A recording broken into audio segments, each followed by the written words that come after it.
Old Calabria. By Norman Douglas. Old Calabria. I Saracen Lucera. I find it hard to sum up in one word the character of Lucera, the effect it produces on the mind. One sees so many towns that the freshness of their images becomes blurred. The houses are low but not undignified, the streets regular and clean. There is electric light and somewhat indifferent accommodation for travelers, an infinity of barbers and chemists. Nothing remarkable in all this. Yet the character is there, if one could but seize upon it, since every place has its genius. Perhaps it lies in a certain feeling of aloofness that never leaves one here. We are on a hill, a mere wave of ground, a kind of spur, rather, rising up from the south, quite an absurd little hill, but sufficiently high to dominate the wide Apulian plain. And the nakedness of the land stimulates this aerial sense. There are some trees in that belvedere, or public garden that lies on the highest part of the spur and affords a fine view north and eastwards. But the greater part were only planted a few years ago, and those stretches of brown earth, those half-finished walks and straggling pygmy shrubs, give the place a crude and embryonic appearance. One thinks that the designers might have done more in the way of variety. There are no conifers excepting a few cryptomerias and yews which will all be dead in a couple of years, and as for those yuccas, beloved of Italian municipalities, they will have grown more dyspeptic-looking than ever. Nonetheless, the garden will be a pleasant spot when the ilex shall have grown higher. Even now it is the favorite evening walk of the citizens. Altogether, these public parks, which are now being planted all over South Italy, testify to renascent taste. They and the burial places are often the only spots where the deafened and light-bedazzled stranger may find a little green content, the content, respectively, of El Allegro and Il Penseroso. So the cemetery of Lucera, with its ordered walks drowned in the shade of cypress, roses and gleaming marble monuments in between, is a charming retreat, not only for the dead. The Belvedere, however, is not my promenade. My promenade lies yonder, on the other side of the valley, where the grave old Swabian castle sits on its emerald slope. It does not frown, it reposes firmly, with an air of tranquil and assured domination. It has found its place, as an Italian observed to me, long before Frederick Barbarossa made it the center of his southern dominions, long before the Romans had their fortress on the site. This eminence must have been regarded as the key of Apulia. All round the outside of those turreted walls, they are nearly a mile in circumference. The enclosure, they say, held 60,000 people. There runs a level space. This is my promenade, at all hours of the day. Falcons are fluttering with wild cries overhead. Down below, a long unimpeded vista of velvety green, flecked by a few trees and sullen streamlets and white farmhouses, the whole vision framed in a ring of distant Apennines. The volcanic cone of Mount Vulture, land of Horace, can be detected on clear days. It tempts me to explore those regions. But eastward rises up the promontory of Mount Gargano, and on the summit of its nearest hill one perceives a cheerful building, some village or convent, that beckons imperiously across the intervening lowlands. Yonder lies the venerable shrine of the Archangel Michael, and Manfred's town. This castle being a national monument, they have appointed a custodian to take charge of it, a worthless old fellow, full of untruthful information which he imparts with the hushed and conscience-stricken air of a man who is selling state secrets. That corner tower, sir, is the king's tower. It was built by the king. But you said just now that it was the queen's tower. So it is. The queen, she built it. What queen? What queen? Why, the queen the German professor was talking about 3 years ago. But I must show you some skulls which we found, sotto voce, in a subterranean crypt. They used to throw the poor dead folk in here by hundreds, and under the Bourbons the criminals were hanged here, thousands of them. The blessed times! And this tower is the Queen's tower. But you called it the King's tower just now. Just so. That is because the King built it. What king? Ah, sir, how can I remember the names of all those gentlemen? I haven't so much as set eyes on them. But I must now show you some round slingstones which we excavated, sotto voce, in a subterranean crypt. 1 or 2 relics from this castle are preserved in the small municipal museum, founded about 5 years ago. Here are also a respectable collection of coins, a few prehistoric flints from Gargano, some quaint early bronze figurines and mutilated busts of Roman celebrities carved in marble, or the recalcitrant local limestone. A dignified old lion, one of a pair, the other was stolen, that adorned the tomb of Aurelius, praetor of the Roman colony of Luceria, has sought a refuge here, as well as many inscriptions, lamps, vases, and a miscellaneous collection of modern rubbish. A plaster cast of a Mussulman funereal stone, found near Foggia, will attract your eye. Contrasted with the fulsome epitaphs of contemporary Christianity, it breathes a spirit of noble resignation.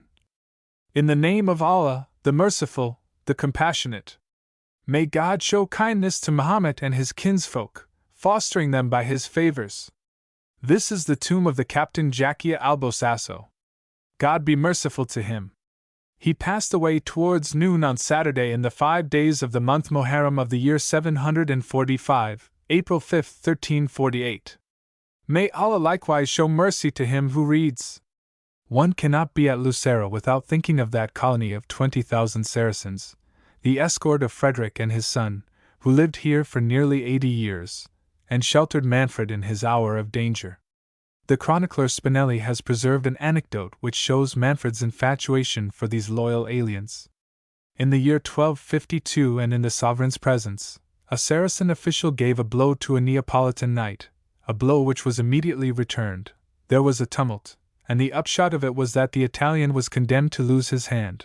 All that the Neapolitan nobles could obtain from Manfred was that his left hand should be amputated instead of his right. The Arab, the cause of all, was merely relieved of his office. Nowadays, all memory of Saracens has been swept out of the land. In default of anything better, they are printing a local halfpenny paper called Il Saraceno, a very innocuous pagan, to judge by a copy which I bought in a reckless moment. This museum also contains a buxom angel of stucco known as the genius of Bourbonism. In the good old days it used to ornament the town hall, fronting the entrance. But now, degraded to a museum curiosity, it presents to the public its back of ample proportions, and the curator intimated that he considered this attitude quite appropriate, historically speaking, of course. Furthermore, they have carted hither, from the Chamber of Deputies in Rome, the chair once occupied by Ruggiero Bonghi. Dear Bonghi! From a sense of duty he used to visit a certain dull and pompous house in the capital and forthwith fall asleep on the nearest sofa. He slept sometimes for 2 hours at a stretch, while all the other visitors were solemnly marched to the spot to observe him. Behold the great Bonghi. He slumbers. There is a statue erected to him here, and a street has likewise been named after another celebrity, Giovanni Bovio. If I informed the townsmen of my former acquaintance with these two heroes, they would perhaps put up a marble tablet commemorating the fact. For the place is infected with the patriotic disease of monumentomania. The drawback is that with every change of administration the streets are rebaptized and the statues shifted to make room for new favorites. So the civic landmarks come and go, with the swiftness of a cinematograph. Frederick too also has his street, and so has Pietro Giannone. This smacks of anti-clericalism. But to judge by the number of priests, and the daily hordes of devout and dirty pilgrims that pour into the town from the fanatical fastnesses of the Abruzzi, picturesque, I suppose we should call them, the country is sufficiently orthodox. Every self-respecting family, they tell me, has its pet priest, who lives on them in return for spiritual consolations. There was a religious festival some nights ago in honor of Saint Espedito. No one could tell me more about this holy man than that he was a kind of pilgrim warrior, and that his cult here is of recent date. It was imported or manufactured some 4 years ago by a rich merchant who, tired of the old local saints, built a church in honor of this new one, and thereby enrolled him among the city gods. On this occasion the square was seething with people, few women, and the men mostly in dark clothes. We are already under Moorish and Spanish influences. A young boy addressed me with the polite question whether I could tell him the precise number of the population of London. That depended, I said, on what one described as London. There was what they called Greater London. It depended. That was what he had always been given to understand. And how did I like Lucera? Rather a dull little place, was it not? Nothing like Paris, of course. Still, if I could delay my departure for some days longer, they would have the trial of a man who had murdered 3 people. It might be quite good fun. He was informed that they hanged such persons in England, as they used to do hereabouts. It seemed rather barbaric, because, naturally, nobody is ever responsible for his actions, but in England, no doubt.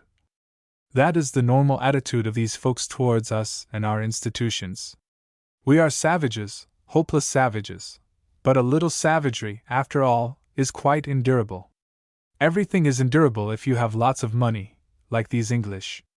As for myself, wandering among that crowd of unshaven creatures, that rustic population, fiercely gesticulating and dressed in slovenly hats and garments, I realized once again what the average Anglo-Saxon would ask himself: are they all brigands, or only some of them? That music, too, what is it that makes this stuff so utterly unpalatable to a civilized northerner? A soulless cult of rhythm, and then, when the simplest of melodies emerges, they cling to it with the passionate delight of a child who has discovered the moon. These men are still in the age of platitudes, so far as music is concerned. An infantile aria is to them what some foolish rhymed proverb is to the Arabs: a thing of God, a portent, a joy forever. You may visit the cathedral. There is a fine verde antico column on either side of the sumptuous main portal. I am weary, just now, of these structures. The spirit of pagan Lucera, Lucera dei Pagani, it used to be called, has descended upon me. I feel inclined to echo Carducci's Addio, num semitico. One sees so many of these somber churches, and they are all alike in their stony elaboration of mysticism and wrong-headedness. Besides, they have been described, over and over again, by enthusiastic connoisseurs who dwell lovingly upon their artistic quaintnesses but forget the groveling herd that reared them, with the lash at their backs, or the odd type of humanity, the gargoyle type, that has since grown up under their shadow and influence. I prefer to return to the sun and stars, to my promenade beside the castle walls. But for the absence of trees and hedges, one might take this to be some English prospect of the drowsy Midland counties. So green it is, so golden gray the sky. The sunlight peers down dispersely through windows in this firmament of clouded amber, alighting on some moldering tower, some patch of ripening corn or distant city, Troia, lapped in Byzantine slumber, or San Severo famed in war. This in spring. But what days of glistering summer heat, when the earth is burnt to cinders under a heavenly dome that glows like a brazier of molten copper. For this country is the Sahara of Italy. One is glad, meanwhile, that the castle does not lie in the natal land of the Hohenstaufen. The interior is quite deserted, to be sure. They have built half the town of Lucera with its stones, even as Frederick quarried them out of the early Roman citadel beneath. But it is at least a harmonious desolation. There are no wire-fenced walks among the ruins, no feeding booths and cheap reconstructions of drawbridges and police notices at every corner, no gaudy women scribbling to their friends in the resident at postcards illustrative of the Burgruin, while their husbands perspire over mastodontic beer jugs. There is only peace. These are the delights of Lucera: to sit under those old walls and watch the gracious cloud shadows dappling the plain, oblivious of yonder assemblage of barbers and politicians. As for those who can reconstruct the vanished glories of such a place, happy they. I find the task increasingly difficult. One outgrows the youthful age of hero worship. Next, our really keen edges are so soon worn off by mundane trivialities and vexations that one is glad to take refuge in simpler pleasures once more, to return to primitive emotionalism. There are so many emperors of past days. And like the old custodian, I have not so much as set eyes on them. Yet this Frederick is no dim figure. He looms grandly through the intervening haze. How well one understands that craving for the East, nowadays. How modern they were, he and his son the Sultan of Lucera, and their friends and counselors, who planted this garden of exotic culture. Was it some afterglow of the luminous world that had sunk below the horizon, or a pale streak of the coming dawn? And if you now glance down into this enclosure that once echoed with the song of minstrels and the soft laughter of women, with the discourse of wits, artists and philosophers, and the clang of arms, if you look, you will behold nothing but a green lake, a waving field of grass. No matter. The ambitions of these men are fairly realized, and every one of us may keep a bodyguard of pagans, and please him, and a harem likewise, to judge by the newspapers. For he took his Orientalism seriously. He had a harem, with eunuchs, etc., all proper, and was pleased to give an Eastern color to his entertainments. Matthew Paris relates how Frederick's brother-in-law, returning from the Holy Land, rested a while at his Italian court, and saw, among other diversions, duas puellas Saracenicas formosas, quae in pavimenti planeti binis globis insisterent, volutis globis hua luc ferenter canentes, symbola manibus collidentes, corporax secunda modulos motans ac flectentis. I wish I had been there. I walked to the castle yesterday evening on the chance of seeing an eclipse of the moon which never came, having taken place at quite another hour. A cloudless night, dripping with moisture, the electric lights of distant Foggia gleaming in the plain. There are brick kilns at the foot of the incline, and from some pools in the neighborhood issued a loud croaking of frogs, while the pallid smoke of the furnaces, pressed down by the evening dew, trailed earthward in a long twisted wreath, like a dragon crawling sulkily to his den. But on the north side one could hear the nightingales singing in the gardens below. The dark mass of Mount Gargano rose up clearly in the moonlight, and I began to sketch out some itinerary of my wanderings on that soil. There was San Angelo, the archangel's abode, and the forest region, and Lesina with its lake, and Bies the remote, the end of all things. Then my thoughts wandered to the Hohenstaufen and the conspiracy whereby their fate was avenged. The romantic figures of Manfred and Conradin, their relentless enemy Charles, Costanza, her brow crowned with a poetic nimbus that melted, towards the end, into an aureole of bigotry, Frangipani, huge in villainy, the Princess Beatrix, tottering from the dungeon where she had been confined for nearly 20 years, her deliverer Roger de Loria, without whose resourcefulness and audacity it might have gone ill with Aragon, popes and Paleologus, brilliant color effects, the King of England and St. Louis of France. In the background, dimly discernible, the colossal shades of Frederick and Innocent looked in deadly embrace, and the whole congress of figures enlivened and interpenetrated as by some electric fluid, the personality of John of Procida.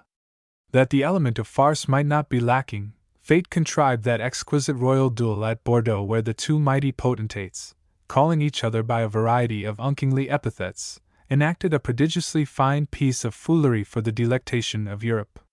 From this terrace one can overlook both Foggia and Castel Fiorentino, the beginning and end of the drama, and one follows the march of this magnificent retribution without a shred of compassion for the gloomy papal hireling. Disaster follows disaster with mathematical precision, till at last he perishes miserably, consumed by rage and despair. Then our satisfaction is complete. No, not quite complete. For in one point the stupendous plot seems to have been imperfectly achieved. Why did Roger de Loria not profit by his victory to insist upon the restitution of the young brothers of Beatrix, of those unhappy princes who had been confined as infants in 1266, and whose very existence seems to have faded from the memory of historians? Or why did Costanza, who might have dealt with her enemy's son even as Conradin had been dealt with, not round her magnanimity by claiming her own flesh and blood, the last scions of a great house? Why were they not released during the subsequent peace, or at least in 1302? The reason is as plain as it is unlovely. Nobody knew what to do with them. Political reasons counseled their effacement, their non-existence. Horrible thought, that the sunny world should be too small for 3 orphaned children. In their Apulian fastness they remained, in chains. A royal rescript of 1295 orders that they be freed from their fetters. 30 years in fetters. Their fate is unknown. The night of medievalism closes in upon them once more. Further musings were interrupted by the appearance of a shape which approached from round the corner of one of the towers. It came nearer stealthily, pausing every now and then. Had I evoked, willy-nilly, some phantom of the buried past? It was only the custodian, leading his dog Mussolino. After a shower of compliments and apologies, he gave me to understand that it was his duty, among other things, to see that no one should endeavor to raise the treasure which was hidden under these ruins. Several people, he explained, had already made the attempt by night. For the rest, I was quite at liberty to take my pleasure about the castle at all hours. But as to touching the buried hoard, it was prohibito, forbidden. I was glad of the incident, which conjured up for me the Oriental mood with its genii and subterranean wealth.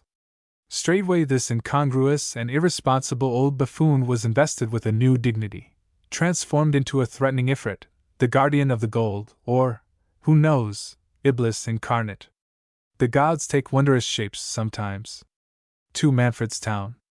As the train moved from Lucera to Foggia and thence onwards, I had enjoyed myself rationally, gazing at the emerald plain of Apulia, soon to be scorched to ashes, but now richly dight with the yellow flowers of the giant fennel, with patches of ruby-red poppy and asphodels pale and shadowy, past their prime. I had thought upon the history of this immense tract of country, upon all the floods of legislation and theorizings to which its immemorial customs of pasturage have given birth. Then, suddenly, the aspect of life seemed to change. I felt unwell, and so swift was the transition from health that I had wantonly thrown out of the window, beyond recall, a burning cigar ere realizing that it was only a little more than half smoked. We were crossing the Calandaro, a sluggish stream which carefully collects all the waters of this region only to lose them again in a swamp not far distant, and it was positively as if some impish sprite had leapt out of those noisome waves, boarded the train, and flung himself into me, after the fashion of the Horla in the immortal tale.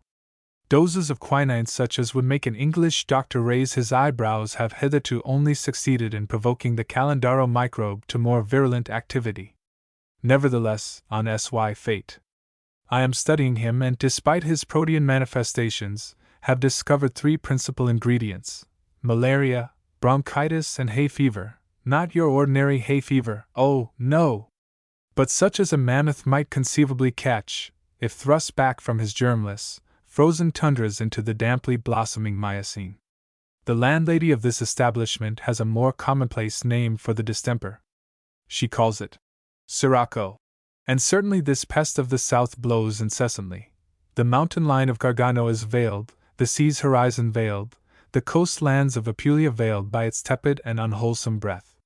To cheer me up, she says that on clear days one can see Castel del Monte, the Hohenstaufen Eyrie, shining yonder above Barletta, 40 miles distant. It sounds rather improbable. Still, yesterday evening there arose a sudden vision of a white town in that direction, remote and dreamlike, far across the water. Was it Barletta? Or Margarita? It lingered a while, poised on an errant sunbeam, then sank into the deep.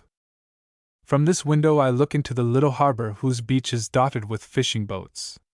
Some 20 or 30 sailing vessels are riding at anchor. In the early morning they unfurl their canvas and sally forth, in amicable couples, to scour the azure deep. It is greenish-yellow at this moment, returning at nightfall with the spoils of ocean, mostly young sharks, to judge by the display in the market. Their white sails bear fabulous devices in golden color of moons and crescents and dolphins. Some are marked like the orange-tip butterfly. A gunboat is now stationed here on a mysterious errand connected with the Albanian rising on the other side of the Adriatic. There has been whispered talk of illicit volunteering among the youth on this side, which the government is anxious to prevent. And to enliven the scene, a steamer calls every now and then to take passengers to the Tremiti Islands. One would like to visit them, if only in memory of those martyrs of Bourbonism, who were sent in hundreds to these rocks and cast into dungeons to perish. I have seen such places. They are vast caverns artificially excavated below the surface of the earth. Into these the unfortunates were lowered and left to crawl about and rot, the living mingled with the dead. To this day they find moldering skeletons, loaded with heavy iron chains and ball weights. A copious spring gushes up on this beach and flows into the sea. It is sadly neglected. Were I tyrant of Manfredonia, I would build me a fair marble fountain here, with a carven assemblage of nymphs and sea monsters spouting water from their lusty throats, and plashing in its rivulets. It may well be that the existence of this fount helped to decide Manfred in his choice of a site for his city. Such springs are rare in this waterless land. And from this same source, very likely, is derived the local legend of Saint Lorenzo and the Dragon, which is quite independent of that of Saint Michael the Dragon Killer on the heights above us. These venerable water spirits, these dracs, are interesting beasts who went through many metamorphoses ere attaining their present shape. Manfredonia lies on a plain sloping very gently seawards, practically a dead level, and in one of the hottest districts of Italy. Yet, for some obscure reason, there is no street along the sea itself. The crossroads end in abrupt squalor at the shore. One wonders what considerations, political, aesthetic, or hygienic, prevented the designers of the town from carrying out its general principles of construction and building a decent promenade by the waves, where the 10,000 citizens could take the air in the breathless summer evenings, instead of being cooped up, as they now are, within stifling hot walls. The choice of Manfredonia as a port does not testify to any great foresight on the part of its founder. Peace to his shade. It will forever slumber in its bay, while commerce passes beyond its reach. It will forever be malarious with the marshes of Sipontum at its edges.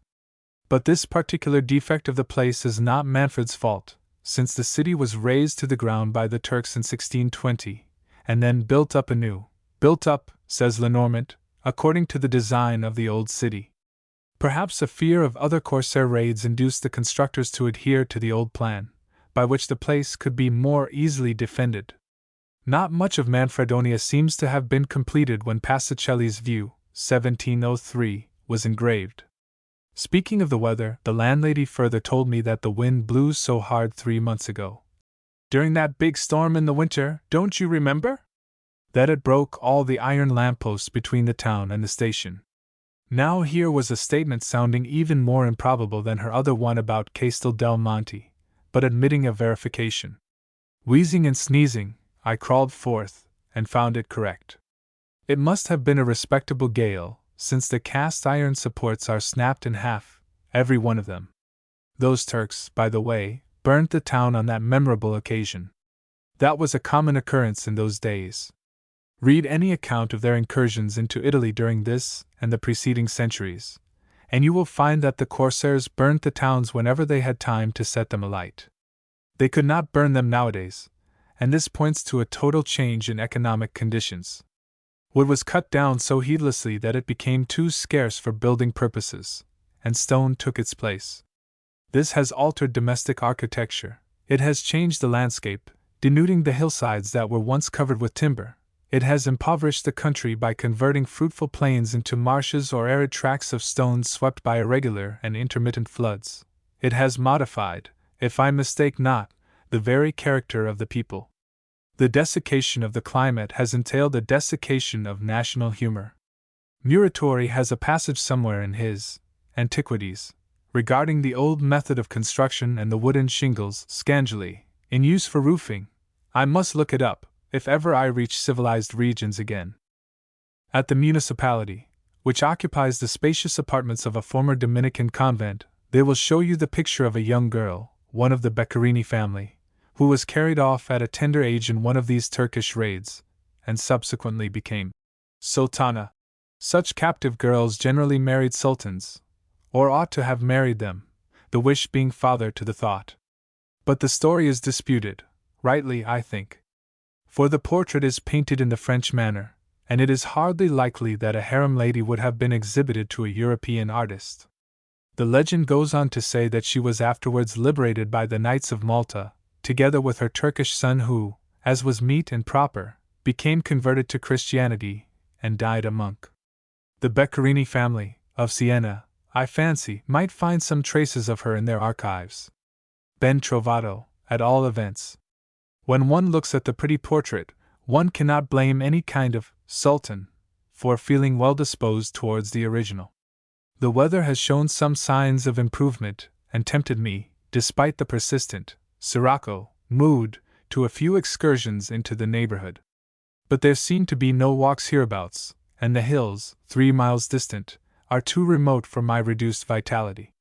The intervening region is a plain of rock carved so smoothly, in places, as to appear artificially leveled with the chisel. Large tracts of it are covered with the Indian fig cactus. In the shade of these grotesque growths lives a dainty flora, trembling grasses of many kinds, rue, asphodel, thyme, the wild asparagus, a diminutive blue iris, as well as patches of saxifrage that deck the stone with a brilliant enamel of red and yellow. This wild beauty makes one think how much better the graceful wrought iron balconies of the town would look if enlivened with blossoms, with pendant carnations or pelargonium. But there is no great display of these things. The deficiency of water is a characteristic of the place. It is a flowerless and songless city. The only good drinking water is that which is bottled at the mineral springs of Monte Vulture, and sold cheaply enough all over the country. And the mass of the country people have small charm of feature. Their faces seem to have been chopped with a hatchet into masks of somber virility. A hard life amid burning limestone deserts is reflected in their countenances. Nonetheless, they have a public garden, even more immature than that of Lucera, but testifying to greater taste. Its situation, covering a forlorn semicircular tract of ground about the old Anjou castle, is a priori a good one. But when the trees are fully grown, it will be impossible to see this fine ruin save at quite close quarters, just across the moat. I lamented this fact to a solitary gentleman who was strolling about here and who replied, upon due deliberation, "One cannot have everything." Then he added, as a suggestive afterthought, "Inasmuch as one thing sometimes excludes another." I pause, to observe parenthetically that this habit of uttering platitudes in the grand manner as though disclosing an idea of vital novelty, which Charles Lamb, poor fellow, thought peculiar to natives of Scotland, is as common among Italians as among Englishmen. But veiled in sonorous Latinisms, the staleness of such remarks assumes an air of profundity. For my part, he went on, warming to his theme, I am thoroughly satisfied. Who will complain of the trees? Only a few makers of bad pictures. They can go elsewhere. Our country, dear sir, is encrusted with old castles and other feudal absurdities, and if I had the management of things. The sentence was not concluded, for at that moment his hat was blown off by a violent gust of wind, and flew merrily over beds of flowering marguerites in the direction of the main street, while he raced after it, vanishing in a cloud of dust. The chase must have been long and arduous. He never returned. Wandering about the upper regions of this fortress, whose chambers are now used as a factory of cement goods and a refuge for some poor families, I espied a good pre-Renaissance relief of St. Michael and the dragon immured in the masonry, and overhung by the green leaves of an exuberant wild fig that has thrust its roots into the sturdy old walls. Here, at Manfredonia, we are already under the shadow of the holy mountain and the archangel's wings, but the usual representations of him are childishly emasculate, the negation of his divine and heroic character. This one portrays a genuine warrior angel of the old type, grave and grim. Beyond this castle and the town walls, which are best preserved on the north side, nothing in Manfredonia is older than 1620. There is a fine campanile, but the cathedral looks like a shed for disused omnibuses. Along the streets, little red flags are hanging out of the houses, at frequent intervals, signals of harborage for the parched wayfarer. Within, you behold a picturesque confusion of rude chairs set among barrels and vats full of dark red wine where, amid Rembrandtesque surroundings, you can get as drunk as a lord for sixpence. Blithe oases. It must be delightful, in summer, to while away the sultry hours in their hospitable twilight. Even at this season they seem to be extremely popular resorts, throwing a new light on those allusions by classical authors to thirsty Apulia. But on many of the dwellings I noticed another symbol, an ominous blue metal tablet with a red cross, bearing the white-lettered words, Vigilanza Noturna. Was it some anti-burglary association? I inquired of a serious-looking individual who happened to be passing. His answer did not help to clear up matters. A pure job, signore mio, a pure job. There is a society in Cerignola or somewhere, a society which persuades the various town councils, persuades them, you understand. He ended abruptly, with the gesture of paying out money between his finger and thumb. Then he sadly shook his head. I sought for more light on this cryptic utterance, in vain.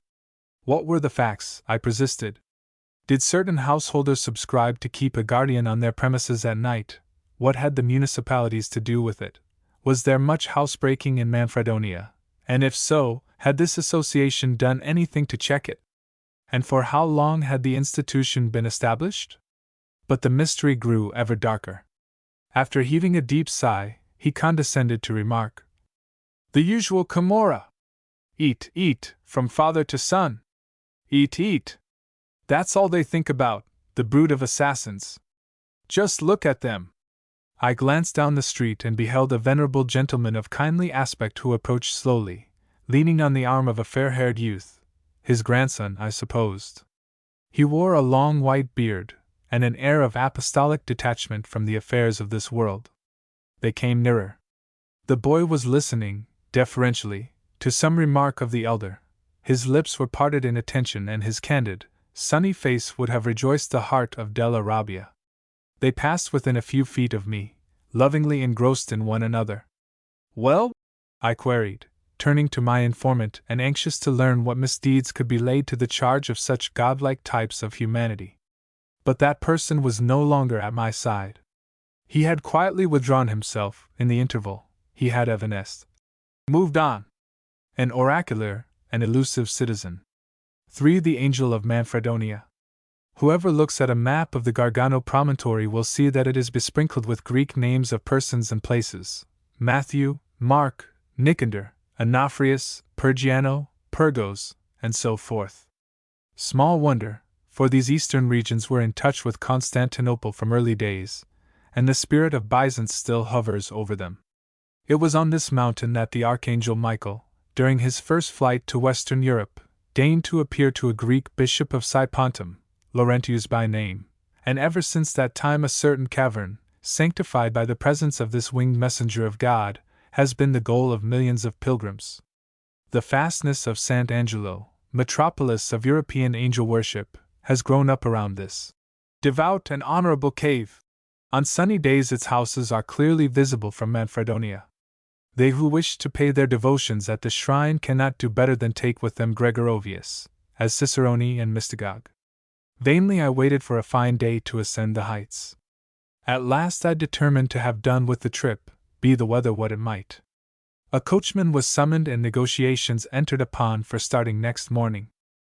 65 francs, he began by telling me, was the price paid by an Englishman last year for a day's visit to the sacred mountain. It may well be true, foreigners will do anything in Italy. Or perhaps it was only said to encourage me? But I am rather hard to encourage nowadays. I reminded the man that there was a diligence service there and back for 1.50 francs, and even that price seemed rather extortionate. I had seen so many holy grottos in my life. And who, after all, was this Saint Michael? The Eternal Father, perchance? Nothing of the kind, just an ordinary angel. We had dozens of them, in England. Fortunately, I added, I had already received an offer to join one of the private parties who drive up, 14 or 15 persons behind one diminutive pony, and that, as he well knew, would be a matter of only a few pence. And even then, the threatening sky, yes, on second thoughts, it was perhaps wisest to postpone the excursion altogether. Another day, if God wills. Would he accept this cigar as a recompense for his trouble in coming? In dizzy leaps and bounds his claims fell to 8 francs. It was the tobacco that worked the wonder. A gentleman who would give something for nothing, such was his logic. Well, you never know what you may not get out of him. Agree to his price, and chance it. He consigned the cigar to his waistcoat pocket to smoke after dinner, and departed, vanquished, but inwardly beaming with bright anticipation. A wretched morning was disclosed as I drew open the shutters, gusts of rain and sleet beating against the window panes. No matter, the carriage stood below, and after that customary and hateful apology for breakfast which suffices to turn the thoughts of the sanest man towards themes of suicide and murder, when will Southerners learn to eat a proper breakfast at proper hours? We started on our journey. The sun came out in visions of tantalizing briefness, only to be swallowed up again in driving murk, and of the route we traversed I noticed only the old stony track that cuts across the 21 windings of the new carriage road here and there. I tried to picture to myself the Norman princes, the emperors, popes, and other 10,000 pilgrims of celebrity crawling up these rocky slopes, barefoot, on such a day as this. It must have tried the patience even of Saint Francis of Assisi, who pilgrimaged with the rest of them and, according to Pontanus, performed a little miracle here en passant, as was his wont. After about 3 hours' driving we reached the town of Sant' Angelo. It was bitterly cold at this elevation of 800 meters. Acting on the advice of the coachman, I at once descended into the sanctuary. It would be warm down there, he thought. The great festival of May 8th was over, but flocks of worshippers were still arriving, and picturesquely pagan they looked in grimy, tattered garments, their staves tipped with pine branches and a scrip. In the massive bronze doors of the chapel, that were made at Constantinople in 1076 for a rich citizen of Amalfi, metal rings are inserted. These, like a true pilgrim, you must clash furiously, to call the attention of the powers within to your visit, and on issuing, you must once more knock as hard as you can, in order that the consummation of your act of worship may be duly reported, judging by the noise made. The deity must be very hard of hearing. Strangely deaf they are sometimes. The 24 panels of these doors are naively encrusted with representations, in enamel, of angel apparitions of many kinds. Some of them are inscribed, and the following is worthy of note. I beg and implore the priests of St. Michael to cleanse these gates once a year as I have now shown them, in order that they may be always bright and shining. The recommendation has plainly not been carried out for a good many years past. Having entered the portal, you climb down a long stairway amid swarms of pious, foul clustering beggars to a vast cavern, the archangel's abode. It is a natural recess in the rock, illuminated by candles. Here divine service is proceeding to the accompaniment of cheerful operatic airs from an asthmatic organ. The water drops ceaselessly from the rocky vault on to the devout heads of kneeling worshippers that cover the floor, lighted candle in hand, rocking themselves ecstatically and droning and chanting. A weird scene, in truth. And the coachman was quite right in his surmise as to the difference in temperature. It is hot down here, damply hot, as in an orchid house. But the aroma cannot be described as a floral emanation, it is the bouquet, rather, of 13 centuries of unwashed and perspiring pilgrims. Terribilis est locus est, says an inscription over the entrance of the shrine. Very true. In places like this one understands the uses, and possibly the origin, of incense. I lingered nonetheless, and my thoughts went back to the East, whence these mysterious practices are derived. But an Oriental crowd of worshippers does not move me like these European masses of fanaticism. I can never bring myself to regard without a certain amount of disquietude such passionate pilgrims. Give them their new Messiah, and all our painfully accumulated art and knowledge, all that reconciles civilized man to earthly existence, is blown to the winds. Society can deal with its criminals. Not they, but fond enthusiasts such as these, are the menace to its stability. Bitter reflections, but then, the drive upward had chilled my human sympathies, and besides, that so-called breakfast. The groveling herd was left behind. I ascended the stairs and, profiting by a gleam of sunshine, climbed up to where, above the town, there stands a proud aerial ruin known as the Castle of the Giant. On one of its stones is inscribed the date 1491. A certain Queen of Naples, they say, was murdered within those now crumbling walls. These sovereigns were murdered in so many castles that one wonders how they ever found time to be alive at all. The structure is a wreck and its gateway closed up, nor did I feel any great inclination, in that icy blast of wind, to investigate the roofless interior. I was able to observe, however, that this feudal absurdity bears a number like any inhabited house of San Angelo. It is number 3. This is the latest pastime of the Italian government, to renumber dwellings throughout the kingdom, and not only human habitations, but walls, old ruins, stables, churches, as well as an occasional doorpost and window.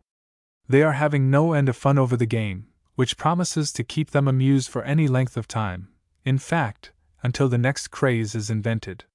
Meanwhile, so long as the fit lasts, 500,000 bright-eyed officials, burning with youthful ardor, are employed in affixing these numerals, briskly entering them into 10 times as many notebooks and registering them into thousands of municipal archives, all over the country, for some inscrutable but hugely important administrative purposes. We have the employees, as a Roman deputy once told me, and therefore, they must find some occupation. Altogether, the weather this day sadly impaired my appetite for research and exploration. On the way to the castle I had occasion to admire the fine tower and to regret that there seemed to exist no coign of vantage from which it could fairly be viewed. I was struck, also, by the number of small figures of St. Michael of an ultra-youthful, almost infantile, type, and lastly, by certain clean-shaven old men of the place. These venerable and decorative brigands, for such they would have been, a few years ago, now stood peacefully at their thresholds, wearing a most becoming cloak of thick brown wool, shaped like a burnous. The garment interested me. It may be a legacy from the Arabs who dominated this region for some little time, despoiling the holy sanctuary and leaving their memory to be perpetuated by the neighboring Monte Saracino. The costume, on the other hand, may have come over from Greece. It is figured on Tanagra statuettes and worn by modern Greek shepherds. By Sardinians, too. It may well be a primordial form of clothing with mankind. The view from this castle must be superb on clear days. Standing there, I looked inland and remembered all the places I had intended to see, Vieste, and Lesina with its lakes, and Selva Umbra, whose very name is suggestive of dewy glades. How remote they were, under such dispiriting clouds! I shall never see them. Spring hesitates to smile upon these chill uplands. We are still in the grip of winter. So sang old Horace, of Garganian winds. I scanned the horizon, seeking for his Mount Vulture, but all that region was enshrouded in a grey curtain of vapor. Only the Stagno Salso, a salt mere wherein Candelaro forgets his mephitic waters, shone with a steady glow, like a sheet of polished lead. Soon the rain fell once more and drove me to seek refuge among the houses, where I glimpsed the familiar figure of my coachman, sitting disconsolately under a porch. He looked up and remarked, for want of something better to say, that he had been searching for me all over the town, fearing that some mischief might have happened to me. I was touched by these words, touched, that is, by his childlike simplicity in imagining that he could bring me to believe a statement of such radiant improbability, so touched, that I pressed a franc into his reluctant palm and bade him buy with it something to eat. A whole franc. Aha! He doubtless thought, my theory of the gentleman, it begins to work. It was barely midday. Yet I was already surfeited with the angelic metropolis, and my thoughts began to turn in the direction of Manfredonia once more. At a corner of the street, however, certain fluent vociferations in English and Italian, which nothing would induce me to set down here, assailed my ears, coming up, apparently, out of the bowels of the earth. I stopped to listen, shocked to hear ribald language in a holy town like this. Then, impelled by curiosity, descended a long flight of steps and found myself in a subterranean wine cellar. There was drinking and card-playing going on here among a party of emigrants, merry souls. A good half of them spoke English, and despite certain irreverent phrases, they quickly won my heart with a "Here! You drink this, mister." This dim recess was an instructive pendant to the Archangel's Cavern. A new type of pilgrim has been evolved, pilgrims who think no more of crossing to Pittsburgh than of a drive to Manfredonia. But their cave was permeated with an odor of spilt wine and tobacco smoke instead of the subtle essence de Pellerins de Brezes Fleuries, and alas, the object of their worship was not the Chaldean angel, but another and equally ancient Eastern shape, Mammon. They talked much of dollars, and I also heard several unorthodox allusions to the angel business, which was described as played out, as well as a remark to the effect that only damn fools stay in this country. In short, these men were at the other end of the human scale. They were the strong, the energetic, the ruthless, perhaps, but certainly, the intelligent.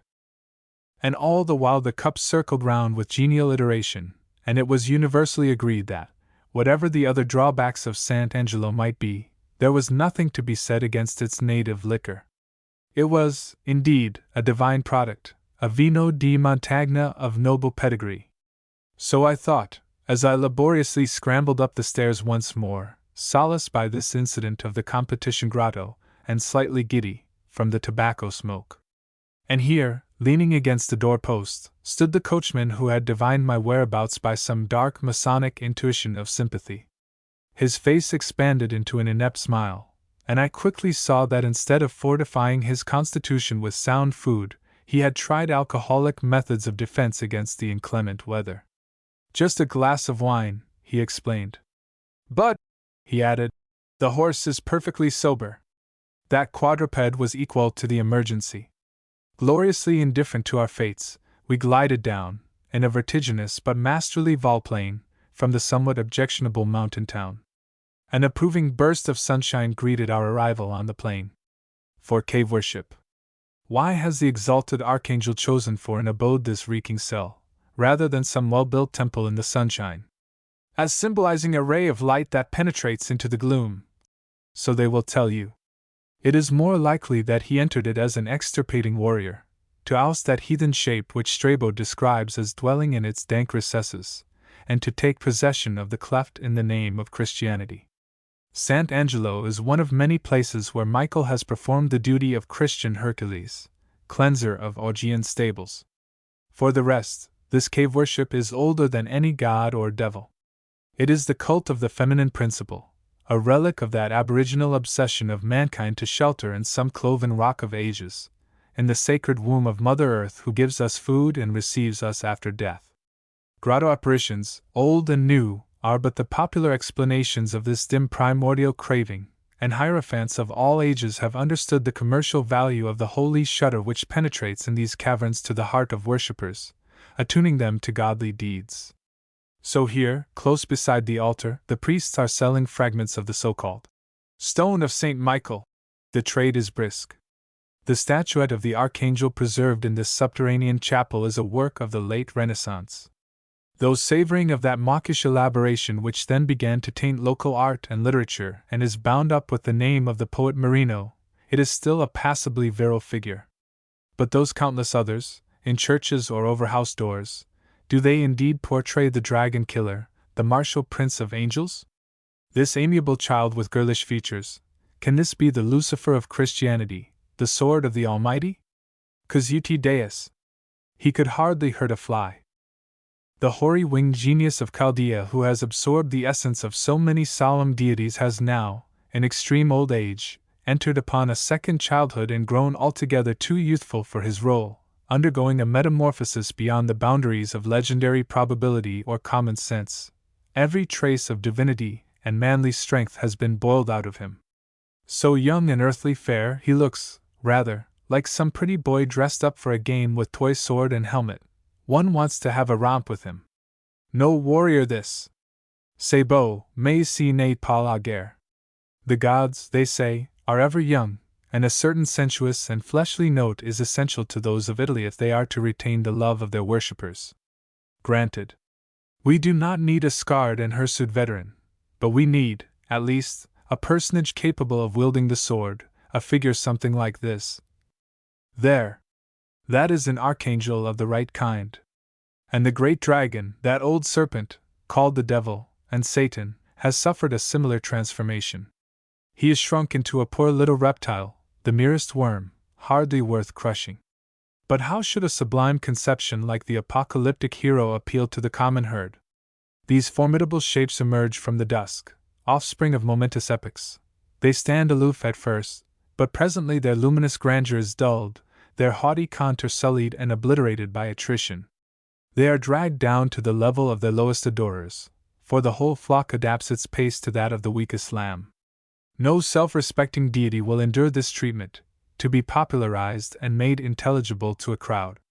Divinity comprehended of the masses ceases to be efficacious. The Egyptians and Brahmins understood that. It is not giving gods a chance to interpret them in an incongruous and unsportsmanlike fashion. But the vulgar have no idea of propriety or fair play. They cannot keep at the proper distance. They are forever taking liberties. And, in the end, the proudest god is forced to yield. We see this same fatality in the very word cherub. How different an image does this plump and feudal infant evoke to the stately minister of the Lord, girt with a sword of flame.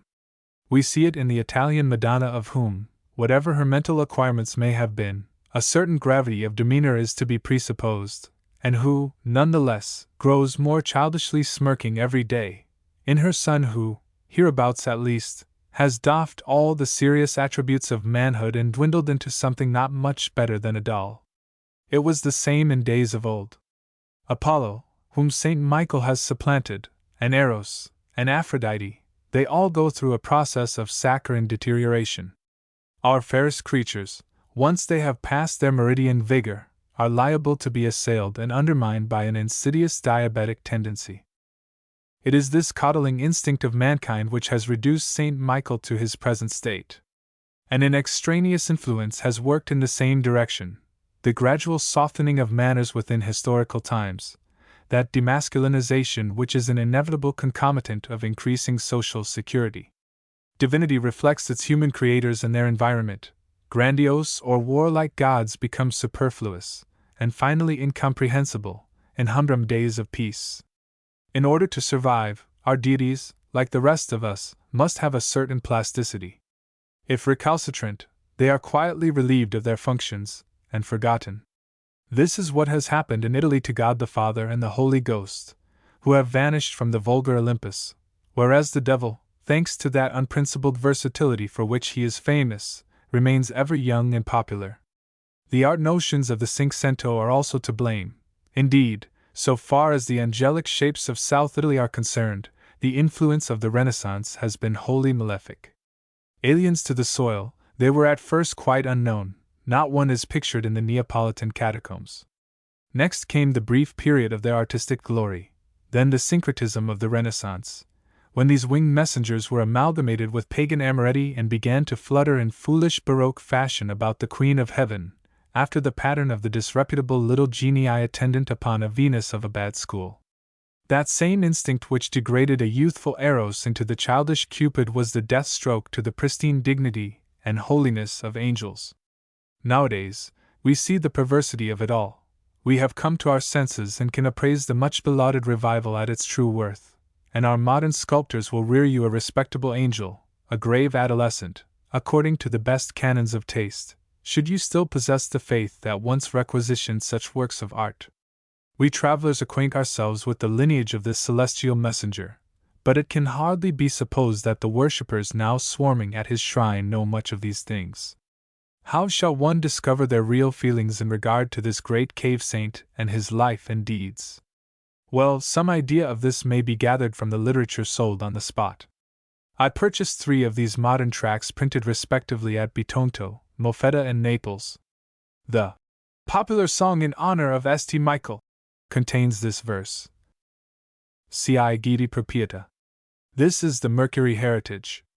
Next, the History and Miracles of St. Michael opens with a rollicking dialogue in verse between the archangel and the devil concerning a soul. It ends with a goodly list, in 25 verses, of the miracles performed by the angel, such as helping women in childbirth, curing the blind, and other wonders that differ nothing from those wrought by humbler earthly saints. Lastly, the Novena in honor Dies, Michel Arcangelo, printed in 1910, 3rd edition, with ecclesiastical approval, has the following noteworthy paragraph on the It is very salutary to hold in esteem the stones which are taken from the sacred cavern, partly because from immemorial times they have always been held in veneration by the faithful and also because they have been placed as relics of sepulchres and altars. Furthermore, it is known that during the plague which afflicted the kingdom of Naples in the year 1656, Monsignor G. A. Puccini, Archbishop of Manfredonia, recommended every one to carry devoutly on his person a fragment of the sacred stone, whereby the majority were saved from the pestilence, and this augmented the devotion bestowed on them. The cholera is on the increase, and this may account for the rapid sale of the stones at this moment. This pamphlet also contains a litany in which the titles of the archangel are enumerated. He is, among other things, Secretary of God, Liberator from infernal chains, Defender in the hour of death, Custodian of the Pope, Spirit of light, Wisest of magistrates, Terror of demons, Commander-in-chief of the armies of the Lord, Lash of heresies, Adorer of the Word incarnate, Guide of pilgrims, Conductor of mortals, Mars, Mercury, Hercules, Apollo, Mitra. What nobler ancestry can angel desire? And yet, as if these complicated and responsible functions did not suffice for his energies, he has 20 others, among them being that of Custodian of the Holy Family, who apparently need a protector, a Monsieur Pauli, like any mortal royalties. Blasphemous rubbish! I can hear some Methodists exclaiming. and one may well be tempted to sneer at those pilgrims for the more enlightened of whom such literature is printed. For they are unquestionably a repulsive crowd, travel-stained old women, understudies for the Witch of Endor, disheveled, anemic and dazed-looking girls, boys, too weak to handle a spade at home, pathetically uncouth, with mouths agape and eyes expressing every grade of uncontrolled emotion, from wildest joy to downright idiocy. How one realizes, down in this cavern, the effect upon some cultured ancient like Rutilius Nemesianus of the catacomb worship among those early Christian converts, those men who shunned the light, drawn as they were from the same social classes towards the same dark underground rites. One can neither love nor respect such people, and to affect pity for them would be more consonant with their religion than with my own. But it is perfectly easy to understand them. For 13 centuries this pilgrim movement has been going on. 13 centuries? No, this site was an oracle in heathen days, and we know that such were frequented by men not a whit less barbarous and bigoted than their modern representatives. Nothing is a greater mistake than to suppose that the crowds of old Rome and Athens were more refined than our own. Demosthenes, sir, was talking to an assembly of brutes. For 30 centuries, then, let us say, a deity has attracted the faithful to his shrine. Sant' Angelo has become a vacuum, as it were, which must be periodically filled up from the surrounding country. These pilgrimages are in the blood of the people. Infants, they are carried there. Adults, they carry their own offspring. Greybeards, their tottering steps are still supported by kindly and sturdier fellow wanderers. Popes and emperors no longer scramble up these slopes. The spirit of piety has abetted among the great ones of the earth. So much is certain. But the rays of light that strike the topmost branches have not yet penetrated to the rank and seething undergrowth. And then, what else can one offer to these Abruzzi mountain folk? Their life is one of miserable, revolting destitution. They have no games or sports, no local racing, clubs, cattle shows, fox hunting, politics, rat catching, or any of those other joys that diversify the lives of our peasantry. No touch of humanity reaches them. No kindly dames send them jellies or blankets, no cheery doctor inquires for their children. They read no newspapers or books, and lack even the mild excitements of church versus chapel, or the vicar's daughter's love affair, or the squire's latest row with his lady. Nothing. Their existence is almost bestial in its blankness. I know them, I have lived among them. For 4 months in the year they are cooped up in damp dens, not to be called chambers, where an Englishman would deem it infamous to keep a dog, cooped up amid squalor that must be seen to be believed. For the rest of the time they struggle, in the sweat of their brow, to wrest a few blades of corn from the ungrateful limestone. Their visits to the Archangel, these vernal and autumnal picnics, are their sole form of amusement. The movement is said to have diminished since the early 90s, when 30,000 of them used to come here annually.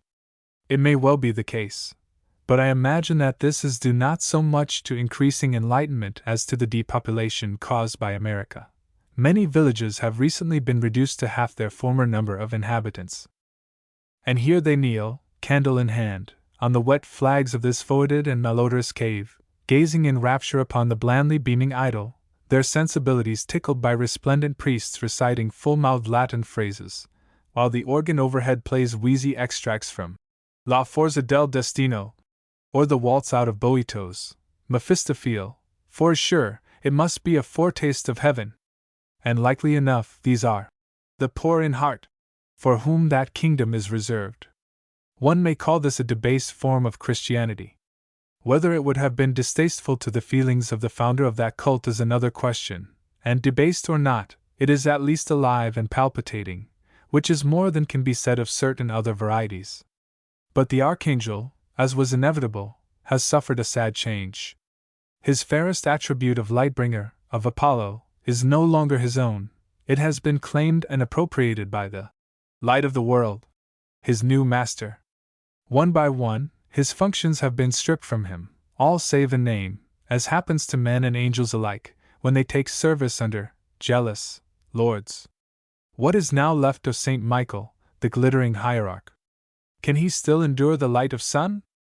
Or has he not shriveled into a spectral Hermes, a grisly psychopomp, bowing his head in minished glory, and leading men's souls no longer aloft but downwards, down to the pale regions of things that have been?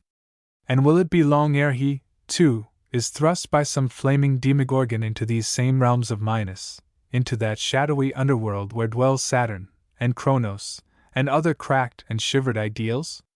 So I mused that afternoon, driving down the slopes from Sant' Angelo comfortably sheltered against the storm, while the generous mountain wine sped through my veins, warming my fancy. Then, at last, the sun came out in a sudden burst of light, opening a rift in the vapors and revealing the whole chain of the Apennines, together with the peaked crater of Mount Vulture. The spectacle cheered me, and led me to think that such a day might worthily be rounded off by a visit to Sipontum, which lies a few miles beyond Manfredonia on the Foggia road. But I approached the subject cautiously, fearing that the coachman might demur at this extra work. Far from it. I had gained his affection, and he would conduct me whithersoever I liked. Only to Sipontum? Why not to Foggia, to Naples, to the ends of the earth? As for the horse, he was none the worse for the trip, not a bit the worse. He liked nothing better than running in front of a carriage. Besides, a sua devra, it was his duty. Sipontum is so ancient that it was founded, they say, by that legendary Diamd who acted in the same capacity for Beneventum, Arpi, and other cities. But this record does not satisfy Monsignor Sarnelli, its historian, according to whom it was already a flourishing town when Shem, first son of Noah, became its king. He reigned about the year 1770 of the creation of the world. 2 years after the deluge he was 100 years old, and at that age begot a son Arphaxad, after whose birth he lived yet another 500 years. The second king of Sipontum was Apelles, who ruled in the year 2213. Later on, St. Peter sojourned here, and baptized a few people. Of Sipontum nothing is left, nothing save a church, and even that built only yesterday, in the 11th century, a far-famed church, in the Pisan style, with wrought marble columns reposing on lions, sculptured diamond ornaments, and other crafty stonework that gladdens the eye. It used to be the seat of an archbishopric, and its fine episcopal chairs are now preserved at Sant' Angelo, and you may still do homage to the authentic Byzantine Madonna painted on wood by St. Luke, brown-complexioned, long-nosed, with staring eyes, and holding the infant on her left arm. Earthquakes and Saracen incursions ruined the town, which became wholly abandoned when Manfredonia was built with its stones. Of pagan antiquity there are a few capitals lying about, as well as granite columns in the curious old crypt. A pillar stands all forlorn in a field, and quite close to the church are erected 2 others, the larger of Cipollino, beautified by a patina of golden lichen. A marble wellhead, worn half through with usage of ropes, may be found buried in the rank grass. The plain whereon stood the great city of Cyprus is covered, now, with bristly herbage. The sea has retired from its old beach, and half-wild cattle browse on the site of those lordly quays and palaces. Not a stone is left. Malaria and desolation reign supreme. It is a profoundly melancholy spot. Yet I was glad of the brief vision. I shall have fond and enduring memories of that sanctuary, the travertin of its artfully carven fabric glowing orange-tawny in the sunset, of the forsaken plain beyond, full of ghostly phantoms of the past. As for Manfredonia, it is a sad little place, when the south wind moans and mountains are veiled in mists. The land of Horace. Venosa, nowadays, lies off the beaten track. There are only 3 trains a day from the little junction of Racchetta, and they take over an hour to traverse the 30-odd kilometers of sparsely inhabited land. It is an uphill journey, for Venosa lies at a good elevation. They say that German professors, bent on Horatian studies, occasionally descend from those worn-out old railway carriages, but the ordinary travelers are either peasant folk or commercial gentlemen from North Italy. Worse than malaria or brigandage, against both of which a man may protect himself, there is no escaping from the companionship of these last named, these pathologically inquisitive, empty-headed, and altogether dreadful people. They are the terror of the South. And it stands to reason that only the most incapable and most disagreeable of their kind are sent to out-of-the-way places like Venosa. One asks oneself whether this town has greatly changed since Roman times. To be sure it has. Domestic calamities and earthquakes, such as the terrible one of 1456, have altered it beyond recognition. The amphitheater that seated 10,000 spectators is merged into the earth, and of all the buildings of Roman date nothing is left save a pile of masonry designated as the tomb of the Marcellus who was killed here by Hannibal's soldiery, and a few reticulated walls of the 2nd century, or thereabouts, known as the House of Horace, as genuine as that of Juliet in Verona or the mansion of Loreto. Yet the tradition is an old one, and the builder of the house, whoever he was, certainly displayed some poetic taste in his selection of a fine view across the valley. There is an indifferent statue of Horace in the marketplace. A previous one, also described as Horace, was found to be the effigy of somebody else. Thus much I learned from the police. Iter Venusinum. But there are ancient inscriptions galore, worked into the masonry of buildings or lying about at random. Mommsen has collected numbers of them in his corpus, and since that time some 60 new ones have been discovered. And then, the stone lions of Roman days couched forlornly at street corners, in courtyards and at fountains, in every stage of decrepitude, with broken jaws and noses, missing legs and tails. Venosa is a veritable infirmary for mutilated antiques of this species. Now the lion is doubtless a nobly decorative beast, but toujours perdrix. Why not a few griffins or other ornaments? The Romans were not an imaginative race. The country around must have looked different in olden days. Horace describes it as covered with forests, and from a manuscript of the early 17th century which has lately been printed one learns that the surrounding regions were full of hares, rabbits, foxes, roe deer, wild boars, martens, porcupines, hedgehogs, tortoises, and wolves, wood-loving creatures which have now, for the most part, deserted Venosa. Still, there are left some stretches of oak at the back of the town, and the main lines of the land cannot change.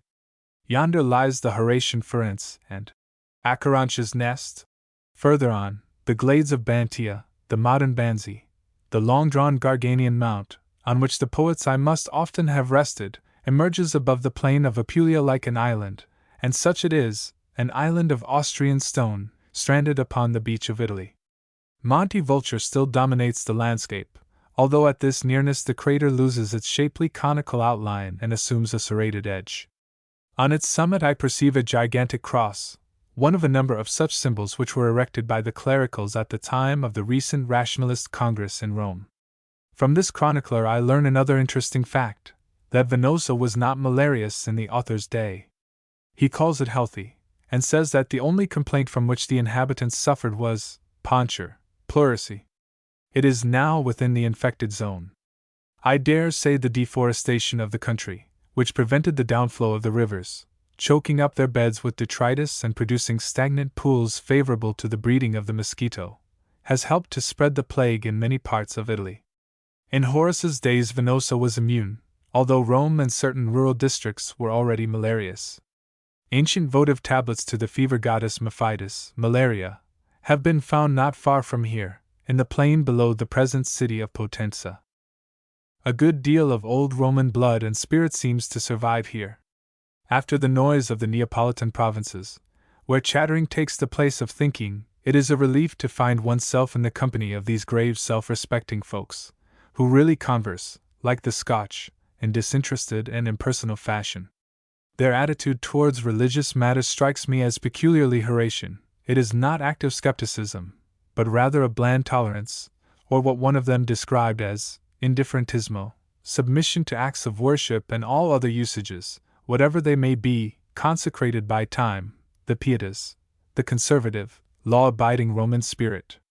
And if you walk towards sunset along any of the roads leading into the country, you will meet the peasants riding home from their field labors accompanied by their dogs, pigs, and goats, and among them you will recognize many types of Roman physiognomies, faces of orators and statesmen, familiar from old coins. About a third of the population are of the dark fair complexion, with blue or green eyes. But the women are not handsome, although the town derives its name from Banoth, Venus. Some genuine Roman families have continued to exist to this day, such as that of Cinna. One of them was the author of the chronicle above referred to, and there is an antique bas-relief worked into the walls of the Trinita Abbey, depicting some earlier members of this local family.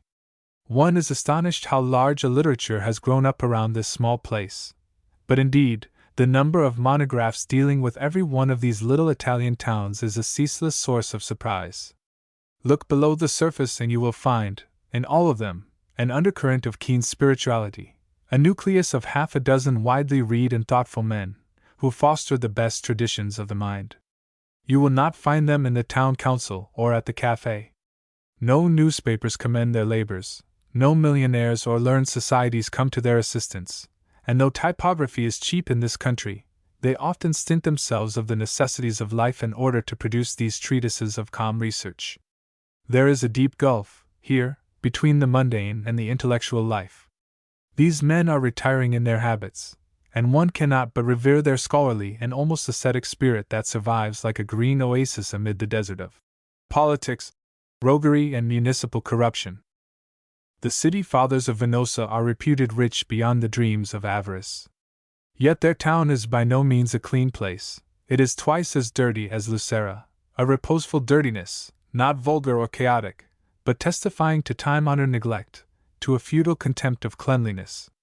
You crawl through narrow, ill-paved streets, looking down into subterranean family bedrooms that must be insufferably damp in winter, and filled, during the hot months, with an odor hard to conceive. There is electric lighting, of course, a paternal government having made the price of petroleum so prohibitive that the use of electricity for street lighting became quite common in the lowliest places. But the crude glare only serves to show up the general squalor. One reason for this state of affairs is that there are no quarries for decent paving stones in the neighborhood. And another, that Venosa possesses no large citizen class, properly so called. The inhabitants are mostly peasant proprietors and field laborers, who leave the town in the morning and return home at night with their beasts, having learned by bitter experience to take up their domiciles in the towns rather than in the countryside, which was infested with brigandage and in an unsettled state up to a short time ago. The Cincinnatus note dominates here, and with an agricultural population no city can be kept clean. But Venosa has one inestimable advantage over Lucera and most Italian towns: there is no octroi. Would it be believed that Naples is surrounded by a towering Chinese wall, miles upon miles of it, crowned with a complicated apparatus of alarm bells and patrolled night and day by a horde of doganieri armed to the teeth, lest some peasant should throw a bundle of onions into the sacred precincts of the town without paying the duty of half a farthing? No nation with any sense of humor would endure this sort of thing. Every one resents the heirs of this army of official loafers who infest the land, and would be far better employed themselves in planting onions upon the many miles of Italy which now lie fallow. The results of the system have been shown to be inadequate. But, as my friend the Roman deputy once asked me, if we dismiss these fellows from their job, how are we to employ them? Nothing is simpler, I replied. Enroll them into the town council of Naples. It already contains more employees than all the government offices of London put together. A few more will surely make no difference. By Bacchus, he cried, you foreigners have ideas! We could dispose of 10 or 15,000 of them, at least, in the way you suggest. I'll make a note of that for our next session. And so he did. But the Municipio of Naples, though extensive, is a purely local charity, and I question whether its inmates will hear of any one save their own cousins and brothers-in-law figuring as colleagues in office. Every attempt at innovation in agriculture, as in industry, is forthwith discouraged by new and subtle impositions, which lie in wait for the enterprising Italian and punish him for his ideas. There is, of course, a prohibitive duty on every article or implement manufactured abroad. There is the octroi, a relic of medievalism, the most unscientific, feudal, and vexatious of taxes. There are municipal dues to be paid on animals bought and animals sold, on animals kept and animals killed, on milk and vine props and bricks, on timber for scaffolding and lead and tiles and wine, on every conceivable object which the peasant produces or requires for his existence. And one should see the faces of the municipal employees who extort these tributes. God alone knows from what classes of the populace they are recruited. Certain it is that their physiognomy reflects their miserable calling. One can endure the militarism of Germany and the bureaucracy of Austria, but it is revolting to see decent Italian country folk at the mercy of these uncouth savages, veritable cavemen, whose only intelligible expression is one of malice striving to break through a crust of congenital cretinism. We hear much of the great artists and speculative philosophers of old Italy. The artists of modern Italy are her bureaucrats who design and elaborate the taxes, her philosophers, the peasants who pay them. In point of method, at least, there is nothing to choose between the exactions of the municipal and governmental ruffians. I once saw an old woman fined 50 francs for having in her possession a pound of sea salt. By what logic will you make it clear to ignorant people that it is wrong to take salt out of the sea, whence every one takes fish which are more valuable? The waste of time employed over red tape alone on these occasions would lead to a revolution anywhere save among men inured by long abuses to this particular form of tyranny. No wonder the women of the countryside, rather than waste 3 precious hours in arguments about a few cheeses, will smuggle them past the authorities under the device of being saints. No wonder their wisest old men regard the paternal government as a successfully organized swindle, which it is the citizen's bounden duty to frustrate whenever possible. Have you ever tried to convey, in legal fashion, a bottle of wine from one town into another, or to import, by means of a sailing boat, an old frying pan into some village by the sea? It is a fine art, only to be learnt by years of apprenticeship. The regulations on these subjects, though ineffably childish, look simple enough on paper. They take no account of that personal element, which is everything in the South, of the ruffled tempers of those gorgeous but inert creatures who, disturbed in their siestas or mandolin strummings, may keep you waiting half a day while they fumble ominously over some dirty-looking scrap of paper. For on such occasions they are liable to provoking fits of conscientiousness. This is all very well, my dear sir, but, where is that certificate of origin, that stamp, that laissez-passer? And all for one single sou. No wonder even Englishmen discover that law-breaking, in Italy, becomes a necessity, a rule of life. And soon enough, much more than a mere necessity. For even as the traveler new to Borneo, when they offer him a durian fruit, is instantly brought to vomiting point by its odor, but after a few mouthfuls declares it to be the very apple of paradise, and marvels how he could have survived so long in the benighted lands where such ambrosial fare is not, even as the true connoisseur who, beholding some rare scarlet idol from the Tingo-Tango forests, at first casts it aside and then, light dawning as he ponders over those monstrous complexities, begins to realize that they, and they alone, contain the quintessential formulae of all the fervent dreamings of Scopas and Michelangelo, even as he who first, upon a peak in Darien, gazed awestruck upon the grand Pacific slumbering at his feet, till presently his senses reeled at the blissful prospect of fresh regions unrolling themselves, boundless, past the fulfillment of his fondest hopes.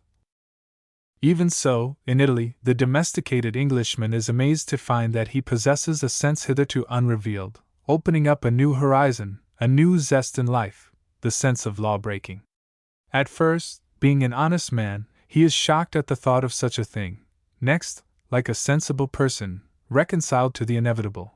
Lastly, as befits his virile race, he learns to play the game so well that the horrified officials grudgingly admit, and it is their highest praise. Yes, slowly the charm of law-breaking grows upon the Italianate Saxon, slowly, but surely. There is a neo-barbarism not only in matters of art. 6. At Venosa. There has always, no doubt, been a castle at Venosa.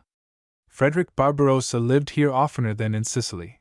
From these regions he could look over to his beloved East, and the security of this particular keep induced him to store his treasures therein.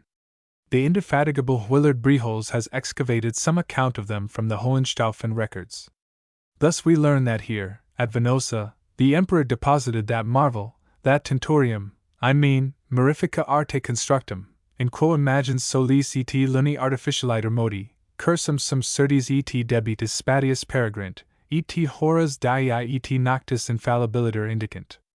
Cuius tentorii valor viginti millium marcarum precium dissiter transcendis. It was given him by the Sultan of Babylonia. Always the glowing oriental background. The present castle, a picturesque block with moat and corner towers, was built in 1470 by the redoubtable Piero del Balzo. A church used to occupy the site, but the warrior, recognizing its strategic advantages, transplanted the holy edifice to some other part of the town. It is now a ruin, the inhabitable portions of which have been converted into cheap lodgings for sundry poor folk, a monetary speculation of some local magnate, who paid 30,000 francs for the whole structure. You can climb up into one of the shattered towers whereon reposes an old cannon amid a wind-sown garden of shrubs and weeds. Here the jackdaws congregate at nightfall, flying swiftly and noiselessly to their resting place. Odd, how quiet Italian jackdaws are, compared with those of England. They have discarded their voices, which is the best thing they could have done in a land where every one persecutes them. There is also a dungeon at this castle, an underground recess with cunningly contrived projections in its walls to prevent prisoners from climbing upwards, and other horrors. The Cathedral of Venosa contains a chapel with an unusually fine portal of Renaissance work, but the chief architectural beauty of the town is the decayed Benedictine Abbey of La Trinita. The building is roofless, it was never completed, and the ravages of time and of man have not spared it. Earthquakes, too, have played sad tricks with its arches and columns, particularly that of 1851, which destroyed the neighboring town of Melfi. It stands beyond the more modern settlement on what is now a grassy plain, and attached to it is a Norman chapel containing the bones of Alberata, mother of Beaumont, and others of her race. Little of the original structure of this church is left, though its walls are still adorned, in patches, with frescoes of genuine angels, attractive creatures, as far removed from those bloodless Byzantine anatomies as from the plethoric and insipid females of the Settecento. There is also a queenly portrait declared to represent Catherine of Siena. I would prefer to follow those who think it is meant for Sigelgaita. Small as it is, this place, the church and the abbey, is not one for a casual visit. Lenormand calls the Trinita a musée epigraphique, so many are the Latin inscriptions which the monks have worked into its masonry. They have encrusted the walls with them, and many antiquities of other kinds have been deposited here since those days. The ruin is strewn with columns and capitals of fantastic devices. The inevitable lions, too, repose upon its grassy floor, as well as a pagan altar stone that once adorned the neighboring amphitheater. One thinks of the labor expended in raising those prodigious blocks and fitting them together without mortar in their present positions. They, also, came from the amphitheater, and the sturdy letterings engraved on some of them formed, once upon a time, a sentence that ran round that building, recording the names of its founders. Besides the Latin inscriptions, there are Hebrew funereal stones of great interest, for a colony of Jews was established here between the years 400 and 800. Poor folks, for the most part, no one knows whence they came or whither they went. One is apt to forget that South Italy was swarming with Jews for centuries. The catacombs of Venosa were discovered in 1853. Their entrance lies under a hillside not far from the modern railway station, and Professor Mueller, a lover of Venosa, has been engaged for the last 25 years in writing a ponderous tome on the subject. Unfortunately, so they say, there is not much chance of its ever seeing the light, for just as he is on the verge of publication, some new Jewish catacombs are discovered in another part of the world which cause the professor to revise all his previous theories. The work must be written anew and brought up to date, and hardly is this accomplished when fresh catacombs are found elsewhere, necessitating a further revision. The professor once more rewrites the whole. You will find accounts of the Trinita in Berthaud, Schultz, and other writers. Italian ones tell us what sounds rather surprising, namely, that the abbey was built after a Lombard model, and not a French one. Be that as it may, and they certainly show good grounds for their contention, the ruin is a place of rare charm. Not easily can one see relics of Roman, Hebrew, and Norman life crushed into so small a space, welded together by the massive yet fair architecture of the Benedictines, and interpenetrated, at the same time, with a Mephistophelian spirit of modern indifference, of cynical insouciance, for although this is a national monument, nothing whatever is done in the way of repairs. Never a month passes without some richly carven block of stonework toppling down into the weeds, and were it not for the zeal of a private citizen, the interior of the building would long ago have become an impassable chaos of stones and shrubbery. The Trinita cannot be restored without enormous outlay. Nobody dreams of such a thing. A yearly expenditure of £10, however, would go far towards arresting its fall. But where shall the money be found? This enthusiastic nation, so enamored of all that is exquisite in art, will spend 60 million francs on a new Ministry of Justice which, barely completed, is already showing signs of disruption. It will cheerfully vote, v. Daily Press, the small item of 80,000 francs to supply that institution with pens and ink. Lucky contractor. While this and 100 other buildings of singular beauty are allowed to crumble to pieces, day by day. Not far from the abbey there stands a church dedicated to Saint Roque. Go within, if you wish to see the difference between Benedictine dignity and the buffoonery which subsequently tainted the Catholicism of the youth. On its gable sits a strange emblem, a large stone dog, gazing amiably at the landscape. The saint, during his earthly career, was always accompanied by a dog, and now likes to have him on the roof of his sanctuary. The Norman church attached to the Trinita lies at a lower level than that building, having been constructed, says Le Poli, on the foundations of a temple to Hymenaeus. It may be so, but one distrusts Le Poli. A remarkable Norman capital, now wrought into a font, is preserved here, and I was interested in watching the behavior of a procession of female pilgrims in regard to it. Trembling with emotion, they perambulated the sacred stone, kissing every one of its corners. Then they dipped their hands into its basin, and kissed them devoutly. An old hag, the mistress of the ceremonies, muttered, Tutti Santi, at each osculation. Next, they prostrated themselves on the floor and licked the cold stones, and after wallowing there a while, rose up and began to kiss a small fissure in the masonry of the wall, the old woman whispering, Santissimo! A familiar spectacle, no doubt, but one which never fails of its effect. This anti-hygienic crack in the wall, with its suggestions of yoni worship, attracted me so strongly that I begged a priest to explain to me its mystical signification. But he only said, with a touch of medieval contempt, Sono femin! He showed me, later on, a round Roman pillar near the entrance of the church worn smooth by the bodies of females who pressed themselves between it and the wall, in order to become mothers. The notion caused him some amusement. He evidently thought this practice a speciality of Venosa. In my country, I said, pillars with a contrary effect would be more popular among the fair sex. Lear gives another account of this phallic emblem. He says that perambulating it hand in hand with another person, the two are sure to remain friends for life. This is preeminently a Victorian version. 7. The Bandigian Fount. The traveler in these parts is everlastingly half-starved. Here, at Venosa, the wine is good, excellent, in fact, but the food monotonous and insufficient.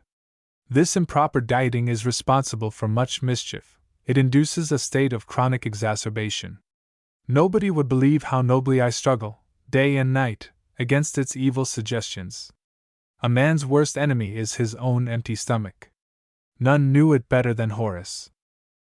And yet he declared that lettuces and such-like stuff sufficed him. No doubt, no doubt. Olives nourish me. Just so. One does not grow up in the school of Maecenas without learning the subtle delights of the simple life. But I would wager that after a week of such feeding as I have now undergone at his native place, he would quickly have remembered some urgent business to be transacted in the capital. Caesar Augustus, methinks, would have desired his company. And even so, I have suddenly woke up to the fact that Taranto, my next resting place, besides possessing an agreeably warm climate, has some passable restaurants. I will pack without delay. Mount Vulture must wait. The wind alone, the Vulturnus or southeasterly wind, is quite enough to make one despair of climbing hills. It has blown with objectionable persistence ever since my arrival at Venosa. To escape from its attentions, I have been wandering about the secluded valleys that seam this region. Streamlets meander here amid rustling canes and a luxuriant growth of mares tails and creepers. Their banks are shaded by elms and poplars, Horatian trees. The thickets are loud with songs of nightingale, blackcap and oriole. These humid dells are a different country from the uplands, windswept and thriftily cultivated. It was here, yesterday, that I came upon an unexpected sight, an army of workmen engaged in burrowing furiously into the bowels of Mother Earth. They told me that this tunnel would presently become one of the arteries of that vast system, the Apulian aqueduct. The discovery accorded with my Roman mood, for the conception and execution alike of this grandiose project are worthy of the Romans.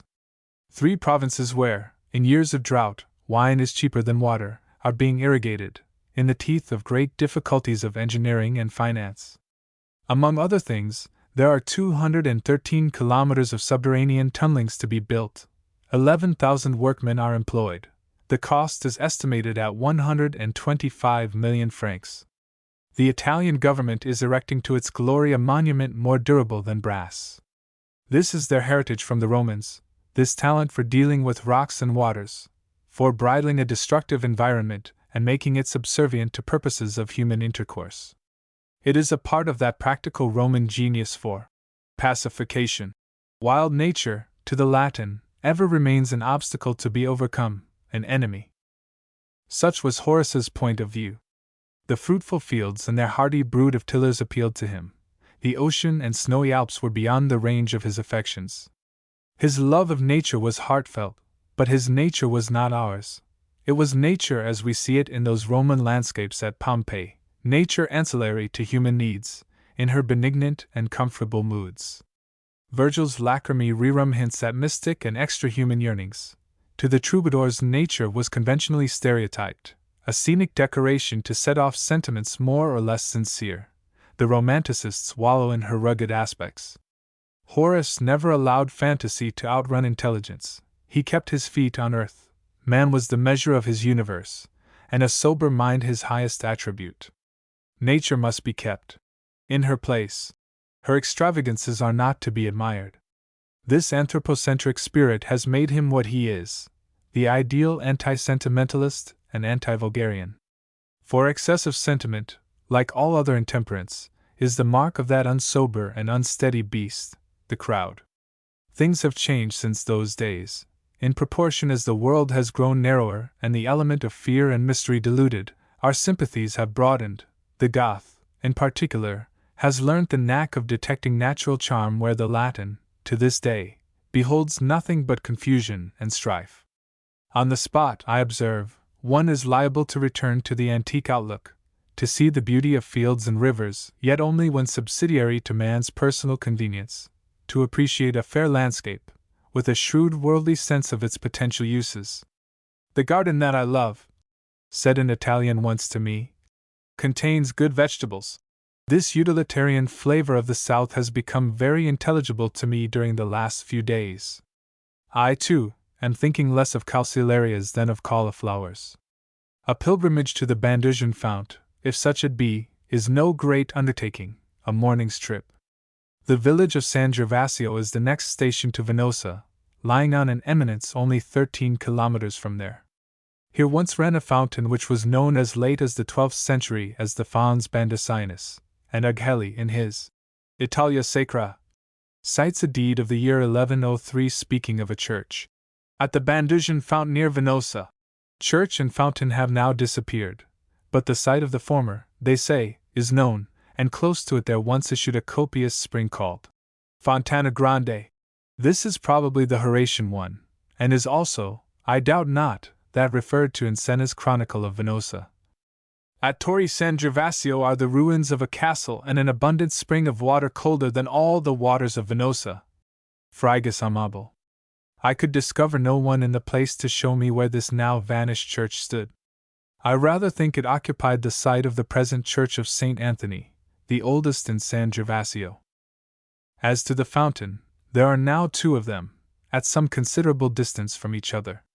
Both of them are copious, and both lie near the foot of the hill on which the village now stands. Count Martin de Chauppy has reasons for believing that in former times San Gervasio did not occupy its present exalted position, Volume 3, page 538.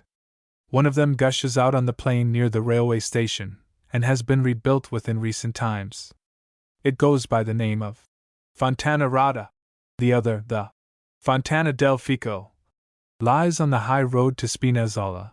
The water spouts out of 7 mouths, and near at hand is a plantation of young sycamores. The basin of this fount was also rebuilt about 10 years ago at no little expense, and has now a thoroughly modern and businesslike aspect. But I was told that a complicated network of subterranean pipes and passages, leading to God knows where, was unearthed during the process of reconstruction. It was magnificent masonry, said my informant, who was an eyewitness of the excavations but could tell me nothing more of interest. The problem how far either of these fountains fulfills the conditions postulated in the last verse of Horace's ode may be solved by every one according as he pleases. In fact, there is no other way of solving it. In my professorial mood, I should cite the cavern and the downward leaping waters against the hypothesis that the Bandusian fount stood on either of these modern sites.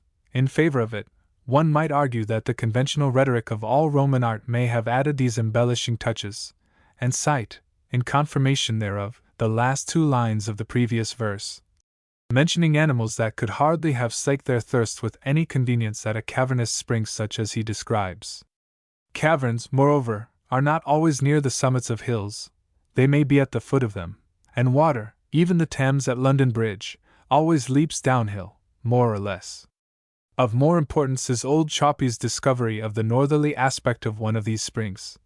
The fierce season of the blazing dog star cannot touch.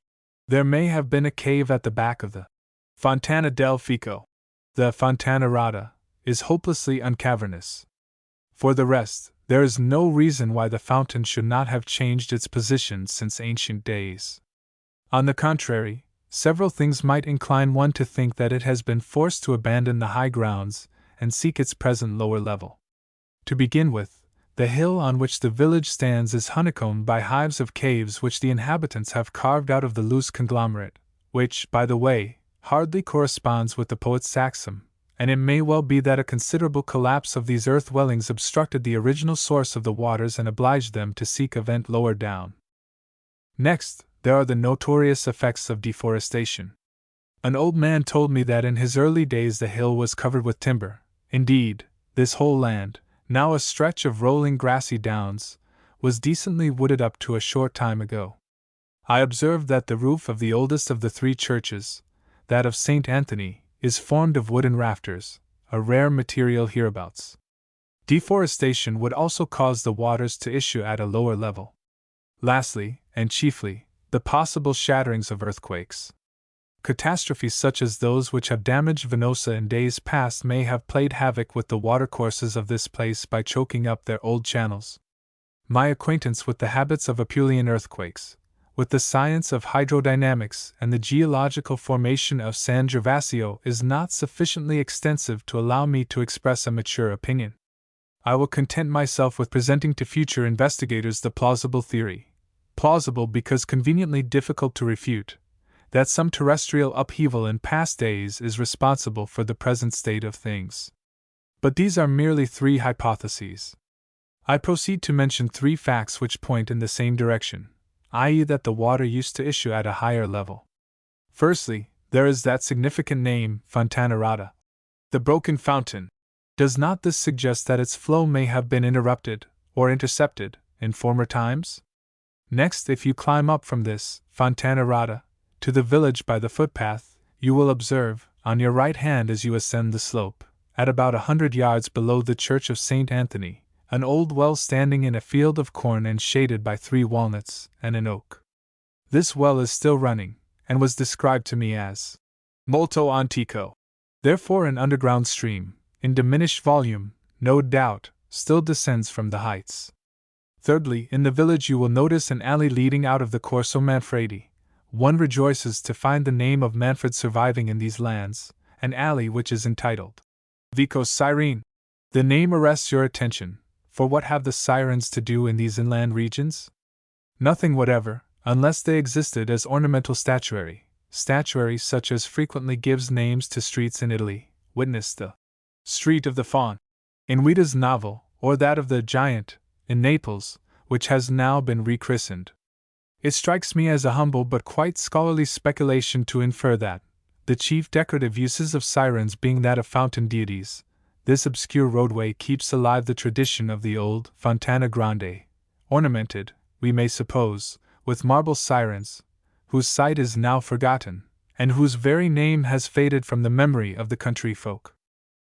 What, then, does my ramble of 2 hours at San Gervasio amount to? It shows that there is a possibility, at least, of a now vanished fountain having existed on the heights where it might fulfill more accurately the conditions of Horace's ode. If Ugheli's church, at the Bandusian fount, stood on this eminence, well, I shall be glad to corroborate, for once in the way, old Ugheli, whose book contains a deal of dire nonsense. And if the Abbé Choppy's suggestion that the village lay at the foot of the hill should ever prove to be wrong, well, his amiable ghost may be pleased to think that even this does not necessitate the sacrifice of his Venosa theory in favor of that of the scholiast Akron. There is still a way out of the difficulty. But whether this at San Gervasio is the actual fountain hymned by Horace, that is quite another affair. Few poets, to be sure, have clung more tenaciously to the memories of their childhood than did he and Virgil. And yet, the whole scene may be a figment of his imagination. The very word Bandusia may have been coined by him. Who can tell? Then there is the Digentia hypothesis. I know it. I have read some of its defenders, and consider, entre nous, that they have made out a pretty strong case. But I am not in the mood for discussing their proposition, not just now. Here at San Gervasio I prefer to think only of the Roman singer, so sanely jovial, and of these waters as they flowed, limpid and cool, in the days when they fired his boyish fancy. Deliberately I refuse to hear the charmer voice here. Deliberately, moreover, I shut my eyes to the present condition of affairs, to the herd of squabbling laundresses and those other incongruities that spoil the antique scene. Why not? The timid alone are scared by microscopic discords of time and place. The sage can invest this prosaic water trough with all its pristine dignity, and romance by an unfailing expedient. He closes an eye. It is an art he learns early in life, a simple art, and one that greatly conduces to happiness. The ever alert, the conscientiously wakeful, how many fine things they fail to see! Horace knew the wisdom of being genially unwise, of closing betimes an eye, or an ear, or both. Desipere in loco. 8 tillers of the soil. I remember watching an old man stubbornly digging a field by himself. He toiled through the flaming hours, and what he lacked in strength was made up in the craftiness, malicia, born of long love of the soil. The ground was baked hard, but there was still a chance of rain, and the peasants were anxious not to miss it. Knowing this kind of labor, I looked on from my vine-wreathed arbor with admiration, but without envy. I asked whether he had not children to work for him. All dead, and health to you, he replied, shaking his white head dolefully. And no grandchildren? All Americans, emigrants. He spoke in dreamy fashion of years long ago when he, too, had traveled, sailing to Africa for corals, to Holland and France. Yes, and to England also. But our dockyards and cities had faded from his mind. He remembered only our men. Che bella Gioventu, che bella Gioventu. A sturdy brood, he kept on repeating. And lately, he added, America has been discovered. He toiled 14 hours a day, and he was 83 years old. Apart from that creature of fiction, the peasant in Fabula whom we all know, I can find little to admire in this whole class of men, whose talk and dreams are of the things of the soil, and who knows of nothing save the regular interchange of summer and winter with their unvarying tasks and rewards. None save a Cincinnatus or Garibaldi can be ennobled by the spade.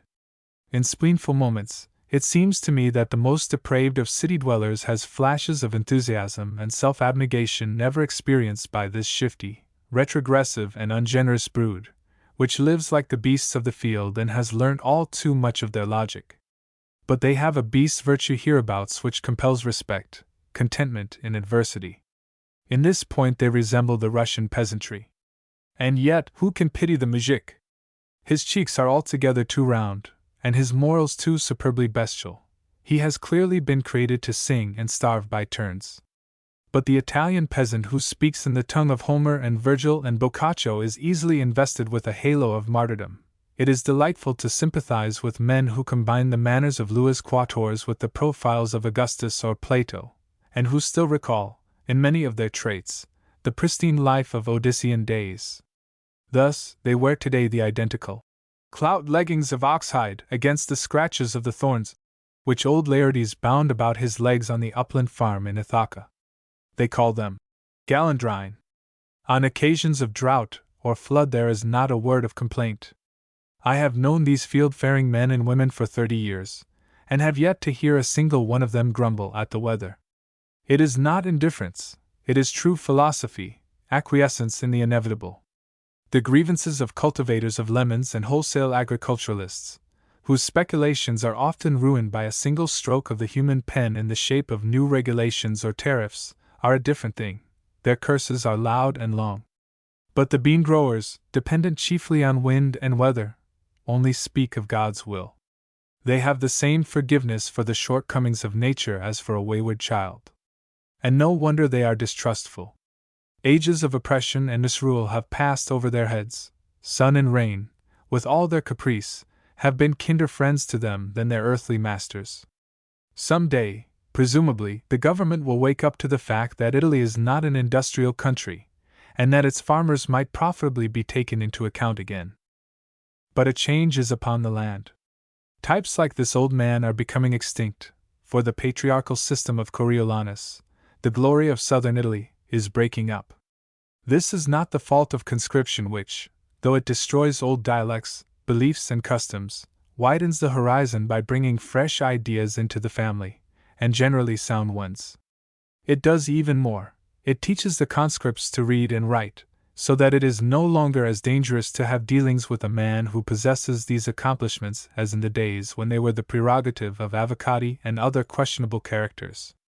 A countryman, nowadays, may read and write and yet be honest. What is shattering family life is the speculative spirit born of emigration. A continual coming and going. 2/3 of the adolescent and adult male population are at this moment in Argentina or the United States, some as far afield as New Zealand. Men who formerly reckoned in sous now talk of thousands of francs.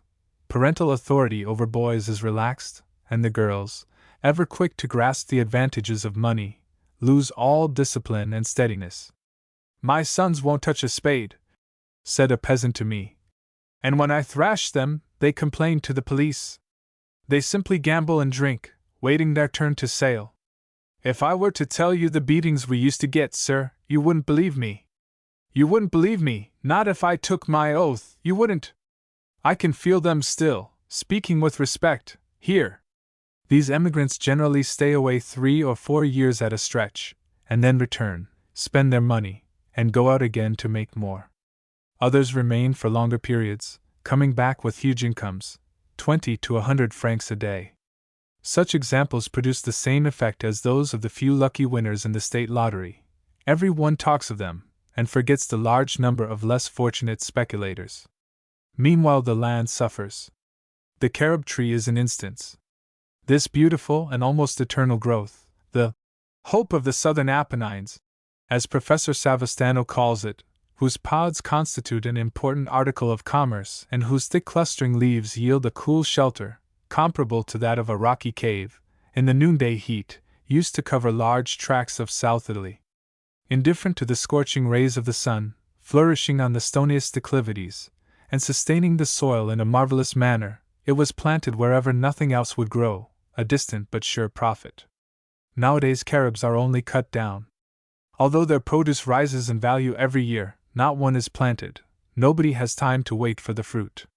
It is nothing short of a social revolution, depopulating the country of its most laborious elements.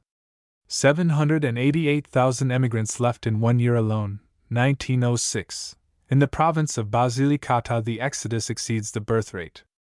I do not know the percentage of those who depart never to return, but it must be considerable. The land is full of chronic grass widows. Things will doubtless right themselves in due course.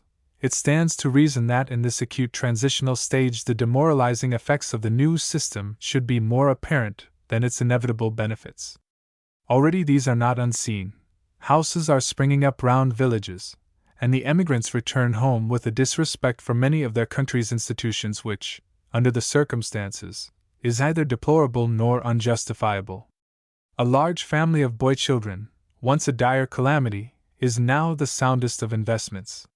Soon after their arrival in America they begin sending home rations of money to their parents. The old farm prospers once more, the daughters receive decent dowries. I know farmers who receive over £3 a month from their sons in America, all under military age. We work, yes, they will then tell you. But we also smoke our pipe. Previous to this wholesale emigration, things had come to such a pass that the landed proprietor could procure a laborer at a franc a day, out of which he had to feed and clothe himself. It was little short of slavery. The roles are now reversed, and while landlords are impoverished, the rich emigrant buys up the farms or makes his own terms for work to be done, wages being trebled. A new type of peasant is being evolved, independent of family, fatherland, or traditions, with a sure haven of refuge across the water when life at home becomes intolerable. Yes, a change is at hand. And another of those things which emigration and the new order of affairs are surely destroying is that ancient anthropomorphic way of looking at nature, with its expressive turns of speech. A small boy, whom I watched gathering figs last year, informed me that the fig tree was innamorato del pietre e cistern, enamored of stones and cisterns, meaning that its roots are searchingly destructive to masonry and display a fabulous intuition for the proximity of water. He also told me, what was news to me, that there are more than 2 or 3 varieties of figs. Will you have his list of them? Here it is. There is the Fico Arnese, the smallest of all, and the Fico Santillo, both of which are best when dried, the Fico Volambula, which is never dried, because it only makes the spring fruit, the Fico Molignano, which ripens as late as the end of October and must be eaten fresh, the Fico Coritorto. Reinhardt, from its shape, which has the most leathery skin of all and is often destroyed by grubs after rain, the Fico Troiano, the Fico Arzano, and the Fico Vescovo, which appears when all the others are over, and is eaten in February. This may be the kind referred to in Stammer's Dolce Napoli, as deriving from Sorrento, where the first tree of its kind was discovered growing out of the garden wall of the bishop's palace, whence the name. All these are neri, black. Now for the white kinds. The Fico Paradiso has a tender skin, but is easily spoilt by rain and requires a ridiculous amount of sun to dry it. The Fico Votato is also better fresh. The Fico Pezzatolo is often attacked by grubs, but grows to a large size every 2 or 3 years. The Fico Pasquarello is good up till Christmas. The Fico Natalino. Lastly, the Fico, whose name I will not record, though it would be an admirable illustration of that same anthropomorphic turn of mind. The Santillo and Arnese, he added, are the varieties which are cut into 2 and laid lengthwise upon each other and so dried. Query, is not this the duplex ficus of Horace? Of course there are other kinds, he said, but I don't remember them just now. When I asked whether he could tell these different fig trees apart by the leaves and stems alone and without the fruit, he said that each kind, even in winter, retained its peculiar fascia face, but that some varieties are more easy to distinguish than others. I inquired into the mysteries of caprification, and learned that artificial ripening by means of a drop of oil is practiced with some of them, chiefly the Santillo, Volambula, Pasquarello, and Natalino. Then he gave me an account of the prices for the different qualities and seasons which would have astonished a grocer. All of which proves how easy it is to misjudge of folks who, although they do not know that Paris is the capital of France, yet possess a training adapted to their present needs. They are specialists for things of the grain-giving earth. It is a pleasure to watch them grafting vines and olives and lemons with the precision of a trained horticulturist. They talk of governar their soil. It is the word they use in respect to a child. Now figs are either white nor black, but such is the terminology. Stones are white or black. Prepared olives are white or black. Wine is white or black.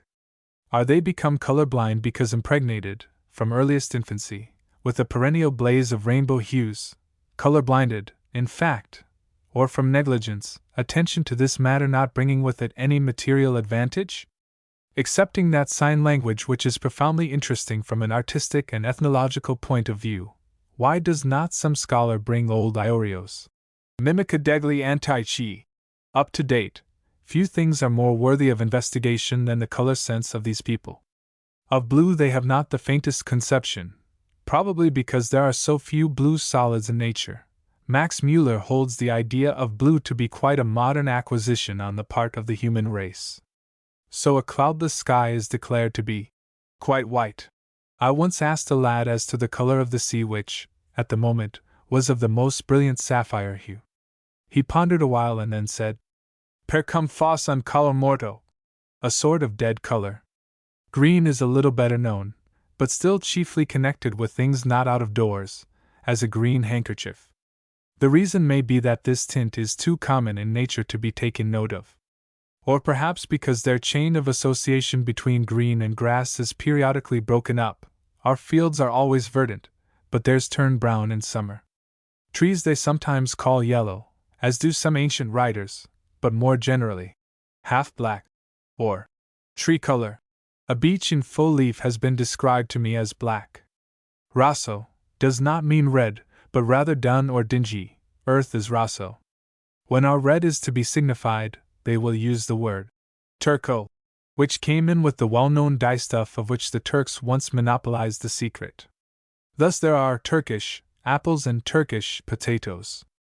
But turco may also mean black, in accordance with the tradition that the Turks, the Saracens, were a black race. Snakes, generally grayish-brown in these parts, are described as either white or black. An eagle owl is half black, a kestrel un quasi bianco. The mixed colors of cloths or silks are either beautiful or ugly, and there's an end of it.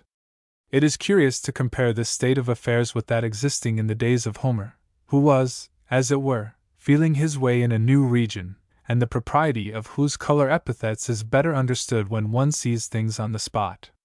Of course, I am only speaking of the humble peasant whose blindness, for the rest, is not incurable. One might enlarge the argument, and deduce his odd insensibility to delicate sense from the fact that he thrives in an atmosphere saturated with violent odors of all kinds, his dullness in regard to finer shades of sound, from the shrieks of squalling babies and other domestic explosions in which he lives from the cradle to the grave. That is why these people have no nerves. Terrific bursts of din, such as the pandemonium of Pietragrada, stimulate them in the same way that others might be stimulated by a quartet of Brahms. And if they who are so concerned about the massacre of small birds in this country would devote their energies to the invention of a noiseless and yet cheap powder, their efforts would at last have some prospects of success. For it is not so much the joy of killing, as the pleasurable noise of the gun, which creates these local sportsmen, as the sagacious Ultramontaigne observed long ago. Le Napolitain est passion pour la chasse, he says, parce que les coups de fusil flattent son oreille. This ingenuous love of noise may be connected, in some way, with their rapid nervous discharges. I doubt whether intermediate convulsions have left much purity of Greek blood in South Italy, although emotional travelers, fresh from the north, are forever discovering classic Hellenic profiles among the people. There is certainly a scarce type which, for want of a better hypothesis, might be called Greek, of delicate build and below the average height, small-eared and straight-nosed, with curly hair that varies from blonde to what Italians call castagno chiaro. It differs not only from the robuster and yet fairer northern breed, but also from the darker surrounding races. But so many contradictory theories have lately been promulgated on this head, that I prefer to stop short at the preliminary question: did a Hellenic type ever exist? No more, probably, than that charming race which the artists of Japan have invented for our delectation. Strains of Greek blood can be traced with certainty by their track of folklore and poetry and song, such as still echoes among the valleys of Sparta and along the Bosphorus. Greek words are rather rare here, and those that one hears, such as Ciaciello, Caruso, Chrysomile, etc., have long ago been garnered by scholars like de Grandis, Maltito, and Salvatore Mele.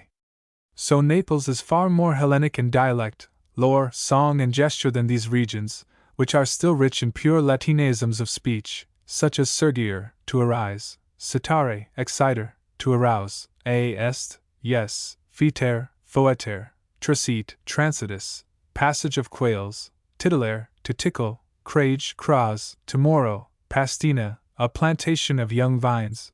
Ulpian has pastinum in stitura.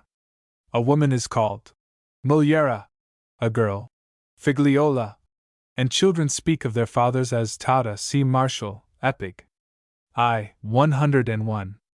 Only yesterday I added a beautiful Latinism to my collection, when an old woman, in whose cottage I sometimes repose, remarked to me, "Non avit virtu oggi." You are not up to the mark today. The real, antique virtue. I ought to have embraced her. No wonder I have no virtue just now. This savage Volturnian wind, did it not sap the Roman virtue at Cannae? All those relics of older civilizations are disappearing under the standardizing influence of conscription, emigration, and national schooling. And soon enough the contronome system will become a thing of the past. I shall be sorry to see it go, though it has often driven me nearly crazy. What is a contronome? The same as a sopranome. It is a nickname which, as with the Russian peasants, takes the place of Christian and surname together. A man will tell you, "My name is Luigi, but they call me, by contronome, Ocanzero. I don't know my surname." Some of these nicknames are intelligible, such as Ospora Mirella, which refers to the man's profession of building those walls without mortar which are always tumbling down and being repaired again, or Osaiacuriello, Aqua, a leaking, one whose money leaks from his pocket, a spendthrift, or San Pietro, from his saintly appearance, O Civil, who is so uncivilized, or Cristoforo Colombo, because he is so very witty wake. But 80% of them are quite obscure even to their owners, going back, as they do, to some forgotten trick or incident during childhood, or to some pet name which even in the beginning meant nothing. Nearly every man and boy has his contronome by which, and by which alone, he is known in his village. The women seldomer, unless they are conspicuous by some peculiarity, such as A Spira, the spy, or A Papinessa, the fat one, whose counterpart, in the male sex, would be O Tripone. Conceive, now, what trouble it entails to find a man in a strange village if you happen not to know his contronome, and how on earth are you to discover it, if his surname means nothing to the inhabitants, and his Christian name is shared by 100 others? For they have an amazing lack of inventiveness in this matter. 4 or 5 Christian names will include the whole population of the place. 10 to 1 you will lose a day looking for him, unless something like this takes place. You set forth your business to a crowd of villagers that have collected around. It is simple enough. You want to speak to Luigi so-and-so. A good-natured individual, who seems particularly anxious to help, summarizes affairs by saying, "The gentleman wants Luigi so-and-so." There is evidently some joke in the mere suggestion of such a thing. They all smile. Then a confused murmur of voices goes up. "Luigi, Luigi. Now which Luigi does he mean?" You repeat his surname in a loud voice. It produces no effect, beyond that of increased hilarity. "Luigi, Luigi. Perhaps O Zaccolone? Perhaps O Saticchio? Or the Figlio di O Zibalocchio?" The good-natured individual volunteers to beat the surrounding district and bring in all the Luigi's he can find. After half an hour they begin to arrive, one by one. He is not among them. Dismissed with cigars, as compensation for loss of time. Meanwhile half the village has gathered around, vastly enjoying the fun, which it hopes will last till bedtime. You are getting bewildered. New people flock in from the fields to whom the mysterious joke about Luigi must be explained. "Luigi, Luigi," they begin again. "Now, which of them can he mean? Perhaps O Marzariello? Or O Cuccolillo? I never thought of him," says the good-natured individual. "Here, boy, run and tell O Cuccolillo that a foreign gentleman wants to give him a cigar." By the time O Cuccolillo appears on the scene the crowd has thickened. You explain the business for the 50th time. No, he is Luigi, of course, but not the right Luigi, which he regrets considerably. Then the joke is made clear to him, and he laughs again. You have lost all your nerve, but the villagers are beginning to love you. "Can it be Osia Becchino? Or the Figlio di Ociapino? It might be O Basiardiello, the liar. He's dead." "So he is. I quite forgot. Well, then it must be the husband of Asa Savetta, the flirt. He's in prison. But how about Ocacci and Fierno?" Suddenly a withered hag croaks authoritatively. "I know! The gentleman wants Otentillo." Chorus of villagers. "Then why doesn't he say so?" Otentillo lives far, far away. An hour elapses. At last he comes, full of bright expectations. No, this is not your Luigi, he is another Luigi. You are ready to sink into the earth, but there is no escape. The crowd surges all around, the news having evidently spread to neighboring hamlets. Luigi, Luigi. Let me see. It might be O Rappo. O Massacillo, more likely. I have it. It's O Spenatiello. I never thought of him, says a well-known voice. Here, boy, run and tell. Or O Cicerinello. O Virginiello. O Ciabalone. Never mind the G.D., son of B, says a cheery person in excellent English, who has just arrived on the scene. See here, I lived 15 years in Brooklyn, damn fine, ave a glass of wine round my place. Your Luigi's in America, sure. And if he isn't, send him to hell. Sound advice, this. What's his surname, anyhow? He goes on. You explain once more. Why, there's the very man you're looking for. There, standing right in front of you. He's Luigi, and that's his surname right enough. He don't know it himself, you bet. And he points to the good-natured individual. These country folk can fare on strange meats. A boy consumed a snake that was lying dead by the roadside. A woman ate 30 raw eggs and then a plate of macaroni. A man swallowed 6 kilograms of the uncooked fat of a freshly slaughtered pig. He was ill for a week afterwards. Another one devoured 2 small birds alive, with beaks, claws, and feathers. Such deeds are sternly reprobated as savagery. Still, they occur, and nearly always as the result of wagers. I wish I could couple them with equally heroic achievements in the drinking line, but alas! I have only heard of one old man who was wont habitually to engulf 22 liters of wine a day. 8 are spoken of as almost too much in these degenerate days. Mice, says Movers, were sacrificially eaten by the Babylonians. Here, as in England, they are cooked into a paste and given to children, to cure a certain complaint. To take away the dread of the sea from young boys, they mix into their food small fishes which have been devoured by larger ones and taken from their stomachs, the underlying idea being that these half-digested fry are thoroughly familiar with the storms and perils of the deep, and will communicate these virtues to the boys who eat them. It is the same principle as that of giving chamois blood to the goat boys of the Alps, to strengthen their nerves against giddiness, pure sympathetic magic, of which there is this, at least, to be said that its fundamental conception is identical with that of modern science, a faith in the order or uniformity of nature. I have also met persons who claim to have been cured of rachitic troubles in their youth by eating a puppy dog cooked in a saucepan. But only one kind of dog is good for this purpose, to be procured from those foundling hospitals whither hundreds of illegitimate infants are taken as soon as possible after birth. The mothers, to relieve the discomfort caused by this forcible separation from the newborn, by a certain kind of puppy there, bring them home, and nourish them in loco infantis. These puppies cost £1 apiece, and are generally destroyed after performing their duties. It is they who are cooked for curing the scrofulous tendencies of other children. Swallows' hearts are also used for another purpose. So is the blood of tortoises, for strengthening the backs of children, the tortoise being a hard animal. So is that of snakes, who are held up by head and tail and pricked with needles. The greater their pain, the more beneficial their blood, which is soaked up with cotton wool and applied as a liniment for swollen glands. In fact, nearly every animal has been discovered to possess some medicinal property. But of the charm of such creatures the people know nothing. How different from the days of old!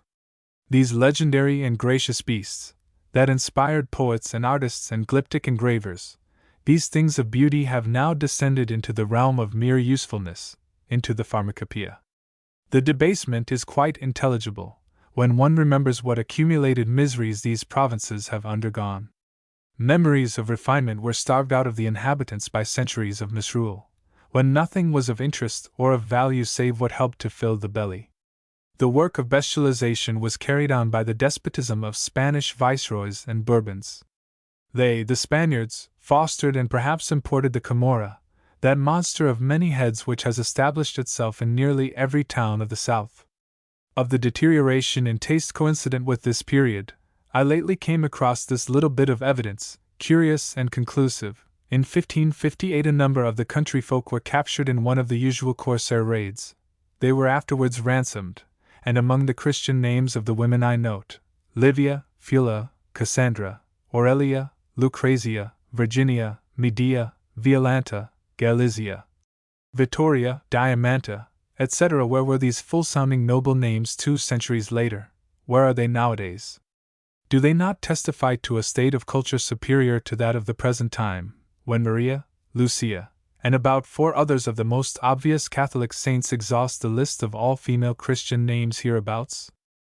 All this is changing once more. A higher standard of comfort is being evolved, though relics of this former state of insecurity may still be found, such as the absence, even in houses of good families, of clocks and watches, and convenient storage for clothes and domestic utensils, their habits of living in penury and of buying their daily food by farthings, as though one never knew what the next day might bring. Their dread of going out of doors by night. They have a proverb which runs, Di notte non parlar forte, di giorno guardate eterno, their lack of humor. For humor is essentially a product of ease, and nobody can be at ease in unquiet times. That is why so few poets are humorous. Their restlessly querulous nature has the same effect on their outlook as an insecure environment. But it will be long ere these superstitions are eradicated. The magic of South Italy deserves to be well studied, for the country is a cauldron of demonology wherein Oriental beliefs, imported direct from Egypt, the classic home of witchcraft, commingled with those of the West. A foreigner is at an unfortunate disadvantage. If he asks questions, he will only get answers dictated by suspicion or a deliberate desire to mislead. Prudent answers, whoso accepts these explanations in good faith, might produce a wondrous contribution to ethnology. Wise women and wizards abound, but they are not to be compared with that Santa near Naples whom I used to visit in the 90s, and who was so successful in the magics that the Bishop of Pozzuoli, among hundreds of other clients, was wont to drive up to her door once a week for a consultation. These mostly occupy themselves with the manufacture of charms for gaining lucky lottery numbers, and for deluding fond women who wish to change their lovers. The lore of herbs is not much studied. For bruises, a slice of the opuntia is applied, or the cooling parieteria, known as parita, or peartone. The chamomile and other common remedies are in vogue. The virtues of the male fern, the rue, sabina, and homemade ergot of rye are well known but not employed to the extent they are in Russia, where a large progeny is a disaster. There is a certain respect for the legitimate unborn, and even in cases of illegitimacy some neighboring foundling hospital, the House of the Madonna, is much more convenient. It is a true monk's expedient. It avoids the risk of criminal prosecution, the only difference being that the Mother of God, and not the natural mother of the infant, becomes responsible for its prompt and almost inevitable destruction. That the moon stands in sympathetic relations with living vegetation is a fixed article of faith among the peasantry. They will prune their plants only when the satellite is waxing, al sottile della luna, as they say. Altogether, the moon plays a considerable part in their lore, as might be expected in a country where she used to be worshipped under so many forms. The dusky markings on her surface are explained by saying that the moon used to be a woman and a baker of bread, her face gleaming with the reflection of the oven. But one day she annoyed her mother, who took up the brush they use for sweeping away the ashes, and smirched her face. Whoever reviews the religious observances of these people as a whole will find them a jumble of contradictions and incongruities, lightly held and as lightly dismissed. Theirs is the attitude of mind of little children, of those, I mean, who have been so saturated with Bible stories and fairy tales that they cease to care whether a thing be true or false, if it only amuses for the moment. That is what makes them an ideal prey for the quack physician. They will believe anything so long as it is strange and complicated. A straightforward doctor is not listened to. They want that mystery-making priest-physician, concerning whom a French writer, I forget his name, has wisely discoursed. I once recommended a young woman who was bleeding at the nose to try the homely remedy of a cold key. I thought she would have died of laughing. The expedient was too absurdly simple to be efficacious. The attitude of the clergy in regard to popular superstitions is the same here as elsewhere. They are too wise to believe them, and too shrewd to discourage the belief in others. These things can be turned to account for keeping the people at a conveniently low level of intelligence. For the rest, these priests are mostly good fellows of the live and let live type, who would rather cultivate their own potatoes than quarrel about vestments or the Trinity. Violently acquisitive, of course, like most Southerners. I know a parish priest, a son of poor parents, who, by dint of sheer energy, has amassed a fortune of 500,000 francs. He cannot endure idleness in any shape, and a fine medieval scene may be witnessed when he suddenly appears round the corner and catches his workmen wasting their time and his money. Ha, loafers, rogues, villains, vermin, and sons of bastardy cornuti! If God had not given me these garments and thereby closed my lips to all evil speaking, seizing his cassock and displaying half a yard of purple stocking, wouldn't I just tell you, spawn of adulterous assassins, what I think of you? But under the new regime these priests are becoming mere decorative survivals, that look well enough in the landscape, but are not taken seriously save in their matchmaking and money-lending capacities. The intense realism of their religion is what still keeps it alive for the poor in spirit. Their saints and devils are on the same familiar footing towards mankind as were the old gods of Greece. Children do not know the meaning of inferno, they call it Casa del Diavolo, the devil's house, and if they are naughty, the mother says, La Madonna strilla, the Madonna will scold. Here is a legend of St. Peter, interesting for its realism and because it has been grafted upon a very ancient motif. The Apostle Peter was a dissatisfied sort of man, who was always grumbling about things in general and suggesting improvements in the world scheme. He thought himself cleverer even than NSGC. One day they were walking together in an olive orchard, and Peter said, "Just look at the trouble and time it takes to collect all those miserable little olives. Let's have them the size of melons." "Very well. Have your way, friend Peter. But something awkward is bound to happen. It always does, you know, with those improvements of yours." And sure enough, one of these enormous olives fell from the tree straight on the saint's head, and ruined his new hat. "I told you so," said NSGC. I remember a woman explaining to me that the saints in heaven took their food exactly as we do, and at the same hours. "The same food?" I asked. "Does the Madonna really eat beans? Beans? Not likely! But fried fish, and beefsteaks of veal." I tried to picture the scene, but the effort was too much for my hereditary Puritan leanings. Unable to rise to these heights of realism, I was rated a pagan for my ill-timed spirituality. Madame S. Servi. 9. Moving southwards.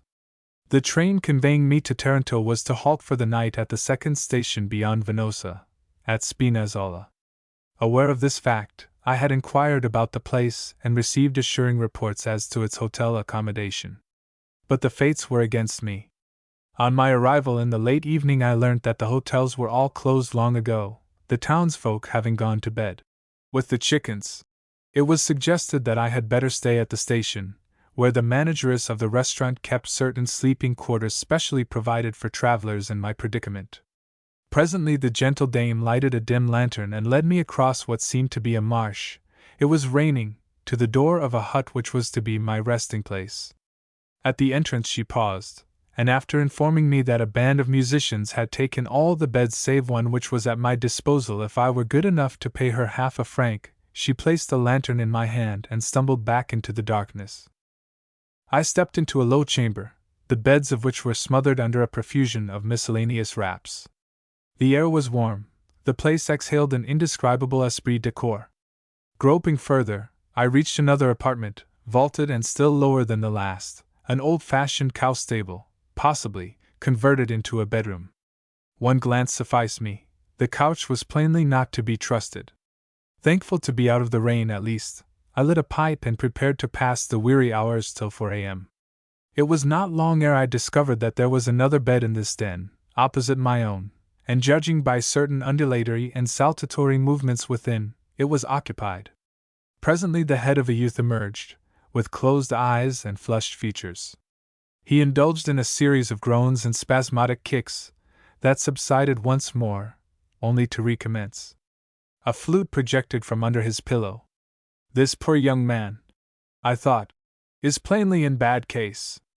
On account of illness, he has been left behind by the rest of the band, who have gone to Spinazzola to play at some marriage festival. He is feverish, or possibly subject to fits, to choriasis, or who knows what disorder of the nervous system. A cruel trick, to leave a suffering youngster alone in this foul hovel.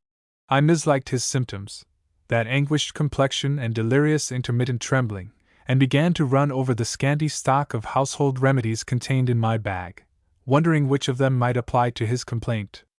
There was court plaster and boot polish, quinine, corrosive sublimate, and Worcester sauce, detestable stuff, but indispensable hereabouts.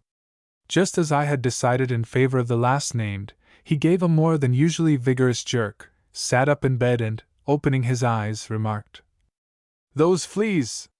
This, then, was the malady. I inquired why he had not joined his companions. He was tired, he said, tired of life in general, and of flute playing in particular. Tired, moreover, of certain animals, and with a tiger-like spring he leapt out of bed. Once thoroughly awake, he proved an amiable talker, though oppressed with an incurable melancholy which no amount of tobacco and Venosa wine could dispel. In gravely boyish fashion he told me of his life and ambitions. He had passed a high standard at school, but, what would you, every post was crowded. He liked music, and would gladly take it up as a profession, if anything could be learned with a band such as his. He was sick, utterly sick, of everything. Above all things, he wished to travel. Visions of America floated before his mind. Where was the money to come from? Besides, there was the military service looming close at hand, and then, a widowed mother at home, the inevitable mother, with a couple of little sisters. How shall a man desert his family? He was born on a farm on the Merge, the watershed between this country and the Adriatic. Thinking of the Merge, that shapeless and dismal range of limestone hills whose name suggests its sad monotony, I began to understand the origin of his pagan wistfulness. "Happy foreigners!" Such was his constant refrain. "Happy foreigners, who can always do exactly what they like. Tell me something about other countries," he said. "Something true? Anything, anything." To cheer him up, I replied with improbable tales of Indian life, of Rajas and diamonds, of panthers whose eyes shine like moonbeams in the dark jungle, of elephants huge as battleships, of sportive monkeys who tie knots in each other's tails and build themselves huts among the trees, where they brew iced lemonade, which they offer in friendliest fashion to the thirsty wayfarer, together with other light refreshment. "Cigarettes as well?" "No, they are not allowed to cultivate tobacco." "Ah, that monopolio, the curse of humanity!" He was almost smiling when, at 2:30 a.m., there resounded a furious knocking at the door, and the rest of the band appeared from their unknown quarters in the liveliest of spirits. Altogether, a memorable night. But at 4 o'clock the lantern was extinguished, and the cavern, bereft of its Salvator Rosa glamour, resolved itself into a prosaic and infernally unclean hovel. Issuing from the door, I saw those murky recesses invaded by the uncompromising light of dawn, and shuddered. The railway journey soon dispelled the phantoms of the night. As the train sped downhill, the sun rose in splendor behind the Merge hills, devouring mists so thickly couched that, struck by the first beams, they glistered like compact snowfields, while their shaded portions might have been mistaken for stretches of mysterious swamp, from which an occasional clump of treetops emerged, black and island-like. These dreamland effects lasted but a brief time, and soon the whole face of the landscape was revealed. An arid region, not unlike certain parts of northern Africa. Yet the line passes through places renowned in history. Who would not like to spend a day at Altamira, if only in memory of its treatment by the ferocious Cardinal Ruffo and his army of cutthroats? After a heroic but vain resistance comparable only to that of Saguntum or Petelia, during which every available metal, and even money, was converted into bullets to repel the assailers, there followed a 3 days' slaughter of young and old. Then the Cardinal blessed his army and pronounced, in the blood-drenched streets, a general absolution. Even this man has discovered apologists. No cause so vile, that some human being will not be found to defend it. So much I called to mind that morning from the pages of Coletta, and straightway formed a resolution to slip out of the carriage and arrest my journey at Altamira for a couple of days. But I must have been asleep while the train passed through the station, nor did I wake up again till the Blue Ionian was in sight. At Venosa one thinks of Roman legionaries fleeing from Hannibal, of Horace, of Norman ambitions. Lucera and Manfredonia call up Saracen memories and the ephemeral gleams of Hohenstaufen. Gargano takes us back into Byzantine mysticism and Monchieri. And now from Altamira with its dark record of Bourbon horrors, we glide into the sunshine of Hellenic days when the wise Archytas, sage and lawgiver, friend of Plato, ruled this ancient city of Tarentum. A wide sweep of history. And if those Periclean times be not remote enough, yonder lies Aurea on its hilltop, the stronghold of pre-Hellenic and almost legendary Messapians, while for such as desire more recent associations there is the Albanian colony of San Giorgio, only a few miles distant, to recall the glories of Skanderbeg and his adventurous bands. Herein lies the charm of travel in this land of multiple civilizations, the ever-changing layers of culture one encounters, their wondrous juxtaposition. My previous experiences of Taranto hotels counseled me to take a private room overlooking the inland sea, the southern aspect is already intolerably hot, and to seek my meals at restaurants. And in such a one I have lived for the last 10 days or so, reviving old memories. The place has grown in the interval. Indeed, if one may believe certain persons, the population has increased from 30 to 90,000 in, I forget how few years. The arsenal brings movement into the town. It has appropriated the lion's share of building sites in the new town. Is it a ripple on the surface of things, or will it truly stir the spirits of the city?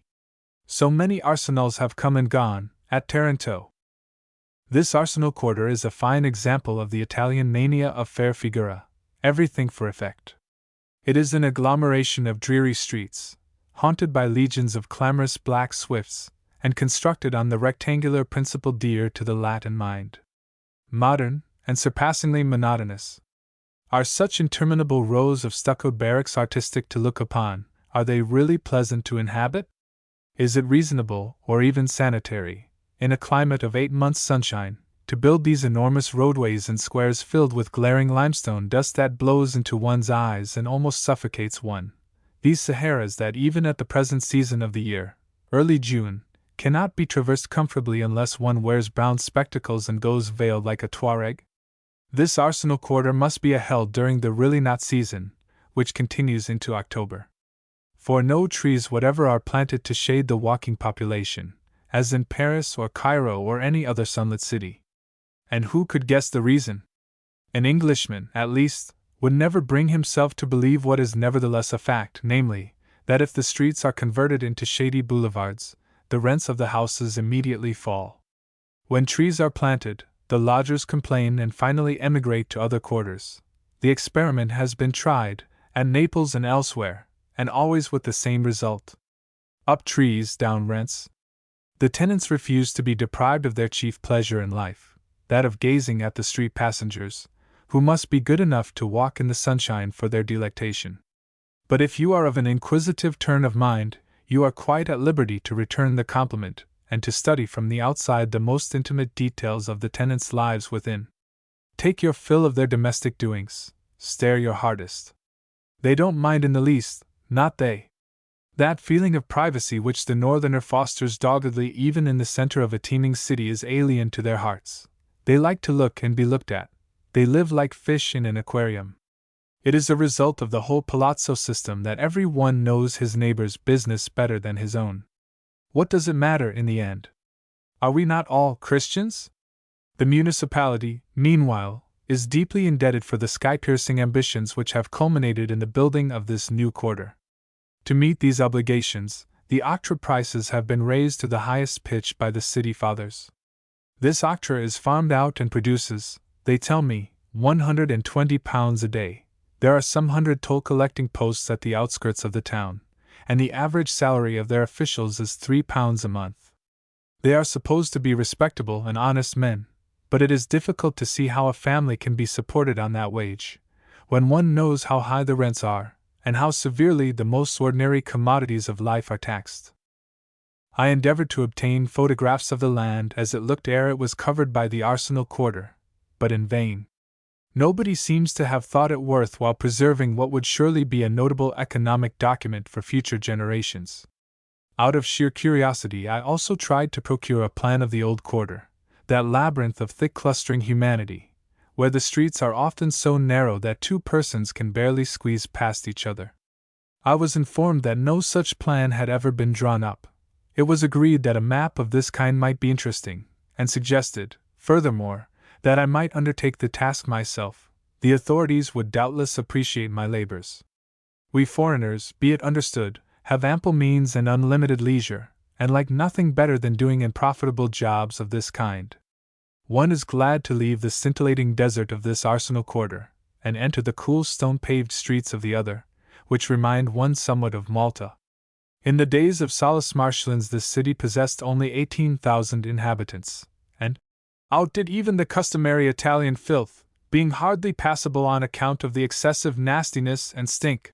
It is now scrupulously clean, so absurdly clean, that it has quite ceased to be picturesque.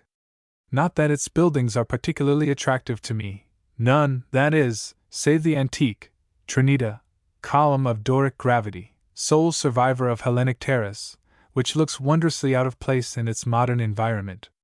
One of the finest of these earlier monuments, the Orsini Tower depicted in old prints of the place, has now been demolished. Lovers of the Baroque may visit the shrine of Saint Cataldo, a jovial nightmare in stone. And they who desire a literary pendant to this fantastic structure should read the life of the saint written by Morone in 1642. Like the shrine, it is the quintessence of insipid exuberance. There is something preposterous in its very title. Cataldiados? And whoever reads through those 6 books of Latin hexameters will arise from the perusal half-dazed. Somehow or other, it dislocates one's whole sense of terrestrial values to see a frowsy old monk treated in the heroic style and meter, as though he were a new Achilles. As a jeu d'esprit the book might pass, but it is deadly serious. Single men will always be found to perpetrate monstrosities of literature. The marvel is that an entire generation of writers should have worked themselves into a state of mind which solemnly approved of such freaks. Every one has heard of the strange position of this hoary island citadel, a metropolis, already, in Neolithic days. It is of oval shape, the broad sides washed by the Ionian Sea and an oyster-producing lagoon, bridges connected at one extremity with the arsenal or new town, and at the other with the so-called commercial quarter. It is as if some precious gem were set, in a ring, between 2 others of minor worth. Or, to vary the simile, this Acropolis, with its close-packed alleys, is the throbbing heart of Taranto, the arsenal quarter, its head, and that other one, well, its stomach, quite an insignificant stomach as compared with the head and corroborative, and so far, of the views of Metchnikoff, who holds that this hitherto commendable organ ought now to be reduced in size, if not abolished altogether. From out of this window I gaze upon the purple lagoon flecked with warships and sailing boats, and beyond it, upon the venerable land of Japigia, the heel of Italy, that rises in heliotrope-tinted undulations towards the Adriatic watershed. At night time an exquisite perfume of flowers and ripe corn comes wafted into my room over the still waters, and when the sun rises, white settlements begin to sparkle among its olives and vineyards. My eyes often rest upon one of them. It is Grottaglie, distant a few miles from Taranto on the Brindisi line. I must visit Grottaglie, for it was here that the flying monk received his education. The flying monk. The theme is not inappropriate at this moment, when the newspapers are ringing with the Paris-Rome aviation contest and the achievements of Beaumont, Garros, and their colleagues. I have purposely brought his biography with me, to reperuse on the spot. But let me first explain how I became acquainted with this 17th-century pioneer of aviation. It was an odd coincidence. I had arrived in Naples, and was anxious to have news of the proceedings at a certain aviation meeting in the north, where a rather inexperienced friend of mine had insisted upon taking a part. The newspaper reports of these entertainments are enough to disturb anybody. While admiring the great achievements of modern science in this direction, I wished devoutly, at that particular moment, that flying had never been invented, and it was something of a coincidence, I say, that stumbling in this frame of mind down one of the unspeakable little side streets in the neighborhood of the university, my glance should have fallen upon an 18th century engraving in a bookseller's window which depicted a man raised above the ground without any visible means of support, flying, in short. He was a monk, floating before an altar. A companion, near at hand, was portrayed as gazing in rapturous wonder at this feat of levitation. I stepped within and demanded the volume to which this was the frontispiece. The salesman, a hungry-looking old fellow with incredibly dirty hands and face, began to explain. "The flying monk, Sir Joseph of Cupertino. A mighty saint and conjurer. Or perhaps you would like some other book? I have many, many lives of Santi here. Look at this one of the great Egidio, for instance. I can tell you all about him, for he raised my mother's granduncle from the dead, yes, out of the grave, as one may say. You'll find out all about it in this book, and it's only one of his 1,000 miracles. And here is the biography of the renowned John Giuseppe, a mighty saint and—" I was paying little heed. The flying monk had enthralled me. An unsuspected pioneer of aviation. Here was a discovery. He flew? I queried, my mind reverting to the much-vaunted triumphs of modern science. Why not? The only reason why people don't fly like that nowadays is because, well, sir, because they can't. They fly with machines, and think it's something quite new and wonderful. And yet it's as old as the hills. There was Iscariot, for example, Icarus, I mean. Pure legend, my good man. Everything becomes legend, if the gentleman will have the goodness to wait. And here is the biography of— How much for Joseph of Cupertino? Cost what it may, I said to myself, that volume must be mine. He took it up and began to turn over the pages lovingly, as though handling some priceless book of hours. A fine engraving, he observed, sotto voce. And this is the best of many biographies of the flying monk. It is by Rossi, the Minister General of the Franciscan order to which our monk belonged, the official biography, it might be called, dedicated, by permission, to His Holiness Pope Clemens XIII, and based on the documents which led to the saint's beatification. Altogether, a remarkable volume. And he paused a while. Then continued. I possess a cheaper biography of him, also with a frontispiece, by Montanari, which has the questionable advantage of being printed as recently as 1853, and here is yet another one, by Antonio Basile. Oh, he has been much written about, a most celebrated thaumaturgo, wonder-worker. As to this life of 1767, I could not, with a good conscience, appraise it at less than 5 francs. I respect your feelings. But 5 francs! I have certain scruples of my own, you know, and it irks my sense of rectitude to pay 5 francs for the flying monk unless you can supply me with 6 or 7 additional books to be included in that sum. 12 soldi sous apiece, that strikes me as the proper price of such literature, for foreigners, at least. Therefore I'll have the great Egidio as well, and Montanari's Life of the Flying Monk, and that other one by Basile, and John Giuseppe, and— By all means! Pray take your choice. And so it came about that, relieved of a tenuous and very sticky 5-franc note, and loaded down with 3 biographies of the flying monk, 1 of Egidio, 2 of John Giuseppe, I had been hopelessly swindled, but there. No man can bargain in a hurry, and my eagerness to learn something of the life of this early airman had made me oblivious of the natural values of things, and with sundry smaller volumes of similar import bulging out of my pockets I turned in the direction of the hotel, promising myself some new if not exactly light reading. But hardly had I proceeded 20 paces before the shopkeeper came running after me with another formidable bundle under his arm. More books! An ominous symptom, the clearest demonstration of my defeat. I was already a marked man, a good customer. It was humiliating, after my long years' experience of the South. And there resounded an unmistakable note of triumph in his voice, as he said, Some more biographies, sir. Read them at your leisure, and pay me what you like. You cannot help being generous, I see it in your face.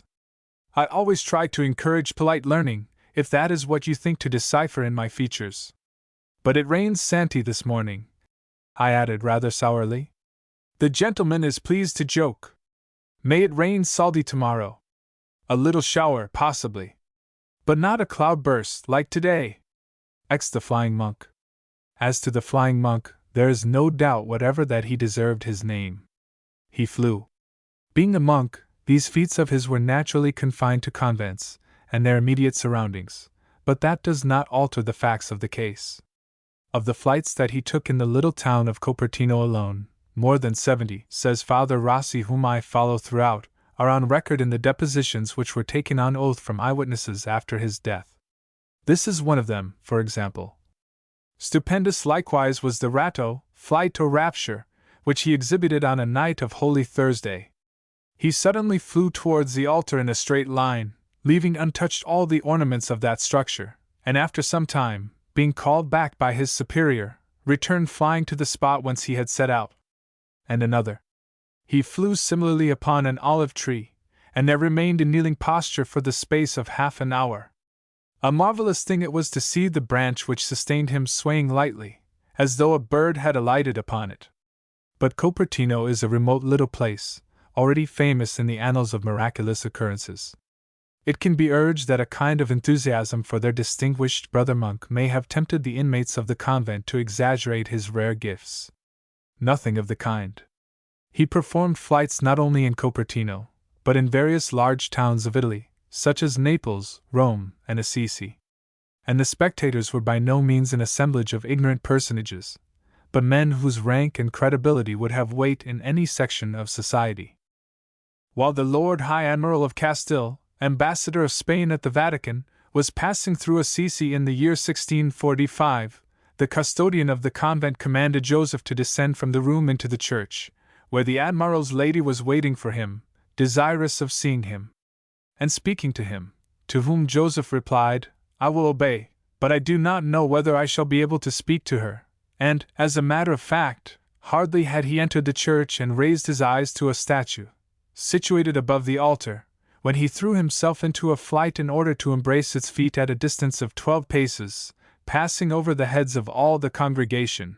Then, after remaining there some time, he flew back over them with his usual cry, and immediately returned to his cell. The Admiral was amazed, his wife fainted away, and all the onlookers became piously terrified. And if this does not suffice to win credence, the following will assuredly do so. And since it was God's wish to render him marvelous even in the sight of men of the highest sphere, he ordained that Joseph, having arrived in Rome, should be conducted one day by the Father General of the Franciscan Order to kiss the feet of the High Pontiff, Urban VIII, in which act, while contemplating Jesus Christ in the person of his vicar, he was ecstatically raised in air, and thus remained till called back by the General, to whom His Holiness, highly astonished, turned and said that if Joseph were to die during his pontificate, he himself would bear witness to this successo. But his most remarkable flights took place at Fossombrone, where once, detaching himself in swiftest manner from the altar with a cry like thunder, he went, like lightning, gyrating hither and thither about the chapel, and with such an impetus that he made all the cells of the dormitory tremble, so that the monks, issuing thence in consternation, cried, "An earthquake! An earthquake!" Here, too, he cast a young sheep into the air, and took flight after it to the height of the trees, where he remained in kneeling posture, ecstatic and with extended arms, for more than 2 hours, to the extraordinary marvel of the clergy who witnessed this. This would seem to have been his outdoor record, 2 hours without descent to earth. Sometimes, furthermore, he took a passenger, if such a term can properly be applied. So once, while the monks were at prayers, he was observed to rise up and run swiftly towards the confessor of the convent, and, seizing him by the hand, he raised him from the ground by supernatural force, and with jubilant rapture drew him along, turning him round and round in a violento ballo, the confessor moved by Joseph, and Joseph by God. And what happened at Assisi is still more noteworthy, for here was a gentleman, a suffering invalid, whom Joseph snatched by the hair, and uttering his customary cry of "Oh!" raised himself from the earth, while he drew the other after him by his hair, carrying him in this fashion for a short while through the air, to the intensest admiration of the spectators. The patient, whose name was Chevalier Baldassari, discovered, on touching earth again, that he had been cured by this flight of a severe nervous malady which had hitherto afflicted him. Searching in the biography for some other interesting traits of Saint Joseph of Cupertino, I find, in marked contrast to his heaven-soaring virtues, a humility of the profoundest kind. Even as a full-grown man he retained the exhilarating, childlike nature of the pure in heart. La mamma mia! Thus he would speak, in playful saintly fashion, of the Mother of God. La mamma mia is capricious. When I bring her flowers, she tells me she does not want them. When I bring her candles, she also does not want them. And when I ask her what she wants, she says, I want the heart, for I feed only on hearts. What wonder if the mere pronouncement of the name of Maria often sufficed to raise him from the ground into the air. Nevertheless, the archfiend was wont to creep into his cell at night, and to beat and torture him, and the monks of the convent were terrified when they heard the hideous din of echoing blows and jangling chains. We were only having a little game, he would then say. This is refreshingly boyish.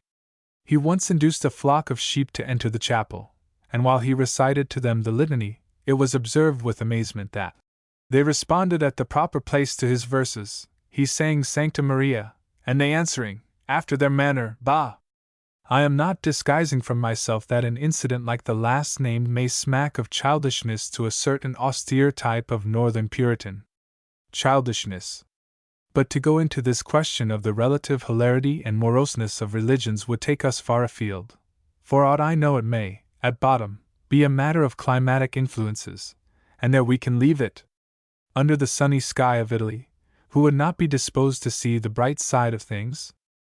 Saint Joseph of Cupertino performed a variety of other miracles. He multiplied bread and wine, calmed a tempest, drove out devils, caused the lame to walk and the blind to see, all of which are duly attested by eyewitnesses on oath. Though illiterate, he had an innate knowledge of ecclesiastical dogma. He detected persons of impure life by their smell, and sinners were revealed to his eyes with faces of black color. The Turks believe that on Judgment Day the damned will be thus marked. He enjoyed the company of 2 guardian angels, which were visible not only to himself but to other people. And, like all too many saints, he duly fell into the clutches of the Inquisition, ever on the lookout for victims pious or otherwise. There is one little detail which it would be disingenuous to slur over. It is this. We are told that Saint Joseph was awkward and backward in his development. As a child his boy comrades used to laugh at him for his open-mouthed staring habits. They called him Bocca Aperta, Gatemouth, and in the frontispiece to Montanari's Life of him, which depicts him as a bearded man of 40 or 50, his mouth is still agape. He was, moreover, difficult to teach, and Rossi says he profited very little by his lessons and was of nona letteratura. As a lad of 17 he could not distinguish white bread from brown, and he used to spill water cans, break vases and drop plates to such an extent that the monks of the convent who employed him were obliged, after 8 months' probation, to dismiss him from their service. He was unable to pass his examination as priest. At the age of 25 he was ordained by the Bishop of Castro, without that formality. All this points to a certain weak-mindedness or arrested development, and were this an isolated case one might be inclined to think that the Church had made Saint Joseph an object of veneration on the same principles as do the Arabs, who elevate idiots, epileptics, and otherwise deficient creatures to the rank of marabouts, and credit them with supernatural powers. But it is not an isolated case. The majority of these southern saints are distinguished from the vulgar herd by idiosyncrasies to which modern physicians give singular names such as gynophobia, glossolalia, and demonomania. Even the founder of the Flying Monks Order, the great Francis of Assisi, has been accused of some strange-sounding mental disorder because, with touching humility, he doffed his vestments and presented himself naked before his Creator. What are we to conclude therefrom? The flying monk resembles Saint Francis in more than one feature. He, too, removed his clothes and even his shirt, and exposed himself thus to a crucifix, exclaiming, "Here I am, Lord, deprived of everything." He followed his prototype, further, in that charming custom of introducing the animal world into his ordinary talk. Brother Wolf, Sister Swallow, etc. So Joseph used to speak of himself as El Asinilio, the little ass, and a pathetic scene was witnessed on his deathbed when he was heard to mutter, "Alas, Anelio begins to climb the mountain. Alas, Anelio is halfway up. Alas, Anelio has reached the summit. Alas, Anelio can go no further, and is about to leave his skin behind." It is to be noted, in this connection, that Saint Joseph of Cupertino was born in a stable. This looks like more than a mere coincidence, for the divine Saint Francis was likewise born in a stable. But why should either of these holy men be born in stables? A reasonable explanation lies at hand.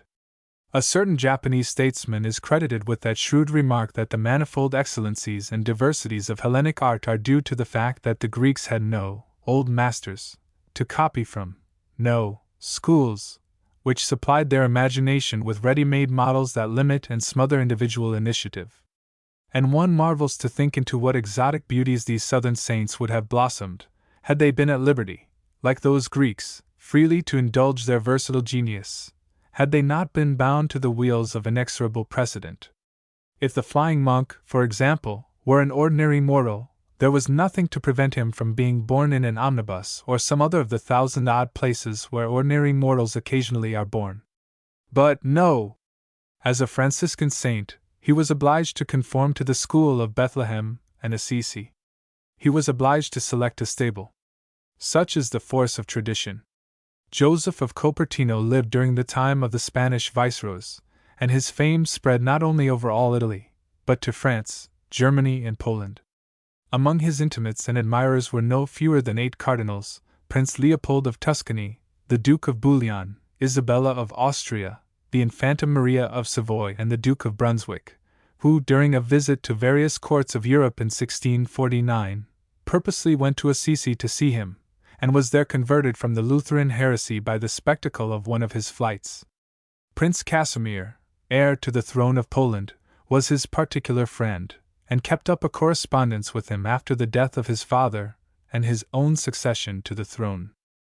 Towards the close of his life, the flying monk became so celebrated that his superiors were obliged to shut him up in the convent of Osimo, in close confinement, in order that his aerial voyages should not be disturbed by the concourse of the vulgar.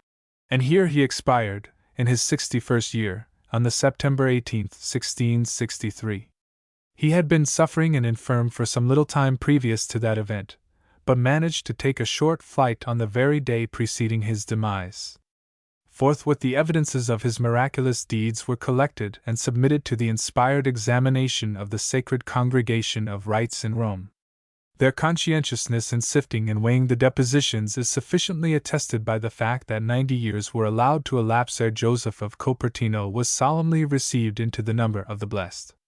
This occurred in 1753, and though the date may have been accidentally chosen, some people will be inclined to detect the hand of Providence in the ordering of the event, as a challenge to Voltaire, who was just then disquieting Europe with certain doctrines of a pernicious nature. 11. By the Inland Sea.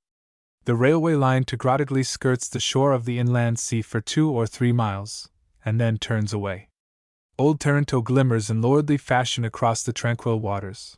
A sense of immemorial culture pervades this region of russet tilth, and olives, and golden corn. They led me, at Grottaglie, to the only convent of males now in use, San Francesco, recently acquired by the Jesuits. In the sacristy of its church, where I was told to wait, a slender young priest was praying rapturously before some image, and the clock that stood at hand recorded the flight of 20 minutes ere his devotions were ended. Then he arose slowly and turned upon me a pair of lustrous, dreamy eyes, as though awakened from another world. This was quite a new convent, he explained. It could not possibly be the one I was seeking. But there was another one, almost a ruin, and now converted into a refuge for a flock of poor old women. He would gladly show me the way. Was I a Germanese? No, I replied. I came from Scotland. A Calvinist, he remarked without bitterness. A Presbyterian, I gently corrected. To be sure, a Presbyterian. As we walked along the street under the glowing beams of midday, I set forth the object of my visit. He had never heard of the flying monk. It was astonishing, he said. He would look up the subject without delay. The flying monk. That a Protestant should come all the way from the other end of the world, to inquire about a local Catholic saint of whose existence he himself was unaware, seemed not so much to surprise as positively to alarm him. Among other local curiosities, he pointed out the portal of the parish church, a fine but dilapidated piece of work, with a large rosette window overhead. The town, he told me, derives its name from certain large grottos wherein the inhabitants used to take refuge during Saracen raids. This I already knew, from the pages of Swinburne and Sanchez, and in my turn was able to inform him that a certain Frenchman, Berthaud by name, had written about the Byzantine wall paintings within these caves. Yes, those old Greeks, he said. And that accounted for the famous ceramics of the place, which preserved the Hellenic traditions in extraordinary purity.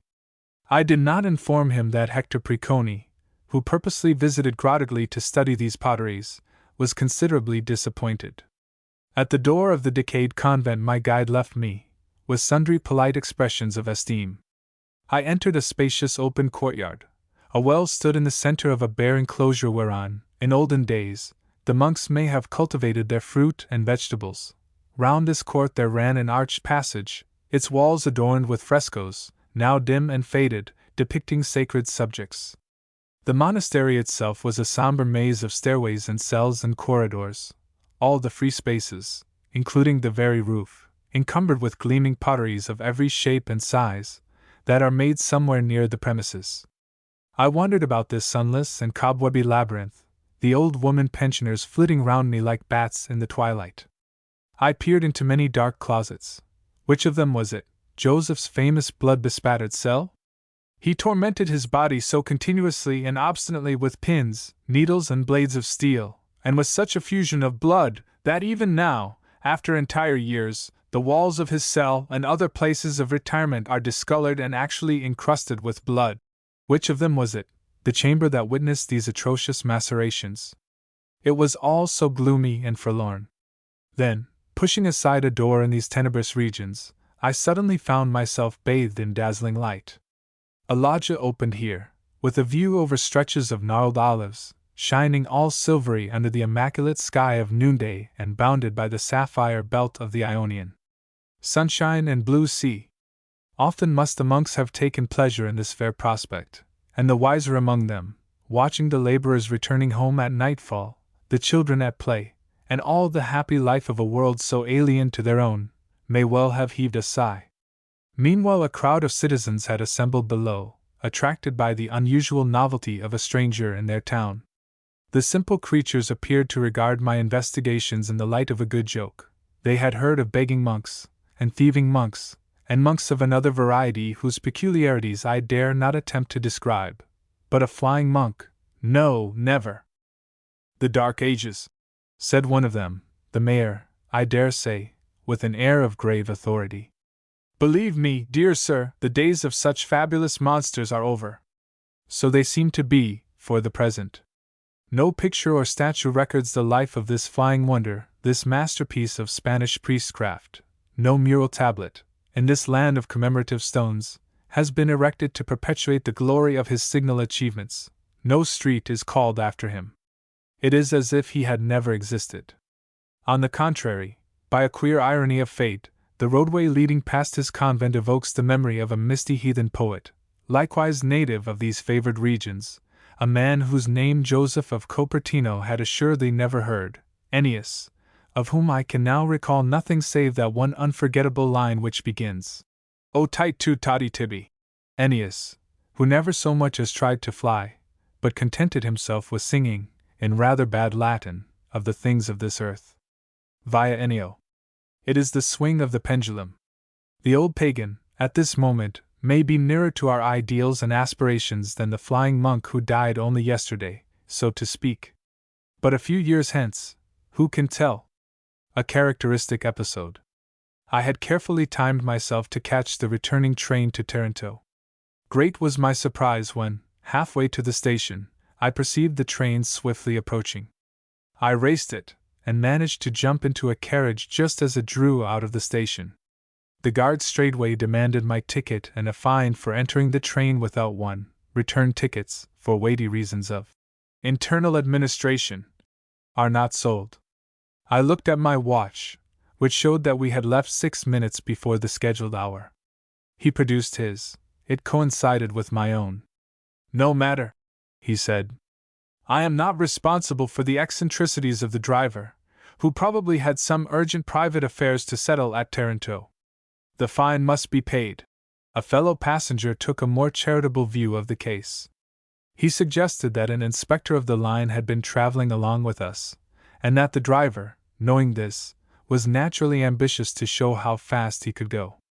A mile or so before reaching Taranto, the railway crosses a stream that flows into the inland sea. One would be glad to believe those sages who hold it to be the far-famed Gallicissus. It rises near at hand in a marsh, amid mighty tufts of reeds and odorous flowers, and the liquid bubbles up in pools of crystalline transparency, deep and perfidious cauldrons overhung by the trembling soil on which you stand. These fountains form a respectable stream some 400 yards in length. Another copious spring rises up in the sea near its mouth. But can this be the river whose virtues are extolled by Virgil, Horace, Martial, Statius, Propertius, Strabo, Pliny, Varro, and Columella? What a constellation of names around these short-lived waters! Truly, minuit praesentia famum, as Boccaccio says of the once-renowned Sabethus. Often have I visited this site, and tried to reconstruct its vanished glories. My enthusiasm even led me, some years ago, to the town hall, in order to ascertain its true official name, and here they informed me that it is vulgarly called Citres, but the correct version is Le Giadres, which, as you are aware, sir, signifies pleasantness. This functionary was evidently ignorant of the fact that so long ago as 1771 the learned commentator, Carducci, of the Delezi Tarentine, already sneered at this popular etymology, adding, what is of greater interest, that in the time of our fathers, this region was covered with woods and rich in game.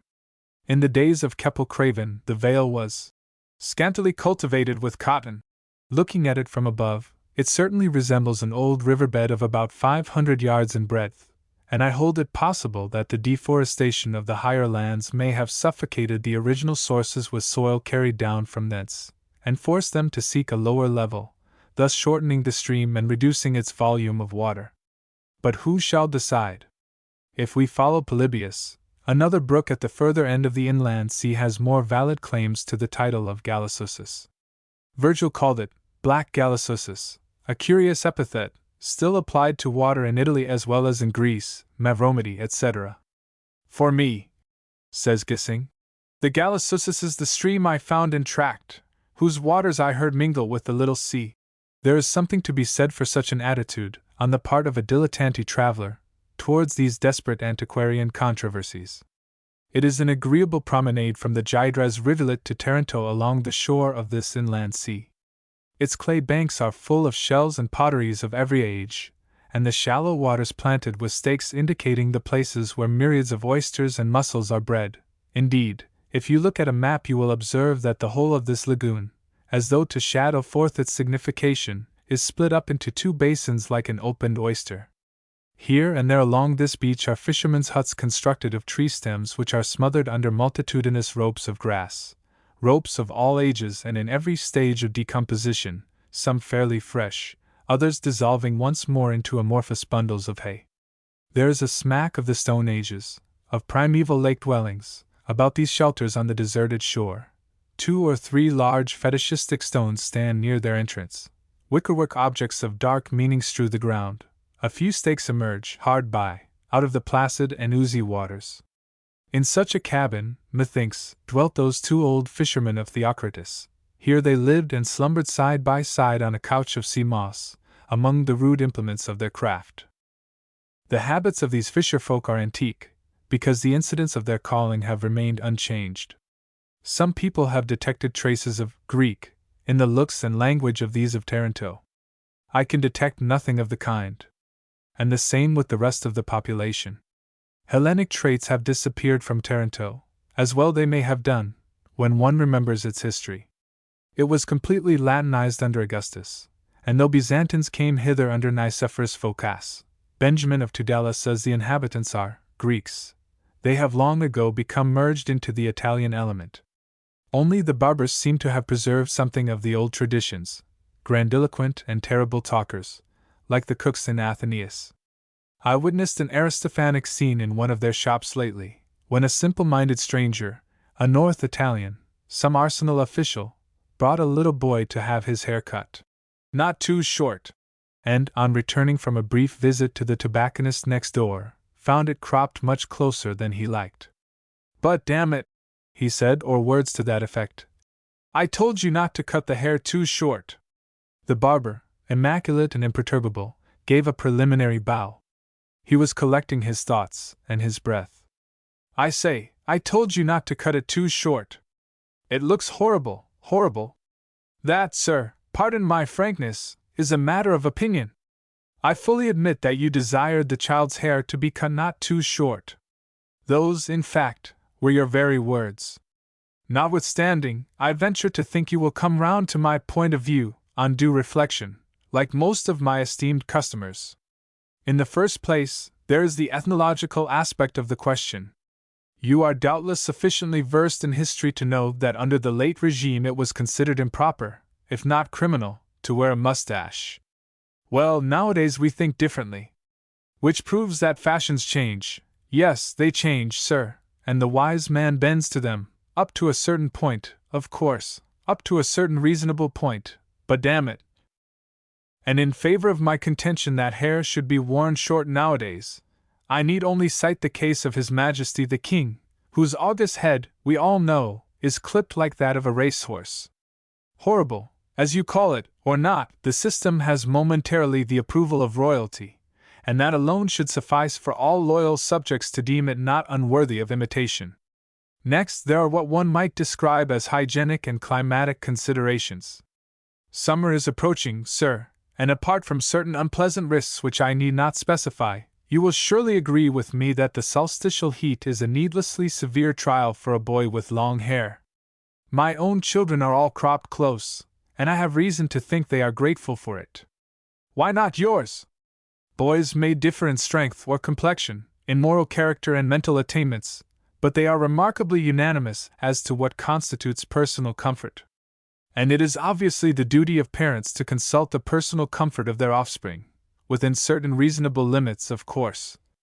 But, lastly, we come to the much debated point, I mean the aesthetic side of the matter. No doubt, to judge by some old pictures such as those of the renowned Mantegna, there must have been a time when men thought long hair in children rather beautiful than otherwise. And I am not so rigorous as to deny a certain charm to these portraits, a charm which is largely due, I fancy, to the becoming costumes of the period. At the same time, the stranger did not trust himself to listen any longer. He threw down a coin and walked out of the shop with his son, muttering something not very complimentary to the barber's female relations. But the other was quite unmoved. And after all, he continued, addressing the half-open door through which his visitor had fled, the true question is this: what is too short? Don't cut it too short, you said? Che vuol dire? An ambiguous phrase. Too short for one man may be too long for another. Everything is relative. Yes, gentlemen, turning to myself and his shop assistant, everything on this earth is relative. With this sole exception, I have hitherto garnered no Hellenic traits in Taranto. Visible even from Gyges, on the other side of the inland sea and beyond the arsenal, there stands a tall, solitary palm. It is the last, the very last, or almost the very last, of a race of giants that adorn the gardens which have now been converted into the New Quarter. I imagine it is the highest existing palm in Italy, and am glad to have taken a likeness of it, ere it shall have been cut down like the rest of its fellows. Taranto was once celebrated for these queenly growths, which the Saracens brought over from their flaming Africa. The same fate has overtaken the trees of the Villa Beaumont, which used to be a shady retreat, but was bought by the municipality and forthwith pulizzato, i.e. cleaned. This is in accordance with that mutilomania of the South, that love of torturing trees which causes them to prune pines till they look like paintbrushes that had been out all night, and which explains their infatuation for the much-enduring robinia that allows itself to be teased into any pattern suggested by their unhealthy fantasy. It is really as if there were something offensive to the Latin mind in the sight of a well-grown tree, as if man alone had the right of expanding normally. But I must not do the city fathers an injustice. They have planted 2 rows of cryptomerias. Will people never learn that cryptomerias cannot flourish in South Italy? Instead of this amateurish gardening, why not consult some competent professional, who with bougainvilleas, hibiscus and 50 other such plants would soon transform this favored spot into a miniature paradise? The Villa Beaumont and the road along the Admiralty Canal are now the citizens' chief places of disport. Before the year 1869, the Corso Vittorio Emanuele, that skirts the sea on the south side of the old town, was their sole promenade. And even this street was built only a short time ago.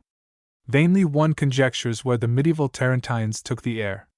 It must have been like Manfredonia at the present day. This Corso, which has a most awkward pavement, and is otherwise disagreeable as looking due south, becomes interesting after sunset.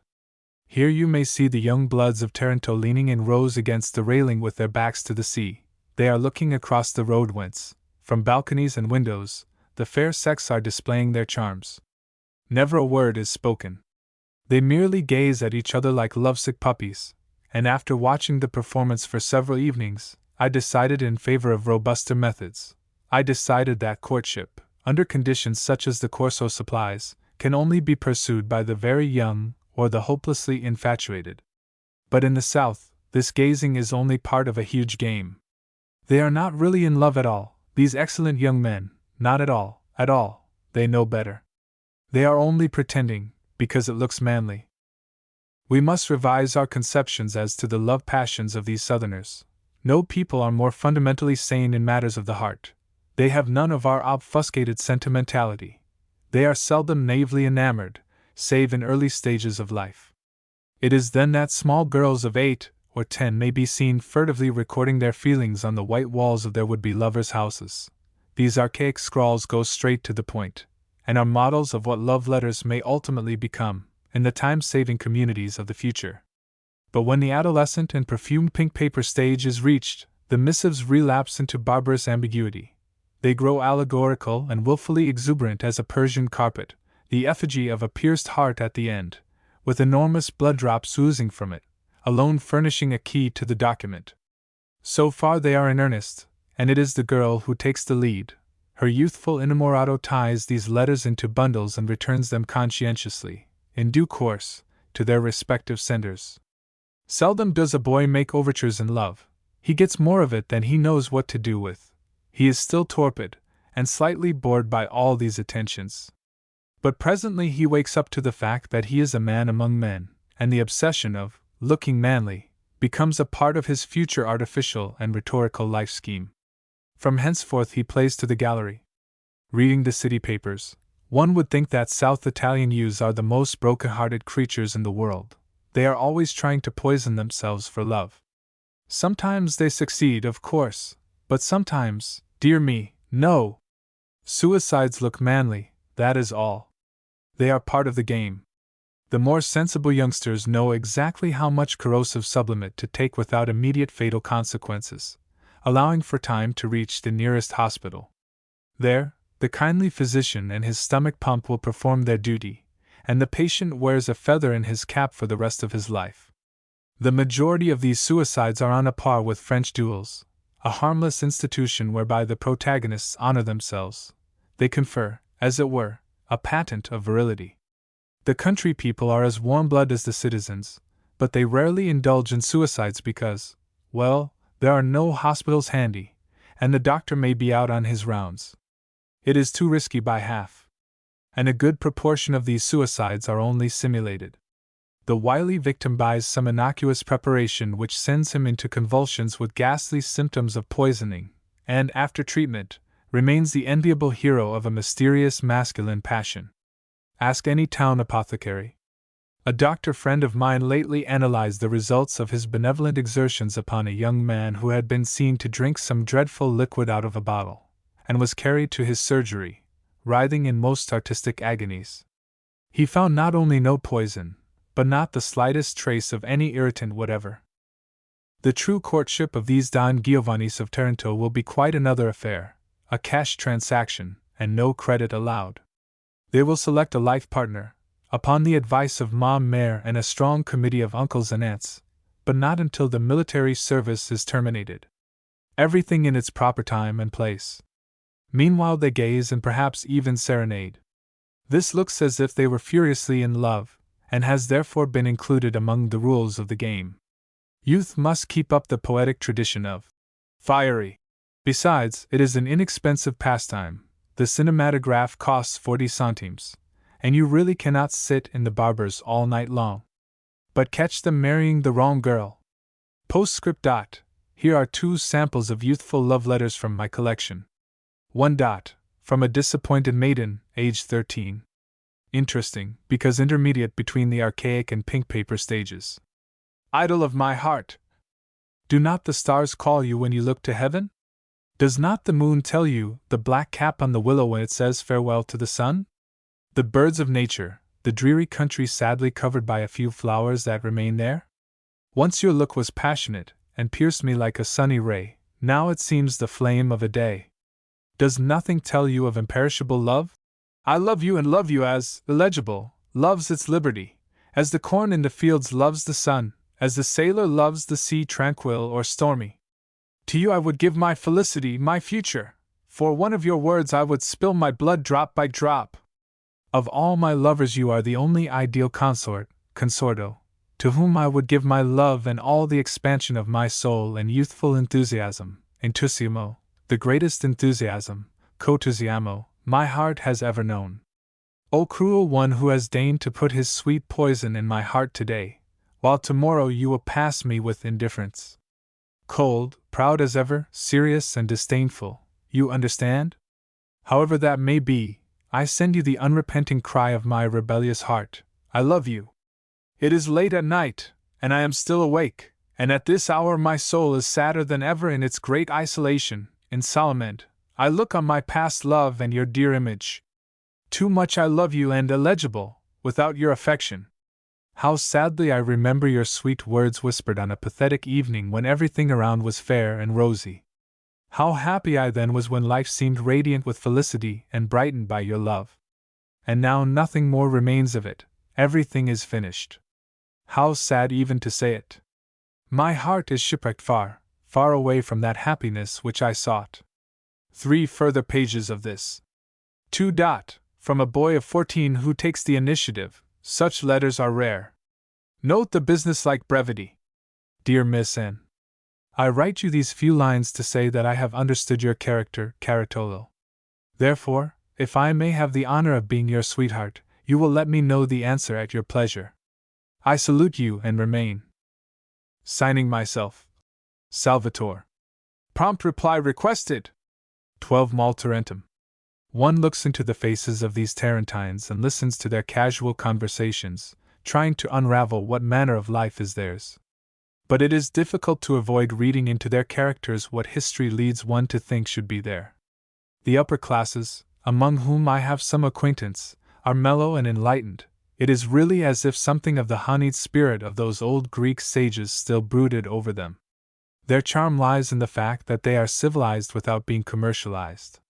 Their politeness is unstrained, their suaveness congenital.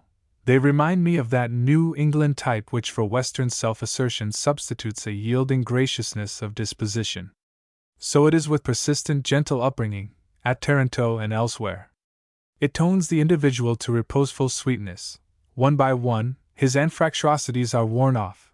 He becomes as a pebble tossed in the waters, smooth, burnished, and to outward appearances, indistinguishable from his fellows. But I do not care about the ordinary city folk. They have an air of elaborate superciliousness which testifies to ages of systematic half-culture. They seem to utter that hopeless word, canu. And what, as a matter of fact, do they know? They are only dreaming in their little backwater, like the oysters of the lagoon, distrustful of extraneous matter and oblivious of the movement in a world of men beyond their shell. You hear next to nothing of America, that fruitful source of fresh notions. There is no emigration to speak of. The population is not sufficiently energetic. They prefer to stay at home. Nor do they care much about the politics of their own country. One sees less newspapers here than in most Italian towns. Our middle classes, said my friend the Italian deputy of whom I have already spoken, are like our mules. To be endurable, they must be worked 13 hours out of the 12. But these have no industries to keep them awake, no sports, no ambitions, and this has gone on for long centuries. In Taranto it is always afternoon. The Tarentines, says Strabo, have more holidays than workdays in the year. And never was city population more completely cut off from the country, never was wider gulf between peasant and townsman. There are charming walks beyond the new quarter, a level region, with olives and figs and almonds and pomegranates standing knee-deep in ripe odorous wheat, but the citizens might be living at Timbuktu for all they know of these things. It rains little here. On the occasion of my last visit not a drop had fallen for 14 months, and consequently the country roads are generally smothered in dust. Now dusty boots are a scandal and an offense in the eyes of the gentle burghers, who accordingly never issue out of their town walls. They have forgotten the use of ordinary appliances of country life, such as thick boots and walking sticks. You will not see them hereabouts. Unaware of this idiosyncrasy, I used to carry a stick on my way through the streets into the surroundings, but left it at home on learning that I was regarded as a kind of perambulating earthquake. The spectacle of a man clattering through the streets on horseback, such as one often sees at Venosa, would cause them to barricade their doors and prepare for the last judgment. Altogether, essentially nice creatures, lotus-eaters, fearful of fuss or novelty, and drowsily satisfied with themselves and life in general. The breezy healthfulness of travel, the teachings of art or science, the joys of rivers and green lanes, all these things are a closed book to them. Their interests are narrowed down to the purely human, a case of partial atrophy. For the purely human needs a corrective. It is not sufficiently humbling, and that is exactly what makes them so supercilious. We must take a little account of the cosmos nowadays. It helps to rectify our bearings. They have their history, no doubt. But save for that one gleam of Periclean sunshine, the record, though long and varied, is sufficiently inglorious and does not testify to undue exertions. A change is at hand. Gregorovius lamented the filthy condition of the old town. It is now spotless. He deplored that Taranto possessed no museum. This again is changed, and the provincial museum here is justly praised, though the traveler may be annoyed at finding his favorite rooms temporarily closed. Is there any museum in Italy not partially closed for alterations? New accessions to its store are continually pouring in, so they lately discovered, in a tomb, a Hellenistic statuette of Eros and Aphrodite, 30 centimeters high, terracotta work of the 3rd century. The goddess stands, half timidly, while Eros alights in airy fashion on her shoulders and fans her with his wings, an exquisite little thing. He was grieved, likewise, that no public collection of books existed here. But the newly founded municipal library is all that can be desired. The stranger is cordially welcomed within its walls and may peruse, at his leisure, old Galatius, Giovan Giovine, and the rest of them. Wandering among those shelves, I hit upon a recent volume, 1910, which gave me more food for thought than any of these ancients. It is called Cose di Pugli, and contains some dozen articles, all by writers of this province of Old Calabria, on matters of exclusively local interest, its history, meteorology, dialects, classical references to the country, extracts from old economic documents, notes on the development of Apulian printing, examples of modern local caricature, descriptions of medieval monuments, a kind of anthology, in short, of provincial lore. The typography, paper, and illustrations of this remarkable volume are beyond all praise. They would do honor to the best firm in London or Paris. What is this book? It is no commercial speculation at all. It is a wedding present to a newly married couple, a bouquet of flowers, of intellectual blossoms, culled from their native Apulian meadows. One notes with pleasure that the happy pair are neither dukes nor princes. There is no trace of snobbishness in the offering, which is simply a spontaneous expression of good wishes on the part of a few friends. But surely it testifies to most refined feelings. How immeasurably does this permanent, and yet immaterial feast differ from our gross wedding banquets, and ponderous gilt clocks and tea services. Such persons cannot but have the highest reverence for things of the mind, Such a gift is the fairest efflorescence of civilization. And this is only another aspect of that undercurrent of spirituality in South Italy of whose existence the tourist, harassed by sordid preoccupations, remains wholly unaware. This book was printed at Bari. Bari, not long ago, consisted of a dark and tortuous old town, exactly like the citadel of Taranto. It has now its glaring new quarter, not a whit less disagreeable than the one here. Why should Taranto not follow suit in the matter of culture? Heraclea, Sybaris, and all the Greek settlements along this coast have vanished from earth. Only Taranto and Cotrone have survived to carry on, if they can, the old traditions. They have survived, thanks to peculiar physical conditions that have safeguarded them from invaders. But these very conditions have entailed certain drawbacks which Buckle would have lovingly enumerated to prove their influence upon the habits and disposition of the Tarentines. That marine situation. Only think of 3,000 years of Sirocco, summer and winter. It is alone enough to explain Maltarentum, enough to drain the energy out of a Newfoundland puppy. And then, the odious dust of the country roadways, for it is odious. Had the soil been granitic, or even of the ordinary Apennine limestone, the population might have remained in closer contact with wild things of nature, and retained a perennial fountain of enjoyment and inspiration. A particular kind of rock, therefore, has helped to make them sluggish and incurious. The insularity of their citadel has worked in the same direction, by focusing their interests upon the purely human. That inland sea, again, were it not an ideal breeding place for shellfish, the Tarentines would long ago have learned to vary their diet. 30 centuries of mussel-eating cannot but impair the physical tone of a people. And had the inland sea not existed, the government would not have been tempted to establish that arsenal which has led to the erection of the new town and consequent municipal exactions. The arsenal, said a grumbling old boatman to me, was the beginning of our purgatory. A milk diet would work wonders with the health and spirits of the citizens. But since the building of the new quarter, such a diet has become a luxury. Cows and goats will soon be scarce as the megatherium. There is a tax of £1 a day on every cow, and a herd of 10 goats, barely enough to keep a poor man alive, must pay annually 380 francs in octroi. These and other legalized robberies, which among a more virile populace would cause the mayor and town council to be forthwith attached to the nearest lamp-post, are patiently borne. It is in Beltarentum, a race without grit. I would also recommend the burghers some vegetables, so desirable for their sedentary habits, but there again, it seems to be a peculiarity of the local soil to produce hardly a leaf of salad or cabbage. Potatoes are plainly regarded as an exotic.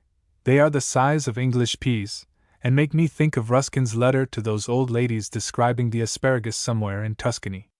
And all this to the waiter's undisguised astonishment. The gentleman is rich enough to pay for meat. Why trouble about this kind of food?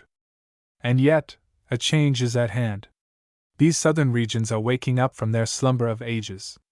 Already some of Italy's acutest thinkers and most brilliant politicians are drawn from these long-neglected shores. For we must rid ourselves of that incubus of immutable race characters. Think only of our Anglo-Saxon race.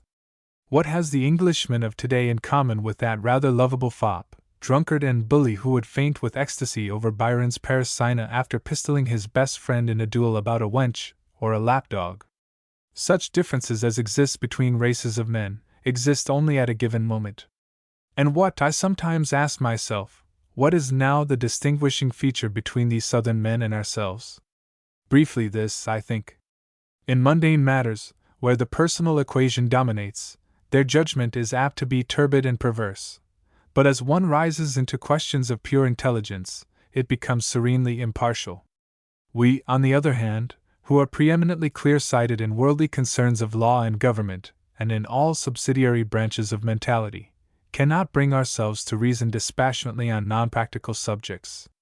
L'esprit aussi est pudeur, says Remy de Grammont. Well, this pudeur de l'esprit, discouraged among the highest classes in England, is the hallmark of respectability hereabouts. A very real difference, at this particular moment. There is an end of philosophizing. They have ousted me from my pleasant quarters, the landlady's son and daughter-in-law having returned unexpectedly and claiming their apartments. I have taken refuge in a hotel. My peace is gone, my days in Taranto are numbered. Loath to depart, I linger by the beach of the Ionian Sea beyond the new town.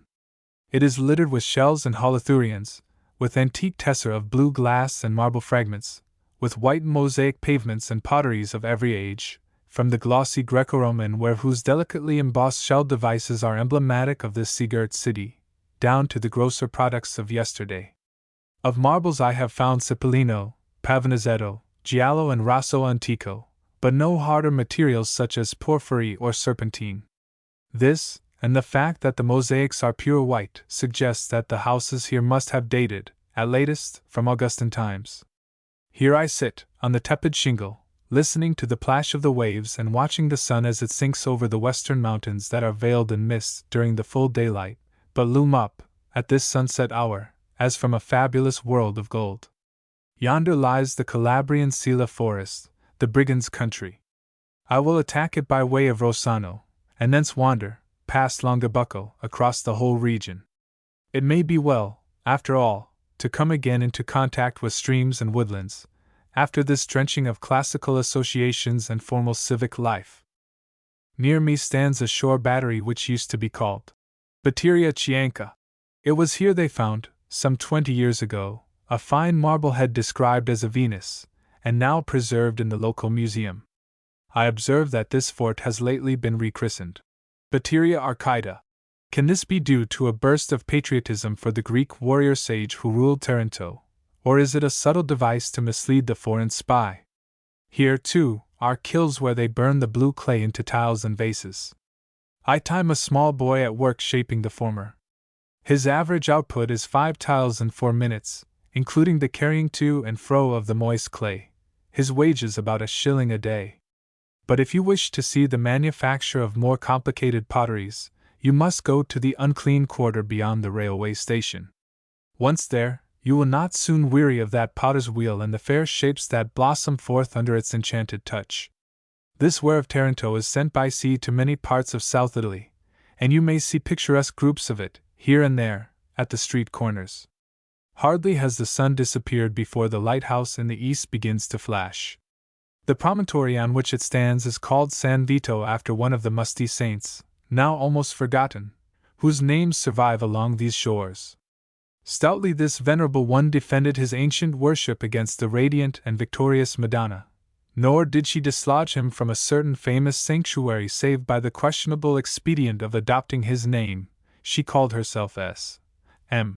Della Vita. That settled it. He came from Mazzara in Sicily, whither they still carry, to his lonely shrine, epileptics and others distraught in mind. And were I in a discursive mood, I would endeavor to trace some connection between his establishment here and the Tarantella, between St. Vitus' dance and that other one which cured, they say, the bite of the Tarentine spider. But I am not inclined for such matters at present. The Calabrian uplands are still visible in the gathering twilight. They draw me onwards, away from Taranto. It must be cool up there, among the firs and beeches. And a land, moreover, of multiple memories and interests, this Calabria. A land of great men.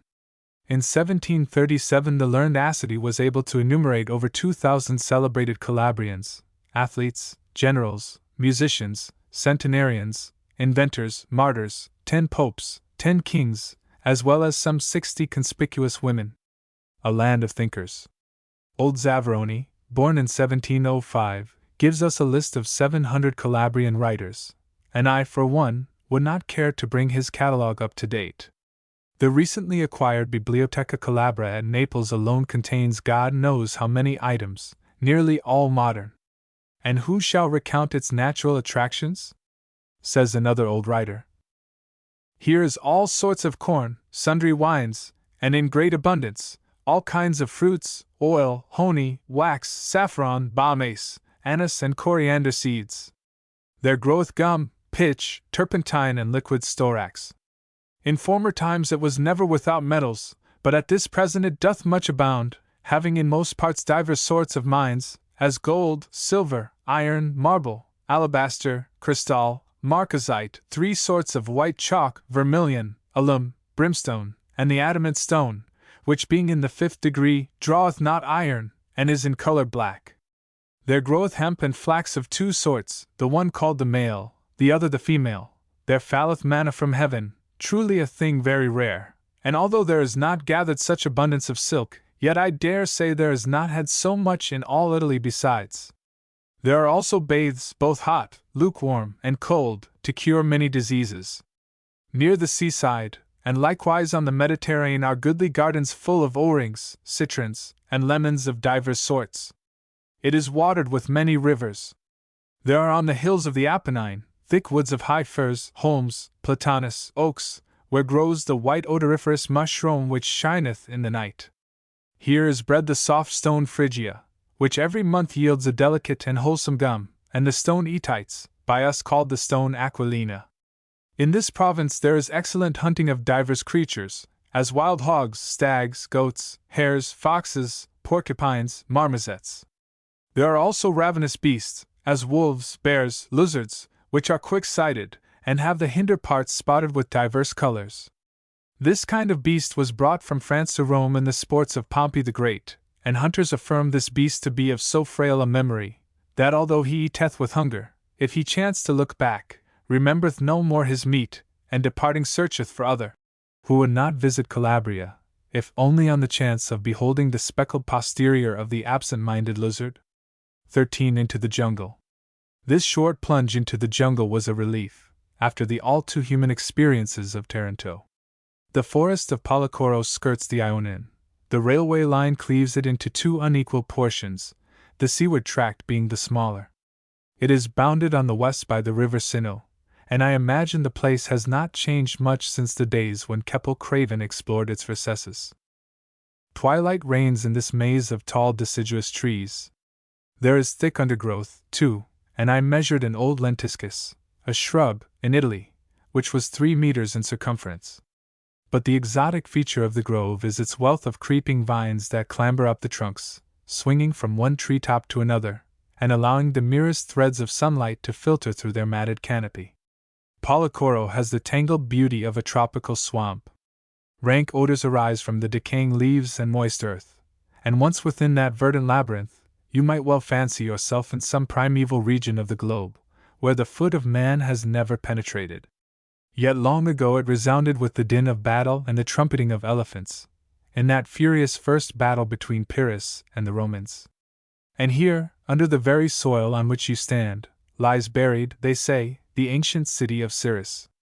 They have dug canals to drain off the moisture as much as possible, but the ground is marshy in many places and often quite impassable, especially in winter. Nonetheless, winter is the time when a little shooting is done here, chiefly wild boars and roe deer.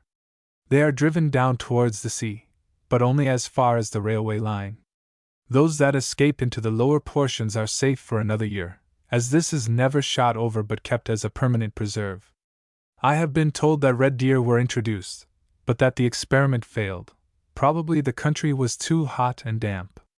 In his account of Calabria, Durit de Tavel sometimes speaks of killing the fallow deer, an autochthonous Tyrrhenian beast which is now extinct on the mainland in its wild state.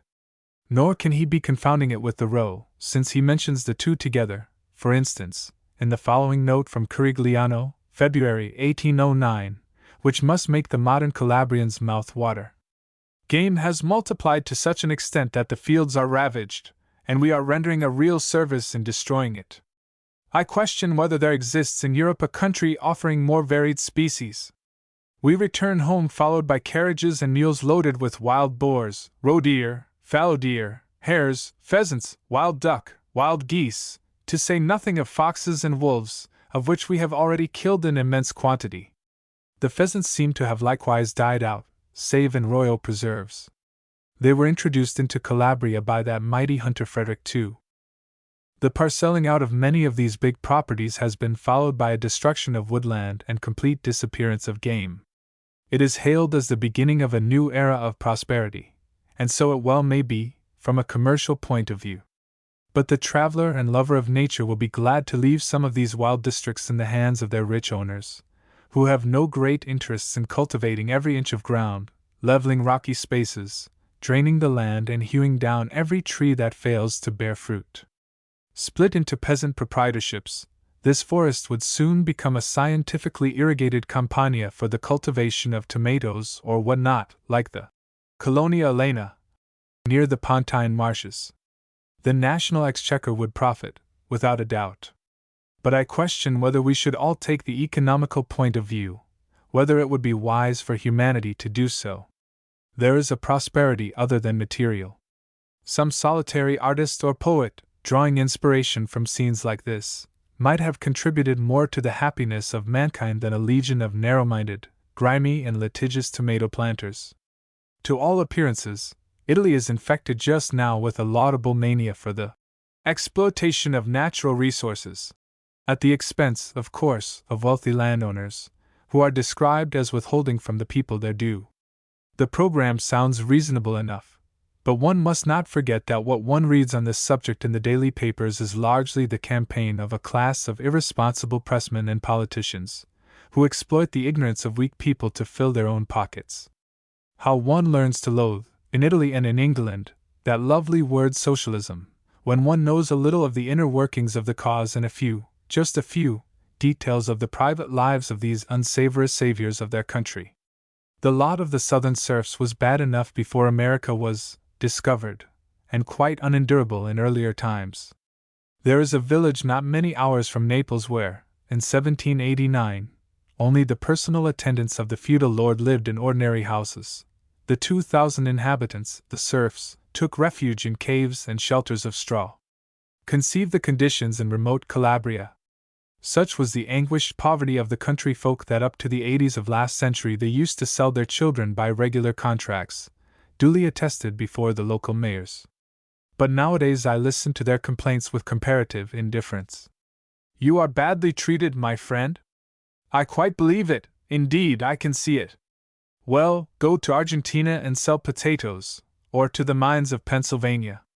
There you will grow rich, like the rest of your compatriots. Then return and send your sons to the university.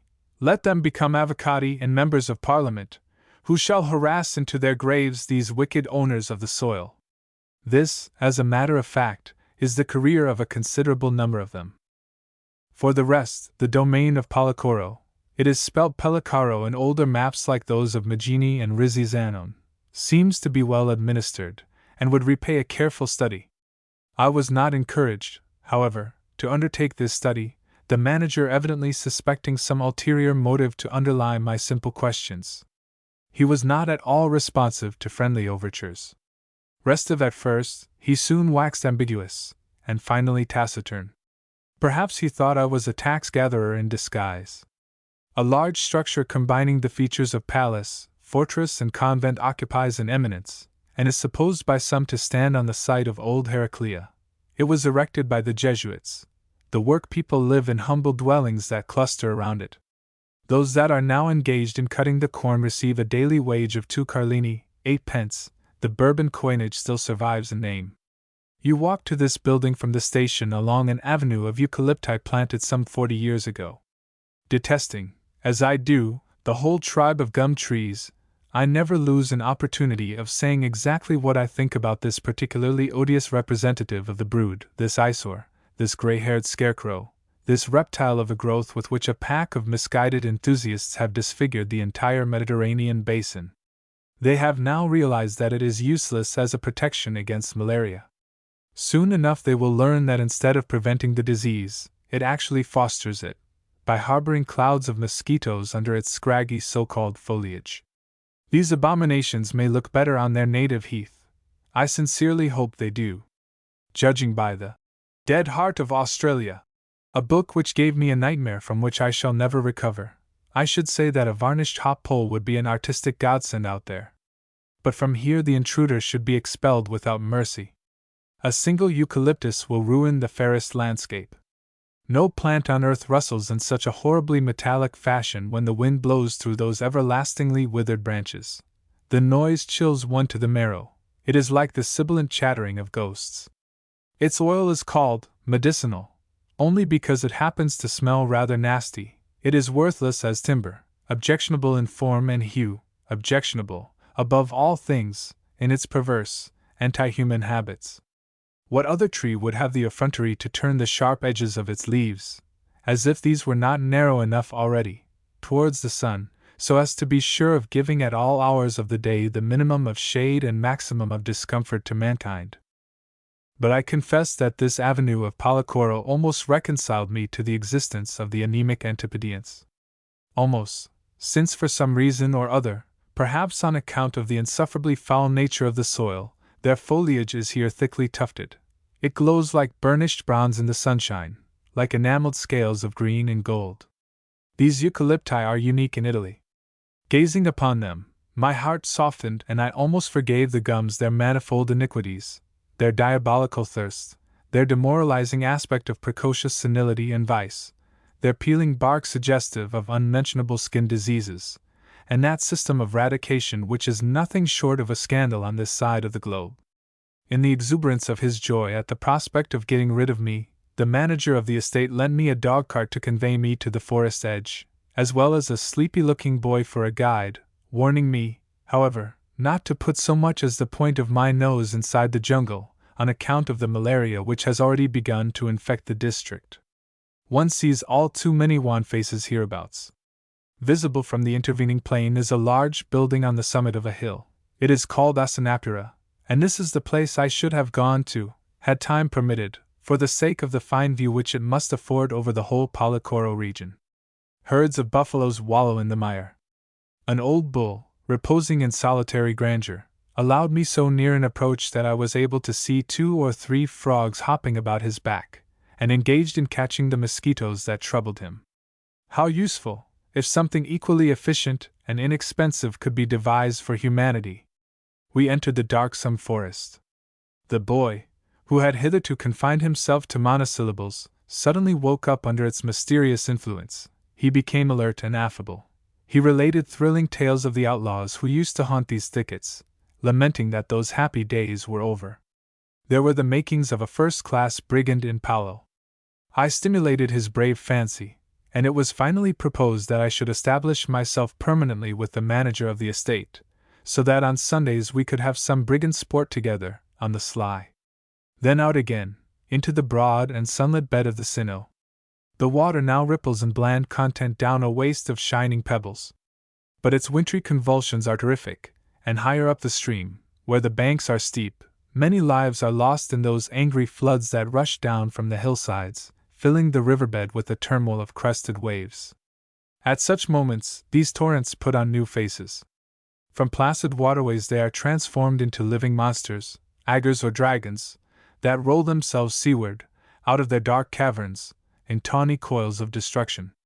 14 dragons. And precisely this angry aspect of the waters has been acclaimed as one of the origins of that river dragon idea which used to be common in South Italy, before the blight of Spaniardism fell upon the land and withered up the pagan myth-making faculty. There are streams still perpetuating this name, the rivulet Dragon, for instance, which falls into the Ionian not far from Cape Colon. A non-angry aspect of them has also been suggested as the origin, the tortuous wanderings of rivers in the plains, like the meander, that recall the convolutions of the serpent. For serpent and dragon are apt to be synonymous with the ancients. Both these explanations, I think, are late developments in the evolution of the dragon image. They leave one still puzzling as to what may be the aboriginal conception underlying this legendary beast of earth and clouds and waters. We must go further back. What is a dragon?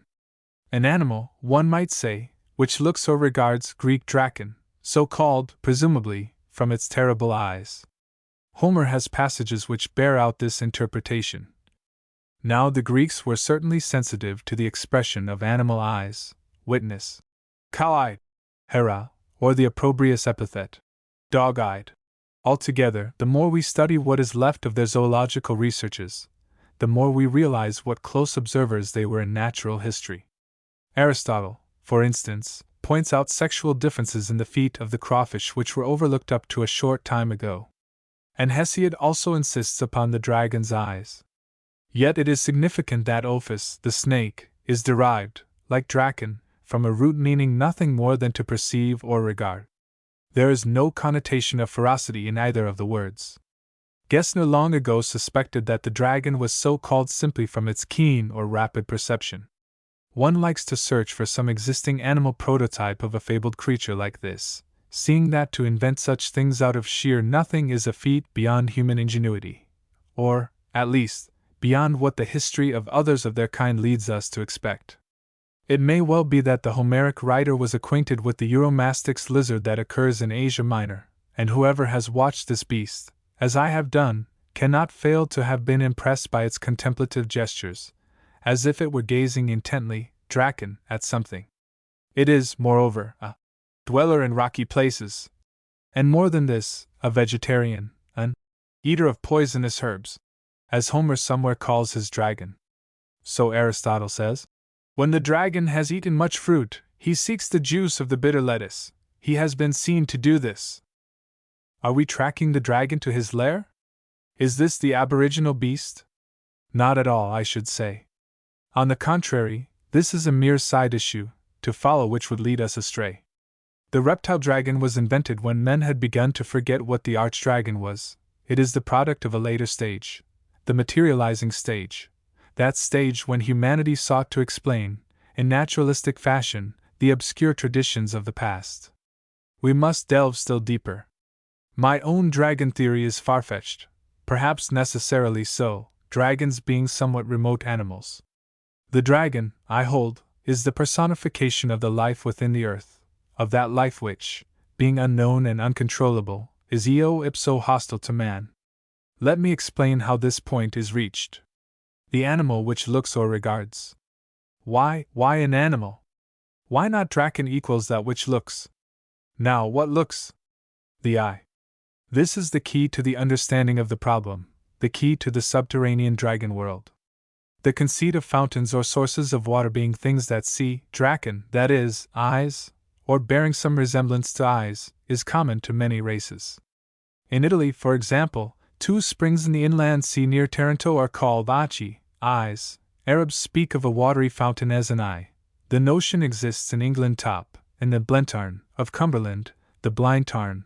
Tarn equals a trickling of tears, which is blind, because dry and waterless, and therefore lacking the bright luster of the open eye. There is an eye, then, in the fountain, an eye which looks or regards. And inasmuch as an eye presupposes a head, and a head without body is hard to conceive, a material existence was presently imputed to that which looked upwards out of the liquid depths. This, I think, is the primordial dragon, the archetype. He is of animistic descent and survives all over the earth, and it is precisely this universality of the dragon idea which induces me to discard all theories of local origin and to seek for some common cause. Fountains are ubiquitous, and so are dragons. There are fountain dragons in Japan, in the superstitions of Celtic races, in the Mediterranean basin. The dragon of Wanlei lived in a well. The lantern worm began life in fresh water, and only took to dry land later on. I have elsewhere spoken of the Manfredonia legend of Saint Lorenzo and the dragon, an indigenous fable connected, I suspect, with the fountain near the harbor of that town, and quite independent of the newly imported legend of Saint Michael. Various springs in Greece and Italy are called Dragonaria. There is a cave fountain Dragonera on Malta, and another of the same name near Cape Misenum. All are sources of apposite lore. The water drac. So the dragon has grown into a subterranean monster, who peers up from his dark abode wherever he can, out of fountains or caverns whence fountains issue. It stands to reason that he is sleepless. All dragons are sleepless. Their eyes are eternally open, for the luminous sparkle of living waters never waxes dim. And bold adventurers may well be devoured by dragons when they fall into these watery rents, never to appear again. Furthermore, since gold and other treasures dear to mankind lie hidden in the stony bowels of the earth and are hard to attain, the jealous dragon has been accredited with their guardianship, hence the Platonic element in his nature. The dragon, whose ever-open eye protected the garden of the Hesperides, was the son of Earth. The Earth or Cave Dragon. Calabria has some of these dragons' caves. You can read about them in the Campania. Soterrania of G. Sanchez. In volcanic regions there are fissures in the rocks exhaling pestiferous emanations. These are the spiracula, the breathing holes, of the dragon within. The dragon legends of Naples and Mondragone are probably of this origin, and so is that of the Roman Campania, 1660, where the dragon killer died from the effects of this poisonous breath. Sometimes the confined monster issues in a destructive lava torrent, Bellerophon and the Chimera, the fire dragon, or floods of water suddenly stream down from the hills and fountains are released. It is the hungry dragon, rushing from his den in search of prey, the river dragon. He rages among the mountains with such swiftness and impetuosity that wings must be his portion.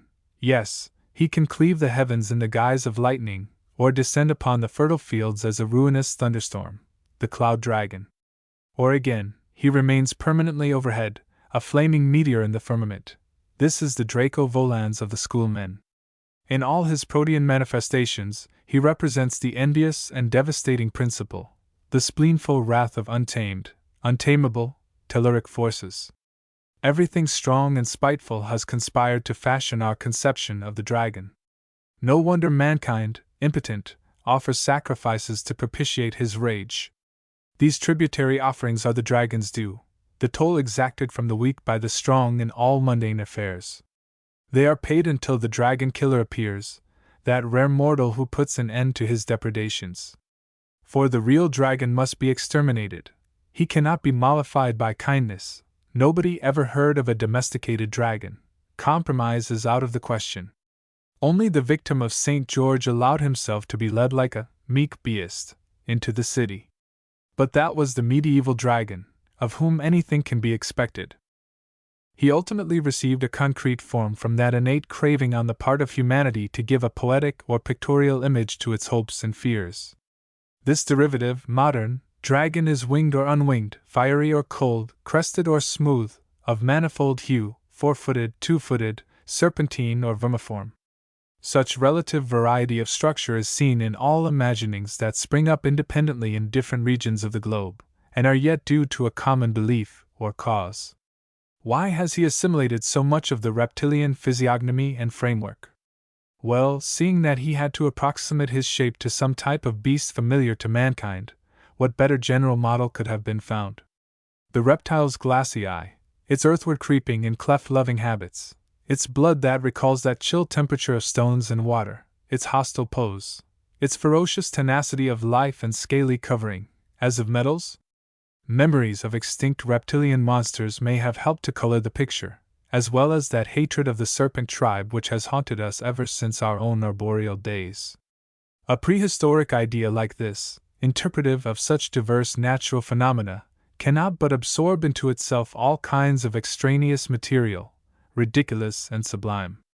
Like some avalanche rolling downhill, the dragon gathers momentum on his journey athwart the ages, and is swollen in size both by kindred beliefs that have lain in his path, and by quite incongruous accretions. This is chiefly the poet's work, though the theologians have added one or two embellishing touches. But in whatever shape he appears, whether his eyes have borrowed a more baleful fire from heathen basilisks, or traits of moral evil are instilled into his pernicious physique by amalgamation with the apocalyptic beast, he remains the vindictive enemy of man and his ordered ways. Of late, like the Saurian tribe in general, he has somewhat degenerated. So in modern Greece, by that process of stultified anthropomorphism which results from grafting Christianity upon an alien mythopoesis, he dons human attributes, talking and acting as a man, H.F. Tozer. And here, in Calabria, he lingers in children's fables as Strago, a mockery of his former self. To follow up his wondrous metamorphoses through medievalism would be a pastime worthy of some leisured dilettante. How many noble shapes acquired a tinge of absurdity in the Middle Ages! Switzerland alone, with its mystery of untrodden crevices, used to be crammed with dragons, particularly the calcareous, cavernous province of Rhaetia. Secondary dragons, for the good monks saw to it that no reminiscences of the autochthonous beast survived. Modern scholars have devoted much learning to the local Tazelworm and Bergstutz. But dragons of our familiar kind were already well known to the chroniclers from whom old Ciced extracted his 25th chapter, wherein, by the way, you will learn something of Calabrian dragons. Then came J. Wagner, 1680, then Stücher, Prince of Dragon Finders, who informs us that multorum draconum historia menax. But it is rather a far cry from Calabria to the asthmatic Stutcher, wiping the perspiration off his brow as he clambers among the Alps to record truthful dragon yarns and untruthful barometrical observations, or to China, Dragonland par excellence, or even to our own Herald's College, where these and other beasts have sought a refuge from prying professors under such queer disguises that their own mothers would hardly recognize them. 15. Byzantinism. Exhausted with the morning's walk at Policoro, a railway journey and a long drive up nearly 1,000 feet to Rossano in the heat of midday, I sought refuge, contrary to my usual custom, in the chief hotel, intending to rest a while and then seek other quarters. The establishment was described as ganz ordentlich in Baedeker. But, alas! I found little peace or content. The bed on which I had hoped to repose was already occupied by several other inmates. Prompted by curiosity, I counted up to 52 of them. After that, my interest in the matter faded away. It became too monotonous. They were all alike, save in point of size. Some were giants. A Swammerdam would have been grieved by their lack of variety. And this, I said to myself, in a renowned city that has given birth to poets and orators, to saints like the great Nilus, to 2 popes and last, but not least, 1 anti-pope. I will not particularize the species beyond saying that they did not hop. Nor will I return to this theme. Let the reader once and for all take them for granted. Let him note that most of the inns of this region are quite uninhabitable, for this and other reasons, unless he takes the most elaborate precautions. Where, then, do I generally go for accommodation? Well, as a rule I begin by calling for advice at the chemist's shop, where a fixed number of the older and wiser citizens congregate for a little talk. The cafes and barbers and wine shops are also meeting places of men, but those who gather here are not of the right type. They are the young, or empty-headed, or merely thirsty. The other is the true center of the leisured class, the philosopher's rendezvous. Your speciale, apothecary, is himself an elderly and honored man, full of responsibility and local knowledge. He is altogether a superior person, having been trained in a university. You enter the shop, therefore, and purchase a pennyworth of Vaseline. This act entitles you to all the privileges of the club. Then is the moment to take a seat, smiling affably at the assembled company, but without proffering a syllable. If this etiquette is strictly adhered to, it will not be long ere you are politely questioned as to your plans, your present accommodation, and so forth, and soon several members will be vying with each other to procure you a clean and comfortable room at half the price charged in a hotel. Even when this end is accomplished, my connection with the pharmacy coterie is not severed. I go there from time to time, ostensibly to talk, but in reality to listen. Here one can feel the true pulse of the place. Local questions are dispassionately discussed, with ample forms of courtesy and in a language worthy of Cicero. It is the club of the elite. In olden days I used to visit South Italy armed with introductions to merchants, noblemen and landed proprietors.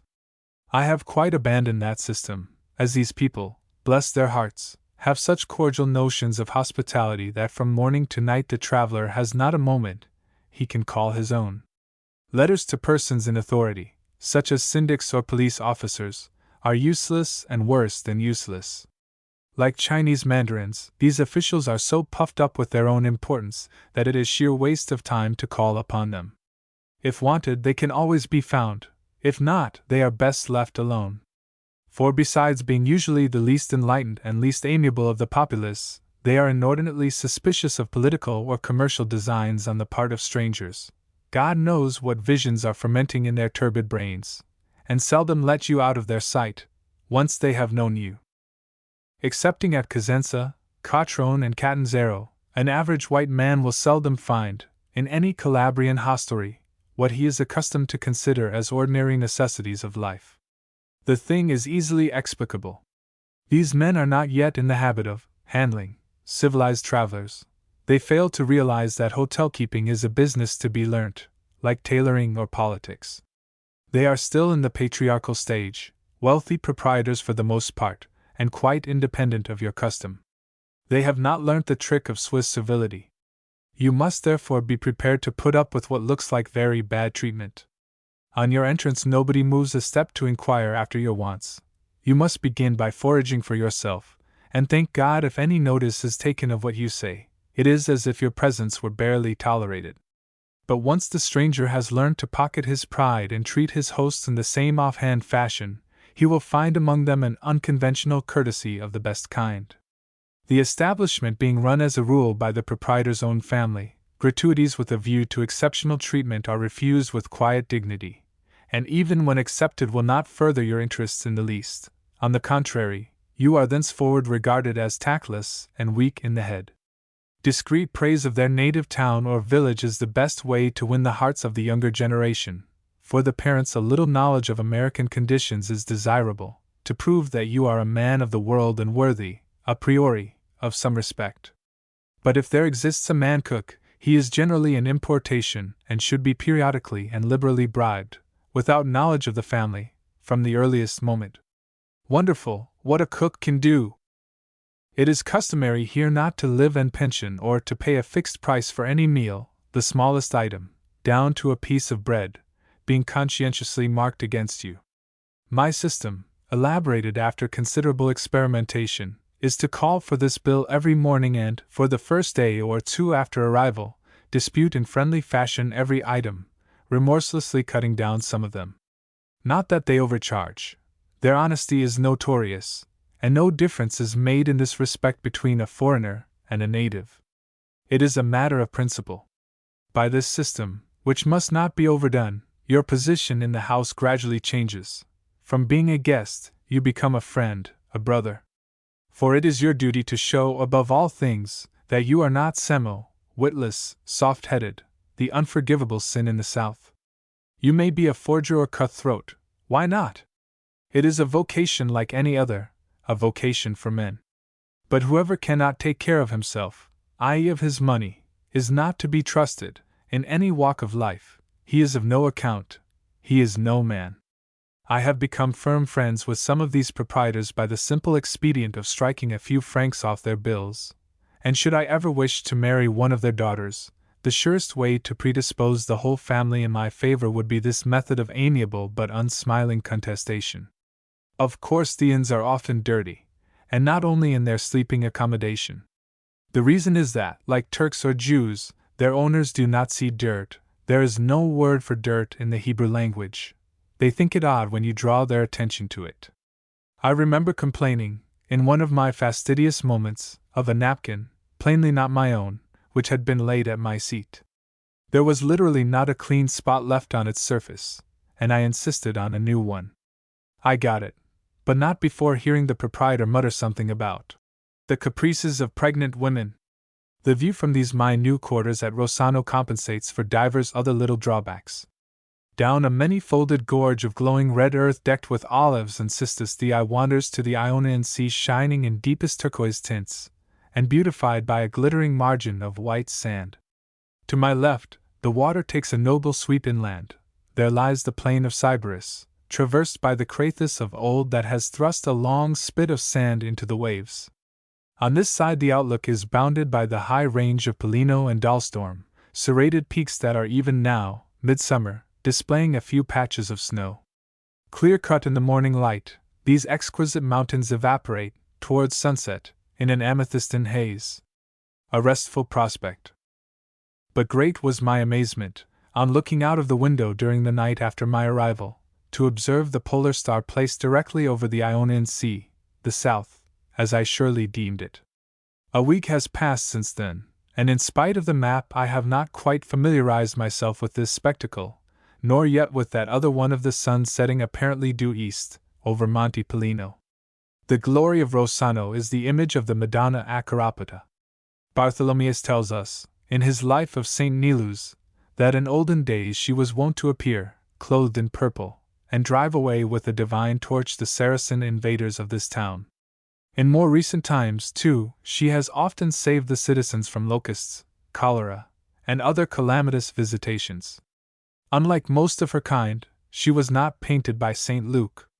She is Acaropita, not painted by any human hands whatever, and in so far resembles a certain old image of the Magna Mater, her prototype, which was also of divine origin.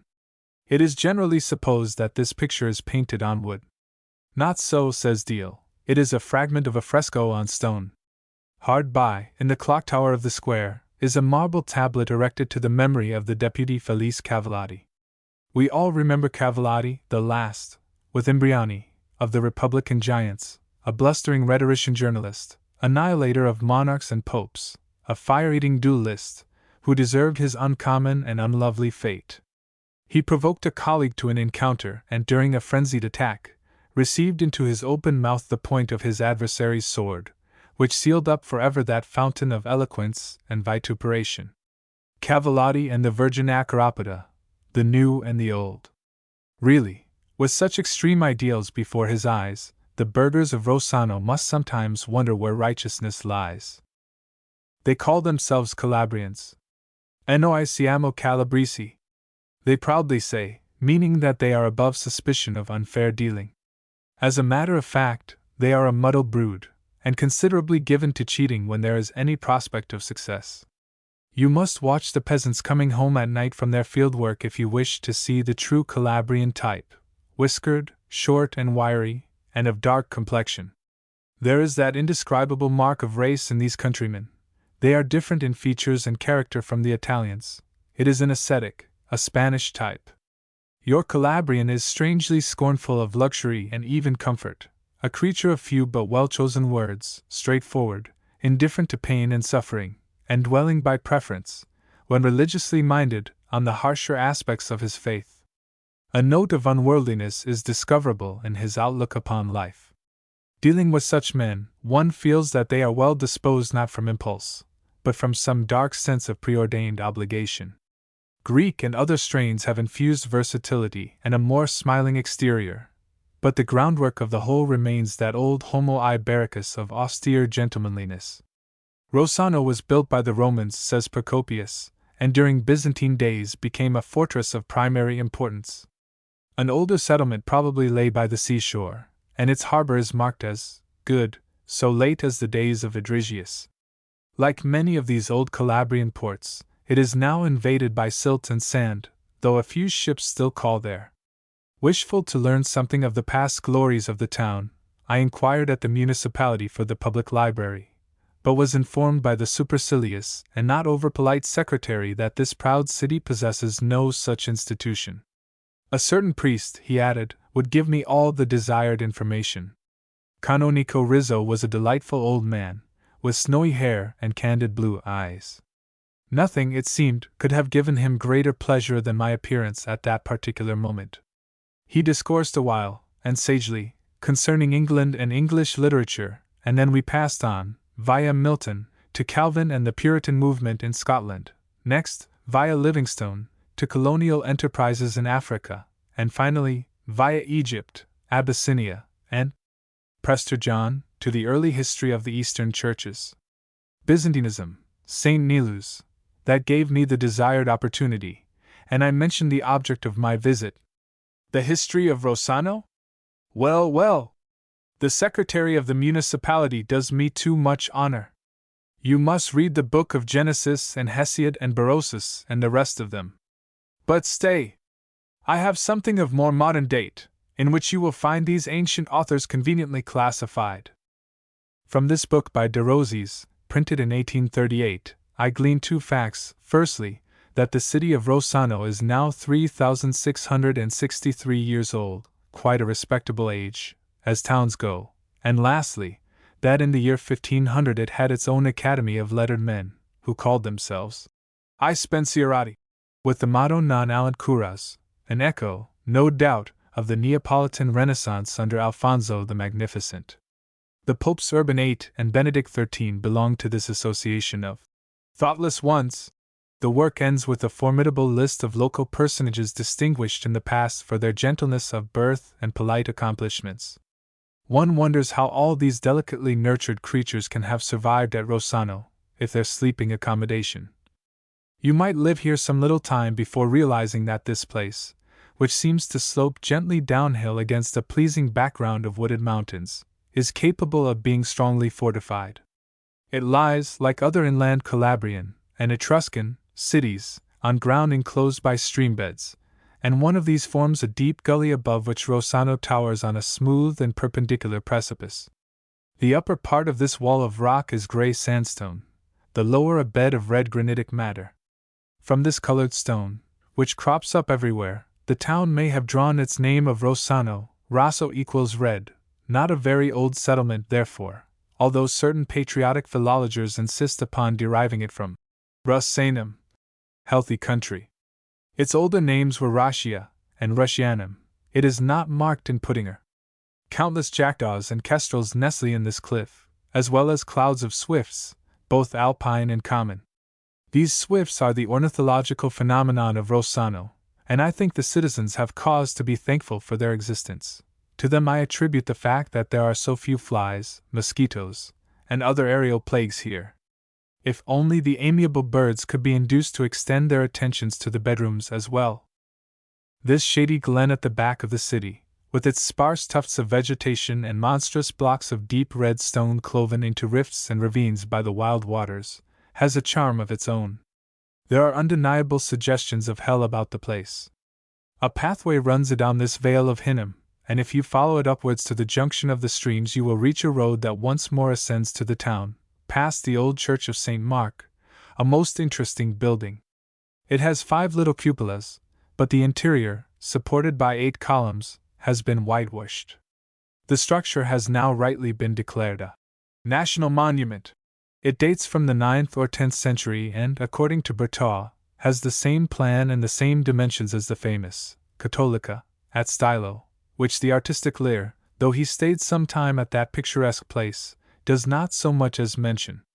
They say that this chapel of St. Mark was built by Euprasius, Protospoderius of Calabria, and that in the days of Nilus it was dedicated to St. Anastasius. Here, at Rossano, we are once more en plein Byzance. Rossano was not only a political bulwark, the most formidable citadel of this Byzantine province. It was a great intellectual center, upon which literature, theology, and art converged. Among the many perverse historical notions of which we are now ridding ourselves is this, that Byzantinism in South Italy was a period of decay and torpid dreamings.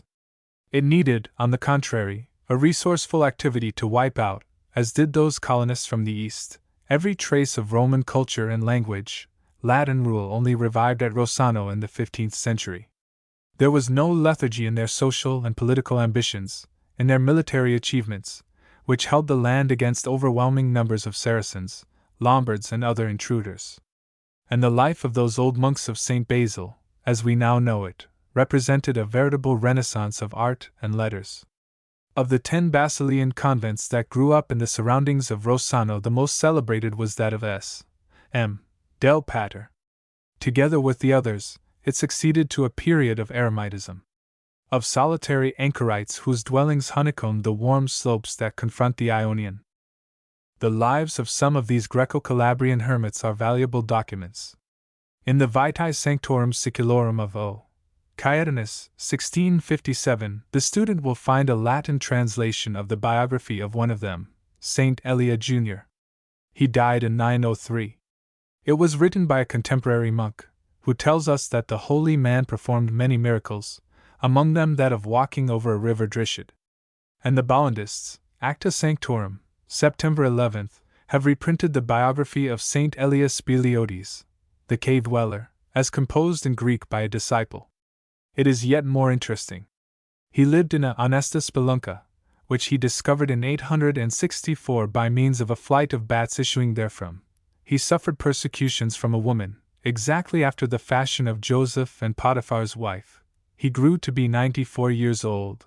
The Saracens vainly tried to burn his dead body, and the water in which this corpse was subsequently washed was useful for curing another holy man's toothache.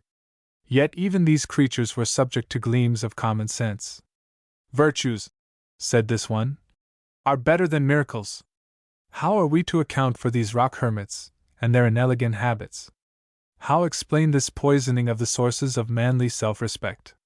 Thus, I think, that under the influence of their creed they reverted perforce to the more bestial traits of aboriginal humanity. They were thrust back in their development. They became solitaries, animalesque and shy, such as we may imagine our hairy progenitors to have been. Hence their dirt and vermin, their horror of learning, their unkempt hair, their ferocious independence, their distrust of sunshine and ordered social life, their foul dieting, their dread of malign spirits, their cave-dwelling propensities. All bestial characteristics. This atavistic movement, this retrogression towards primevalism, must have possessed a certain charm, for it attracted vast multitudes. It was only hemmed, at last, by a physical obstacle. The supply of caves ran out. Not till then were its votaries forced to congregate in those unhealthy clusters which afterwards grew to be monasteries. Where many of them were gathered together under one roof, there imposed itself a certain rudimentary discipline and subordination. Yet they preserved as much as they could of their savage traits, cave-like cells and hatred of cleanliness, terror of demons, matted beards. Gradually the social habits of mundane fellow creatures insinuated themselves into these hives of squalor and idleness. The inmates began to wash and to shave, they acquired property, they tilled the ground, they learned to read and write, and finally became connoisseurs of books and pictures and wine and women. They were pleased to forget that the eunuch and the beggar are the true Christian or Buddhist. In other words, the allurements of rational life grew too strong for their convictions. They became reasonable beings in spite of their creed. This is how Cenobitism grew out of Eremitism not only in Calabria, but in every part of the world which has been afflicted with these eccentrics. Go to Mount Athos, if you wish to see specimens of all the different stages conveniently arranged upon a small area. This convent of Pater exercised a great local influence as early as the 10th century. Then, towards the end of the 11th, it was completely rebuilt without and reorganized within. The church underwent a thorough restoration in 1672. But it was shattered, together with the rest of the edifice, by the earthquake of 1836 which, Madonna Acarapata notwithstanding, leveled to the ground one half of the 15,000 houses then standing at Rossano. These monastic establishments, as a general rule, were occupied later on by the Benedictines, who ousted the Basilians and were supplanted, in their turn, by popular orders of later days like the Theatines.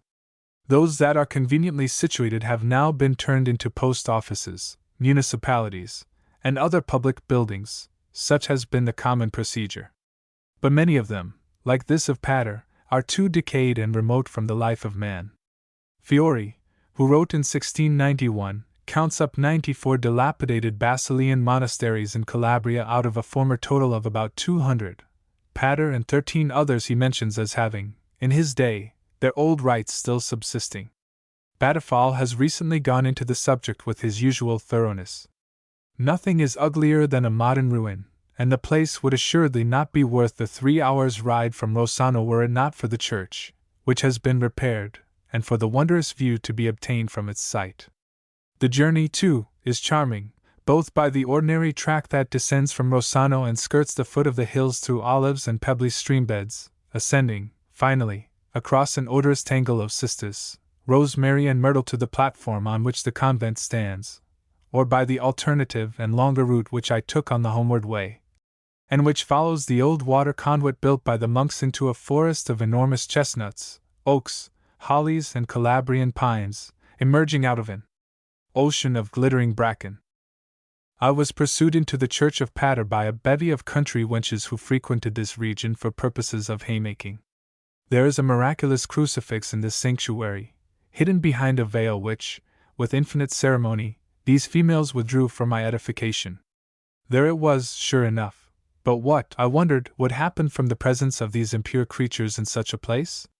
Things have changed considerably since the days of old, for such was the contamination to be expected from the mere presence of a woman within these walls that even the Mother of God, while visiting St. Nilus, the builder, not the great saint, at work upon the foundations, often conversed with him, but never ventured to step within the area of the building itself.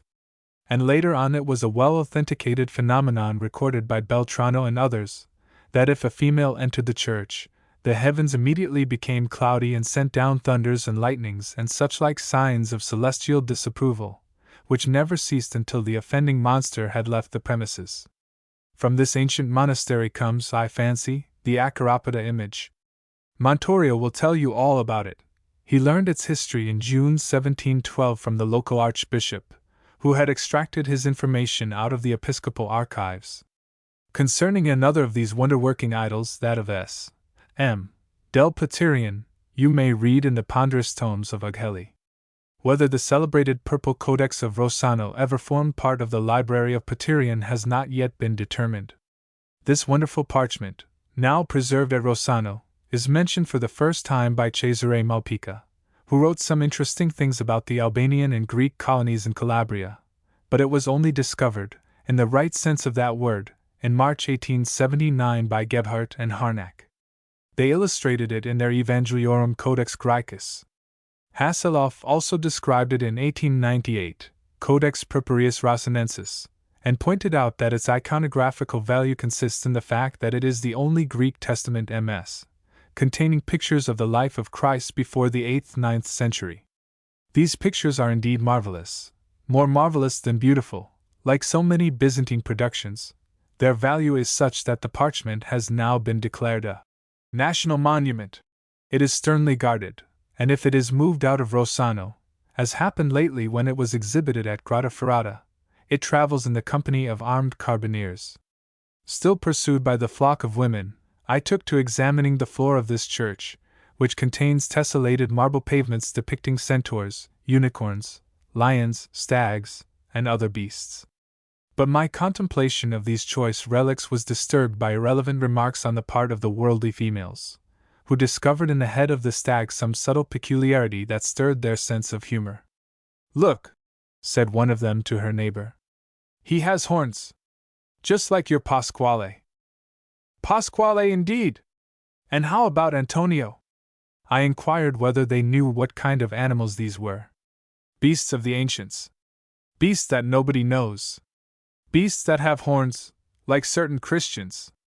From the terrace of green sward that fronts this ruined monastery you can see the little town of Curigliano, whose coquettish white houses lie in a fold of the hills. Curigliano, Greek, Zorian Helaean, land of olives. The derivation, if not correct, is at least appropriate, for it lies embowered in a forest of these trees. A gay place it was, in Bourbon times, with a ducal ruler of its own. Here, they say, the remnants of the Sybarites took refuge after the destruction of their city, whose desolate plain lies at our feet, backed by the noble range of Dalstorm.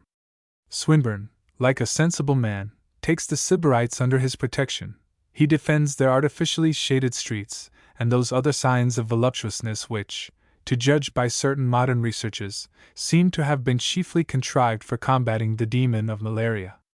Earthly welfare, the cult of material health and ease, such was their ideal. In sharpest contrast to these strivings stands the aim of those old monks who scorned the body as a mere encumbrance, seeking spiritual enlightenment, and things not of this earth. And now, Sybarites and Basileans, alike in ruins. A man of today, asked which of the two civilizations he would wish restored, would not hesitate long in deciding for the Hellenic one. Readers of Lenormand will call to mind his glowing pages on the wonders that might be found buried on the site of Sybaris. His plan of excavation sounds feasible enough. But how remote it becomes, when one remembers the case of Herculaneum. Here, to our certain knowledge, many miracles of antique art and literature lie within a few feet of our reach, yet nothing is done. These hidden monuments, which are the heritage of all humanity, are withheld from our eyes by the dog-in-the-manger policy of a country which, even without foreign assistance, could easily accomplish the work, were it to employ thereon only half the sum now spent in feeding, clothing, and supervising a horde of criminals, every one of whom ought to be hanged 10 times over. Meanwhile, other nations are forbidden to cooperate. The fair-minded German proposals were scornfully rejected. Later on, those of Sir Charles Waldstein. "What?" says the Journal d'Italia. "Are we to have international excavation committees thrust upon us? Are we to be treated like the Turks?" That, gentle sirs, is precisely the state of the case. The object of such committees is to do for the good of mankind what a single nation is powerless or unwilling to do. Your behavior at Herculaneum is identical with that of the Turks at Nineveh. The system adopted should likewise be the same. I shall never see that consummation. But I shall not forget a certain article in an American paper, the New York Times, I fancy, which gave me fresh food for thought, here at Paterion, in the sight of that old Hellenic colony, and with the light chatter of those women still ringing in my ears.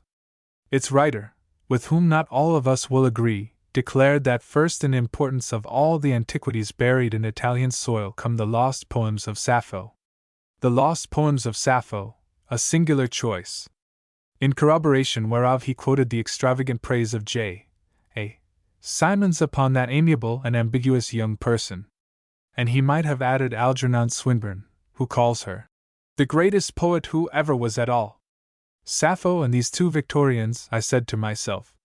Why just these two? How keen is the cry of elective affinity athwart the ages! The soul, says Plato, divines that which it seeks, and traces obscurely the footsteps of its obscure desire. The footsteps of its obscure desire. So one stumbles, inadvertently, upon problems of the day concerning which our sages profess to know nothing. And yet I do perceive a certain writing upon the wall setting forth, in clearest language, that 1 + 1 is equal to 3, a legend which it behoves them not to expunge, but to expound. For it refuses to be expunged, and we do not need a German lady to tell us how much this synthetic sex, the hornless but not brainless sex, has done for the life of the spirit, while those other two were reclaiming the waste places of earth, and procreating, and fighting, as befits their horned anatomy. 16 Reposing at Castrovillari. I remember asking my friend the Roman deputy of whom I have already spoken, and whom I regard as a fountain of wisdom on matters Italian, how it came about that the railway stations in his country were apt to be so far distant from the towns they serve. Rocca Bernarda, I was saying, lies 33 kilometers from its station, and even some of the largest towns in the kingdom are inconveniently and unnecessarily remote from the line. True, he replied. Very true. Inconveniently, but perhaps not unnecessarily. He nodded his head, as he often does, when revolving some deep problem in his mind. Well, sir? Inasmuch as everything has its reasons, be they geographical, sociological, or otherwise. And he mused again. Let me tell you what I think as regards our respective English and Italian points of view, he said at last. And to begin with, a few generalities.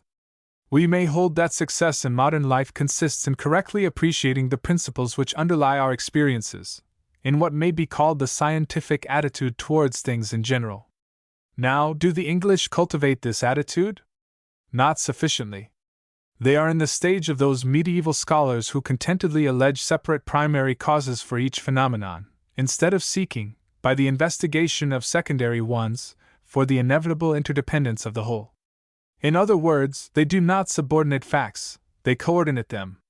Your politicians and all your public men are guided by impulse, by expediency, as they prefer to call it. They are empirical, they never attempt to codify their conduct, they despise it as theorizing. What happens?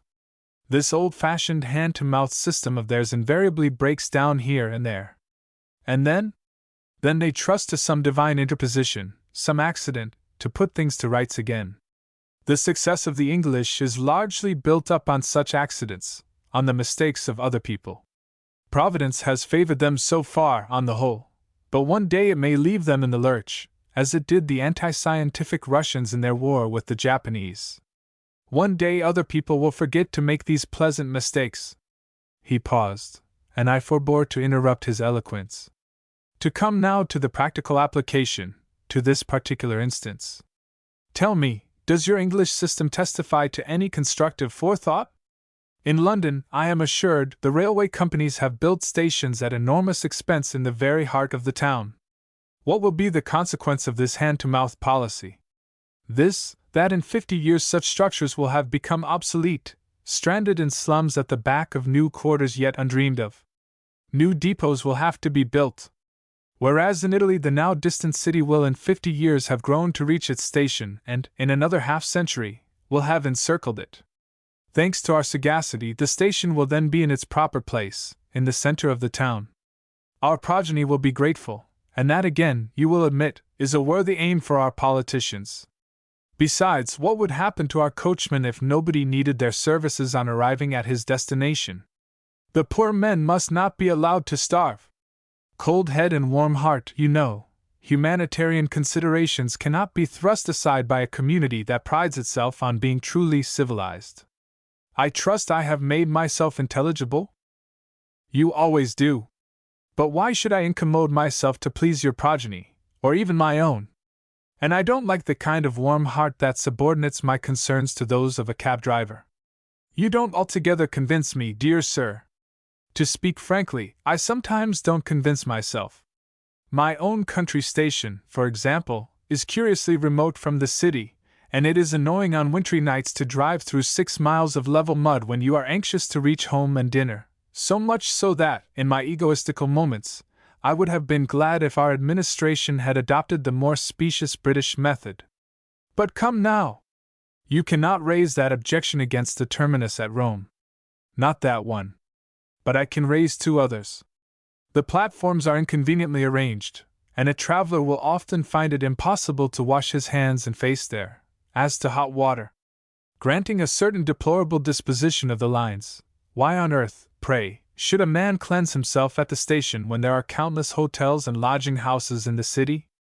Oh, you English originals! And supposing, I urge, he is in a hurry to catch another train going south, to Naples or Palermo? There I have you, my illustrious friend! Nobody travels south of Rome. Nobody travels south of Rome. Often have I thought upon those words. This conversation was forcibly recalled to my mind by the fact that it took our creaky old diligence 2.5 hours. One of the horses had been bought the day before, for £6, to drive from the station of Castrovillari to the entrance of the town, where we were delayed another 20 minutes, while the octroi zealots searched through every bag and parcel on the post wagon. Many people have said bad things about this place, but my once unpleasant impressions of it have been effaced by my reception at its new and decent little hostelry. What a change after the sordid filth of Rossano! Castrovillari, to be sure, has no background of hoary eld to atone for such deficiencies. It was only built the other day, by the Normans, or by the Romans, who called it a Prustum, or possibly by the Greeks, who founded their Abystron on this particular site for the same reasons that commended it in yet earlier times to certain Bronze and Stone Age primitives, whose weapons you may study in the British Museum and elsewhere. But what are the Stone Ages compared with immortal and immutable Rossano? An ecclesiastical writer has proved that Calabria was inhabited before the Noachian flood, and Rossano, we may be sure, was one of the favorite haunts of the antediluvians. Nonetheless, it is good to rest in a clean bed, for a change, and to feed off a clean plate. We are in the South. One sees it in sundry small ways, in the behavior of the cats, for instance. The Tarentines, they say, imported the cat into Europe. If those of South Italy still resemble their old Nubian ancestors, the beast would assuredly not have been worth the trouble of acclimatizing. On entering these regions, one of the first things that strikes me is the difference between the appearance of cats and dogs hereabouts, and in England or any northern country, and the difference in their temperaments. Our dogs are alert in their movements and of wide-awake features. Here they are drowsy and degraded mongrels, with expressionless eyes. Our cats are sleek and slumbrous. Here they prowl about haggard, shifty, and careworn, their fur in patches and their ears a-tremble from nervous anxiety. That domestic animals such as these should be fed at home does not commend itself to the common people. They must forage for their food abroad. Dogs eat offal, while the others hunt for lizards in the fields. A lizard diet is supposed to reduce their weight. It would certainly reduce mine, but I suspect that southern cats are emaciated not only from this cause, but from systematic starvation. Many a kitten is born that never tastes a drop of cow's milk from the cradle to the grave, and little enough of its own mother's. To say that our English zoophilomania, our cult of lapdogs, smacks of degeneracy does not mean that I sympathize with the ill-treatment of beasts which annoys many visitors to these parts and has been attributed to Saracenic influences. Wrongly, of course, one might as well attribute it to the old Greeks. Poor Saracens! They are a sort of whipping boy, all over the country. The chief sinner in this respect is the Vatican, which has authorized cruelty to animals by its official teaching. When Lord Odo Russell inquired of the Pope regarding the foundation of a society for the prevention of cruelty to animals in Italy, the papal answer was. Such an association could not be sanctioned by the Holy See, being founded on a theological error, to wit, that Christians owed any duties to animals. This language has the inestimable and rather unusual merit of being perspicuous. Nevertheless, Ouida's flaming letters to The Times inaugurated an era of truer humanity. And the lateness of the dining hour, another symptom of the South. It was 11 o'clock when I sat down to dinner on the night of my arrival, and habitués of the hotel, engineers and so forth, were still dropping in for their evening meal. Appetite comes more slowly than ever, now that the heats have begun. They have begun in earnest.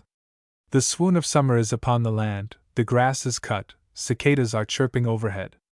Despite its height of 1,000 feet, Castrovillari must be blazing in August, surrounded as it is by parched fields and an amphitheater of bare limestone hills that exhale the sunny beams. You may stroll about these fields observing the construction of the line which is to pass through Cassano, a pretty place, famous for its wine and mineral springs, or studying the habits of the gigantic grasshoppers that hang in clusters to the dried thistles and start off, when scared, with the noise of a covey of partridges, or watching how the cows are shod, at this season, to thresh the corn. Old authors are unanimous in declaring that the town was embowered in oak forests. As late as 1844 it was lamented that this ancient barbarous custom of cutting them down had not yet been discontinued. The mischief is now done, and it would be interesting to know the difference between the present summer temperature and that of olden days.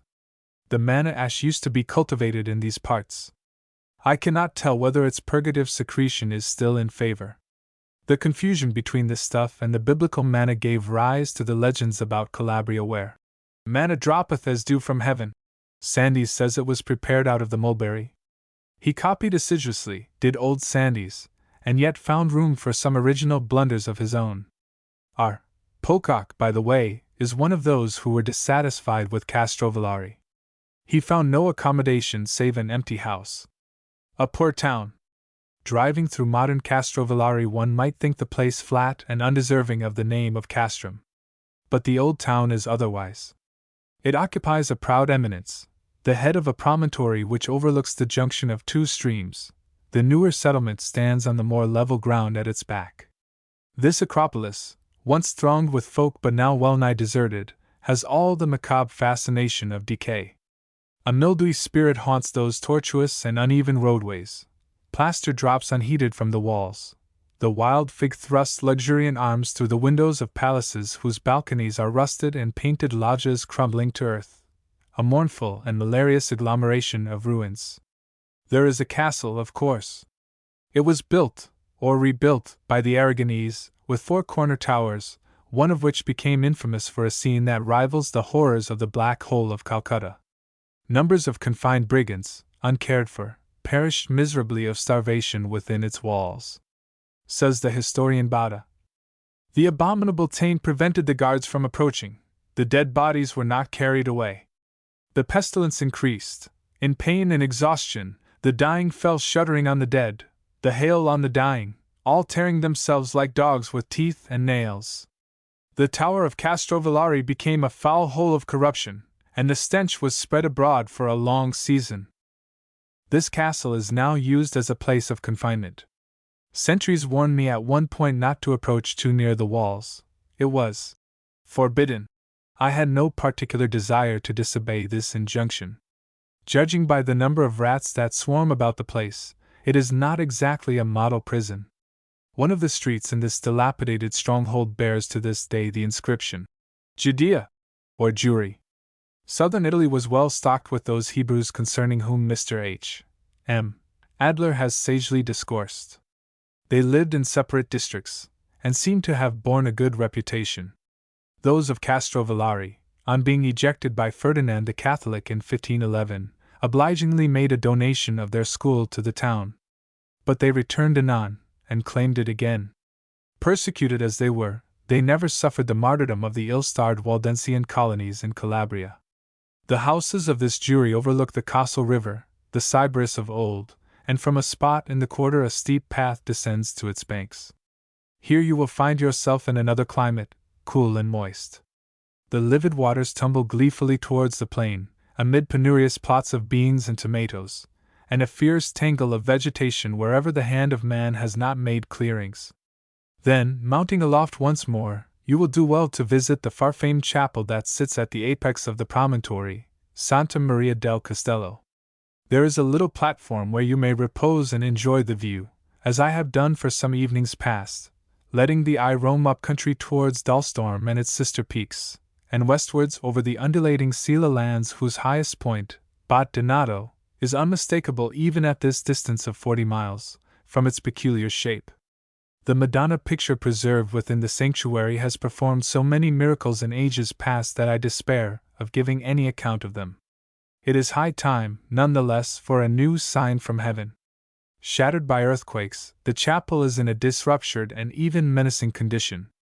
Will some returned emigrant from America come forward with the necessary funds? That would be a miracle, too, in its way. But gone, for the present, are the ages of faith, the days when the peevishly Protestant J.H. Bartle sojourned here and groaned as he counted up the 7 monasteries of Castrovillari. There used to be nearly twice that number, and viewed the 130 priests, fat-paunched rascals, loafing about the streets and doorways. From my window in the hotel I espy a small patch of snow on the hills. I know the place. It is the so-called Montagna del Principe, past which the track winds into the Pelino regions. Thither I am bound, but so complicated is life that even for a short 3 days' ramble among those forests a certain amount of food and clothing must be provided. A mule is plainly required. There seem to be none of these beasts available at Castrovillari. To Morano, they tell me. It is nearer the mountain, and there you will find mules plentiful as blackberries. To Morano!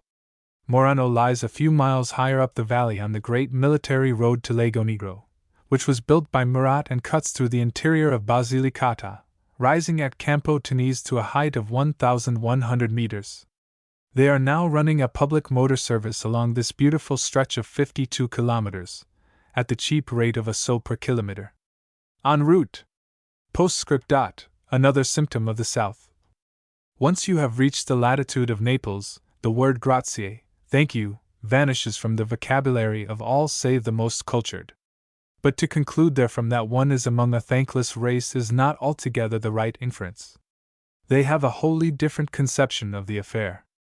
Our septentrional, thanks, is a complicated product in which gratefulness for things received and for things to come are unconsciously balanced, while their point of view differs in nothing from that of the beau ideal of Greek courtesy, of Achilles, whose mother procured for him a suit of divine armor from Hephaestus, which he received without a word of acknowledgment either for her or for the god who had been put to some little trouble in the matter. A thing given they regard as a thing found, a Hermaeon, a happy hit in the lottery of life. The giver is the blind instrument of fortune. This chill attitude repels us, and our effusive expressions of thankfulness astonish these people and the Orientals. A further difference is that the actual gift is viewed quite extrinsically, intellectually, either in regard to what it would fetch if bartered or sold, or, if to be kept, as to how far its possession may raise the recipient in the eyes of other men. This is purely Homeric, once more, Homeric or primordial, if you prefer. Odysseus told his kind host Alcinous, whom he was never to see again, that he would be glad to receive farewell presents from him, to cherish as a friendly memory.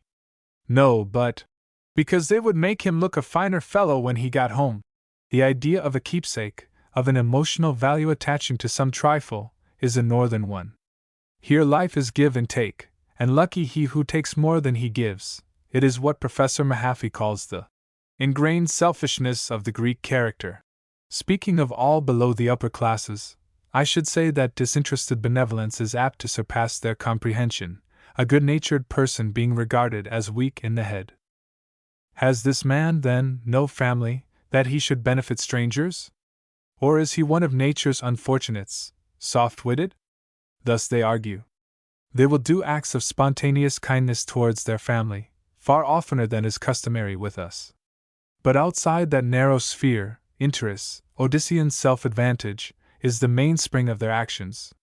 Whence their smooth and glozing manners towards the stranger, and those protestations of undying affection which beguile the unwary, they wish to be forever in your good graces, for sooner or later you may be of use, and if perchance you do content them, they will marvel, philosophically, at your grotesque generosity, your lack of discrimination and restraint. Such malicia, cleverness, is none the more respectable for being childishly transparent. The profound and unscrupulous northerner quickly familiarizes himself with its technique, and turns it to his own profit. Lowering his moral notions, he soon, so one of them expressed it to me, walks round them without getting off his chair, and on the strength of his undeserved reputation for simplicity and fair dealing, keeps them dangling a lifetime in a tremble of obsequious amiability, cheered on by the hope of ultimately overreaching him. Idle dream, where a pliant and sanguine southerner is pitted against the unswerving Saxon or Teuton. This accounts for the success of foreign trading houses in the south. Business is business, and the devil take the hindmost. By all means, but they who are not rooted to the spot by commercial exigencies nor ready to adopt debased standards of conduct will find that a prolonged residence in a center like Naples, the daily attrition of its ape-and-tiger elements, sullies their homely candor and self-respect. For a tigerish flavor does exist in most of these southern towns. Camorra, the law of intimidation, rules the city. This is what Stendhal meant when, speaking of the simple and inoffensive personages in The Vicar of Wakefield, he remarked that, in the somber Italy, a simple and inoffensive creature would be quickly destroyed. It is not easy to be inoffensive, and yet respected in a land of teeth and claws, where a man is reverenced in proportion as he can browbeat his fellows. So much ferocity tinctures civic life, that had they not dwelt in towns while we were still shivering in bogs, one would deem them not yet ripe for herding together in large numbers. One would say that post-patriarchal conditions evoke the worst qualities of the race. And we must revise our conceptions of fat and lean men. We must pity Cassius, and dread Falstaff. What has happened? You asked some enormous individual. To your adversary at law? To which one of them? Oh, Signor M., the timber merchant. El abbiamo mangiato. I have eaten him. Beware of the fat Neapolitan.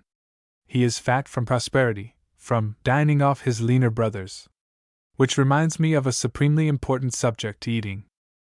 The feeding here is saner than ours with its all-pervading animal grease. Even a boiled egg tastes of mutton fat in England, its stock-pot, suet, and those other inventions of the devil whose awful effects we only survive because we are continually counteracting or eliminating them by the help of 1. Pills, 2. Athletics, and 3. Alcohol.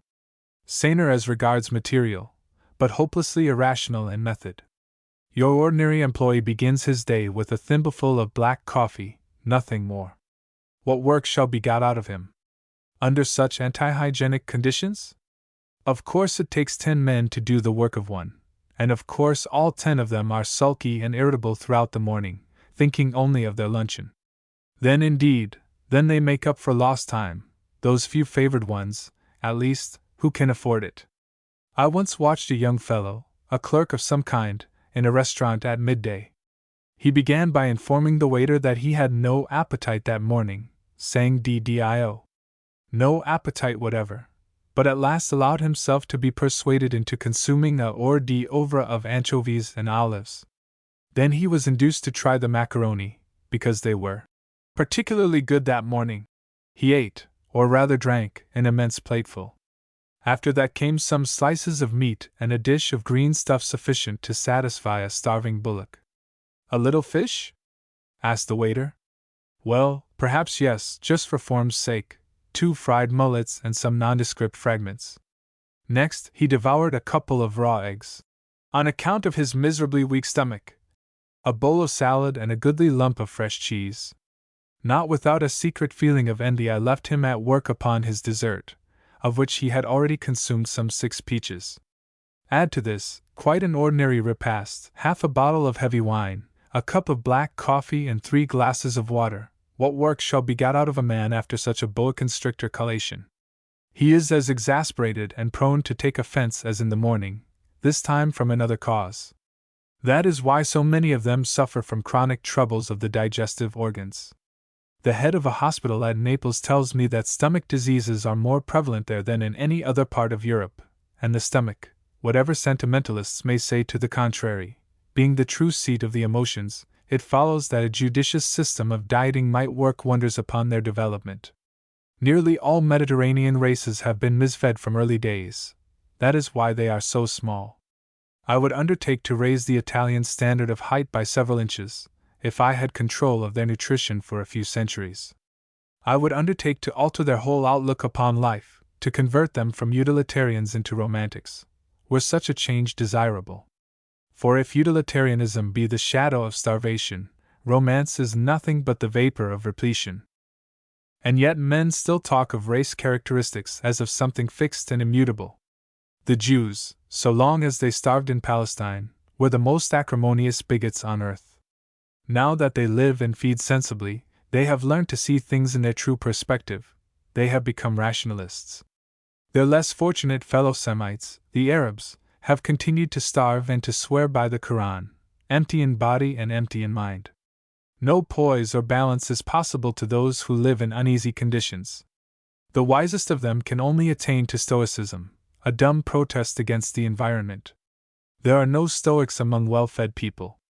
The Romans made that discovery for themselves, when they abandoned the cheese-paring habits of the Republic. In short, it seems to me that virtues and vices which cannot be expressed in physiological terms are not worth talking about, that when a morality refuses to derive its sanction from the laws which govern our body, it loses the right to exist. This being so, what is the most conspicuous native vice? Envy, without a doubt. Out of envy they pine away and die, out of envy they kill one another. To produce a more placid race, to dilute envious thoughts and the acts to which they lead, is at bottom a question of nutrition. One would like to know for how much black brooding and for how many revengeful deeds that morning thimbleful of black coffee is responsible. The very faces one sees in the streets would change. Envy is reflected in all too many of those of the middle classes, while the poorest citizens are often haggard and distraught from sheer hunger, hunger which has not had time to be commuted into moral poison. College-taught men, in responsible positions, being forced to live on salaries which a London lift boy would disdain. When that other local feature, that respect for honorable poverty, the reverse of what we see in England where, since the days of the arch-snob Pope, a slender income has grown to be considered a subject of reproach. And yet another symptom of the South. Enough. The clock points to 6:20. It is time for an evening walk, my final one, to the terrace of S. M. del Castello. 17 Old Murano. This Murano is a very ancient city. Tuffarelli, writing in 1598, proves that it was then exactly 3,349 years old. Oddly enough, therefore, its foundation almost coincides with that of Rossano. There may be mules at Murano, indeed there are. But they are elusive beasts, phantom mules. Despite the assistance of the captain of the carbineers, the local innkeeper, the communal policeman, the secretary of the municipality, an amiable canon of the church and several non-official residents, I vainly endeavored, for 3 days, to procure one, flitting about, meanwhile, between this place and Castrovillari. For Murano, notwithstanding its size, they say it is larger than the other town, offers no accommodation or food in the septentrional sense of those terms. Its situation, as you approach from Castrovillari, is striking. The white houses stream in a cataract down one side of a steep conical hill that dominates the landscape. On the summit sits the inevitable castle, blue sky peering through its battered windows. But the interior is not at all in keeping with this imposing aspect. Murano, so far as I was able to explore it, is a labyrinth of somber, tortuous and fetid alleys, where black pigs wallow amid heaps of miscellaneous and malodorous filth. In short, the town exemplifies that particular idea of civic liberty which consists in everybody being free to throw their own private refuse into the public street and leave it there, from generation to generation. What says Lombroso? The street cleaning is entrusted, in many towns, to the rains of heaven and, in their absence, to the voracity of the pigs. Nonetheless, while waiting for mules that never came, I took to patrolling those alleys, at first out of sheer boredom, but soon impelled by that subtle fascination which emanates from the ne plus ultra of anything, even of grotesque dirtiness. On the second day, however, a case of cholera was announced. which chilled my ardor for further investigations. It was on that account that I failed to inspect what was afterwards described to me as the chief marvel of the place, a carved wooden altarpiece in a certain church. "It is prodigious and antiquissimo," said an obliging citizen to whom I applied for information. "There is nothing like it on earth, and I have been 6 times to America, sir. The artist, a real artist, mind you, not a common professor, spent his whole life in carving it. It was for the church, you see, and he wanted to show what he could do in the way of a masterpiece. Then, when it was finished and in its place, the priests refused to pay for it. It was made not for them, they said, but for the glory of God. The man's reward was sufficient. And besides, he could have remission of sins for the rest of his life. He said he did not care about remission of sins, he wanted money, money. But he got nothing. Whereupon he began to brood and to grow yellow. Money, money! That was all he ever said. And at last he became quite green and died. After that, his son took up the quarrel, but he got as little out of the priests as the father. It was fixed in the church, you understand, and he could not take it away. He climbed through the window one night and tried to burn it. The marks are there to this day, but they were too sharp for him. And he took the business so much to heart that he also soon died quite young. And quite green, like his father. The most characteristic item in the above history is that about growing green. People are apt to put on this color in the South from disappointment, or from envy. They have a proverb which runs, "Sfoga o schiata," relieve yourself or burst, our vaunted ideal of self-restraint, of dominating the reflexes, being thought not only fanciful but injurious to health. Therefore, if relief is thwarted, they either brood themselves into a green melancholy, or succumb to a sudden colpo di sang, like a young woman of my acquaintance who, considering herself beaten in a dispute with a tram conductor about a penny, forthwith had a colpo di sang, and was dead in a few hours. A primeval assertion of the ego. Unable to perambulate the streets of Murano, I climbed to the ruined fortress along the verdant slope at its back, and enjoyed a fair view down the fertile valley, irrigated by streamlets and planted with many-hued patches of culture, with mulberries, pomegranates, and poplars. Some boys were up here, engaged in fishing for young kestrels in their nest above a shattered gateway. The tackle consisted of a rod with a bent piece of wire fixed to one end, and it seemed to me a pretty unpromising form of sport. But suddenly, amid wild vociferations, they hooked one, and carried it off in triumph to supper. The mother bird, meanwhile, sailed restlessly about the ether watching every movement, as I could see by my glasses. At times she drifted quite near, then swerved again and hovered, with vibrating pinions, directly overhead. It was clear that she could not tear herself away from the scene, and hardly had the marauders departed, when she alighted on the wall and began to inspect what was left of her dwelling. It was probably rather untidy. I felt sorry for her. Yet such harebrained imprudence cannot go unpunished. With so many hundred crannies in this old castle, why choose one which any boy can reach with a stick? She will know better next season. Then an old shepherd scrambled up, and sat on the stone beside me. He was short-sighted, asthmatic, and unable to work. The doctor had recommended an evening walk up to the castle. We conversed a while, and he extracted a carnation out of his waistcoat pocket, unusual receptacle for flowers, which he presented to me. I touched upon the all-absorbing topic of mules. "Mules are very busy animals in Murano," he explained. "Animali occupatissimi." However, he promised to exert himself on my behalf. He knew a man with a mule, 2 mules, he would send him round, if possible. Quite a feature in the landscape of Murano is the costume of the women, with their home-dyed red skirts and ribbons of the same hue plaited into their hair. It is a beautiful and reposeful shade of red, between Pompeian and brick color, and the tint very closely resembles that of the cloth worn by the Bedouin, married, women of Tunisia. Maybe it was introduced by the Saracens. And it is they, I imagine, who imported that love of red peppers, a favorite dish with most Orientals, which is peculiar to these parts, where they eat them voraciously in every form, particularly in that of red sausages seasoned with these fiery condiments. the whole country is full of Saracen memories. The name of Morano, they say, is derived from Moro, a Moor, and in its little piazza, an irregular and picturesque spot, shaded by a few grand old elms amid the sound of running waters, there is a sculptured head of a Moor inserted into the wall, commemorative, I was told, of some ancient anti-Saracen exploit. It is the escutcheon of the town. This Moor wears a red fez, and his features are painted black. This is de rigueur, for Saracens. He bears the legend Vivit sub arbor Moris. Near at hand, too, lies the prosperous village Saracena, celebrated of old for its muscatel wines. They are made from the grape which the Saracens brought over from Muscat, and planted all over Sicily. The men of Morano emigrate to America. 2/3 of the adult and adolescent male population are at this moment on the other side of the Atlantic. But the oldsters, with their peaked hats, capello pizzuto, shading gnarled and canny features, are well worth studying. At this summer season they leave the town at 3:30 a.m. to cultivate their fields, often far distant, returning at nightfall.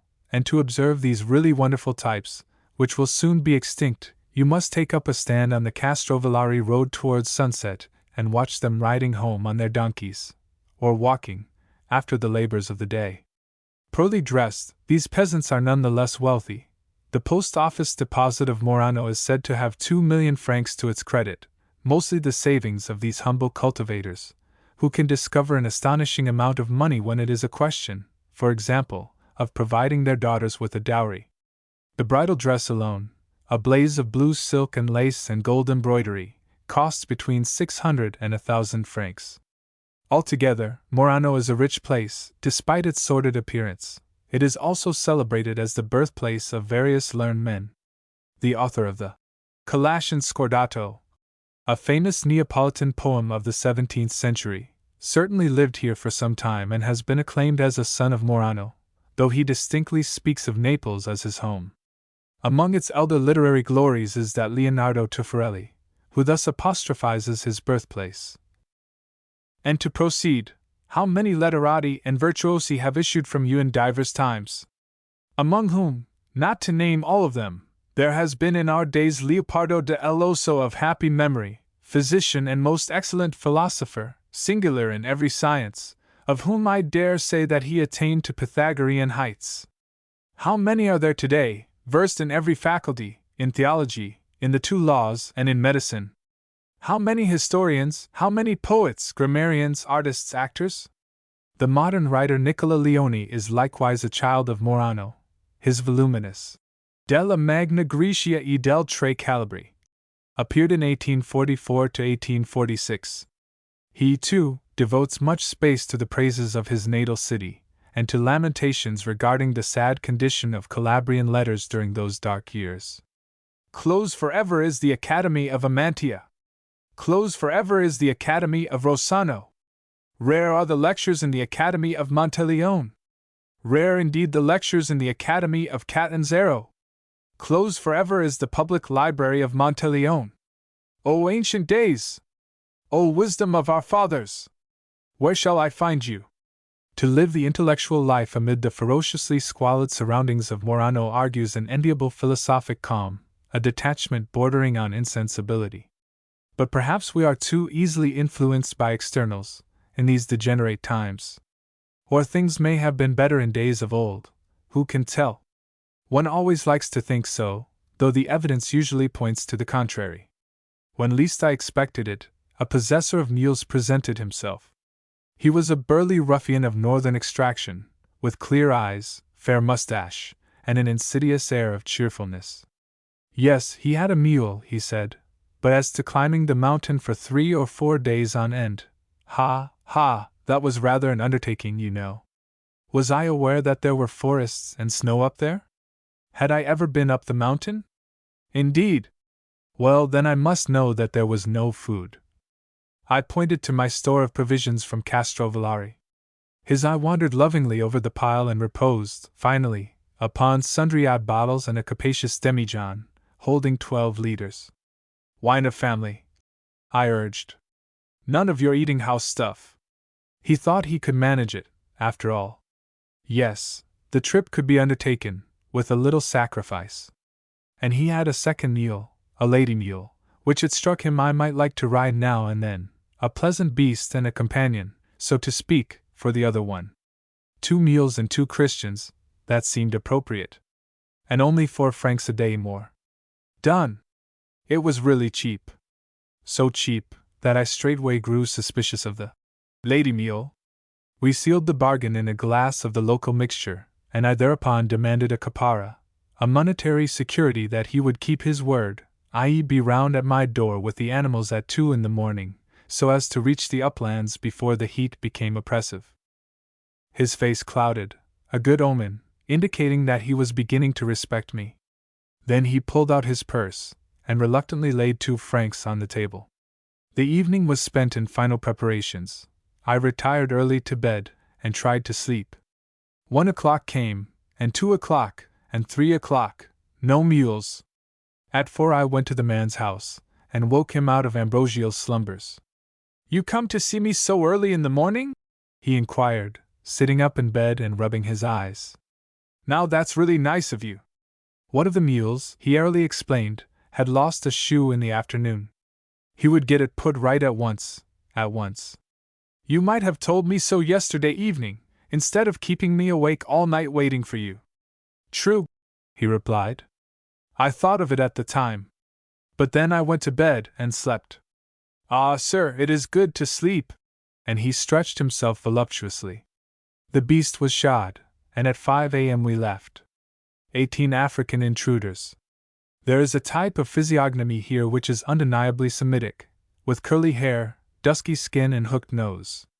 We may take it to be of Saracenic origin, since a Phoenician descent is out of the question, while medieval Jews never intermarried with Christians. It is the same class of face which one sees so abundantly at Palermo, the former metropolis of these Africans. The accompanying likeness is that of a native of Cosenza, a town that was frequently in their possession. Eastern traits of character, too, have lingered among the populace.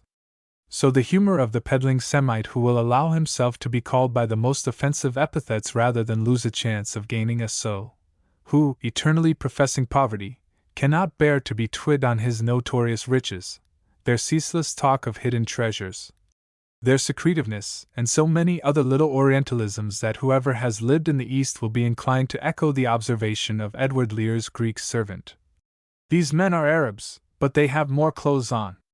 Many Saracenic words, chiefly of marine and commercial import, have survived from this period. I could quote 100 or more, partly in the literary language, Balio, Dogana, etc., partly in dialect, Kala, Tavuto, etc., and in place names such as Tamborio, the Semitic Mount Tabor, Kalat, Kaladafimi, Marsa, Marsala. Dramatic plays with Saracen subjects are still popular with the lower classes. You can see them acted in any of the coast towns. In fact, the recollection of these intruders is very much alive to this day. They have left a deep scar. Such being the case, it is odd to find local writers hardly referring to the Saracenic period.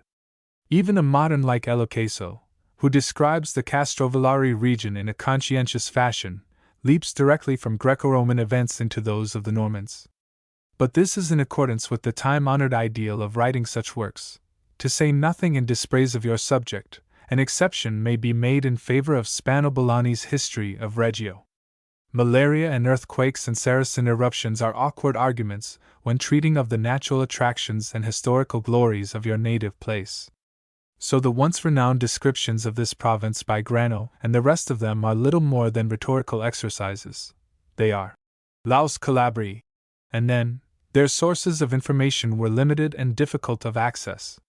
Collective works like those of Muratori and Duchesne had not appeared on the market, libraries were restricted to convents, and it was not to be expected that they should know all the chroniclers of the Byzantines, Latins, Lombards, Normans, and Hohenstaufen, to say nothing of Arab writers like Noweri, Abulfeda, Ibn Khaldun, and Ibn Alathir, who throw a little light on those dark times, and are now easily accessible to scholars.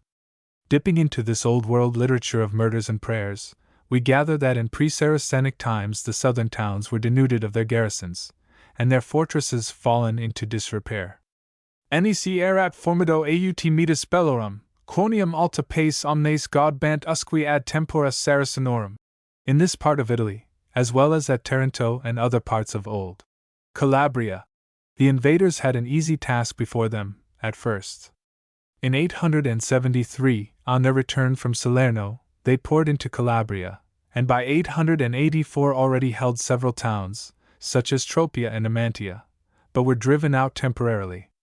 In 899 they ravaged, says Hepidanus, the country of the Lombards, Calabria.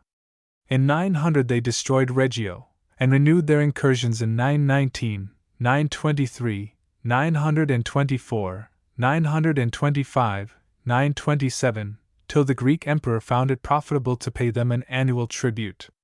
In 953, this tribute not being forthcoming, they defeated the Greeks in Calabria, and made further raids in 974, 975, 976, 977, carrying off a large store of captives and wealth.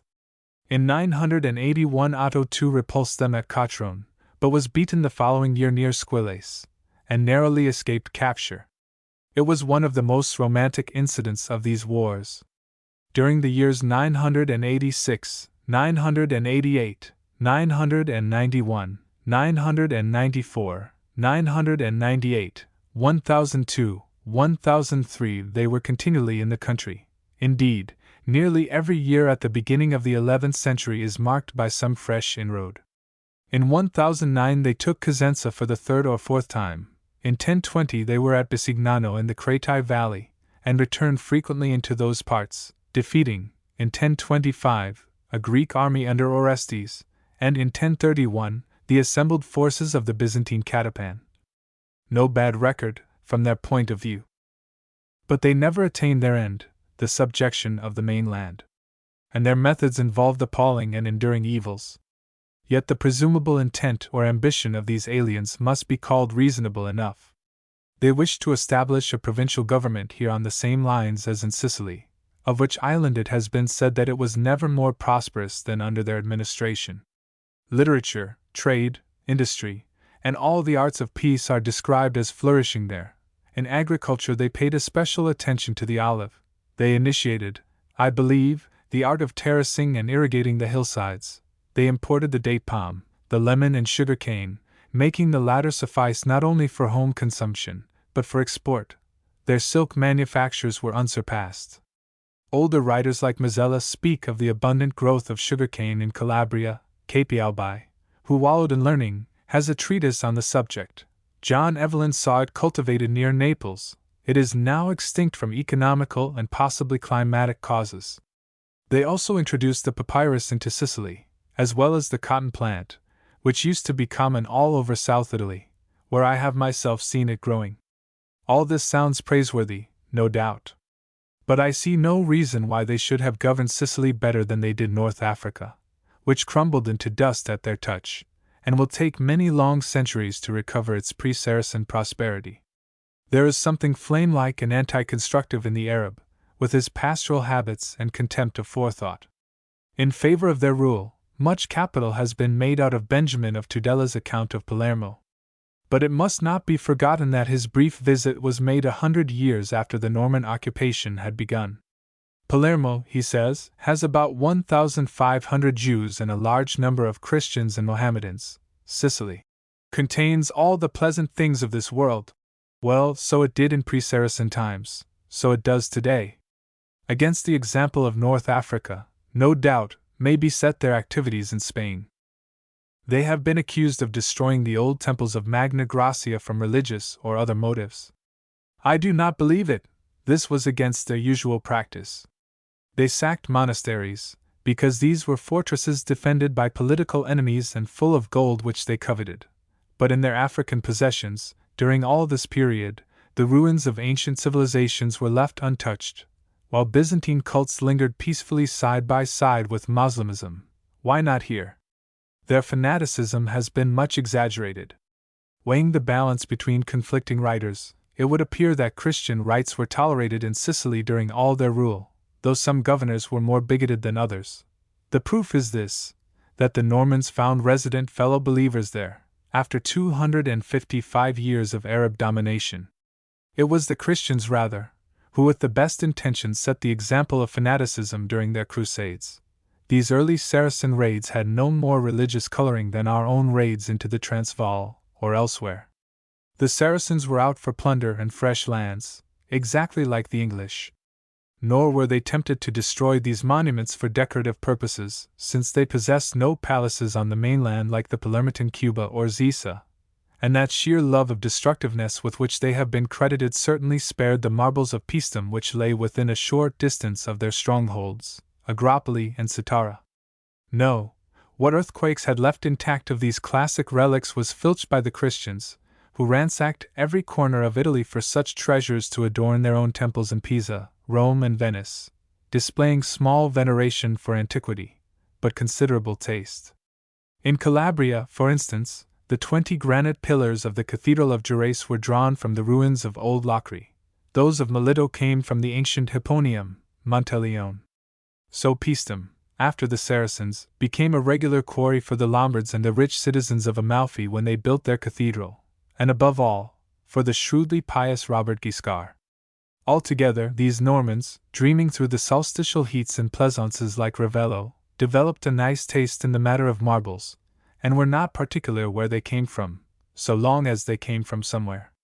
The antiquities remained intact, at least, which was better than the subsequent system of Colonna and Frangipani, who burnt them into lime. Whatever one may think of the condition of Sicily under Arab rule, the proceedings of these strangers was wholly deplorable so far as the mainland of Italy was concerned. They sacked and burnt wherever they went.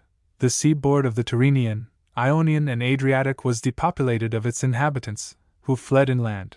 Towns and villages vanished from the face of the earth, and the richly cultivated land became a desert.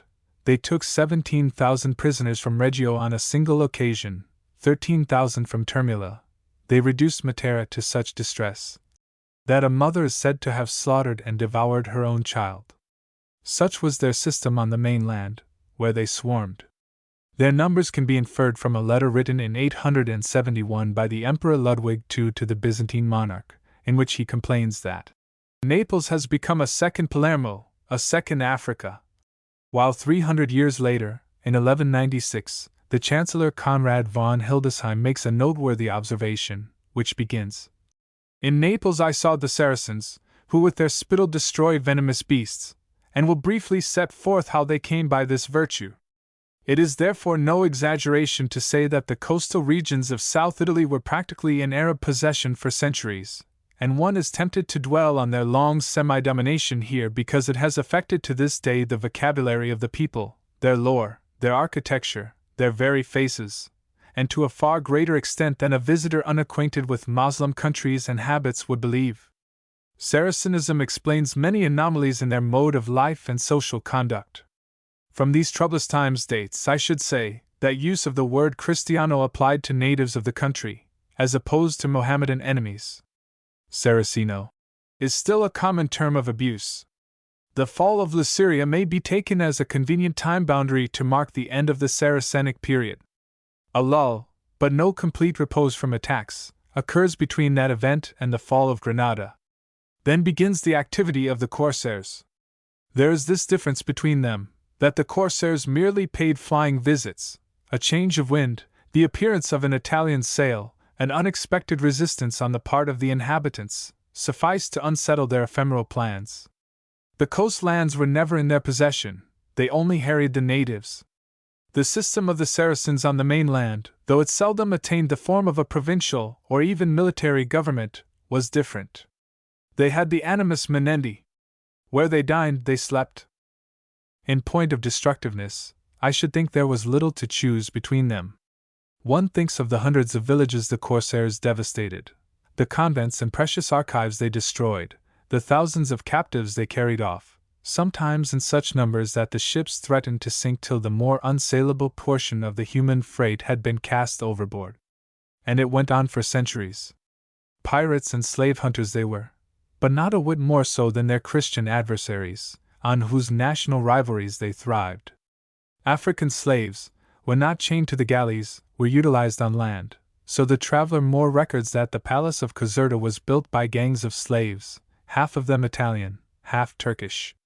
We have not much testimony as to whether these Arab slaves enjoyed their lot in European countries, but many of the Christians in Algiers certainly enjoyed theirs. A considerable number of them refused to profit by Lord Exmouth's arrangement for their ransom. I myself knew the descendant of a man who had been thus sent back to his relations from captivity, and who soon enough returned to Africa, declaring that the climate and religion of Europe were alike insupportable. In Saracen times, the Venetians actually sold Christian slaves to the Turks. Parino cites the severe enactments which were issued in the 16th century against Christian sailors who decoyed children on board their boats and sold them as slaves to the Moslem. I question whether the Turks were ever guilty of a corresponding infamy. This Parino, by the way, is useful as showing the trouble to which the Spanish viceroys were put by the perpetual inroads of these oriental pests. Local militia were organized, heavy contributions levied, towers of refuge sprang up all along the coast. Every respectable house had its private tower as well, for the dates cg. Del Giudice, del Grande Archivio di Napoli, 1871, page 108. The daring of the pirates knew no bounds. They actually landed a fleet at Naples itself, and carried off a number of prisoners. The entire kingdom, save the inland parts, was terrorized by their lightning-like descents. A particular literature grew up about this time, those lamenti, in rhyme, which set forth the distress of the various places they afflicted. The saints had work to do. Each divine protector fought for his own town or village, and sometimes we see the pleasing spectacle of two patrons of different localities joining their forces to ward off a piratical attack upon some threatened district by means of fiery hail, tempests, apparitions, and other celestial devices. A bellicose type of Madonna emerges, such as S. M. della Libera and S. M. di Constantinopoli, who distinguishes herself by a fierce martial courage in the face of the enemy. There is no doubt that these inroads acted as a stimulus to the Christian faith, that they helped to seat the numberless patron saints of South Italy more firmly on their thrones. The Saracens as saint-makers. But despite occasional successes, the marine population suffered increasingly.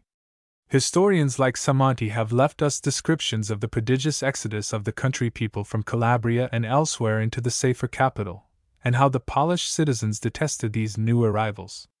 The ominous name, Torre di Guardia, Tower of Outlook, a cliff whence the sea was scanned for the appearance of Turkish vessels, survives all over the south.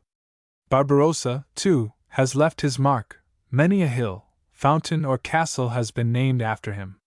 In the two Barbarossas were summed up the highest qualities of the pirates, and it is curious to think that the names of those scourges of Christendom, Urige and Caredon, should have been contracted into the classical forms of Horace and Ariadne.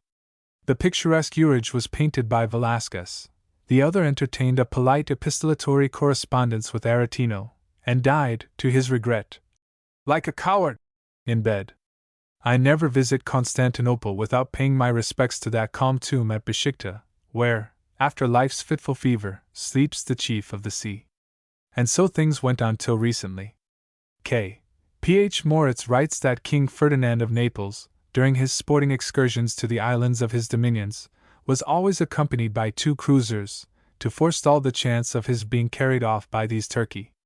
But his loyal subjects had no cruisers at their disposal. They lived Turcarum predonibus semper obnoxii.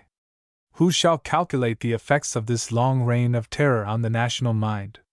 For 1,000 years, from 830 to 1830, from the days when the Amalfitans won the proud title of Defenders of the Faith, up to those of the sentimental poet Waiblinger, 1826, these shores were infested by Oriental ruffians, whose activities were an unmitigated evil. It is all very well for Admiral de la Graviere to speak of Gallia Victrix.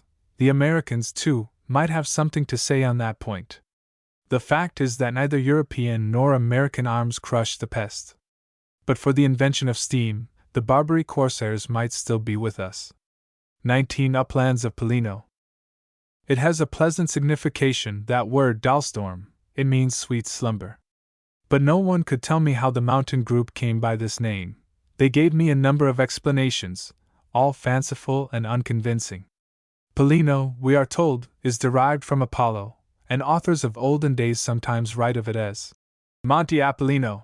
But Barrius suggests an alternative etymology, equally absurd, and connected with the medicinal herbs which are found there. Pollino, he says, Apollio dictus, quod nobilibus herbis medelli commodus pollit. Pruvit enimibi uti ab herbarius excipi, tragium dictamnum cretens, chameleon biginum, dracus, meum, nardus, celtica, ananides, anemone, piacetimum, turbit, rheobarbarum, pyrethrum, juniperus ubernum, stellaria, imperatoria, cardus masticum fundens, dracagas, cythisus, whence likewise the magnificent cheeses, gold and the Phrygian stone, he adds, are also found here. Unhappily Barrius, we all have a fling at this. Strabo and Pliny of Calabria. So jealous was he of his work that he procured a prohibition from the Pope against all who might reprint it, and furthermore invoked the curses of heaven and earth upon whoever should have the audacity to translate it into Italian. Yet his shade ought to be appeased with the monumental edition of 1737, and, as regards his infallibility, one must not forget that among his contemporaries the more discerning had already censured his Philopatria, his immoderate love of Calabria. And that is the right way to judge of men who were not so much ignorant as unduly zealous for the fair name of their natal land. To sneer at them is to misjudge their period. It was the very spirit of the Renaissance to press rhetorical learning into the service of patriotism. They made some happy guesses and not a few mistakes, and when they lied deliberately it was done in what they held a just cause, as scholars and gentlemen. The Calabria Illustrata of Fiori also fares badly at the hands of critics. But I shall not repeat what they say. I confess to a sneaking fondness for Father Fiori. Merifidi, a Calabrian monk, likewise dwells on these same herbs of Pollino, and gives a long account of a medical secret which he learned on the spot from two Armenian botanists. Alas for Merifidi!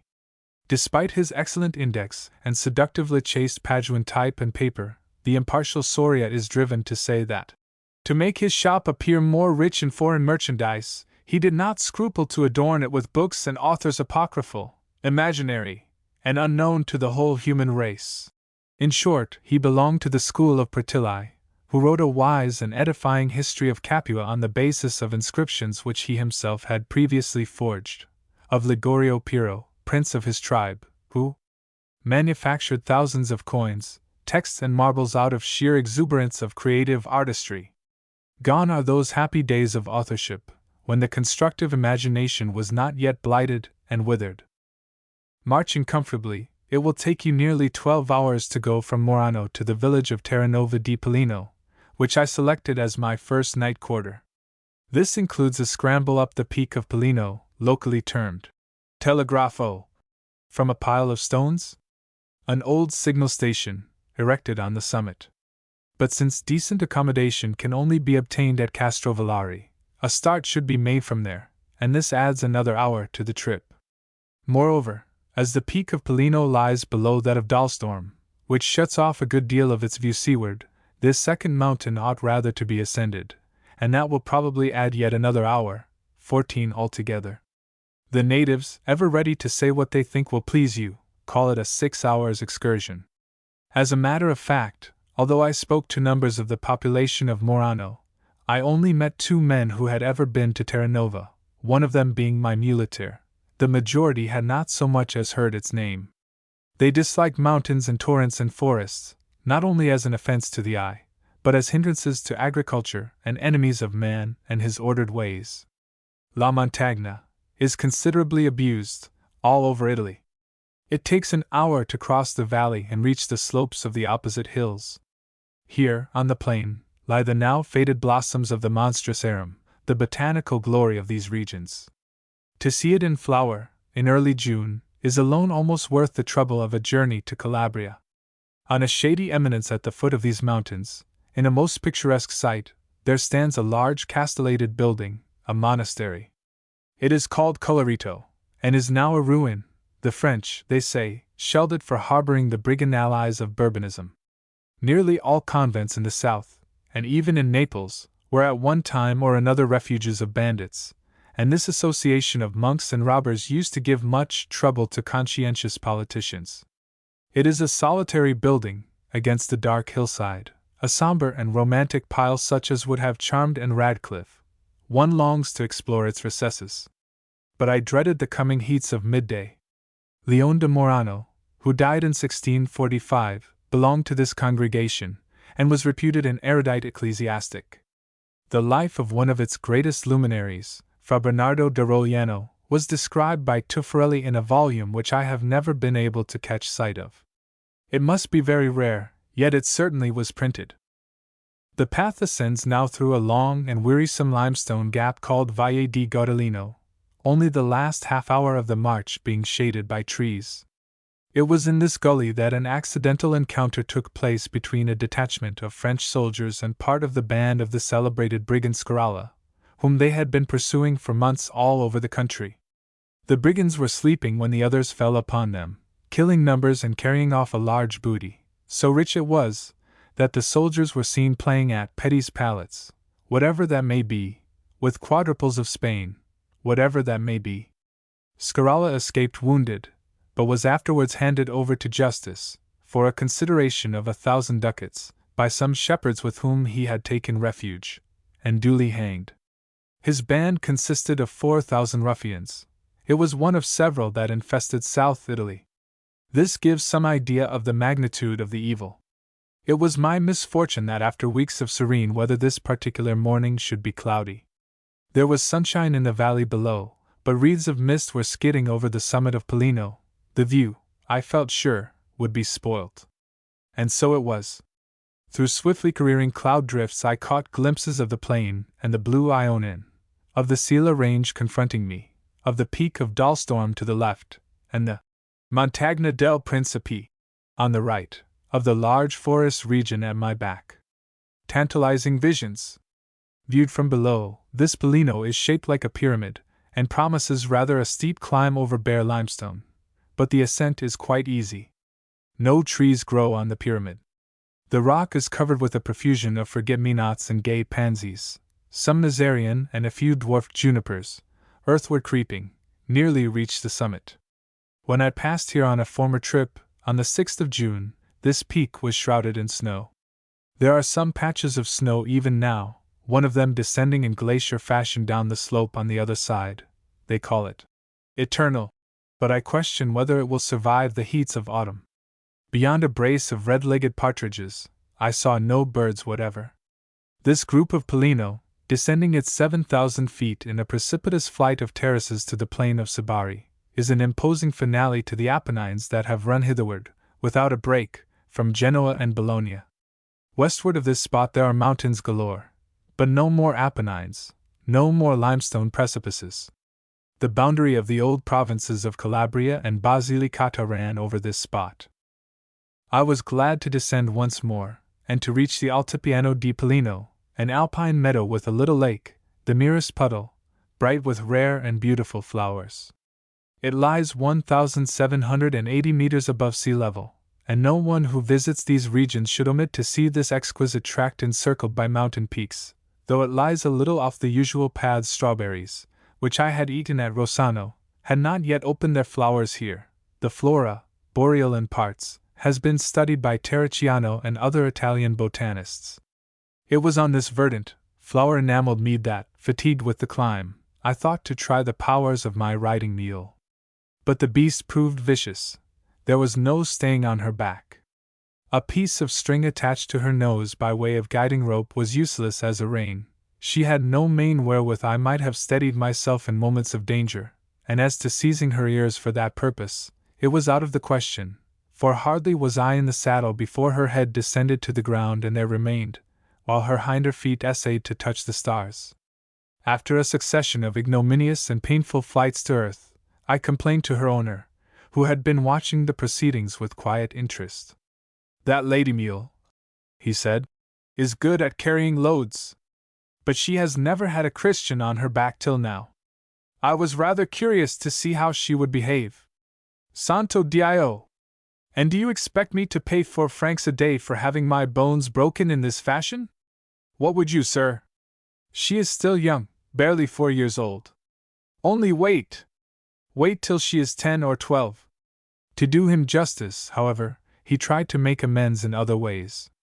And he certainly knew the tracks, but he was a returned emigrant, and when an Italian has once crossed the ocean he is useless for my purposes, he has lost his savor, the virtue has gone out of him. True Italians will soon be rare as the dodo in these parts.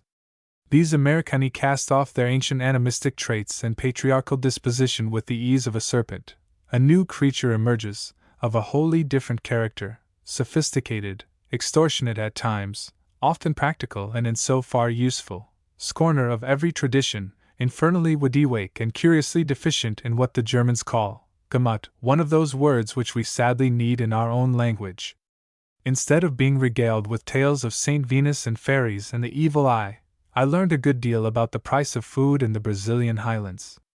The only piece of local information I was able to draw from him concerned a mysterious plant in the forest that shines by night. I dare say he meant the Dictamis fraxinella, which is sometimes luminous. The finest part of the forest was traversed in the afternoon. It is called Janus, and composed of firs and beeches. The botanist Tenore says that firs 150 feet in height are not difficult to find here, and some of the beeches, a forestal inspector assured me, attain the height of 35 meters. They shoot up in straight silvery trunks. Their roots are often intertwined with those of the firs. The track is not level by any means. There are torrents to be crossed, rocky ravines with splashing waters where the sunshine pours down through a dense network of branches upon a carpet of russet leaves and gray boulders, the envious beeches allowing of no vegetation at their feet, occasional meadows, too, bright with buttercups and orchids. No pines whatever grow in this forest. Yet a few stunted ones are seen clinging to the precipices that descend into the Kassel Valley. Their seeds may have been wafted across from the Sila Mountains. In olden days all this country was full of game. Bears, stags and fallow deer are mentioned. Only wolves and a few roe deer are now left. The forest is somber, but not gloomy, and one would like to spend some time in these wooded regions, so rare in Italy, and to study their life and character, but how set about it? The distances are great. There are no houses, not even a shepherd's hut or a cave. The cold at night is severe, and even in the height of midsummer one must be prepared for spells of mist and rain. I shall be tempted, on another occasion, to provide myself with a tent such as is supplied to military officers. They are light and handy, and perhaps camping out with a man-cook of the kind that one finds in the Abruzzi provinces would be altogether the best way of seeing the remoter parts of South and Central Italy. For decent food supplies can generally be obtained in the smallest places. The drawback is that nobody can cook them. Dirty food by day and dirty beds by night will daunt the most enterprising natures in the long run. These tracks are only traversed in summer. When I last walked through this region, in the reverse direction, from Lago Negro over Latronico and San Severino to Castrovillari, the ground was still covered with stretches of snow, and many brooks were difficult to cross from the swollen waters. This was in June. It was odd to see the beeches rising, in full leaf, out of the deep snow. During this afternoon ramble I often wondered what the burghers of Taranto would think of these sylvan solitudes. Doubtless they would share the opinion of a genteel photographer of Murano who showed me some colored pictures of local brides in their appropriate costumes, such as are sent to relatives in America after weddings. He possessed a good camera, and I asked whether he had never made any pictures of this fine forest scenery. No, he said, he had only once been to the festival of the Madonna di Pollino, but he went alone. His companion, an avocado, got frightened and failed to appear at the last moment. So I went alone, he said, and those forests, it must be confessed, are too savage to be photographed. Now, if my friend had come, he might have posed for me, sitting comically at the foot of a tree, with crossed legs, and smoking a cigar like this, or he might have pretended to be a woodcutter, bending forwards and felling a tree, tack, tack, tack, without his jacket, of course. That would have made a picture. But those woods and mountains, all by themselves, no! The camera revolts. In photography, as in all good art, the human element must predominate. It is sad to think that in a few years' time nearly all these forests will have ceased to exist. Another generation will hardly recognize the sight of them. A society from Morbegno, Valtellina, has acquired rights over the timber, and is hewing down as fast as it can. They import their own workmen from North Italy, and have built at a cost of 2,000,000 francs, say the newspapers, a special funicular railway, 23 kilometers long, to carry the trunks from the mountain to Francavilla at its foot, where they are sawn up and conveyed to the railway station of Cercaira, near Sabari. This concession, I am told, extends to 25 years.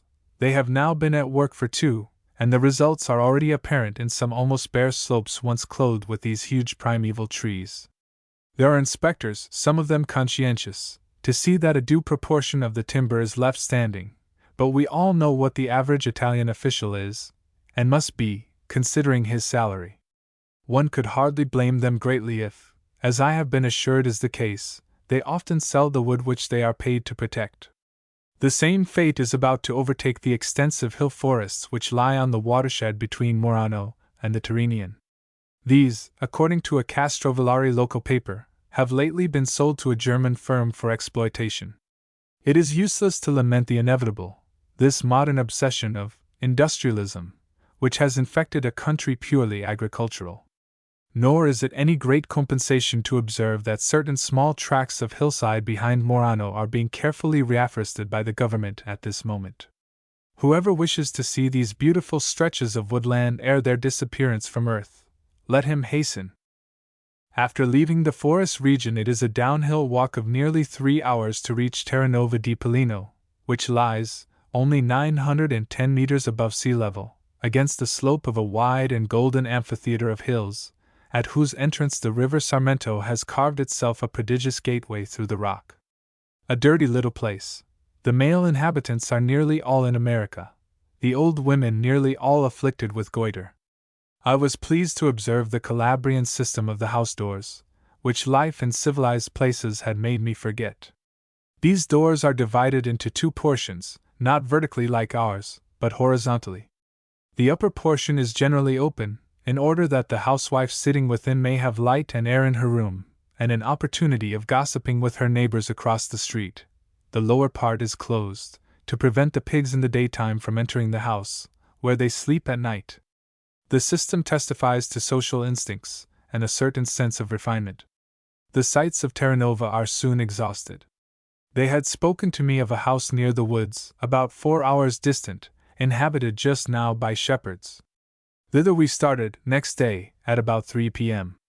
The road climbs upwards through bare country till it reaches a dusky pinnacle of rock, a conspicuous landmark, which looks volcanic but is nothing of the kind.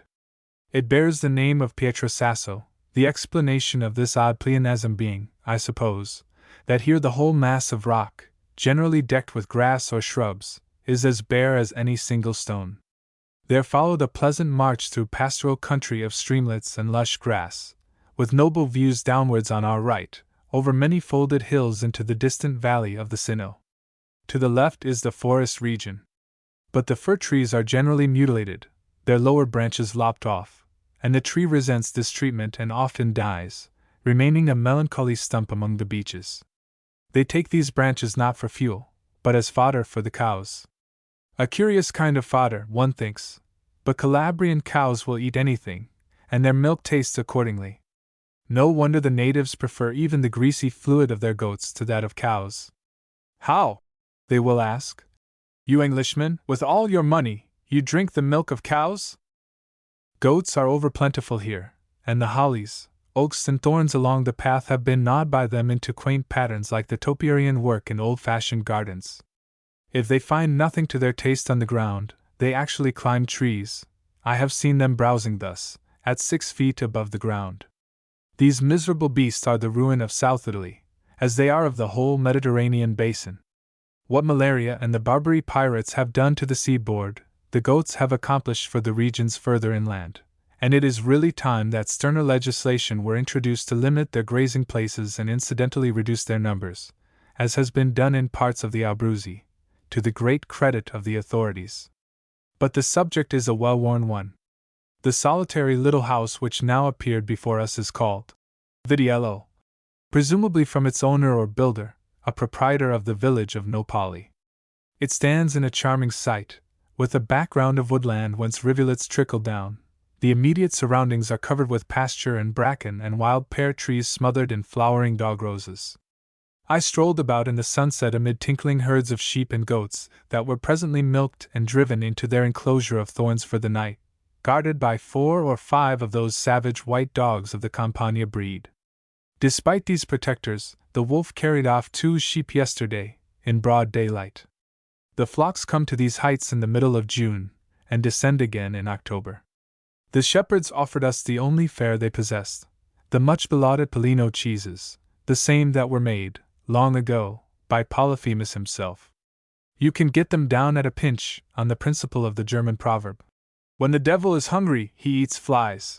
Fortunately, our bags still contained a varied assortment, though my man had developed an appetite and a thirst that did credit to his berserker ancestry. We retired early. But long after the rest of them were snoring hard, I continued awake, shivering under my blanket and choking with the acrid smoke of a fire of green timber. The door had been left ajar to allow it to escape, but the only result of this arrangement was that a glacial blast of wind swept into the chamber from outside. The night was bitterly cold, and the wooden floor on which I was reposing seemed to be harder than the majority of its kind. I thought with regret of the tepid nights of Taranto and Castrovillari, and cursed my folly for climbing into these Arctic regions, wondering, as I have often done, what demon of restlessness or perversity drives one to undertake such insane excursions. XX A mountain festival. Leaving the hospitable shepherds in the morning, we arrived after midday, by devious woodland paths, at the Madonna di Polino. This solitary fane is perched, like an eagle's nest, on the edge of a cliff overhanging the Freda torrent. Owing to this fact, and to its great elevation, the views inland are wonderful, especially towards evening, when crude daylight tints fade away and range after range of mountains reveal themselves, their crests outlined against each other in tender gradations of mauve and gray. The prospect is closed, at last, by the lofty groups of Serino and Alberno, many long leagues away. On all other sides are forests, interspersed with rock. But near at hand lies a spacious green meadow, at the foot of a precipice. This is now covered with encampments in anticipation of tomorrow's festival, and the bacchanal is already in full swing. Very few foreigners, they say, have attended this annual feast, which takes place on the first Saturday and Sunday of July, and is worth coming a long way to see. Here the old types, uncontaminated by modernism and emigration, are still gathered together. The whole countryside is represented. The peasants have climbed up with their entire households from 30 or 40 villages of this thinly populated land, some of them marching a 2 days' journey. The greater the distance, the greater the devozione to the Mother of God. Piety conquers rough tracks, as old Bishop Paulinus sang, nearly 1500 years ago. It is a vast picnic in honor of the Virgin. 2,000 persons are encamped about the chapel, amid a formidable army of donkeys and mules whose braying mingles with the pastoral music of reeds and bagpipes of 2 kinds, the common Calabrian variety and that of Basilicata, much larger and with a resounding bass key, which will soon cease to exist. A heaving ebb and flow of humanity fills the eye, fires are flickering before extempore shelters, and an ungodly amount of food is being consumed, as traditionally prescribed for such occasions. Si mangia per devozione. On all sides picturesque groups of dancers indulge in the old peasant's measure, the percarara, to the droning of bagpipes, a demure kind of tarantella, the male capering about with fawn-like attitudes of invitation and snappings of fingers, his partner evading the advances with downcast eyes. And the church, meanwhile, is filled to overflowing. Orations and services follow one another without interruption. The priests are having a busy time of it.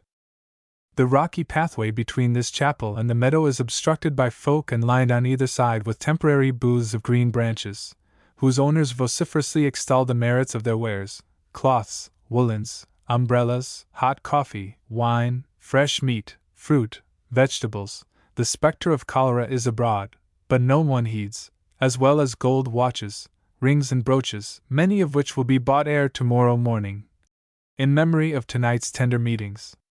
The most interesting shops are those which display ex votos, waxen reproductions of various ailing parts of the body which have been miraculously cured by the Virgin's intercession: arms, legs, fingers, breasts, eyes.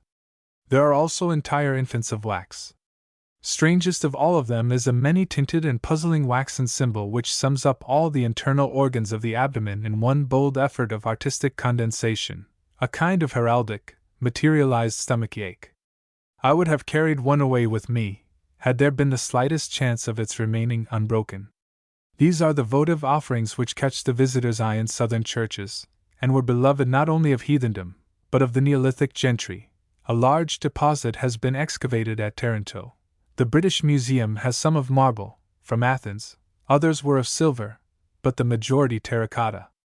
The custom must have entered Christianity in early ages, for already Theodoret, who died in 427, says, "Some bring images of eyes, others of feet, others of hands, and sometimes they are made of gold, sometimes of silver. These votive gifts testify to cure of maladies. Nowadays, when they become too numerous, they are melted down for candles. So Pericles, in some speech, talks of selling them for the benefit of the Commonwealth. One is struck with the feast of costumes here, by far the brightest being those of the women who have come up from the 7 or 8 Albanian villages that surround these hills. In their variegated array of chocolate brown and white, of emerald green and gold and flashing violet, these dames move about the sward like animated tropical flowers. But the Albanian girls of Civita stand out for aristocratic elegance. Pleated black silk gowns, discreetly trimmed with gold and white lace, and open at the breast. The women of Murano, too, make a brave show. Night brings no respite; on the contrary, the din grows livelier than ever. Fires gleam brightly on the meadow and under the trees. The dancers are unwearied, the bagpipers with their brazen lungs show no signs of exhaustion. And presently the municipal music of Castrovillari, specially hired for the occasion, ascends an improvised bandstand and pours brisk strains into the night. Then the fireworks begin, sensational fireworks, that have cost a mint of money, flaring wheels and fiery devices that send forth a pungent odor, rockets of many hues, lighting up the leafy recesses, and scaring the owls and wolves for miles around. Certain persons have told me that if you are of a prying disposition, now is the time to observe amorous couples walking hand in hand into the gloom, passionate young lovers from different villages, who have looked forward to this night of all the year on the chance of meeting, at last, in a fervent embrace under the friendly beeches. These same stern men, they are always men, declare that such nocturnal festivals are a disgrace to civilization, that the Greek comedy, long ago, reprobated them as disastrous to the morals of females, that they were condemned by the Council of Elvira, by Vigilantius of Marseilles, and by the great Saint Jerome, who wrote that on such occasions no virgin should wander a hand's breadth from her mother. They wish you to believe that on these warm summer nights, when the pulses of nature are felt and senses stirred with music and wine and dance, the Grand Madre di Dio is adored in a manner less becoming Christian youths and maidens than heathens celebrating mad orgies to Magna Mater and Daphne, or the Babylonian groves, where she was not worshipped at all, though she might have been. In fact, they insinuate that it may well be true. What were the moralists doing there? Festivals like this are relics of paganism, and have my cordial approval. We English ought to have learnt by this time that the repression of pleasure is a dangerous error. In these days when even Italy, the grey-haired cocotte, has become tainted with Anglo-Pecksniffian principles, there is nothing like a little time-honored bestiality for restoring the circulation and putting things to rights generally. On ethical grounds alone, as safety valves, such nocturnal feasts ought to be kept up in regions such as these, where the country folk have not our facilities. Who would grudge them these primordial joys, conducted under the indulgent motherly eye of Madonna, and hallowed by antiquity and the starlit heavens above? Every one is so happy and well behaved. No bawling, no quarrelsomeness, no staggering tipplers, a spirit of universal good cheer broods over the assembly. Involuntarily, one thinks of the drunkard-strewn field of battle at the close of our Highland Games. One thinks of God-fearing Glasgow on a Saturday evening, and of certain other aspects of Glasgow life. I accepted the kindly proffered invitation of the priests to share their dinner. They held out hopes of some sort of sleeping accommodation as well. It was a patriarchal hospitality before that fire of logs. The night had grown chilly, and several other guests partook of it, forestal inspectors and such-like notabilities. One lady among them who, true to feudal traditions, hardly spoke a word the whole evening. I was struck, as I have sometimes been, at the attainments of these country priests. They certainly knew our gargantuan novelists of the Victorian epoch uncommonly well. Can it be that these great authors are more readable in Italian translations than in the original? One of them took to relating, in a strain of autumnal humor, experiences of his life in the wilds of Bolivia, where he had spent many years among the Indians. My neighbor, meanwhile, proved to be steeped in Horatian lore. It was his pet theory, supported by a wealth of aptly cited lines, that Horace was a typical Italian countryman, and great was his delight on discovering that I shared his view and could even add another, somewhat improper, utterance of the poets to his store of illustrative quotations. They belonged to the old school, these sable philosophers, to the days when the priest was arbiter of life and death, and his mere word sufficient to send a man to the galleys, when the cleverest boys of wealthy and influential families were chosen for the secular career and carefully, one might say liberally, trained to fulfill those responsible functions. The type is becoming extinct, the responsibility is gone, the profession has lost its glamour, and only the clever sons of pauper families, or the dull ones of the rich, are now tempted to forsake the worldly path. Regarding the origin of this festival, I learned that it was tradition. It had been suggested to me that the Virgin had appeared to a shepherd in some cave near at hand, the usual Virgin, in the usual cave, a cave which, in the present instance, no one was able to point out to me. Est traditio, any quaere as amplius. My host answered questions on this subject with benignant ambiguity, and did not trouble to defend the divine apparition on the sophistical lines laid down in Riccardi's Sanctuary. The truth, I imagine, is that they have very sensibly not concerned themselves with inventing an original legend. The custom of congregating here on these fixed days seems to be recent, and I am inclined to think that it has been called into being by the zeal of some local men of standing. On the other hand, a shrine may well have stood for many years on this spot, for it marks the halfway house in the arduous 2 days' journey between San Severino and Castrovillari, a summer trek that must date from hoary antiquity. Our bedroom contained 2 rough couches which were to be shared between 4 priests and myself. Despite the fact that I occupied the place of honor between the 2 oldest and wisest of my ghostly entertainers, sleep refused to come. The din outside had grown to a pandemonium. I lay awake till, at 2:30 a.m., one of them arose and touched the others with a whispered and half-jocular Oremus. They retired on tiptoe to the next room, noiselessly closing the door, to prepare themselves for early service. I could hear them splashing vigorously at their ablutions in the icy water, and wondered dreamily how many Neapolitan priests would indulge at that chill hour of the morning in such a lustral rite, prescribed as it is by the rules of decency and of their church. After that, I stretched forth at my ease and endeavored to repose seriously. There were occasional lulls, now, in the carnival, but explosions of sound still broke the stillness, and phantoms of the restless throng began to chase each other through my brain. The exotic costumes of the Albanian girls in their green and gold wove themselves into dreams and called up colors seen in northern Africa during still wilder festivals, Negro festivals such as Fromentin loved to depict. In spectral dance there flitted before my vision nightmarish throngs of dusky women bedizened in that same green and gold.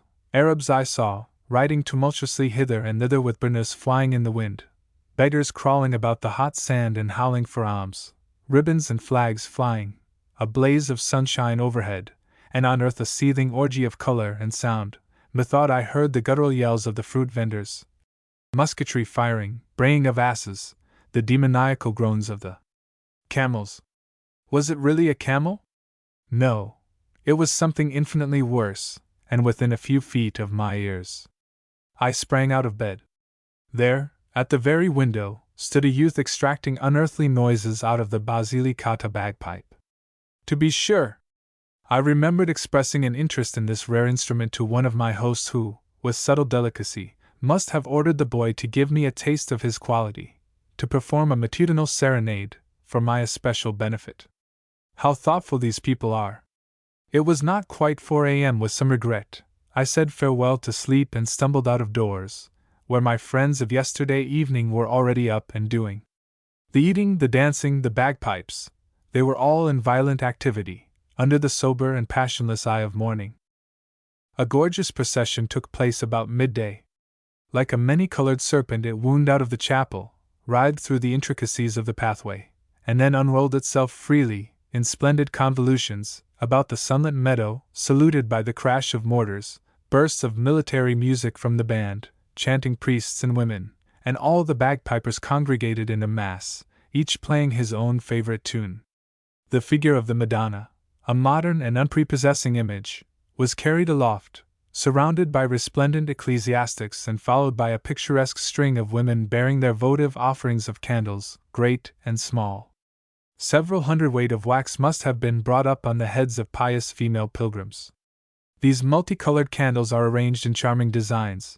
They are fixed upright in a framework of wood, to resemble baskets or birdcages, and decked with bright ribbons and paper flowers. Who settles the expenses of such a festival? The priests, in the first place, have paid a good deal to make it attractive. They have improved the chapel, constructed a number of permanent wooden shelters. Rain sometimes spoils the proceedings, as well as a capacious reservoir for holding drinking water, which has to be transported in barrels from a considerable distance. Then, as to the immediate outlay for music, fireworks, and so forth, the Madonna statue is put up to auction. Fano l'encanto della Madonna, as they say, that is, the privilege of helping to carry the idol from the church and back in the procession is sold to the highest bidders. Inasmuch as she is put up for auction several times during this short perambulation, fresh enthusiasts coming forward gaily with banknotes and shoulders, whole villages competing against each other, a good deal of money is realized in this way. There are also spontaneous gifts of money.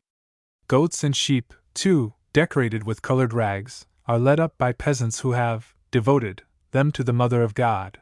The butchers on the spot buy these beasts for slaughter, and their price goes to swell the funds. This year's expenditure may have been 1,000 francs or so, and the proceeds are calculated at about 2/3 of that sum. No matter. If the priests do not make good the deficiency, someone else will be kind enough to step forward. Better luck next year. The festival, they hope, is to become more popular as time goes on, despite the chilling prophecy of one of our friends. It will finish this comedy. The money, by the way, does not pass through the hands of the clerics, but of two individuals called regulator and priori, who mutually control each other.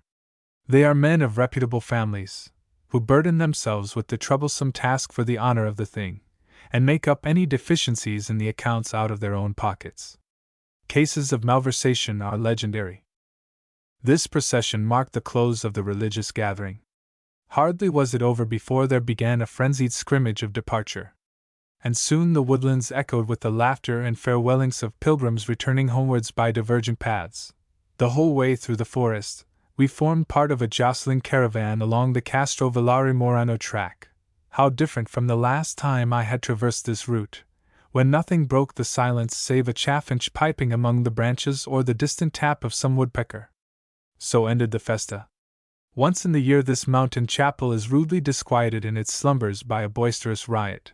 Then it sinks again into tranquil oblivion, while autumn dyes the beeches to gold. And very soon the long winter comes. Chill tempests shake the trees and leaves are scattered to earth. Towards Yuletide some woodman of Vigianello adventuring into these solitudes, and mindful of their green summer revels, discovers his familiar sanctuary entombed up to the door lintel under a glittering sheet of snow. There was a little episode in the late afternoon. We had reached the foot of the Gaudalino valley and begun the crossing of the plain, when there met us a woman with disheveled hair, weeping bitterly and showing other signs of distress. One would have thought she had been robbed or badly hurt. Not at all. Like the rest of us, she had attended the feast and, arriving home with the first party, had been stopped at the entrance of the town, where they had insisted upon fumigating her clothes as a precaution against cholera, and those of her companions. That was all. But the indignity choked her. She had run back to warn the rest of us, all of whom were to be treated to the same outrage. Every approach to Morano, she declared, was watched by doctors, to prevent wary pilgrims from entering by unsuspected paths.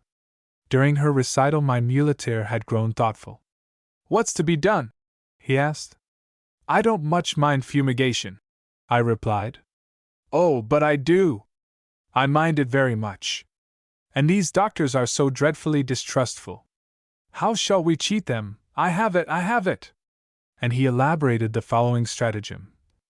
I go on ahead of you, alone, leading the 2 mules. You follow out of sight behind. And what happens? When I reach the doctor, he asks slyly, "Well, and how did you enjoy the festival this year?" Then I say, "Not this year, doctor. Alas, no festival for me. I've been with an Englishman collecting beetles in the forest, and see? Here's his riding mule. He walks on behind. Oh, quite harmless, doctor. A nice gentleman, indeed, only he prefers walking. He really likes it, ha ha ha!" "Why mention about my walking?" I interrupted. The lady mule was still a sore subject. "I mention about your not riding," he explained graciously, "because it will seem to the doctor a sure sign that you are a little," here he touched his forehead with a significant gesture, "a little like some other foreigners, you know. And that, in its turn, will account for your collecting beetles. And that, in its turn, will account for your not visiting the Madonna. You comprehend the argument, how it all hangs together. I see. What next? Then you come up, holding 1 beetle in each hand, and pretend not to know a word of Italian. Not a word. You must smile at the doctor, in friendly fashion, he'll like that. And besides, it will prove what I said about," touching his forehead once more. "In fact, the truth will be manifest. And there will be no fumigation for us." It seemed a needlessly circuitous method of avoiding such a slight inconvenience. I would have put more faith in a truthful narrative by myself, suffused with that ingratiating amiability which I would perforce employ on such occasions. But the stronger mind, as usual, had its way. "I'll smile," I agreed. "But you shall carry my beetles. It looks more natural, somehow. Go ahead, and find them." He moved forwards with the beasts and, after destroying a considerable tract of stone wall, procured a few specimens of native Calabria, which he carefully wrapped up in a piece of paper. I followed slowly. Unfortunately for him, that particular doctor happened to be an Americano, a snappy little fellow, lately returned from the States. "Glad to make your acquaintance, sir," he began, as I came up to where the 2 were arguing together. "I've heard of your passing through the other day. So you don't talk Italian? Well then, see here, this man of yours, this goddamn son of Satan, has been showing me a couple of bugs and telling me a couple of 100 lies about them. Better move on right away, lucky you struck me. As for this son of a, you bet I'll sulphur him, bugs and all, to hell." I paid the crestfallen muleteer then and there, took down my bags, greatly lightened, and departed with them. Glancing round near the little bridge, I saw that the pair were still engaged in heated discussion, my man clinging despairingly, as it seemed, to the beetle hypothesis. He looked at me with reproachful eyes, as though I had deserted him in his hour of need. But what could I do, not knowing Italian? Moreover, I remembered the lady mule. 15 minutes later a light carriage took me to Castrovillari, whence, after a bath and dinner that compensated for past hardships, I sped down to the station and managed, by a miracle, to catch the night train to Cosenza. 21 Milton in Calabria. You may spend pleasant days in this city of Cosenza, doing nothing whatever. But I go there for set purpose, and bristling with energy. I go there to hunt for a book by a certain Salandra, which was printed on the spot, and which I have not yet been able to find, although I once discovered it in an old catalogue, priced at 80 grani. Gladly would I give 8,000 for it. The author was a contemporary of that flying monk of whom I spoke in chapter 10, and he belonged to the same religious order.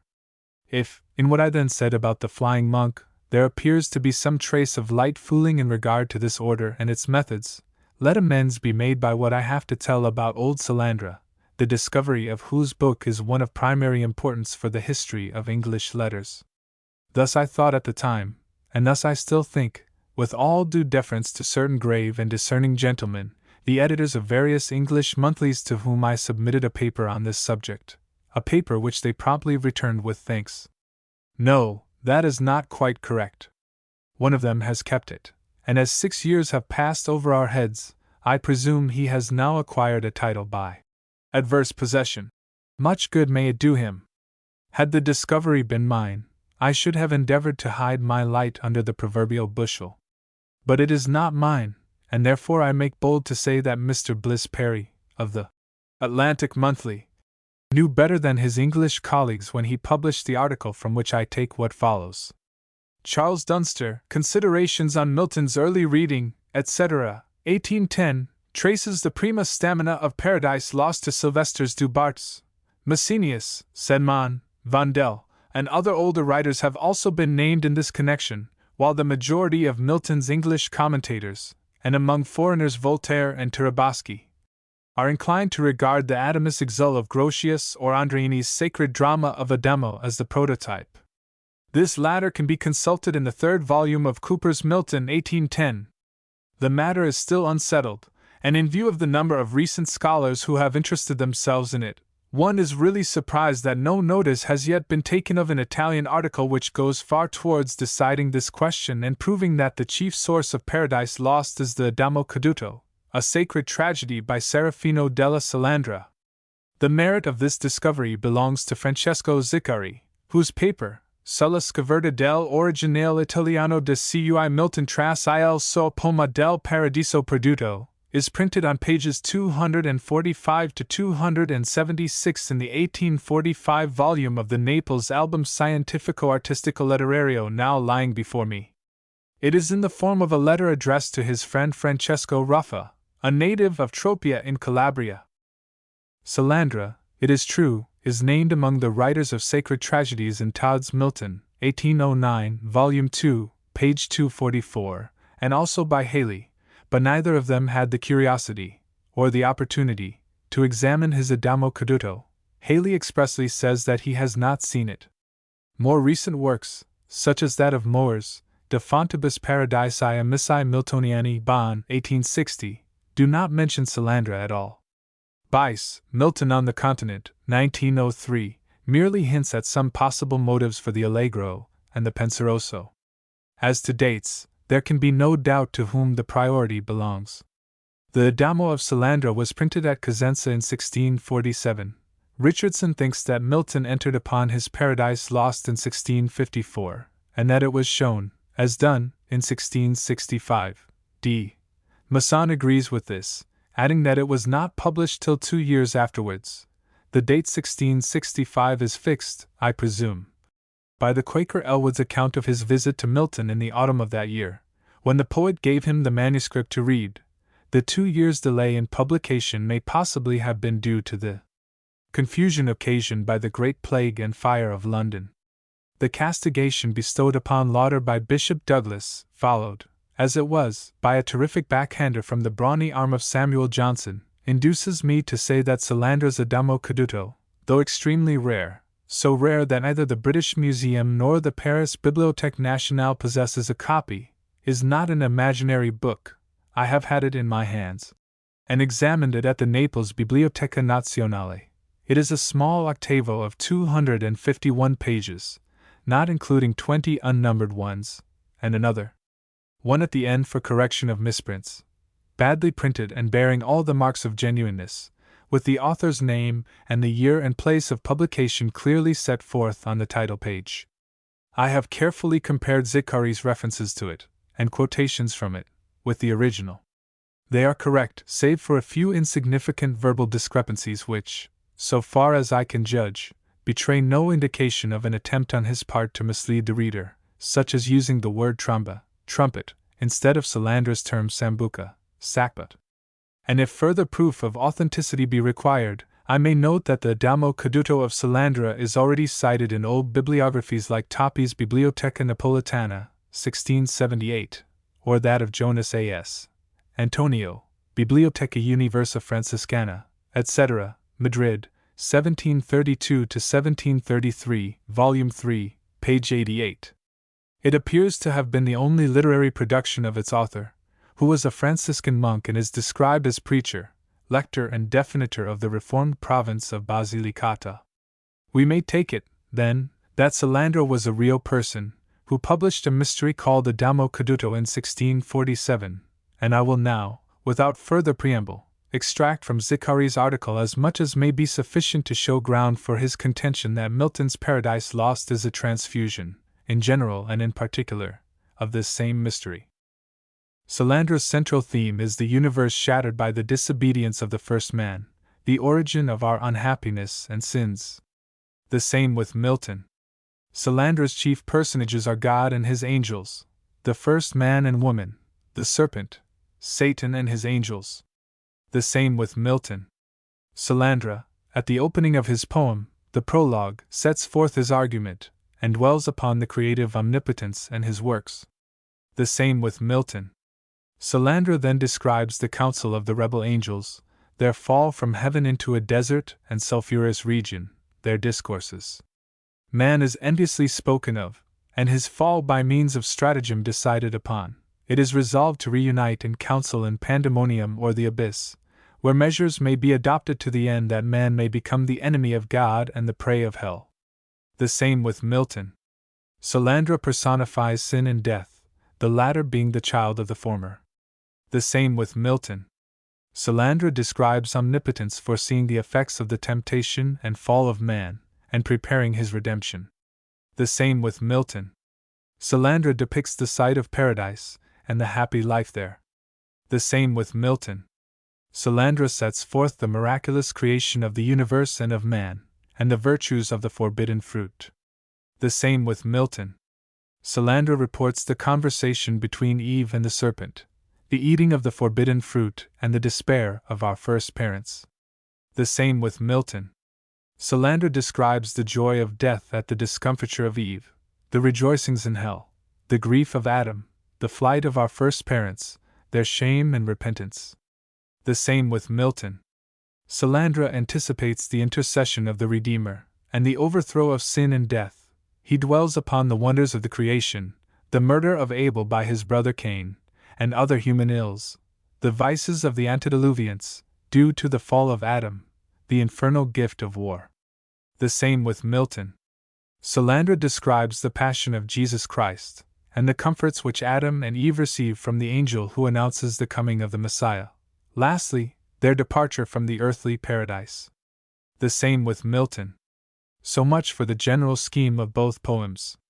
And now for a few particular points of resemblance, verbal and otherwise. The character of Milton's Satan, with the various facets of pride, envy, vindictiveness, despair, and impenitence which go to form that harmonious whole, are already clearly mapped out in the Lucifero of Salandra. For this statement, which I find correct, Ziccari gives chapter and verse, but it would take far too long to set forth the matter in this place. The speeches of Lucifero, to be sure, read rather like a caricature. It must not be forgotten that Salandra was writing for lower-class theatrical spectators, and not for refined readers, but the elements which Milton has utilized are already there. Here is a coincidence. Milton, I. 258. Salandra, page 49. And another. Milton's terror is partially taken from the Megara of the Italian poet. The grisly terror threatens Satan, 2, 699, and the office of Megara, in Salandra's drama, is exactly the same, that is, to threaten and chastise the rebellious spirit, which she does very effectually, pages 123 to 131. The identical monsters, Cerberus, Hydras, and Chimeras, are found in their respective abodes, but Salandra does not content himself with these three. His list includes such a mixed assemblage of creatures as owls, basilisks, dragons, tigers, bears, crocodiles, sphinxes, harpies, and panthers. Terror moves with dread rapidity. And so does Megara. Both Milton and Salandra use the names of the gods of antiquity for their demons, but the narrative epic of the English poet naturally permitted a far greater prolixity and variety in this respect. A most curious parallelism exists between Milton's Belial and that of Salandra. Both are described as luxurious, timorous, slothful, and scoffing, and there is not the slightest doubt that Milton has taken over these mixed attributes from the Italian. The words of Milton's Beelzebub, 2, 368, are copied from those of the Italian Lucifero, page 52.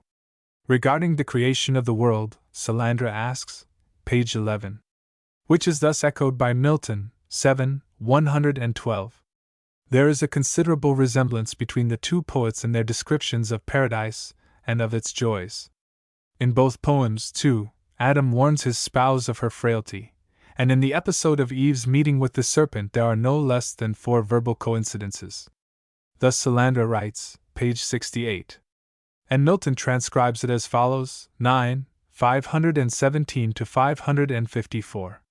Altogether, Zicari has observed that Raleigh, although unacquainted with the Adamo Caduto, has sometimes inadvertently hit upon the same words in his Italian translation of Milton which Salandra had used before him. Eve's altered complexion after the eating of the forbidden fruit is noted by both poets.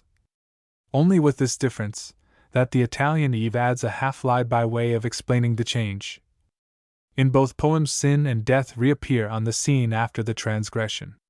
The flight of innocence from earth, the distempered lust which dominates over Adam and Eve after the fall, the league of sin and death to rule henceforward over the world, the pathetic lament of Adam regarding his misfortune and the evils in store for his progeny, his noble sentiment, that none can withdraw himself from the all-seeing eye of God, all these are images which Milton has copied from Salandra.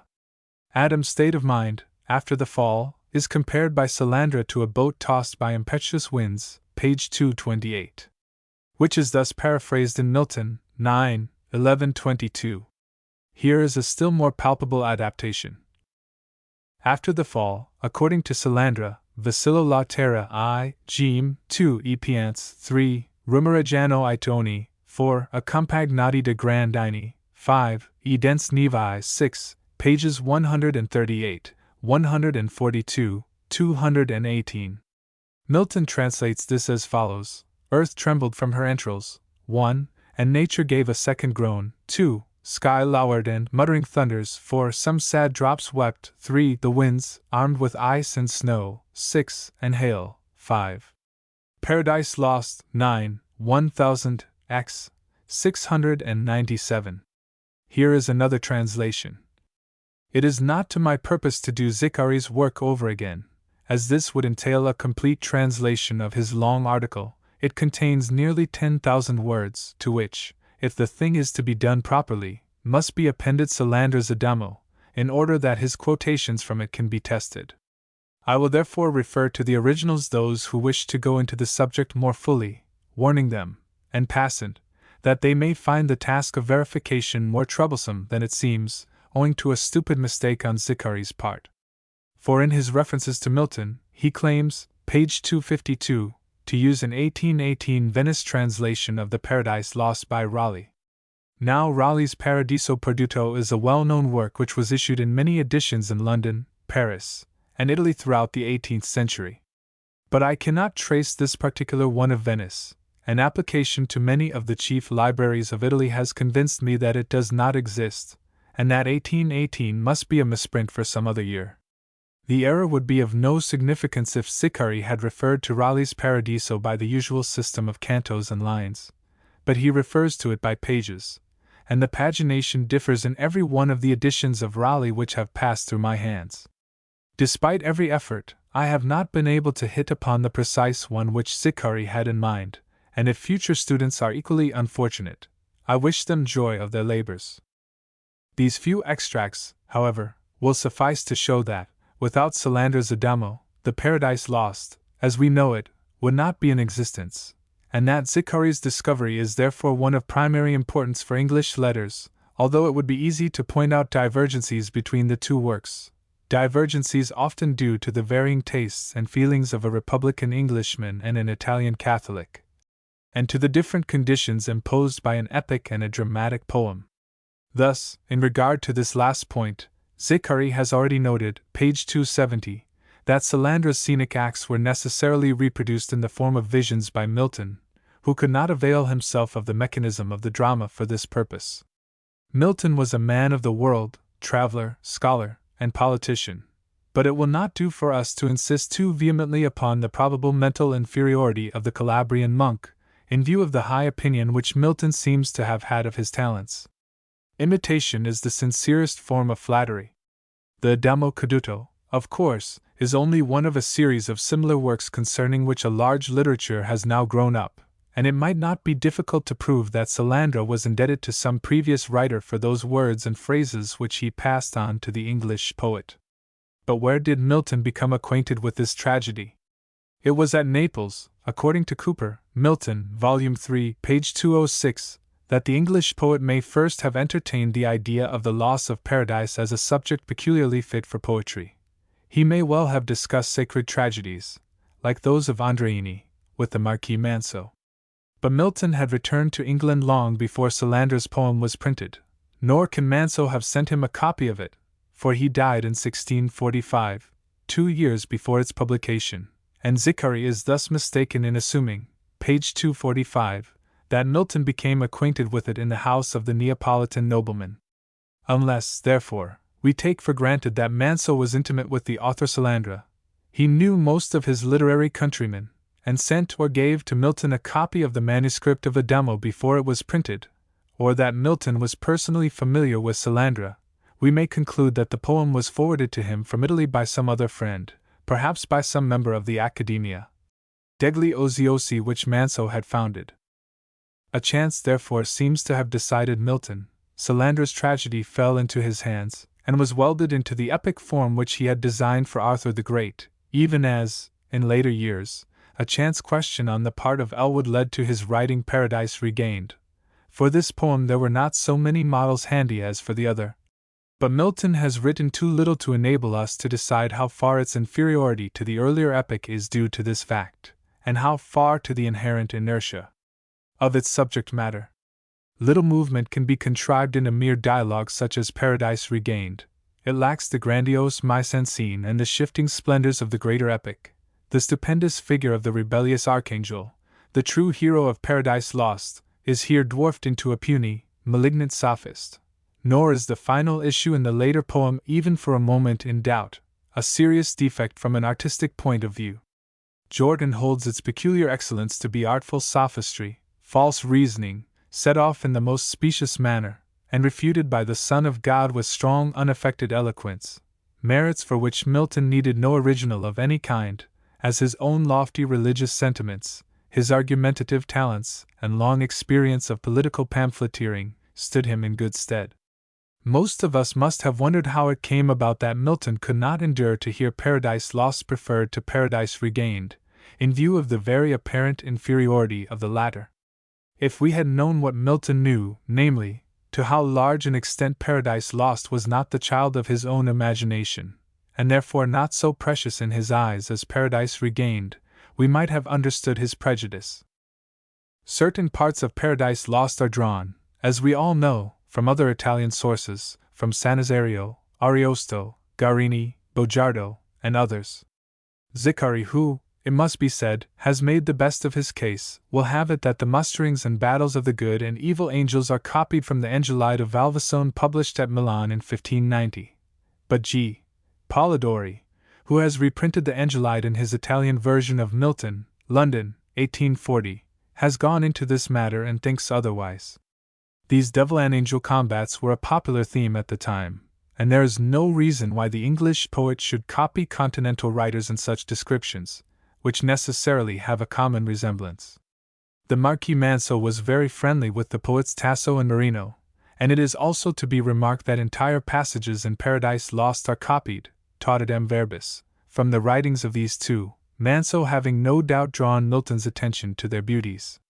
In fact, I am inclined to think that Manso's notorious enthusiasm for the warlike epic of Tasso may first of all have diverted Milton from purely pastoral ideals and inflamed him with the desire of accomplishing a similar feat, whence the well-known lines in Milton's Latin verses to this friend, which contain the first indication of such a design on his part.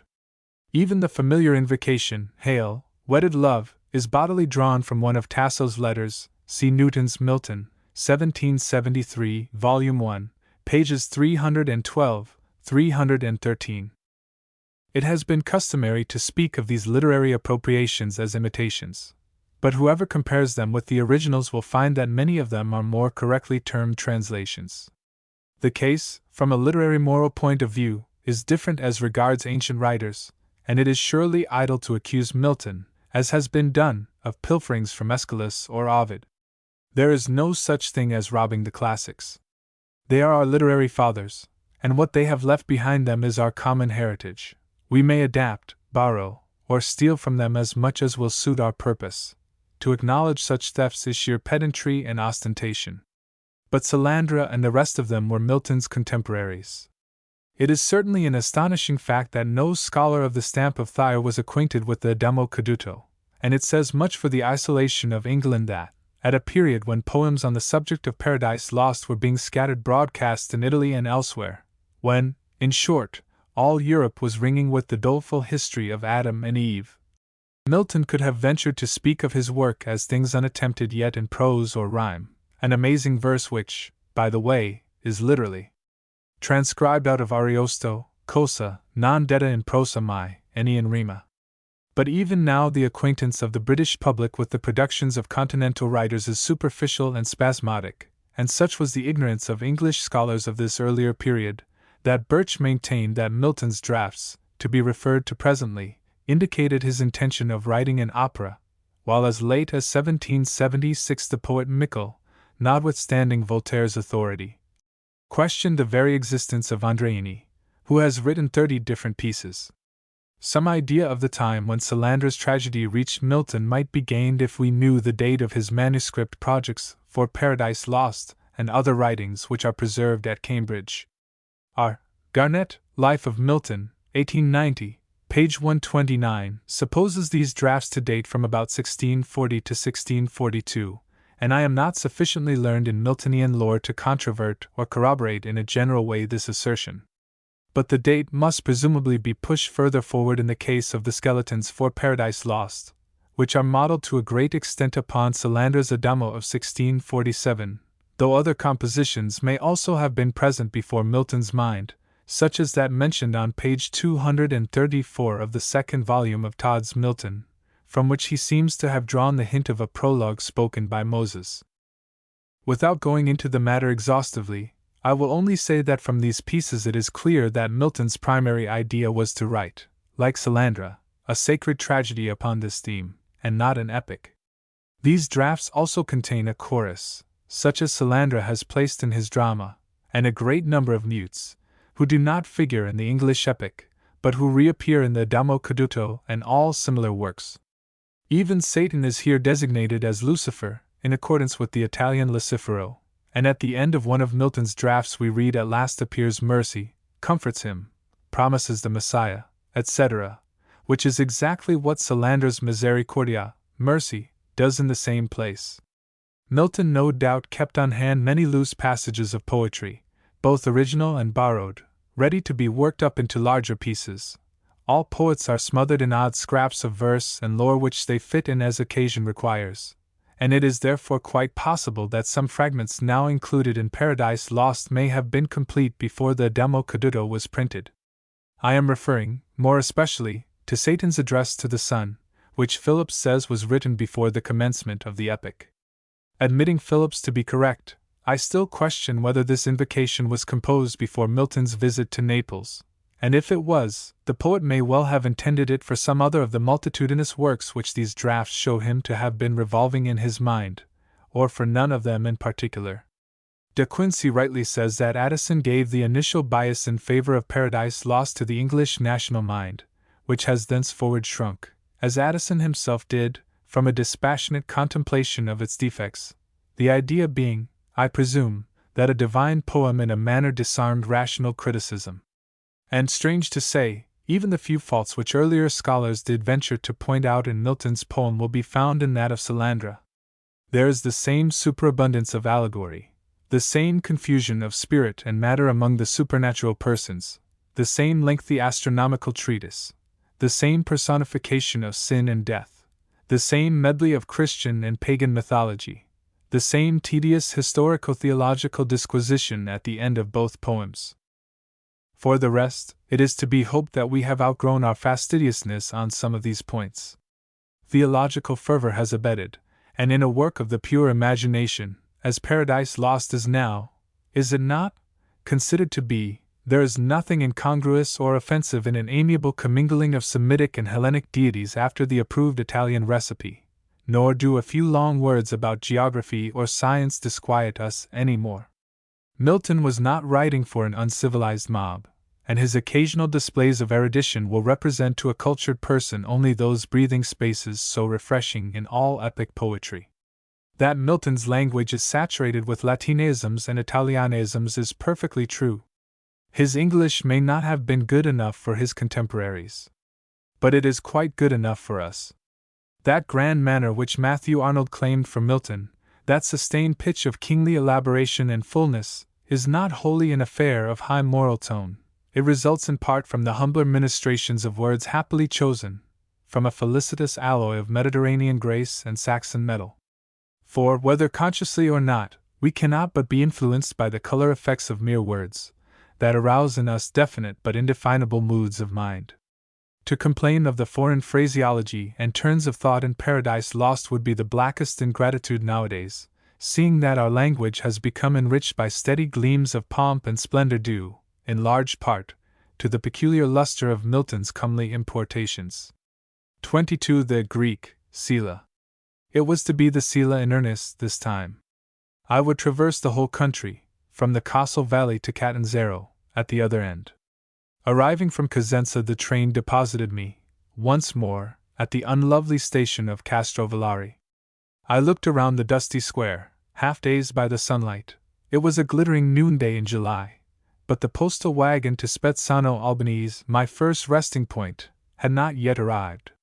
Then a withered old man, sitting on a vehicle behind the sorry skeleton of a horse, volunteered to take me there at once. We quickly came to terms. It was too hot, we both agreed, to waste breath in bargaining. With the end of his whip he pointed out the church of Spezzano on its hilltop. A proud structure it looked at this distance, though nearer acquaintance reduced it to extremely humble proportions.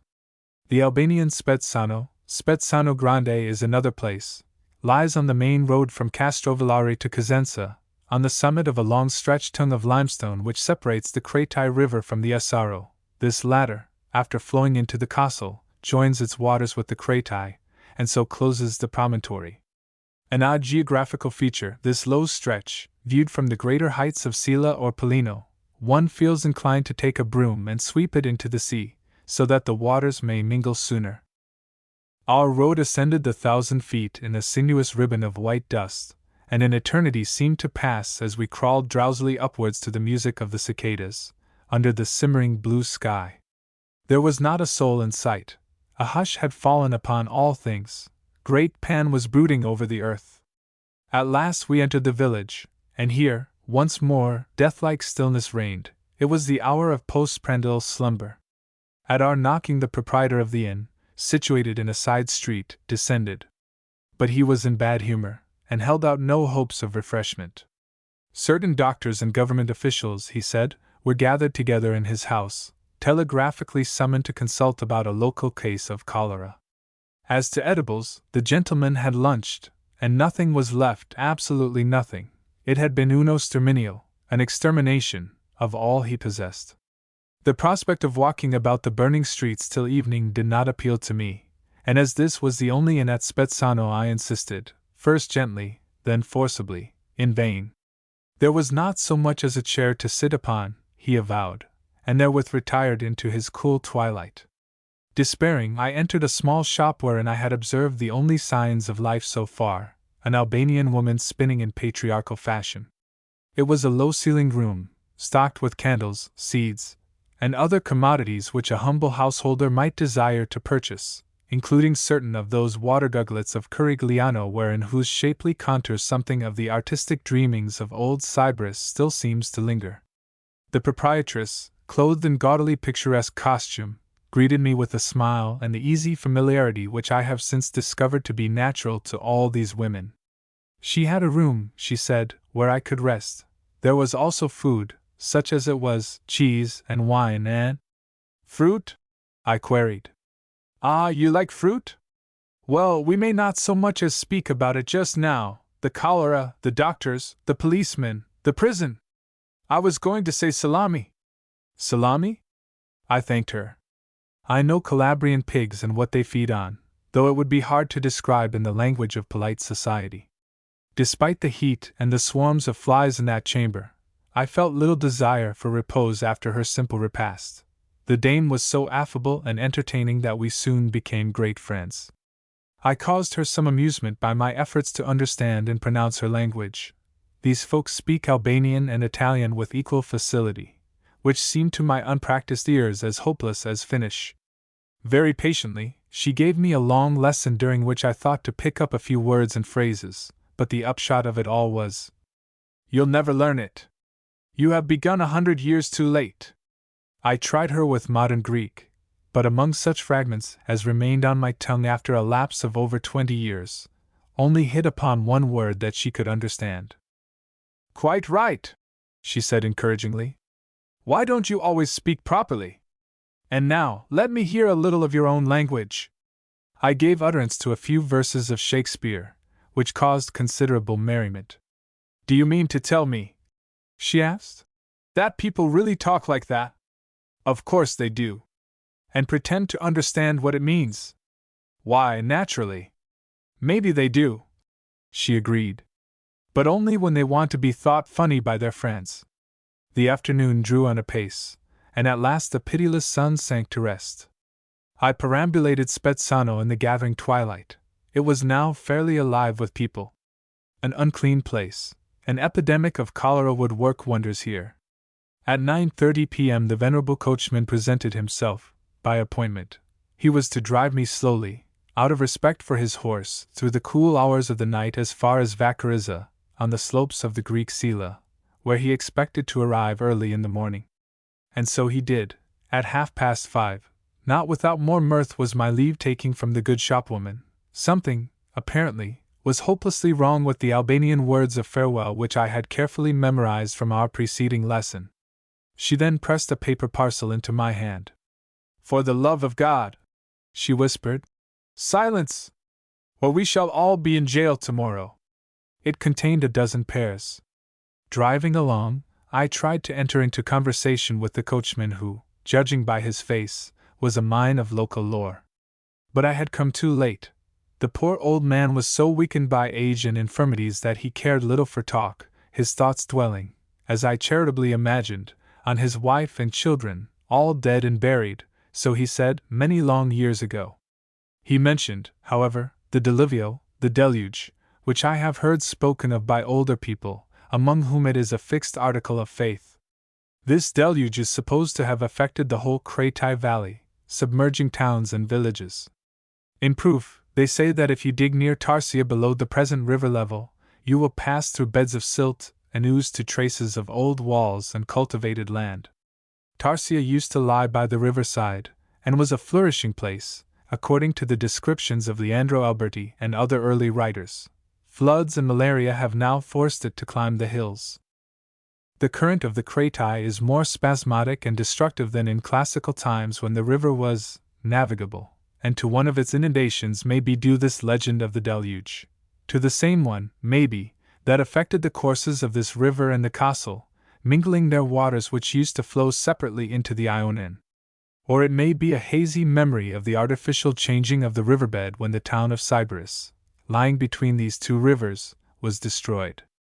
Yet the streams are depicted as entering the sea apart in old maps such as those of Maggini, Fiori, Coronelli, and Cluver, and the latter writes that near the mouth of the Kratai there flows into the same sea a river vulgarly called Kochel. This is important. It remains to be seen whether this statement is the result of a personal visit, or whether he simply repeated the old geography. His text in many places indicates a personal acquaintance with southern Italy. Italium, says Heinsius, non semo paragravit, and he may well have been tempted to investigate a site like that of Sybaris. If so, the change in the river courses and possibly this deluge has taken place since his day. Deprived of converse, I relapsed into a doze, but soon woke up with a start. The carriage had stopped. It was nearly midnight. We were at Terranova di Sabari, whose houses were lit up by the silvery beams of the moon. Thurii, death place of Herodotus. How one would like to see this place by daylight. On the ancient site, which lies at a considerable distance, they have excavated antiquities, a large number of which are in the possession of the Marchese Galli at Castrovillari. I endeavored to see his museum, but found it inaccessible for family reasons. The same answer was given me in regard to a valuable private library at Rossano, and annoying as it may be, one cannot severely blame such local gentlemen for keeping their collections to themselves. What have they to gain from the visits of inquisitive travelers? During these meditations on my part, the old man hobbled busily to and fro with a bucket, bearing water from a fountain near at hand wherewith to splash the carriage wheels. He persisted in this singular occupation for an unreasonably long time. Water was good for the wheels, he explained, it kept them cool. At last we started, and I began to slumber once more. The carriage seemed to be going down a steep incline. Endlessly it descended, with a pleasant swaying motion. Then an icy shiver roused me from my dreams. It was the Kratai whose rapid waves, fraught with unhealthy chills, rippled brightly in the moonlight. We crossed the malarious valley, and once more touched the hills. From those treeless slopes there streamed forth deliciously warm emanations stored up during the scorching hours of noon. The short scrub that clothed them was redolent of that peculiar Calabrian odor which haunts one like a melody, an odor of dried cistus and other aromatic plants, balsamic by day, almost overpowering at this hour. To aid and diversify the symphony of perfume, I lit a cigar, and then gave myself up to contemplation of the heavenly bodies. We passed a solitary man, walking swiftly with bowed head. What was he doing there? Lupominaro, said the driver. A werewolf. I had always hoped to meet with a werewolf on his nocturnal rambles, and now my wish was gratified. But it was disappointing to see him in human garb. Even werewolves, it seems, must march with the times. This enigmatical growth of the human mind flourishes in Calabria, but is not popular as a subject of conversation. The more old-fashioned werewolves cling to the true Versipellis habits, and in that case only the pigs, the inane Calabrian pigs, are dowered with the faculty of distinguishing them in daytime, when they look like any other Christian. There is a record, in Fiori book, of an epidemic of lycanthropy that attacked the boys of Cassano. Why only the boys? It began on July 31, 1210, and the season of the year strikes me as significant. After that I fell asleep in good earnest, nor did I wake up again till the sun was peering over the eastern hills. We were climbing up a long slope. The Albanian settlements of Vacarizza and San Giorgio lay before us, and, looking back, I still saw Spezzano on its ridge. It seemed so close that a gunshot could have reached it. These non-Italian villages date from the centuries that followed the death of Skanderbeg, when the Grand Signor consolidated his power. The refugees arrived in flocks from over the sea, and were granted tracts of wild land whereon to settle, some of them on this incline of the Sila, which was accordingly called Greek Sila, the native confusing these foreigners with the Byzantines whose dwellings, as regards Calabria, are now almost exclusively confined to the distant region of Aspremont. Colonies of Albanians are scattered all over South Italy, chiefly in Apulia, Calabria, Basilicata, and Sicily. A few are in the north and center. There is one on the Po, for instance, now reduced to 200 inhabitants. Most of these latter have become absorbed into the surrounding Italian element. Angelo Massi, reprinted 1846, says there are 59 villages of them, containing altogether 83,000 inhabitants, exclusive of Sicily. Morelli, 1842, gives their total population for Italy and Sicily as 103,466. If these figures are correct, the race must have multiplied latterly, for I am told there are now some 200,000 Albanians in the kingdom, living in about 80 villages. This gives approximately 2,500 for each settlement, a likely number, if it includes those who are at present emigrants in America. There is a voluminous literature on the subject of these strangers, the authors of which are nearly all Albanians themselves. The fullest account of older conditions may well be that contained in the third volume of Rodot's learned work, 1758. The ponderous Francesco Tajani, 1886, brings affairs up to date, or nearly so. If only he had provided his book with an index. There were troubles at first. Arriving, as they did, solely with their shirts and rhapsodies. So one of them described it to me, that is, despoiled of everything, they indulged in robberies and depredations somewhat too freely even for those free days, with the result that ferocious edicts were issued against them, and whole clans wiped out. It was a case of necessity knowing no law. But in proportion as the forests were hewn down and crops sown, they became as respectable as their hosts. They are bilingual from birth, one might almost say, and numbers of the men also express themselves correctly in English, which they pick up in the United States. These islands of alien culture have been hotbeds of liberalism throughout history. The Bourbons persecuted them savagely on that account, exiling and hanging the people by scores. At this moment there is a good deal of excitement going on in favor of the Albanian revolt beyond the Adriatic, and it was proposed, among other things, to organize a demonstration in Rome, where certain Roman ladies were to dress themselves in Albanian costumes and thus work upon the sentiments of the nation. But the authorities forbade this and every other movement. Nonetheless, there has been a good deal of clandestine recruiting, and bitter recriminations against this Turcophile attitude on the part of Italy, this reactionary rigorism against every manifestation of sympathy for the Albanian cause. Patriotic pamphleteers ask, rightly enough, why difficulties should be placed in the way of recruiting for Albania, when, in the recent cases of Cuba and Greece, the dispatch of volunteers was actually encouraged by the government. Legality has ceased to exist here. We Albanians are watched and suspected exactly as our compatriots now are by the Turks. They sequestrate our manifestos, they forbid meetings and conferences, they pry into our postal correspondence. Civil and military authorities have conspired to prevent a single voice of help and comfort reaching our brothers, who call to us from over the sea. A hard case, indeed. But Vienna and Cetinge might be able to throw some light upon it. The Albanian women, here as elsewhere, are the veriest beasts of burden. Unlike the Italians, they carry everything, babies, and wood, and water, on their backs. Their crudely tinted costumes would be called more strange than beautiful under any but a bright sunshiny sky. The fine native dresses of the men have disappeared long ago. They even adopted, in days past, the high-peaked Calabrian hat which is now only worn by the older generation. Genuine Calabrians often settle in these foreign villages, in order to profit by their anti-feudal institutions.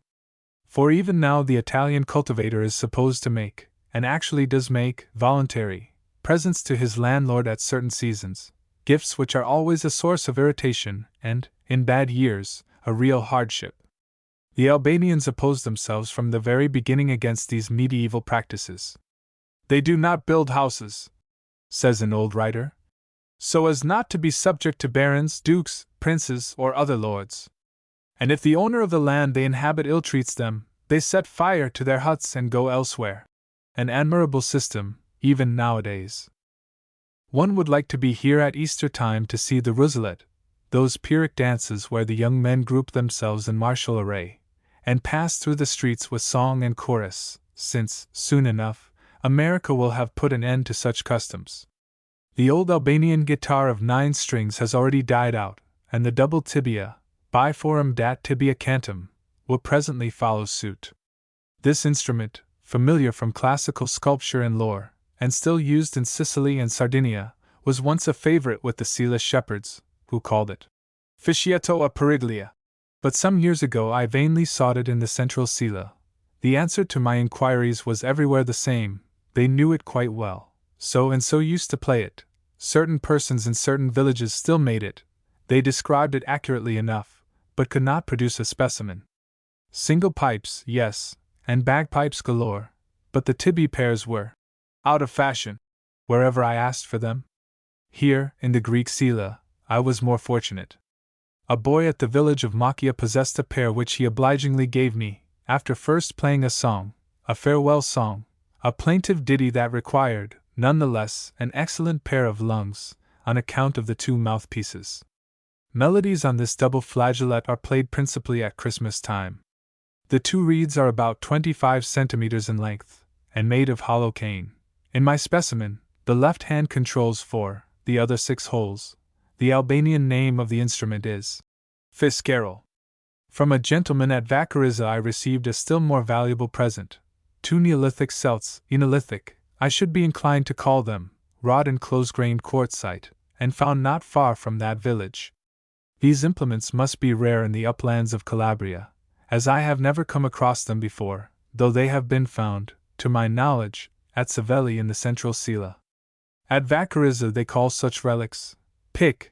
They are supposed, as usual, to be thunderbolts, and I am also told that a piece of string tied to one of them cannot be burnt in fire. The experiment might be worth trying. Meanwhile, the day passed pleasantly at Vacarizza. I became the guest of a prosperous resident, and was treated to genuine Albanian hospitality and excellent cheer. I only wish that all his compatriots might enjoy one meal of this kind in their lifetime. For they are poor, and their homes of miserable aspect. Like all too many villages in South Italy, this one is depopulated of its male inhabitants, and otherwise dirty and neglected. The impression one gains on first seeing one of these places is more than that of Oriental decay. They are not merely ragged at the edges. It is a deliberate and sinister chaos, a note of downright anarchy, a contempt for those simple forms of refinement which even the poorest can afford. Such persons, one thinks, cannot have much sense of home and its hallowed associations. They seem to be everlastingly ready to break with the existing state of things. How different from England, where the humblest cottages, the roadways, the very stones testify to immemorial love of order, to neighborly feelings and usages sanctioned by time. They lack the sense of home as a fixed and old-established topographical point, as do the Arabs and Russians, either of whom have a word expressing our home, or Heimat. Here, the nearest equivalent is La Famiglia. We think of a particular house or village where we were born and where we spend our impressionable days of childhood. These others regard home not as a geographical but as a social center, liable to shift from place to place. They are at home everywhere, so long as their clan is about them.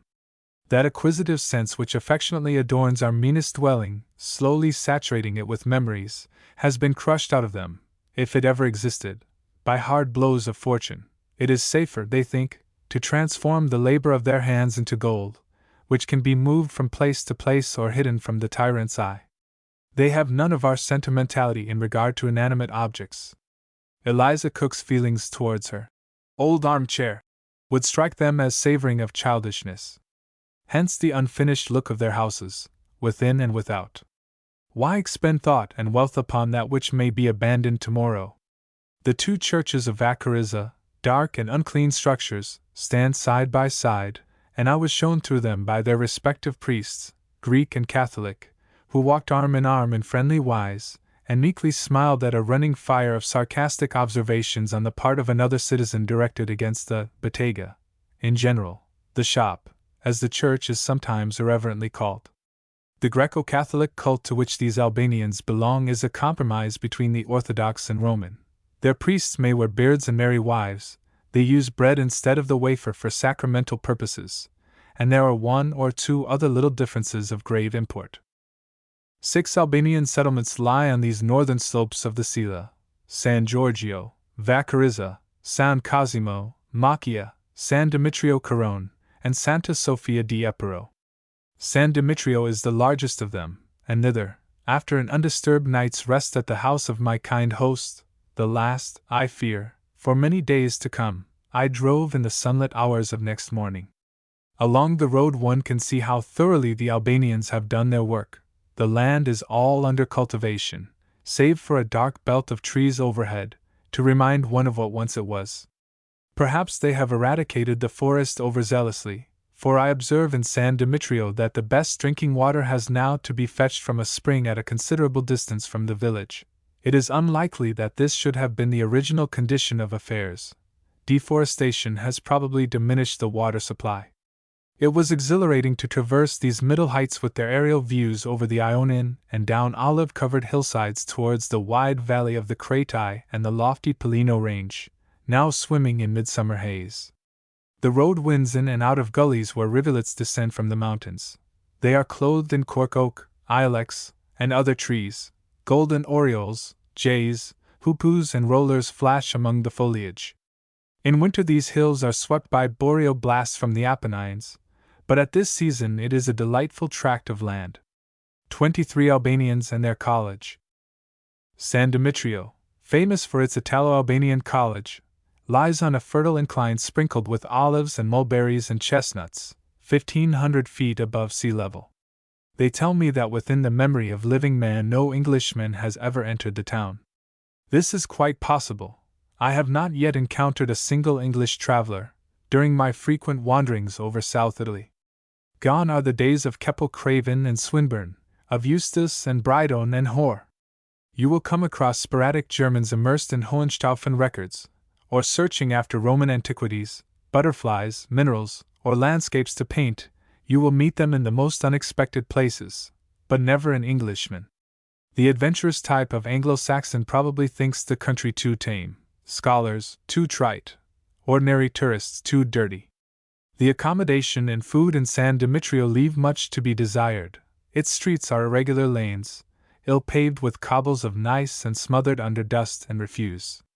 Nonetheless, what noble names have been given to these alleys, names calculated to fire the ardent imagination of young Albanian students, and prompt them to valorous and patriotic deeds. Here are the streets of Odysseus, of Salamis and Marathon and Thermopylae, telling of the glory that was Greece, via Skanderbeg and Hypsilanti, awaken memories of more immediate renown. Corso Dante Alighieri reminds them that their Italian hosts, too, have done something in their day. The Piazza Francesco Ferrer causes their ultra-liberal breasts to swell with mingled pride and indignation, while the Via dell'Industria hints, not obscurely, at the great truth that genius, without a capacity for taking pains, is an idle phrase. Such appellations, without a doubt, are stimulating and glamorous. But if the streets themselves have seen a scavenger's broom within the last half-century, I am much mistaken. The goddess, Hygeia, does not figure among their names, nor yet that Byzantine monarch whose infantile exploit might be reenacted in ripest maturity without attracting any attention in San Dimitrio. To the pure all things are pure. The town is exclusively Albanian. The Roman Catholic Church has fallen into disrepair, and is now used as a shed for timber. But at the door of the Albanian sanctuary I was fortunate enough to intercept a native wedding, just as the procession was about to enter the portal. Despite the fact that the bride was considered the ugliest girl in the place, she had been duly robbed by her bold or possibly blind lover. Her features were providentially veiled beneath her nuptial flammeum, and of her squat figure little could be discerned under the gorgeous accoutrements of the occasion. She was ablaze with ornaments and embroidery of gold, on neck and shoulders and wrist. A wide lace collar fell over a bodice of purple silk, silken too, and of brightest green, was her pleated skirt. The priest seemed ineffably bored with his task, and mumbled through 1 or 2 pages of holy books in record time. There were holdings of candles, interchange of rings, sacraments of bread and wine and other solemn ceremonies, the most quaint being the Stephanoma, or crowning, of the happy pair, and the moving of their respective crowns from the head of one to that of the other. It ended with a chanting perlustration of the church, led by the priest. This is the so-called Pesitura. I endeavored to attune my mind to the gravity of this marriage, to the deep historico-ethnologico-poetical significance of its smallest detail. Such rites, I said to myself, must be understood to be appreciated, and had I not been reading certain native commentators on the subject that very morning? Nevertheless, my attention was diverted from the main issue. The bridegroom's face had fascinated me. The self-conscious male is always at a disadvantage during grotesquely splendid buffooneries of this kind, and never, in all my life, have I seen a man looking such a sorry fool as this individual, never, especially during the perambulation, when his absurd crown was supported on his head, from behind, by the hand of his best man. Meanwhile a handful of boys, who seemed to share my private feelings in regard to the performance, had entered the sacred precincts, their pockets stuffed with living cicadas. These Albanian youngsters, like all true connoisseurs, are aware of the idiosyncrasy of the classical insect which, when pinched or tickled on a certain spot, emits its characteristic and ear-piercing note. The lily soft voice of the Greek bard. The cicadas, therefore, were duly pinched and then let loose. Like squibs and rockets, they careered among the congregation, dashing in our faces and clinging to our garments. The church resounded like an olive copse at noon. A hot little hand conveyed one of these tremulously throbbing creatures into my own, and obeying a whispered injunction of, "Let it fly, sir!" I had the joy of seeing the beast alight with a violent buzz on the head of the bride, doubtless the happiest of auguries. Such conduct, on the part of English boys, would be deemed very naughty and almost irreverent. But here, one hopes, it may have its origin in some obscure but pious credence such as that which prompts the populace to liberate birds in churches, at Easter time. These escaping cicadas, it may be, are symbolical of matrimony, the individual man and woman freed, at last, from the dungeon-like horrors of celibate existence. Or, if that parallel be far-fetched, we may conjecture that their liberation represents the afflatus of the human soul, aspiring upwards to merge its essence into the divine all. The pride of San Demetrio is its college. You may read about it in Professor Mazziotti's monograph, but whoever wishes to go to the fountainhead must peruse the Historia Erectionis Pontifici Collegii Cursini Ulinensis, etc., of old Zavaroni, an all too solid piece of work. Founded under the auspices of Pope Clement XII in 1733, or 1735, at San Benedetto Alano, it was moved hither in 1794, and between that time and now has passed through fierce vicissitudes.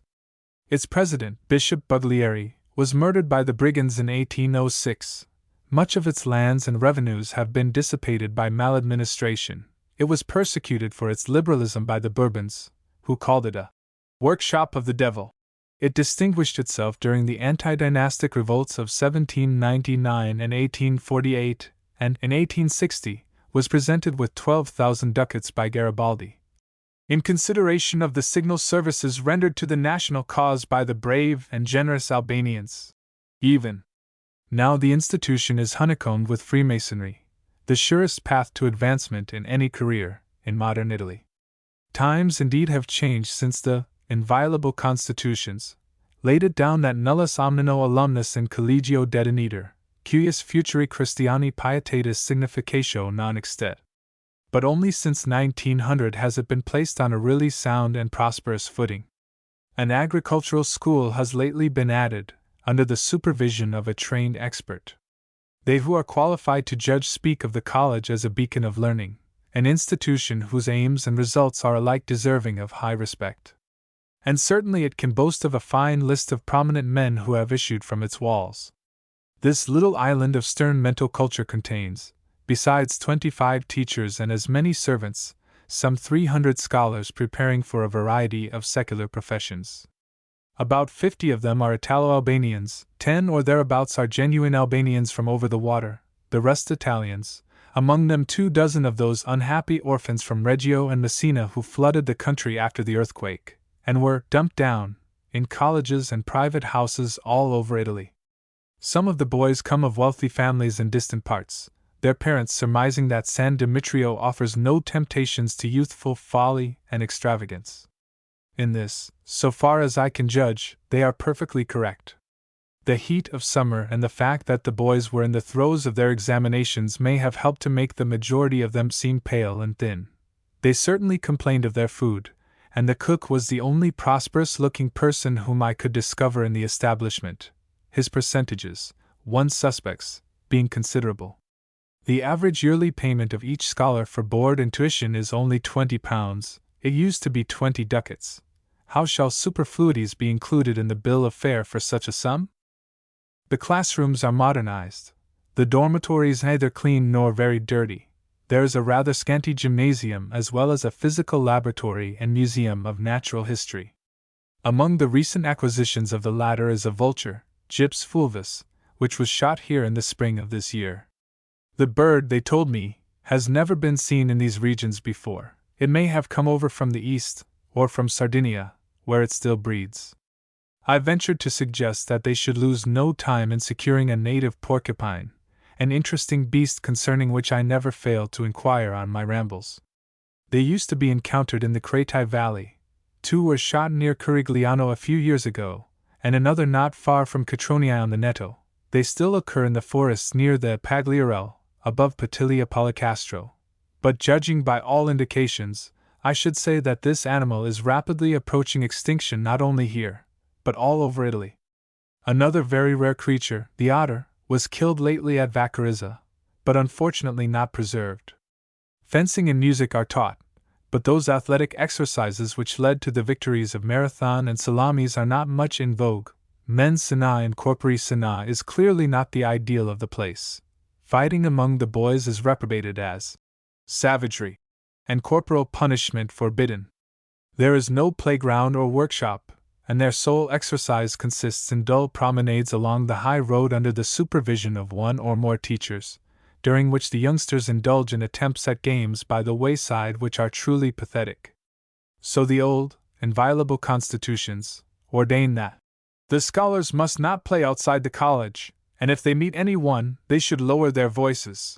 A rule of recent introduction is that in this warm weather they must all lie down to sleep for 2 hours after the midday meal. It may suit the managers, but the boys consider it a great hardship and would prefer being allowed to play. Altogether, whatever the intellectual results may be, the moral tendency of such an upbringing is damaging to the spirit of youth and must make for precocious frivolity and brutality. But the pedagogues of Italy are like her legislators, theorists. They close their eyes to the cardinal principles of all education, that the waste products and toxins of the imagination are best eliminated by motor activities, and that the immature stage of human development, far from being artificially shortened, should be prolonged by every possible means. If the internal arrangement of this institution is not all it might be as regards the healthy development of youth, the situation of the college resembles the venerable structures of Oxford in that it is too good, far too good, for mere youngsters. This building, in its seclusion from the world, its pastoral surroundings and soul-inspiring panorama, is an abode not for boys but for philosophers, a place to fill with a wave of deep content the sage who has outgrown earthly ambitions. Your eye embraces the snow-clad heights of Dalstorm and the Ionian Sea, wandering over forests, and villages, and rivers, and long reaches of fertile country, but it is not the variety of the scene, nor yet the historical memories of old Sybaris which kindle the imagination so much as the spacious amplitude of the whole prospect. In England we think something of a view of 10 miles.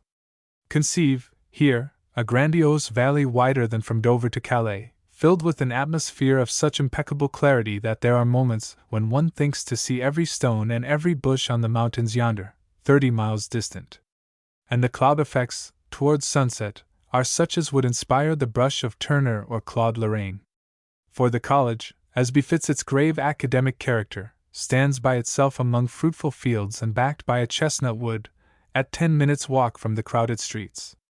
It is an imposing edifice, the Basilian convent of St. Adrian, with copious modern additions.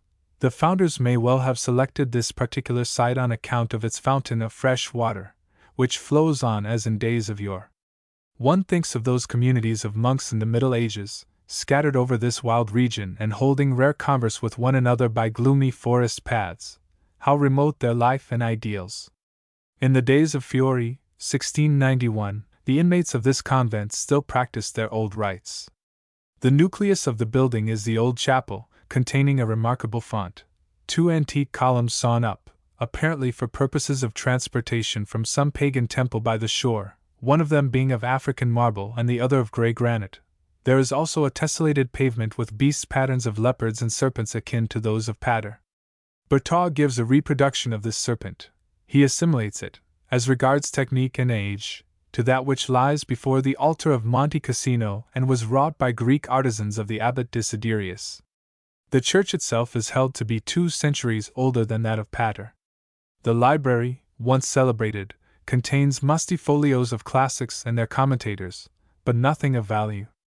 It has been ransacked of its treasures like that of Pater, whose disjecta membra have been tracked down by the patience and acumen of Monsignor Batafal. Batafal, Berthaud, Charles Deal, Jules Gay, who has also written on San Demetrio, Willard Briholz, Luynes, Lenormant. Here are a few French scholars who have recently studied these regions and their history. What have we English done in this direction? Nothing. Absolutely nothing. Such thoughts occur inevitably.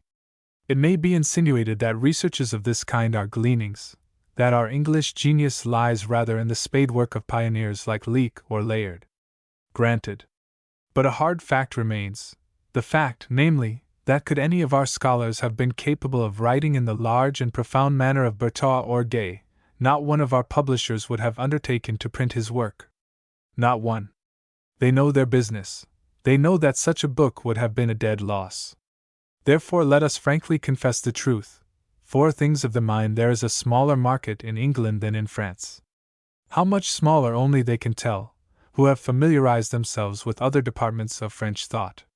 Here, then, I have lived for the past few days, strolling among the fields, and attempting to shape some picture of these Albanians from their habits, and such of their literature as has been placed at my disposal. So far, my impression of them has not changed since the days when I used to rest at their villages, in Greece. They remind me of the Irish. Both races are scattered over the earth and seem to prosper best outside their native country. They have the same songs and bards, the same hero chieftains, the same combativeness and frank hospitality. Both are sunk in bigotry and broils. They resemble one another in their love of dirt, disorder and display, in their enthusiastic and adventurous spirit, their versatile brilliance of mind, their incapacity for self-government and general, Celtic, note of inspired inefficiency.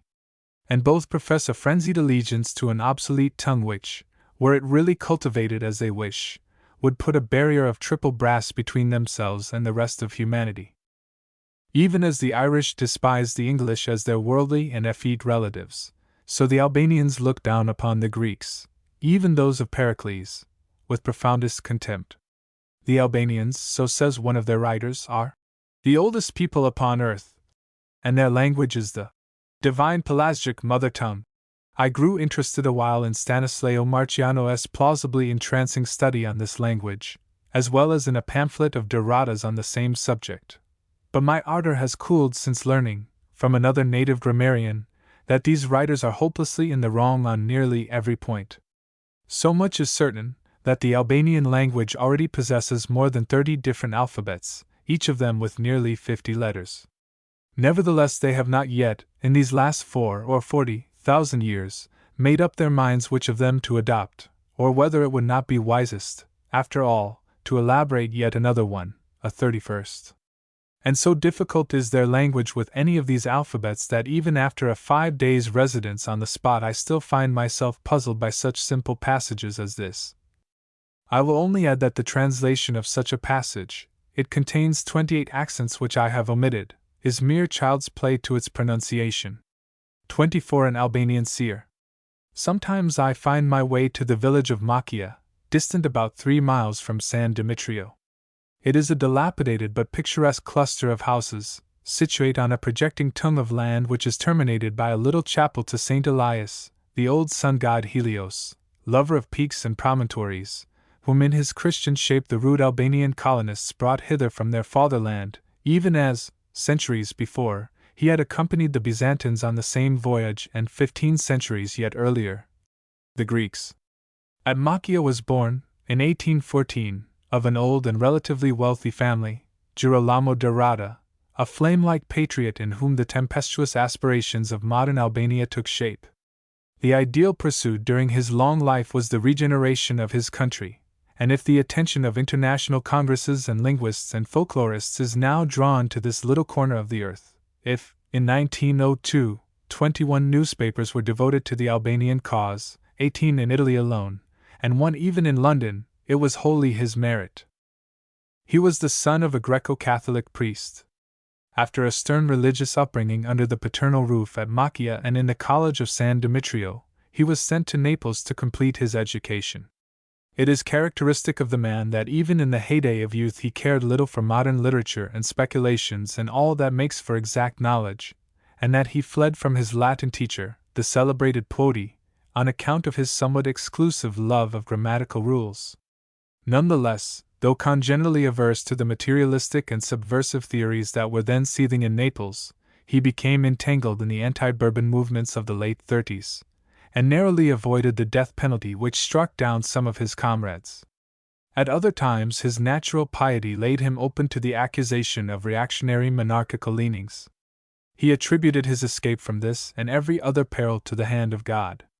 Throughout life he was a zealous reader of the Bible, a firm and even ascetic believer, forever preoccupied, in childlike simplicity of soul, with first causes.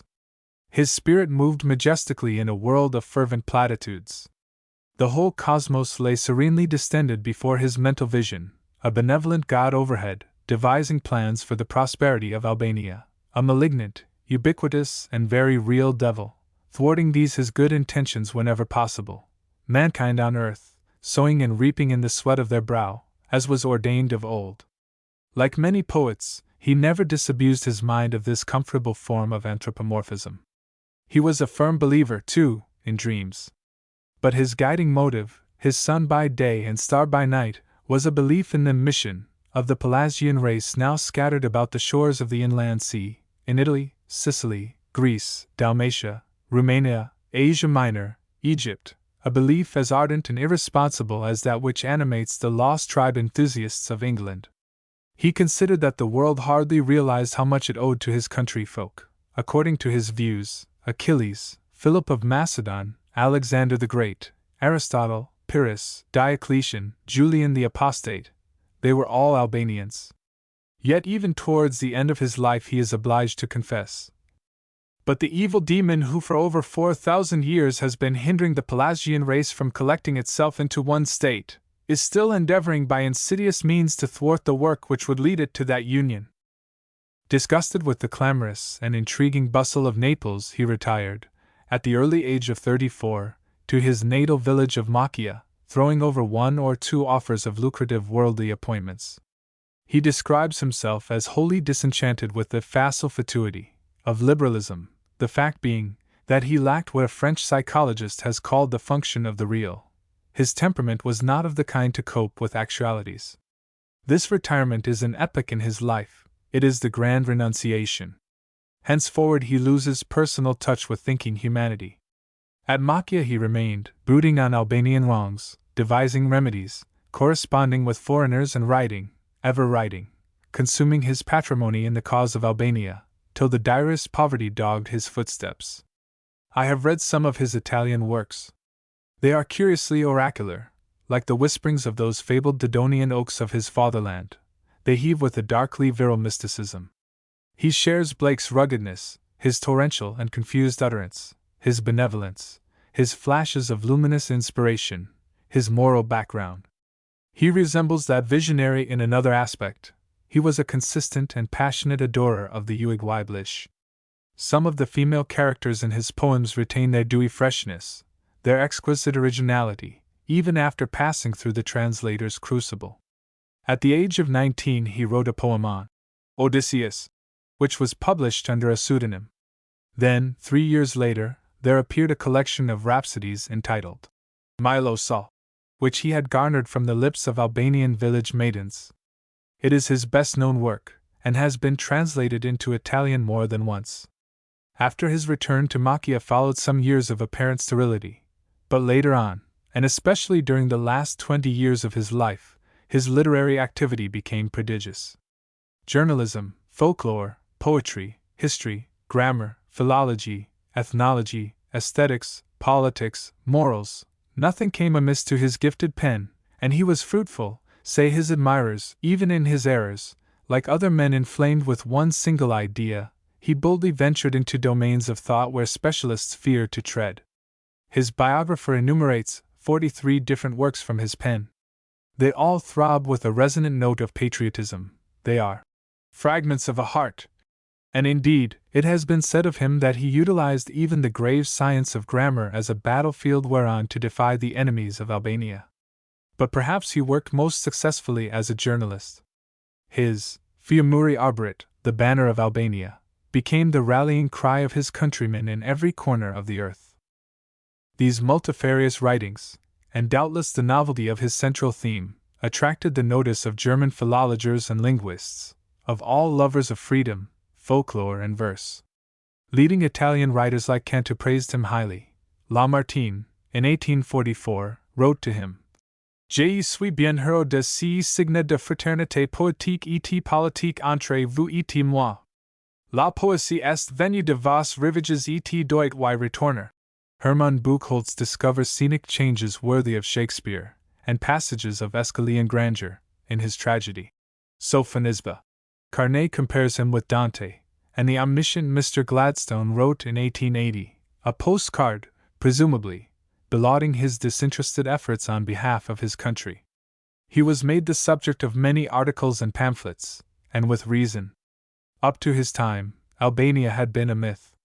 He it was who divined the relationship between the Albanian and Pelasgian tongues, who created the literary language of his country, and formulated its political ambitions. Whereas the hazy Autobiologia records complicated political intrigues at Naples that are not connected with his chief strivings, the little Testamento Politico, printed towards the end of his life, is more interesting. It enunciates his favorite and rather surprising theory that the Albanians cannot look for help and sympathy save only to their brothers, the Turks. Unlike many Albanians on either side of the Adriatic, he was a pronounced Turcophile, detesting the stolid perfidy and arrogant disloyalty of the Greeks. Of Austria, the most insidious enemy of his country's freedom, he seems to have thought well. A year before his death he wrote to an Italian translator of Milo Saw, I will leave the passage in the original, to show his cloudy language. Ed un tempo propizio la compagna, la ricostituzione del epero nei suoi quattro vilayet autonomi quelli e nei propri consigli e nei propri desideri. Ricostituzione, che pel soggiornale, quello del automo e l'orecchio, cui precede il principe nazionale castriota, Cini, si annunzia fatale, e quasi fulcro della stabilità dello impero ottomano. A della pace Europi, preludio di quella diffusion del regno di Dio solitaria, che sarà la pace tra gli uomini. Truly a remarkable utterance, and one that illustrates the disadvantages of living at a distance from the centers of thought. Had he traveled less with the spirit and more with the body, his opinions might have been modified and corrected. But he did not even visit the Albanian colonies in Italy and Sicily. Hence that vast confidence in his mission, a confidence born of solitude, intellectual and geographical. Hence that ultra-terrestrial yearning which tinges his apparently practical aspirations. He remained at home, ever poor and industrious, wrapped in bland exaltation and oblivious to contemporary movements of the human mind. Not that his existence was without external activities. A chair of Albanian literature at San Dimitrio, instituted in 1849 but suppressed after 3 years, was conferred on him in 1892 by the historian and minister Pasquale Villari. For a considerable time, too, he was director of the communal school at Carigliano, where, with characteristic energy, he set up a printing press. Violent journalistic campaigns succeeded one another. In 1896 he arranged for the first Congress of Albanian language in that town, which brought together delegates from every part of Italy and elicited a warm telegram of felicitation from the minister Francesco Crispi, himself an Albanian. Again, in 1899, we find him reading a paper before the 12th International Congress of Orientalists at Rome. But best of all, he loved the seclusion of Macchia. Griefs clustered thickly about the closing years of this unworldly dreamer. Blow succeeded blow. One by one, his friends dropped off, his brothers, his beloved wife, his 4 sons, he survived them all. He stood alone at last, a stricken figure, in tragic and sublime isolation. Over 80 years old, he crawled thrice a week to deliver his lectures at San Dimitrio. He still cultivated a small patch of ground with enfeebled arm, composing, for relaxation, poems and rhapsodies at the patriarchal age of 88. They will show you the trees under which he was wont to rest, the sunny views he loved, the very stones on which he sat. They will tell you anecdotes of his poverty, of an indigence such as we can scarcely credit. During the last months he was often thankful for a crust of bread, in exchange for which he would bring a sack of acorns, self-collected, to feed the giver's pigs. Destitution of this kind, brought about by unswerving loyalty to an ideal, ceases to exist in its sordid manifestations. It exalts the sufferer. And his life's work is there. Hitherto there had been no Albanian question, to perplex the chanceries of Europe. He applied the match to the tinder. He conjured up that phantom which refuses to be laid. He died, in 1903, at San Demetrio, and there lies entombed in the cemetery on the hillside, among the oaks. But you will not easily find his grave. His biographer indulges a poetic fancy in sketching the fair monument which a grateful country will presently rear to his memory on the snowy Acroceraunian heights. It might be well, meanwhile, if some simple commemorative stone were placed on the spot where he lies buried. Had he succumbed at his natal Macchia, this would have been done, but death overtook him in the alien parish of San Demetrio, and his remains were mingled with those of its poorest citizens. A microcosmic illustration of that clannish spirit of Albania which he had spent a lifetime in endeavoring to direct to nobler ends. He was the Mazzini of his nation. A Garibaldi, when the crisis comes, may possibly emerge from that tumultuous horde. Where is the Cavour? 25 scrambling to Longabucco. A driving road to connect San Demetrio with Acre, whither I was now bound, was begun, they say, about 20 years ago. One can follow it for a considerable distance beyond the Albanian College. Then, suddenly, it ends. Walking to Acre, however, by the old track, one picks up, here and there, conscientiously engineered little stretches of it, already overgrown with weeds. These, too, break off as abruptly as they began, in the wild waste. For purposes of wheeled traffic, these picturesque but disconnected fragments are quite useless.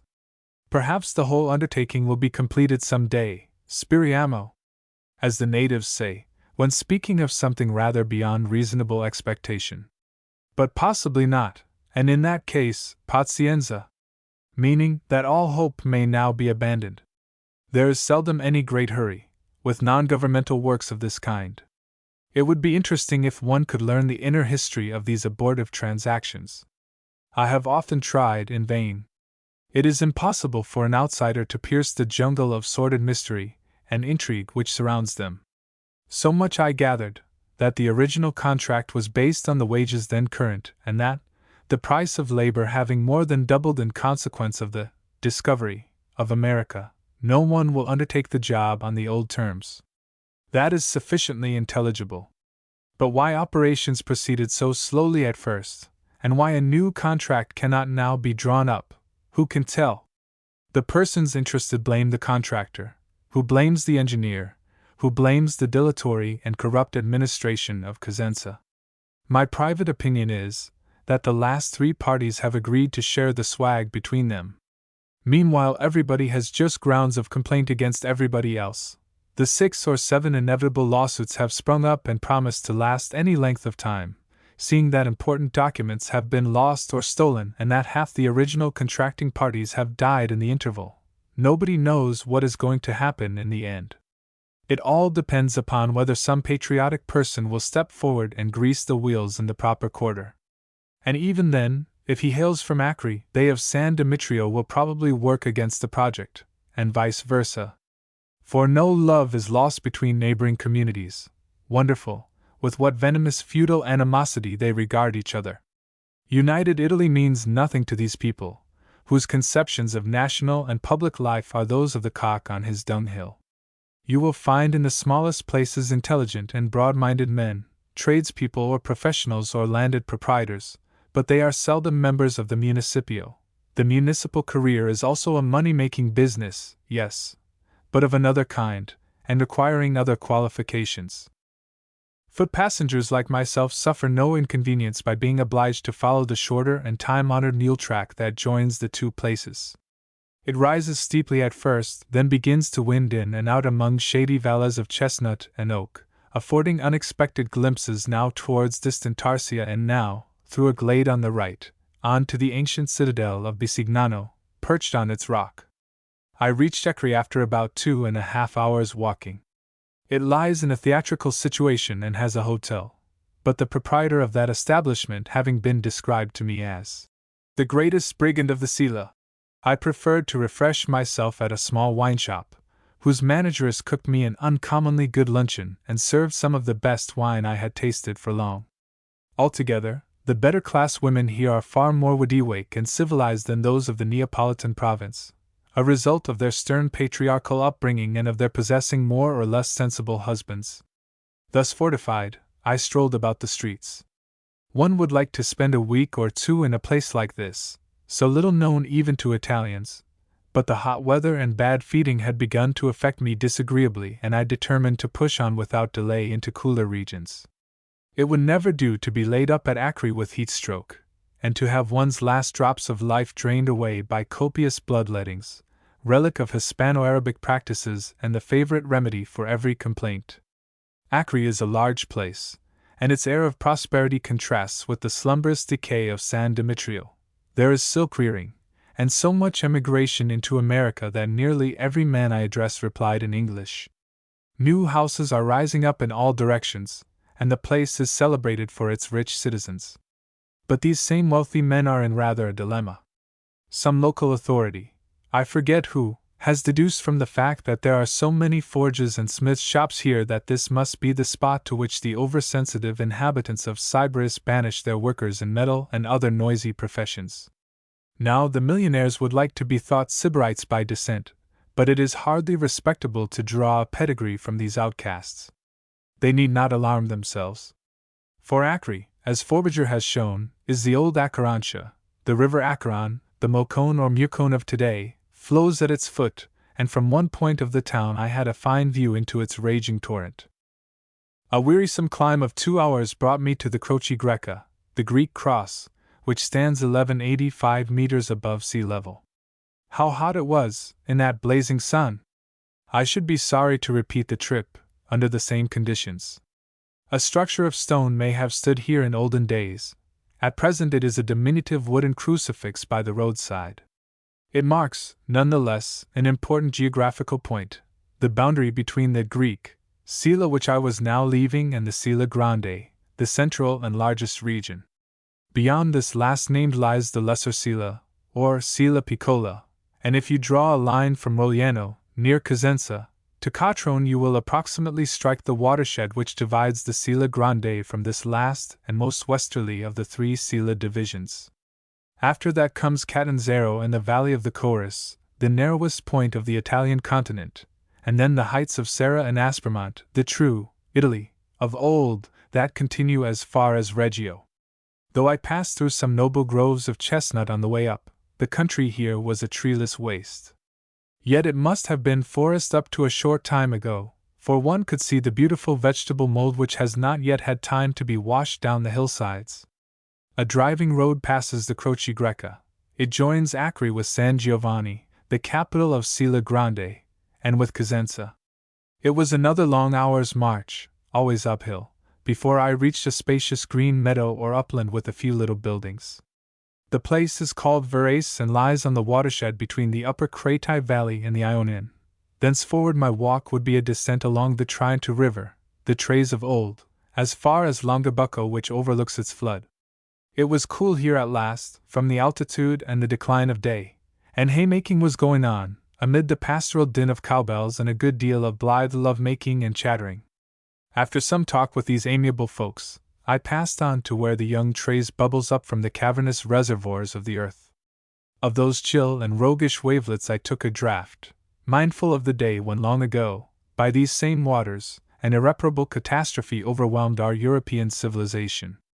For it was the Trays near whose estuary was fought the battle between 300,000 Sybarites. I refused to believe these figures, and the men of Croton conducted by their champion Milo, a battle which led to the destruction of Sybaris and, incidentally, of Hellenic culture throughout the mainland of Italy. This was in the same fateful year 510 that witnessed the expulsion of the Tarquins from Rome and the Pisistratidae from Athens. Pines, the characteristic tree of the Sila, now begin to appear. Passing through Verrace I had already observed, on the left, a high mountain entirely decked with them. It is the ridge marked Palaparto on the map. The Trinto laves its foot. But the local pronunciation of this name is Palepite, and I cannot help thinking that here we have a genuine old Greek name perpetuated by the people and referring to this covering of hoary pines, a name which the cartographers, arbitrary and ignorant as they often are, have unconsciously disguised. It occurs in some old charts, however, as Palaparto. An instructive map of Italy could be drawn up, showing the sites and cities wrongly named from corrupt etymology or falsified inscriptions, and those deliberately miscalled out of principles of local patriotism. The whole country is full of these inventions of literati which date, for the most part, from the enthusiastic but undisciplined Cinquecento. The minute geographical triangle comprised between Cosenza, Longobucco, and San Dimitrio, which I was now traversing, is one of the least known corners of Italy, and full of dim Hellenic memories. The streamlet, Calamo, flows through the valley I ascended from Acre, and at its side, a little way out of the town, stands the fountain, Pompeo, where the brigands, not long ago, used to lie in wait for women and children coming to fetch water, and snatch them away for ransom. On the way up, I had glimpses down 1,000 feet or more into the Mucone or Acheron, raging and foaming in its narrow valley. It rises among the mountains called Filistro and Li Tartari, unquestionably Greek names. On this river and somewhere above Acre stood, according to the scholarly researches of Lenormand, the ancient city of Pandosia. I do not know if its site has been determined since his day. It was very strong and rich and at its highest prosperity in the 4th century BC. After the fall of Sybaris it passed under the supremacy of Croton. The god Pan was figured on some of its coins, and appropriately enough, considering its sylvan surroundings. Others bear the head of the nymph Pandosia with her name and that of the river Crathis, under the guise of a young shepherd. They who wish to learn his improper legend will find it in the pages of Aelian, or in chapter 32 of the 25th book of Rhodiginus, beginning Quae sit Britorum affectio, etc. We have here not the Greece of medieval Byzantine times, much less that of the Albanians, but the sunny Hellas of the days when the world was young, when these ardent colonists sailed westwards to perpetuate their names and legends in the alien soil of Italy. The Mucone has always been known as a ferocious and pitiless torrent, and maintains to this day its Tartarian reputation. 20 persons a year, they tell me, are devoured by its angry waters, mangia 20 Christiani all anno. This is as bad as the Amendolia near Reggio. But none of its victims have attained the celebrity of Alexander of Molossus, king of Epirus, who perished under the walls of Pandosia in 326 BC during an excursion against the Lucanians. He had been warned by the oracle of Dodona to avoid the waters of Acheron and the town of Pandosia. Once in Italy, however, he paid small heed to these words, thinking they referred to the river and town of the same name in Thesprotia. But the gods willed otherwise, and you may read of his death in the waters, and the laceration of his body by the Lucanians, in Livy's history. It is a strange caprice that we should now possess what is in every probability the very breastplate worn by the heroic monarch on that occasion. It was found in 1820, and thereafter sold, some fragments of it, at least, to the British Museum, where under the name of Bronze of Cyrus, it may still be admired, a marvelous piece of Repoussi work, in the style of Lysippus, depicting the combat of Ajax and the Amazons. The streamlet Triantu, my companion to Longobucco, glides along between stretches of flowery meadowland, fit emblem of placid rural contentment. But soon this lyric mood is spent. It enters a winding gorge that shuts out the sunlight, and the landscape abruptly assumes an epic note. The water tumbles wildly downward, hemmed in by mountains whose slopes are shrouded in dusky pines wherever a particle of soil affords them foothold. The scenery in this valley is as romantic as any in the Sila. Affluents descend on either side, while the swollen rivulet writhes and screeches in its narrow bed, churning the boulders with hideous din. The track, meanwhile, continues to run beside the water till the passage becomes too difficult. It must perforce attack the hillside. Up it climbs, therefore, in never-ending ascension, and then meanders at a great height above the valley, in and out of its tributary glens. I was vastly enjoying this promenade, the shady pines, whose fragrance mingled with that of a legion of tall aromatic plants in full blossom, the views upon the river, shining far below me like the thread of silver, when I observed with surprise that the whole mountainside which the track must manifestly cross had lately slipped down into the abyss. A cloud burst 2 or 3 days ago, as I afterwards learned, had done the mischief. On arrival at the spot, the path was seen to be interrupted, clean gone, in fact, and not a shred of earth or trees left. There confronted me a bare scar, a wall of naked rock which not even a chamois could negotiate. Here was a dilemma. I must either retrace my steps along the weary road to Verres, and there seek a night's shelter with the gentle haymakers, or clamber down into the ravine, follow the river and chance it. After anxious deliberation, the latter alternative was chosen. But the Trent was now grown into a formidable torrent of surging waves and eddies, with a perverse inclination to dash from one side to the other of its prison, so as to necessitate frequent fordings on my part. These watery passages, which I shall long remember, were not without a certain danger. The stream was still swollen with the recent rains, and its bed, invisible under the discolored element, sufficiently deep to inspire respect and studded, furthermore, with slippery boulders of every size, concealing insidious gulfs.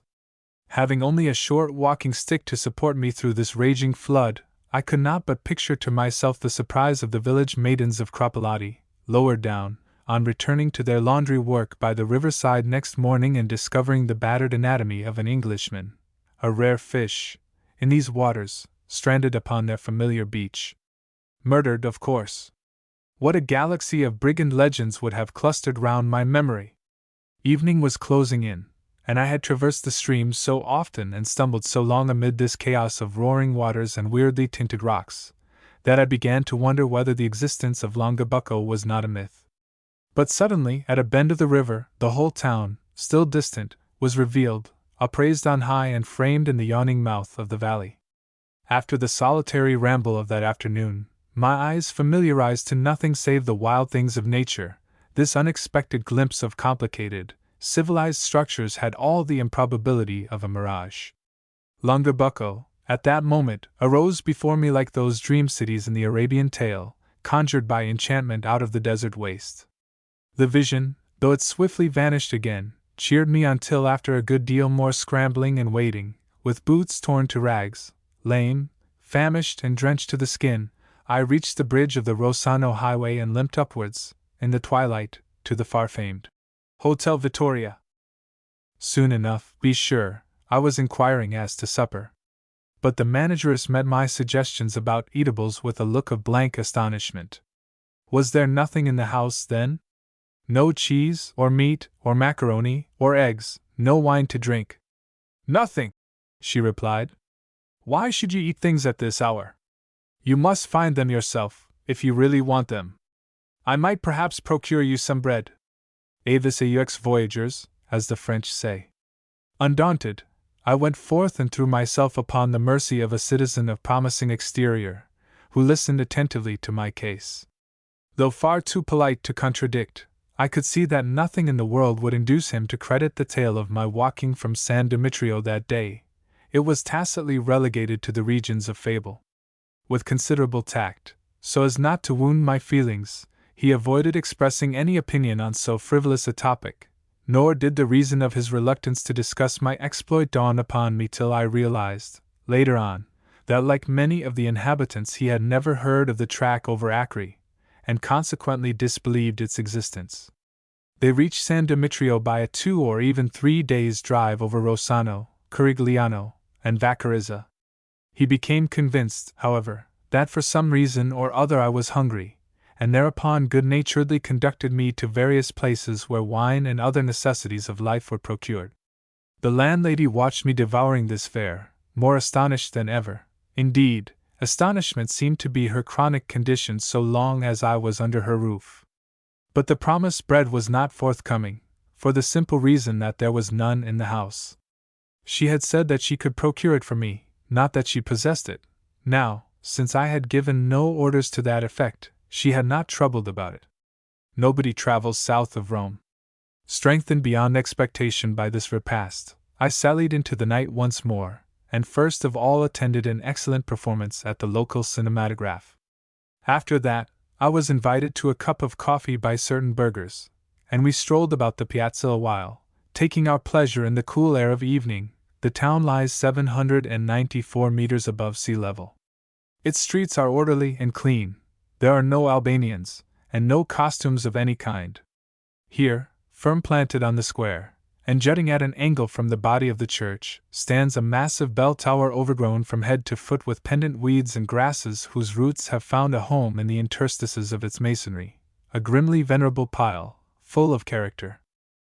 Weary but not yet satiated, I took leave of the citizens and perambulated the more ignoble quarters, all of which are decently lighted with electricity.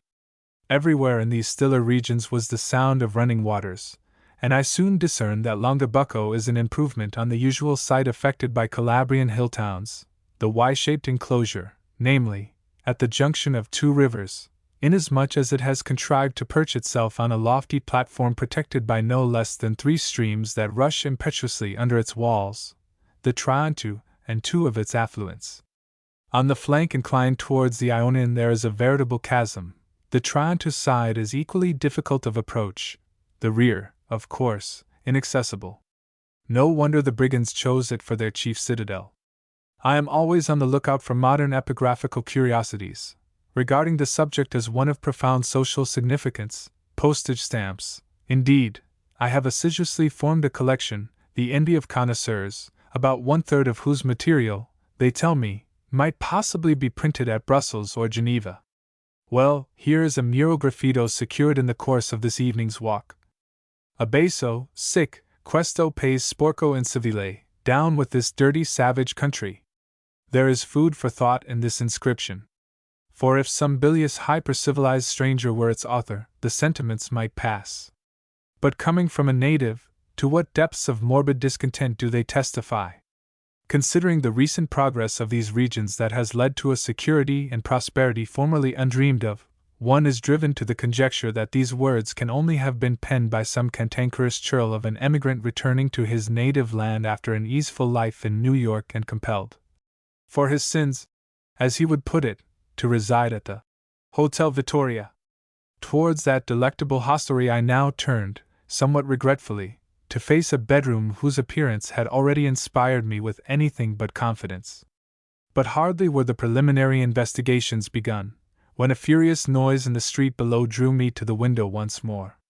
Half the town was passing underneath in thronged procession, with lighted torches and flags, headed by the municipal band discoursing martial strains of music. Whither wending, at this midnight hour? To honor a young student, native of the place, now returning up the Rossano road from Naples, where he had distinguished himself prominently in some examination.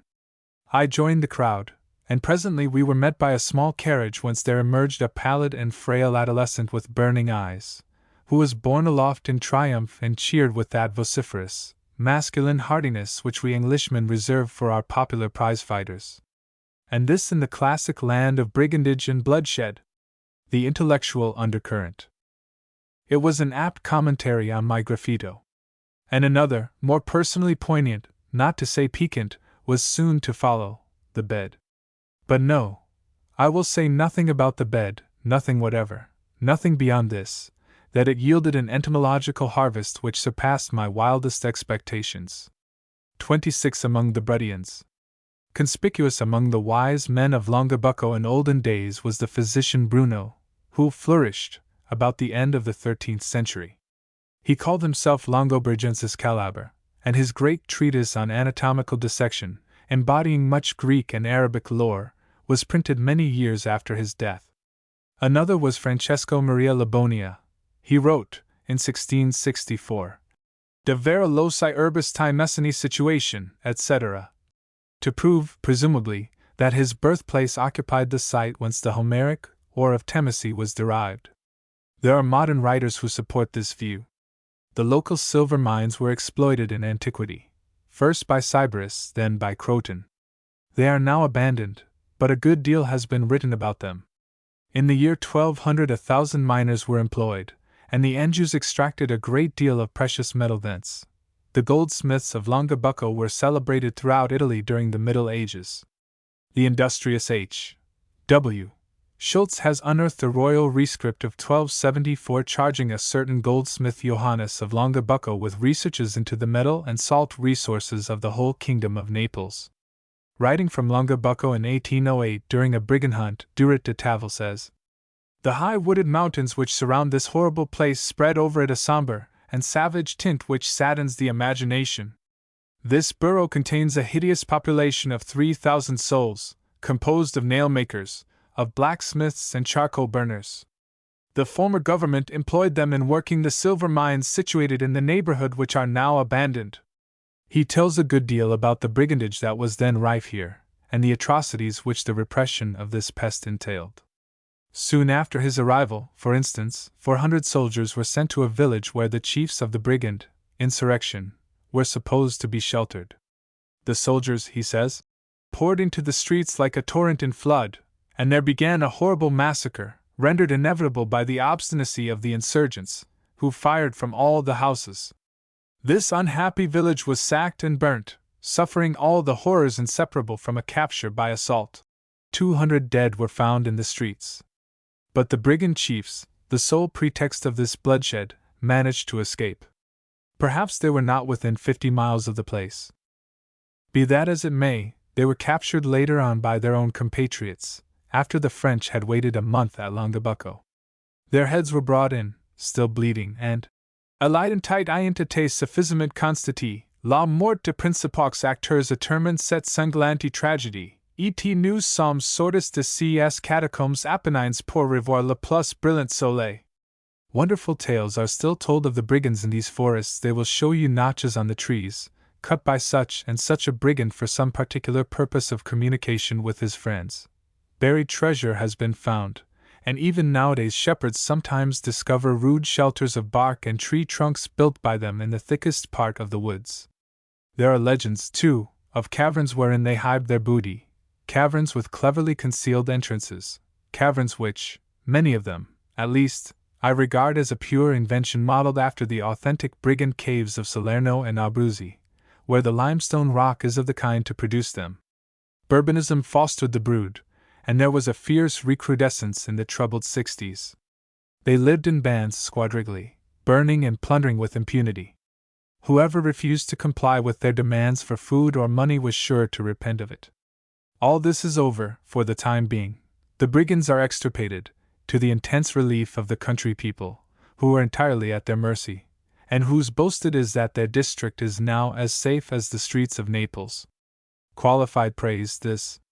It is an easy march of 8 hours or less, through pleasing scenery and by a good track, from Longabucco to San Giovanni in Fiore, the capital of the Sila. The path leaves Longabucco at the rear of the town and, climbing upward, enters a valley which it follows to its head. The peasants have cultivated patches of ground along the stream. The slopes are covered, first with chestnuts and then with hoary firs, a rare growth in these parts, from whose branches hangs the golden bough of the mistletoe. And now the stream is ended and a dark ridge blocks the way. It is overgrown with beeches, under whose shade you ascend in steep curves. At the summit the vegetation changes once more, and you find yourself among magnificent stretches of pines that continue as far as the governmental domain of Galipano, a forestal station, 2 hours' walk from Longabucco. This pine is a particular variety, Pinus lancio, var. Calabria, known as the Pino della Sila. It is found over this whole country, and grows to a height of 40 meters with a silvery gray trunk, exhaling a delicious aromatic fragrance. In youth, especially where the soil is deep, it shoots up prim and demure as a Nuremberg toy, but in old age grows monstrous. High perched upon some lonely granite boulder, with roots writhing over the bare stone like the arms of an octopus, it sits firm and unmoved, deriding the tempest and flinging fantastic limbs into the air, emblem of tenacity in desolation. From these trees, which in former times must have covered the Sila region, was made that Brution pitch mentioned by Strabo and other ancient writers. From them the Athenians, the Syracusans, Tarentines, and finally the Romans built their fleets. Their timber was used in the construction of Caserta Palace. A house stands here, inhabited by government officials the whole year round. One may well puzzle how they pass the long winter, when snow lies from October to May. So early did I arrive at this establishment that the more civilized of its inhabitants were still asleep. By waiting, I might have learnt something of the management of the estate, but gross material preoccupations, the prospect of a passable luncheon at San Giovanni after the Hotel Vittoria, fair, tempted me to press forwards. A boorish and unreliable-looking individual volunteered 3 pieces of information. that the house was built 30 years ago, that a large nursery for plants lies about 10 kilometers distant, and that this particular domain covers 2 or 4,000 hectares. A young plantation of larches and silver birches, aliens to this region, seem to be doing well.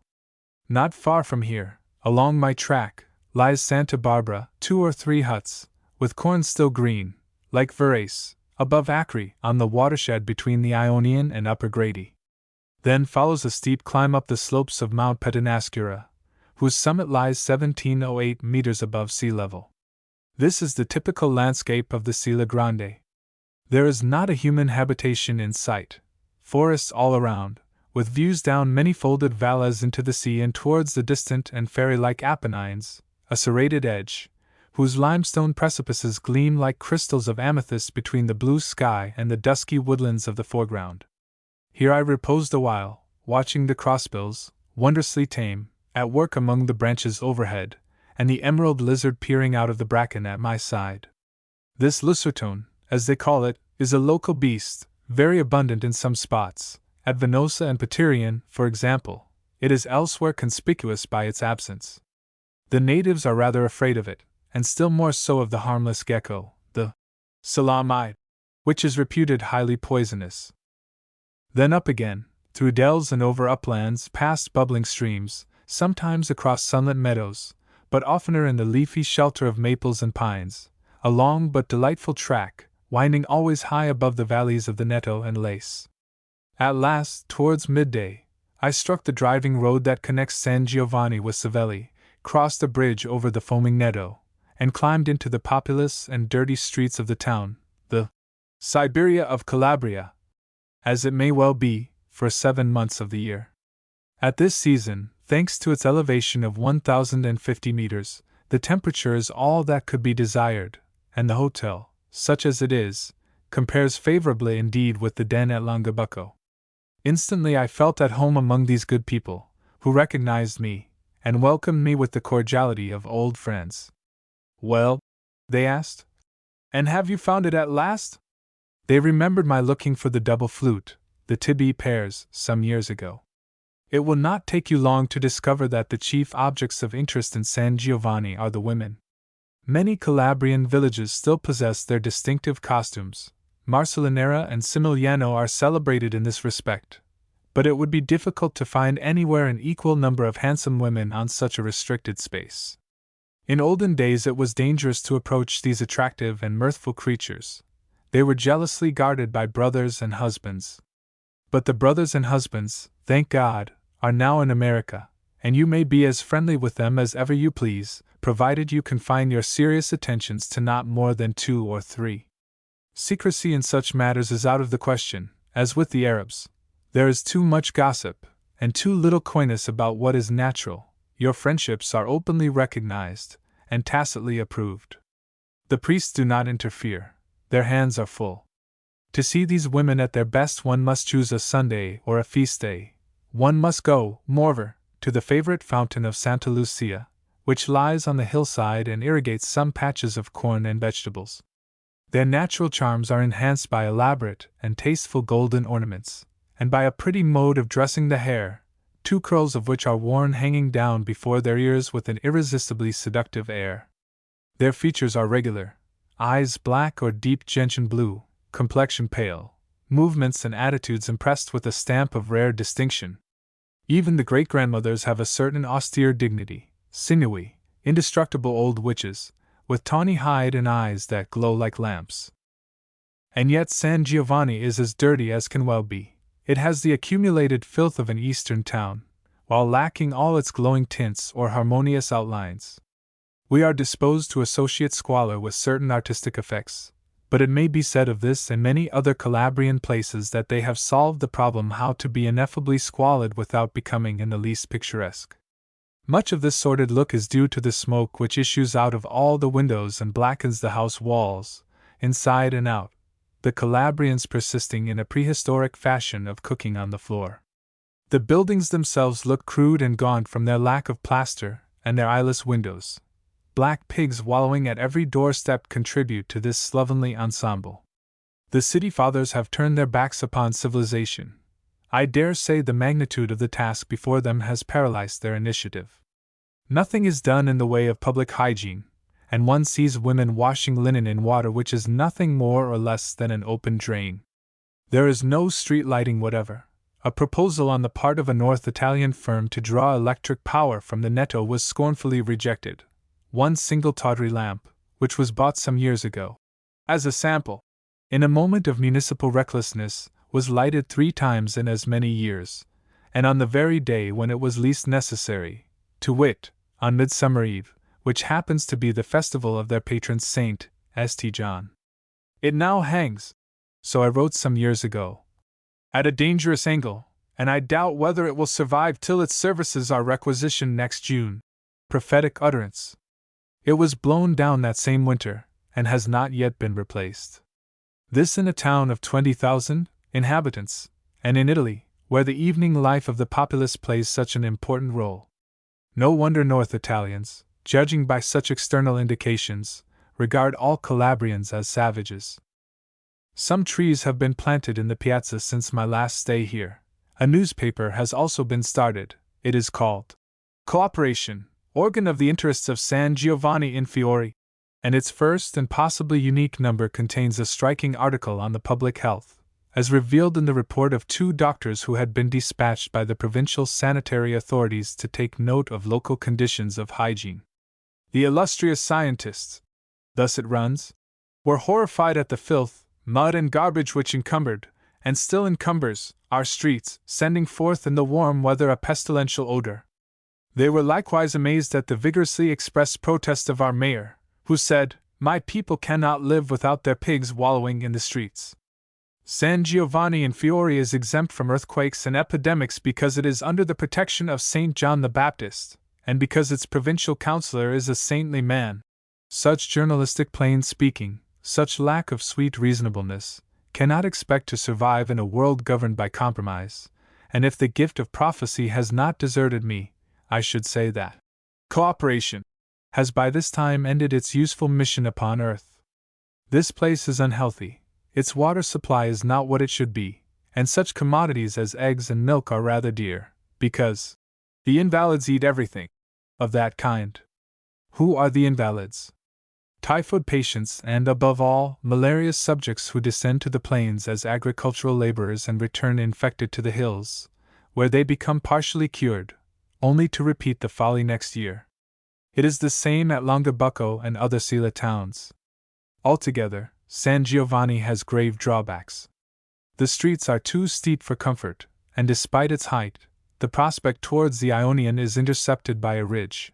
In point of situation it cannot compare with Savelli or the neighboring Casino, which have impressive views both inland and southward down undulating slopes that descend in a stately procession of 4,000 feet to the sea, where sparkles the gleaming horn of Catrone.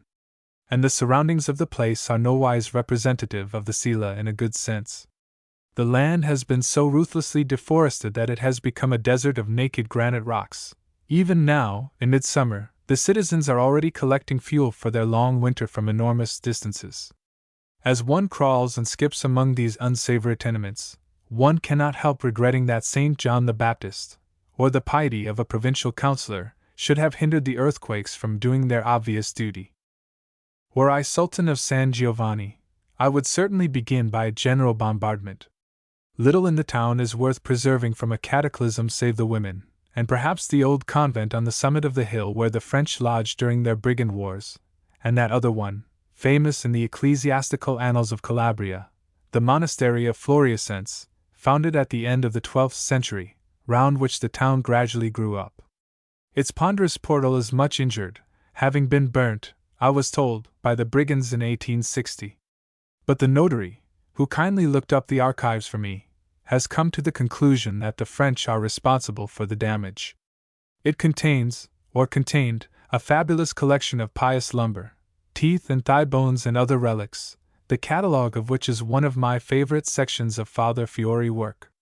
I would make an exception, also, in favor of the doorway of the church, a finely proportioned structure of the Renaissance in black stone, which looks ill at ease among its ignoble environment.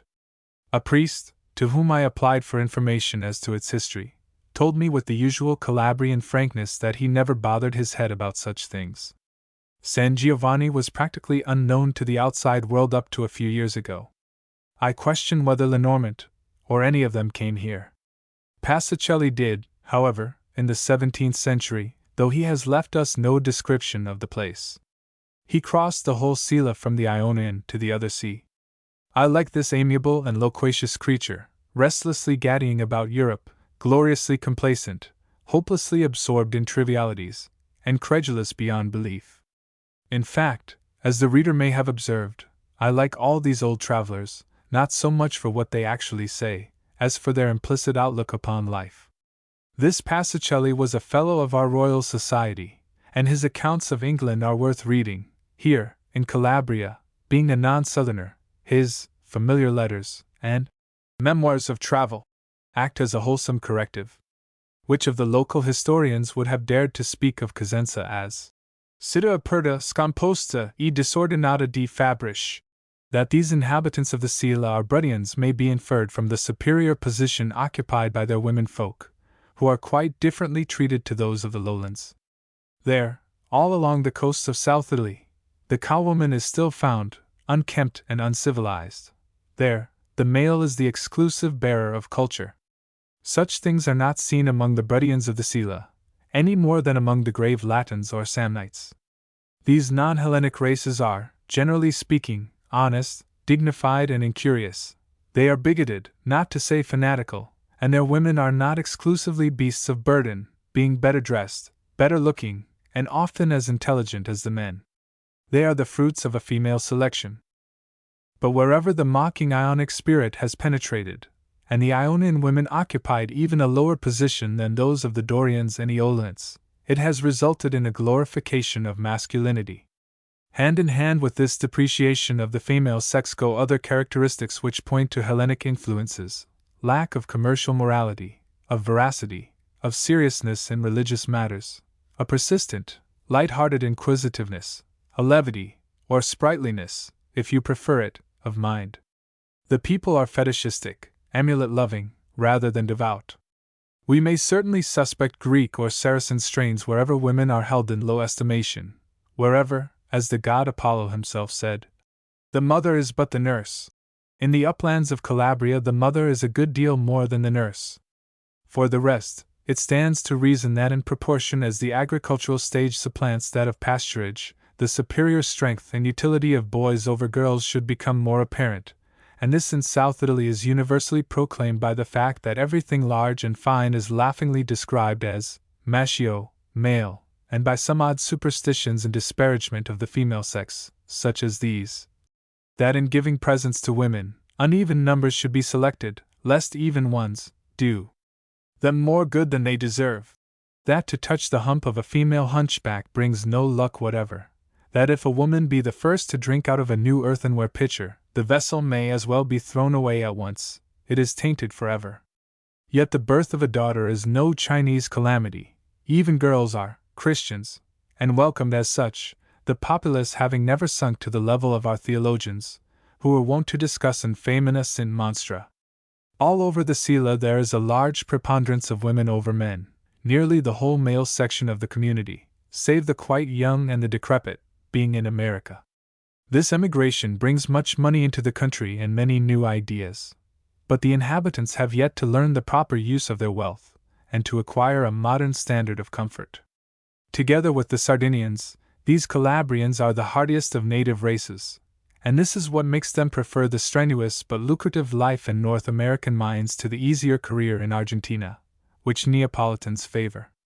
There they learn English.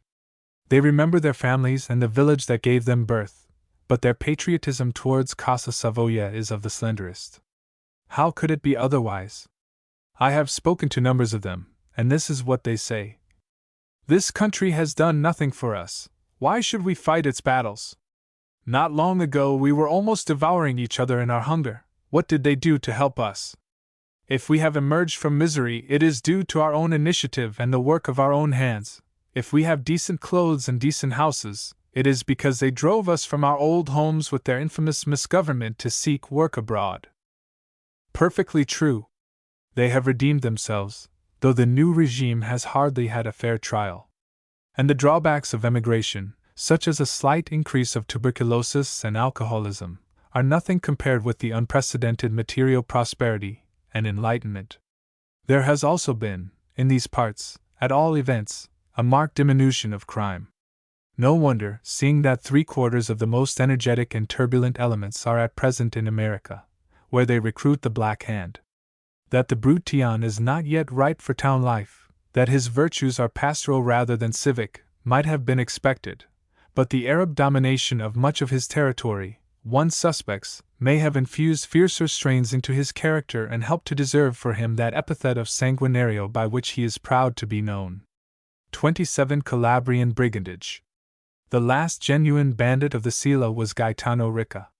On account of some trivial misunderstanding with the authorities, this man was compelled in the early 80s to take to the woods, where he lived a wild life, alla campagna, alla macchia, for some 3 years. A price was set on his head, but his daring and knowledge of the country intimidated everyone. I should be sorry to believe in the number of carbineers he is supposed to have killed during that period. No doubt the truth came out during his subsequent trial. On one occasion he was surrounded, and while the officer in command of his pursuers, who had taken refuge behind a tree, ordered him to yield, Ricca waited patiently till the point of his enemy's foot became visible, when he pierced his ankle bone with his last bullet and escaped. He afterwards surrendered and was imprisoned for 20 years or so, then returned to the Sila, where up to a short time ago he was enjoying a green old age in his home at Parenti, already celebrated in the annals of brigandage by the exploit of the perfidious Francotrippa, Giacomo Pisani, who, under pretense of hospitality, enticed the French company into his clutches and murdered its 3 officers and all the men, save 7. The memoirs of such men might be as interesting as those of the Sardinian Giovanni Tolu which have been printed. I would certainly have paid my respects to Ricca had I been aware of his existence when, some years back, I passed through Parenti on my way, a long day's march, from Rogliano to San Giovanni. He has died in the interval. But the case of Ricca is a sporadic one, such as may crop up anywhere and at any time. It is like that of Mussolino, the case of an isolated outlaw, who finds the perplexed geographical configuration of the country convenient for offensive and defensive purposes. Calabrian brigandage, as a whole, has always worn a political character. The men who gave the French so much trouble were political brigands, allies of Bourbonism. They were commanded by creatures like Mammon, an anthropophagous monster whose boast it was that he had personally killed 455 persons with the greatest refinements of cruelty, and who wore at his belt the skull of one of them, out of which he used to drink human blood at mealtime. He drank his own blood as well. Indeed, he never dined without having a bleeding human heart on the table. This was the man whom King Ferdinand and his spouse loaded with gifts and decorations, and addressed as our good friend and general, the faithful support of the throne. The numbers of these savages were increased by shiploads of professional cutthroats, sent over from Sicily by the English to help their Bourbon friends. Some of these actually wore the British uniform. One of the most ferocious was known as El Inglese, the Englishman. One must go to the fountainhead, to the archives, in order to gain some idea of the sanguinary anarchy that desolated South Italy in those days. The horrors of feudalism, aided by the earthquake of 1784 and by the effects of Cardinal Ruffo's Holy Crusade, had converted the country into a pandemonium. In a single year, 1809, 33,000 crimes were recorded against the brigands of the Kingdom of Naples. In a single month they are said to have committed 1,200 murders in Calabria alone. These were the bands who were described by British officers as our chivalrous brigand allies. It is good to bear these facts in mind when judging of the present state of this province, for the traces of such a reign of terror are not easily expunged. Good, also, to remember that this was the period of the highest spiritual eminence to which South Italy has ever attained. Its population of 4 million inhabitants were then consoled by the presence of no less than 120,000 holy persons, to wit, 22 archbishops, 116 bishops, 65,500 ordained priests, 31,800 monks, and 23,600 nuns. Some of these ecclesiastics, like the Bishop of Capaccio, were notable brigand chiefs. It must be confessed that the French were sufficiently cold-blooded in their reprisals. Coletta himself saw, at Lago Negro, a man impaled by order of a French colonel, and some account of their excesses may be gleaned from Duret de Tavel, from Rivarol, rather a disappointing author, and from the flamboyant epistles of P. L. Courier, a soldier scribe of rare charm, who lost everything in this campaign. J. Perdue Huet Chevaux, mes habits, mon ling, mon manteau, mes pistolets, mon argent, 12,247 francs. J. Any regret que mon Homer, a gift from the Abbé Barthélemy, et pour le revoir, je donnerai la seule chemise que me reste. But even that did not destroy the plague. The situation called for a genial and ruthless annihilator, a man like Sixtus V., who asked for brigands' heads and got them so plentifully that they lay thick as melons in the market. Under the walls of Rome, while the Castel Sant'Angelo was tricked out like a Christmas tree with quartered corpses, a man who told the authorities, when they complained of the insufferable stench of the dead, that the smell of living iniquity was far worse. Such a man was wanted. Therefore, in 1810, Murat gave carte blanche to General Manhis, the greatest brigand catcher of modern times, to extirpate the ruffians, root and branch. He had just distinguished himself during a similar errand in the Abruzzi and, on arriving in Calabria, issued proclamations of such inhuman severity that the inhabitants looked upon them as a joke. They were quickly undeceived. The general seems to have considered that the end justified the means, and that the peace and happiness of a province was not to be disturbed year after year by the malignity of a few thousand rascals. His threats were carried out to the letter, and whatever may be said against his methods, he certainly succeeded.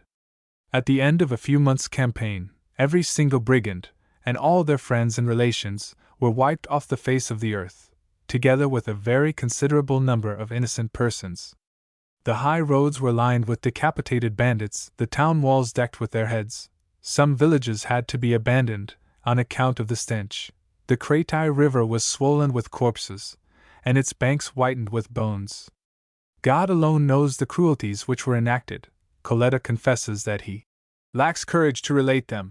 Here is his account of the fate of the brigand chief Benincasa. Betrayed and bound by his followers as he slept in the forest of Cassano, Benincasa was brought to Cosenza, and General Manhis ordered that both his hands be lopped off and that he be led, thus mutilated, to his home in San Giovanni, and there hanged, a cruel sentence, which the wretch received with a bitter smile. His right hand was first cut off and the stump bound, not out of compassion or regard for his life, but in order that all his blood might not flow out of the open veins, seeing that he was reserved for a more miserable death. Not a cry escaped him, and when he saw that the first operation was over, he voluntarily laid his left hand upon the block and coldly watched the second mutilation, and saw his two amputated hands lying on the ground, which were then tied together by the thumbs and hung round his neck, an awful and piteous spectacle. This happened at Cosenza. On the same day he began his march to San Giovanni in Fiori, the escort resting at intervals. One of them offered the man food, which he accepted. He ate and drank what was placed in his mouth, and not so much in order to sustain life, as with real pleasure. He arrived at his home, and slept through the following night. On the next day, as the hour of execution approached, he refused the comforts of religion, ascended the gallows neither swiftly nor slowly, and died admired for his brutal intrepidity. For the first time since long Calabria was purged. Ever since the Bredians, irreclaimable plunderers, had established themselves at Cosenza, disquieting their old Hellenic neighbors, the recesses of this country had been a favorite retreat of political malcontents. Here Spartacus drew recruits for his band of rebels. Here, King Marconi defied the oppressive Spanish viceroys, and I blame neither him nor his imitators, since the career of bandit was one of the very few that still commended itself to decent folks, under that regime. During the interregnum of Bourbonism between Murat and Garibaldi, the mischief revived, again in a political form. Brigands drew pensions from kings and popes, and the system gave rise to the most comical incidents. The story of the pension malefactors living together at Monticello reads like an extravaganza. It was the spirit of Offenbach, brooding over Europe, One of the funniest episodes was a visit paid in 1865 by the disconsolate Mrs. Mones to the ex-brigand Tallarico, who was then living in grand style on a government pension. Her husband had been captured by the band of Manzi, another brigand, and expected to be murdered every day, and the lady succeeded in procuring from the chivalrous monster, an extremely handsome man, very tall, with the smallest and most delicate hands, an exquisite letter to his colleague, recommending him to be merciful to the Englishman and to emulate his own conduct in that respect. The letter had no effect, apparently, but Mons escaped at last, and wrote his memoirs, while Manzi was caught and executed in 1868 after a trial occupying nearly a month, during which the jury had to answer 311 questions. His villainies were manifold, but they were put in the shade by those of others of his calling, of Caruso, for example, who was known to have massacred in 1 month, September, 1863, 200 persons with his own hands. Then, as formerly, the Church favored the malefactors, and I am personally acquainted with priests who fought on the side of the brigands. Francis too endeavored to retrieve his kingdom by the help of an army of scoundrels like those of Ruffo, but the troops shot them down. Brigandage, as a governmental institution, came to an end. Unquestionably the noblest figure in this reactionary movement was that of José Borges, a brave man engaged in an unworthy cause. You can read his tragic journal in the pages of M. Magnier or Maffei. It has been calculated that during these last years of Bourbonism the brigands committed 7,000 homicides a year in the Kingdom of Naples. Schools and emigration have now brought sounder ideas among the people, and the secularization of convents, with the abolition of ecclesiastical right of asylum, Sixtus V had wisely done away with it, has broken up the prosperous old bond between monks and malefactors. What the government has done towards establishing decent communications in this once lawless and pathless country ranks, in its small way, beside the achievement of the French who, in Algeria, have built nearly 10,000 miles of road. But it is well to note that even as the mechanical appliance of steam destroyed the corsairs, the external plague, so this hoary form of internal disorder could have been permanently eradicated neither by humanity nor by severity. A scientific invention, the electric telegraph, is the guarantee of peace against the rascals. These brigand chiefs were often loaded with gold. On killing them, the first thing the French used to do was to strip them. On Le Dipilla, Francotripa, for instance, possessed a plume of white ostrich feathers, clasped by a golden band and diamond Madonna. A gift from Queen Caroline, Sereno and Manzi had bunches of gold chains as thick as an arm suspended across the breasts of their waistcoats, with gorgeous brooches at each fastening. Some of their wealth now survives in certain families who gave them shelter in the towns in winter time, or when they were hard pressed. These favoreggiatori or manitingoli, the terms are interconvertible, but the first is the legal one, were sometimes benevolently inclined. But occasionally they conceived the happy idea of being paid for their silence and services. The brigand, then, was hoist with his own petard and forced to disgorge his ill-gotten summer gains to these bloodsuckers, who extorted heavy blackmail under menaces of disclosure to the police, thriving on their double infamy to such an extent that they acquired immense riches. One of the wealthiest men in Italy descends from this class. His 200 million francs are invested, mostly in England. Every one knows his name, but the origin of his fortune is no longer mentioned, since, thanks to this money, the family has been able to acquire not only respectability but distinction. 28. The Greater Sila. A great project is afoot. As I understand it, a reservoir is being created by damming up the valley of the Ampelina. The artificial lake thus formed will be enlarged by the additional waters of the Arvo, which are to be let into it by means of a tunnel, about 3 miles long, passing underneath Monte Nero. The basin, they tell me, will be some 10 kilometers in length. The work will cost 40 million francs, and will be completed in a couple of years. It will supply the Ionian lowlands with pure water and with power for electric and other industries. And more than that. The lake is to revolutionize the Sila, to convert these wildernesses into a fashionable watering place. Enthusiasts already see towns growing upon its shores. There are visions of gorgeous hotels and flocks of summer visitors in elegant toilettes, villa residences, funicular railways up all the mountains, sailing regattas, and motorboat services. In the place of the desert there will arise a Lucerna di Calabria, a Calabrian Lucerne. It remains to be seen whether, by the time the lake is completed, there will be any water left to flow into it. For the catchment basins are being so conscientiously cleared of their timber that the two rivers cannot but suffer a great diminution in volume. By 1896 already, says Maricola San Fioro, the destruction of woodlands in the Sila had resulted in a notable lack of moisture. Ever since then the vandalism has been pursued with a zeal worthy of a better cause.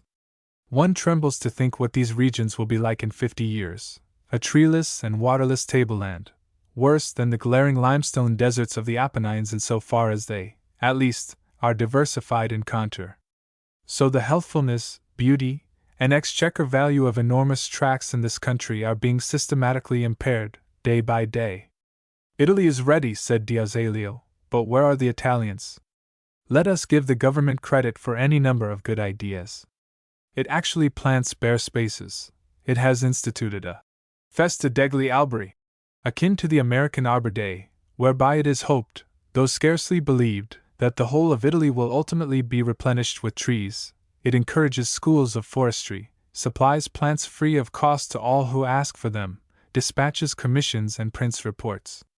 Above all, it talks prodigiously and very much to the purpose. But it omits to administer its own laws with becoming severity.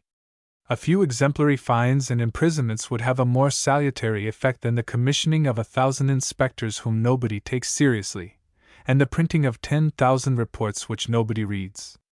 With a single stroke of the pen the municipalities could put an end to the worst form of forest extirpation, that on the hillsides, by forbidding access to such tracts and placing them under the vinculo forestale. To denude slopes in the moist climate and deep soil of England entails no risk. In this country it is the beginning of the end. And herein lies the ineptitude of the Italian regulations, which entrust the collective wisdom of rapacious farmers with measures of this kind, taking no account of the destructively utilitarian character of the native mind, of that canniness which overlooks a distant profit in its eagerness to grasp the present, that beast avarice which Horace recognized as the root of all evil.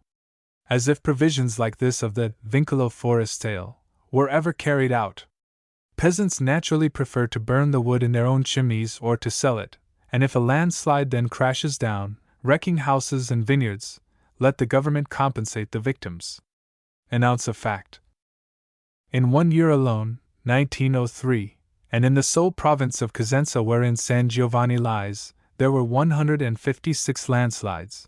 They destroyed 1940 hectares of land, and their damage amounted to 432,738 francs. The two other Calabrian provinces, Reggio and Catanzaro, doubtless also had their full quota of these catastrophes, all due to mischievous deforestation. So the bare rock is exposed, and every hope of planting at an end. Vox Clementis. The Normans, Anjou and Aragonese concern themselves with the proper administration of woodlands. Even the Spanish viceroys, that ineffable brood, issued rigorous enactments on the subject, while the Bourbons, to give the devil his due, actually distinguished themselves as conservators of forests. As to Napoleon, he was busy enough, one would think, on this side of the Alps. Yet he found time to frame wise regulations concerning trees which the present patriotic Parliament, during half a century of frenzied confabulation, has not yet taken to heart. How a great man will leave his mark on minutiae! I passed through the basin of this future lake when, in accordance with my project, I left San Giovanni to cross the remaining Sila in the direction of Catanzaro. This getting up at 3:30 a.m., by the way, rather upsets one's daily routine. At breakfast time I already find myself inquiring anxiously for dinner. The Ampelina Valley lies high. Here, in the dewy grass, I enjoyed what I well knew would be my last shiver for some time to come, then moved for a few miles on the further bank of the rivulet along that driving road which will soon be submerged under the waters of the lake, and struck up a wooded glen called Barberano. At its head lies the upland Sicila. There is no rock scenery worth mentioning in all this Sila country, no waterfalls or other alpine features. It is a venerable granitic tableland that has stood here while the proud Apennines were still slumbering in the oozy bed of ocean, a region of gentle undulations, the hilltops covered with forest growth, the valleys partly arable and partly pasture. Were it not for the absence of heather with its peculiar mauve tints, the traveler might well imagine himself in Scotland. There is the same smiling alternation of woodland and meadow, the same huge boulders of gneiss and granite which give a distinctive tone to the landscape, the same exuberance of living waters. Water, indeed, is one of the glories of the Sila. Everywhere it bubbles forth in chill rivulets among the stones and trickles down the hillsides to join the larger streams that wend their way to the forlorn and fever-stricken coastlands of Magna Graecia. Often, as I refreshed myself at these icy fountains, did I thank Providence for making the Sila of primitive rock, and not of the thirsty Apennine limestone.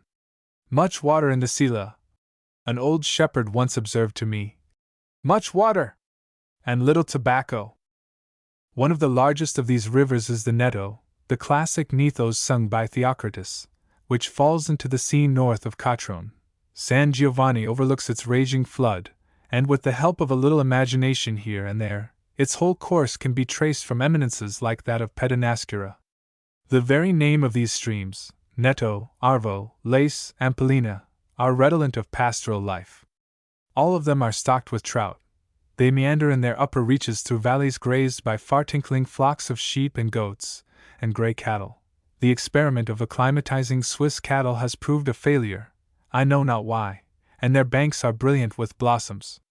Later on, in the autumn, the thistles begin to predominate, the finest of them being a noble ground thistle of pale gold, of which they eat the unopened bud. It is the counterpart of the silvery one of the Alps. The air in these upper regions is keen. I remember, some years ago, that during the last week of August a lump of snow, which a goat boy produced as his contribution to our luncheon, did not melt in the bright sunshine on the summit of Monte Nero. From whichever side one climbs out of the surrounding lowlands into the Sila Plateau, the same succession of trees is encountered. To the warmest zone of olives, lemons, and carobs succeeds that of the chestnuts, some of them of gigantic dimensions and yielding a sure though moderate return in fruit, others cut down periodically as coppice for vine props and scaffoldings. Large tracts of these old chestnut groves are now doomed. A French society in Cosenza, so they tell me, is buying them up for the extraction out of their bark of some chemical or medicine. The vine still flourishes at this height, though dwarfed in size. Soon the oaks begin to dominate, and after that we enter into the third and highest region of the pines and beeches. Those accustomed to the stony deserts of nearly all South European mountain districts will find these woodlands intensely refreshing. Their inaccessibility has proved their salvation, up to a short time ago. Nearly all the cattle on the Sila, like the land itself, belongs to large proprietors. These gentlemen are for the most part invisible. They inhabit their palaces in the cities, and the very name of the Sila sends a cold shudder through their bones. Their revenues are collected from the shepherds by agents who seem to do their work very conscientiously. I once observed, in a hut, a small fragment of the skin of a newly killed kid. The wolf had devoured the beast, and the shepherd was keeping this corpus delicti to prove to his superior, the agent, that he was innocent of the murder. There was something naive in his honesty, as if a shepherd could not eat a kid as well as any wolf, and keep a portion of its skin. The agent, no doubt, would hand it on to his lord, by way of confirmation and verification. Another time I saw the debris of a goat hanging from a tree. It was the wolf again. The boy had attached these remains to the tree in order that all who passed that way might be his witnesses, if necessary, that the animal had not been sold underhand. You may still find the legendary shepherds here, curly-haired striplings, reclining sub tegmine fagi in the best Theocritian style, and piping wondrous melodies to their flocks. These have generally come up for the summer season from the Ionian lowlands. Or you may encounter yet more primitive creatures, forest boys clad in leather, with wild eyes and matted locks, that take an elvish delight in misdirecting you. These are the Lucanians of old. They bring them up from childhood in the woods among the shepherds, says Justinus, without servants, and even without any clothes to cover them, or to lie upon, that from their early years they may become inured to hardiness and frugality, and have no intercourse with the city. They live upon game, and drink nothing but water or milk. But the majority of modern Sela shepherds are shrewd fellows of middle age. Many of them have been to America, who keep strict business accounts for their masters of every ounce of cheese and butter produced. The local cheese, which Cassiodorus praises in one of his letters, is the Caciocavallo common all over South Italy. The butter is of the kind which has been humorously, but quite wrongly, described by various travelers. Although the old wolves are shot and killed by spring guns and dynamite while the young ones are caught alive in steel traps and other appliances, their numbers are still formidable enough to perturb the pastoral folks. One is therefore surprised to see what a poor breed of dogs they keep, scraggy mongrels that run for their lives at the mere sight of a wolf who can, and often does, bite them into two pieces with one snap of his jaws. They tell me that there is a government reward for every wolf killed, but it is seldom paid. Whoever has the good fortune to slay one of these beasts carries the skin as proof of his prowess from door to door, and receives a small present everywhere, half a franc, or a cheese, or a glass of wine. The goats show fight, and therefore the wolf prefers sheep. Shepherds have told me that he comes up to them delicatamente, and then, fixing his teeth in the wool of their necks, pulls them onward, caressing their sides with his tail. The sheep are fascinated with his gentle manners, and generally allow themselves to be led up to the spot he has selected for their execution, the truth being that he is too lazy to carry them, if he can possibly avoid it. He will promptly kill his quarry and carry its carcass downhill on the rare occasions when the flocks are grazing above his haunt.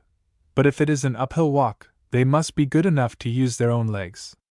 Incredible stories of his destructiveness are related.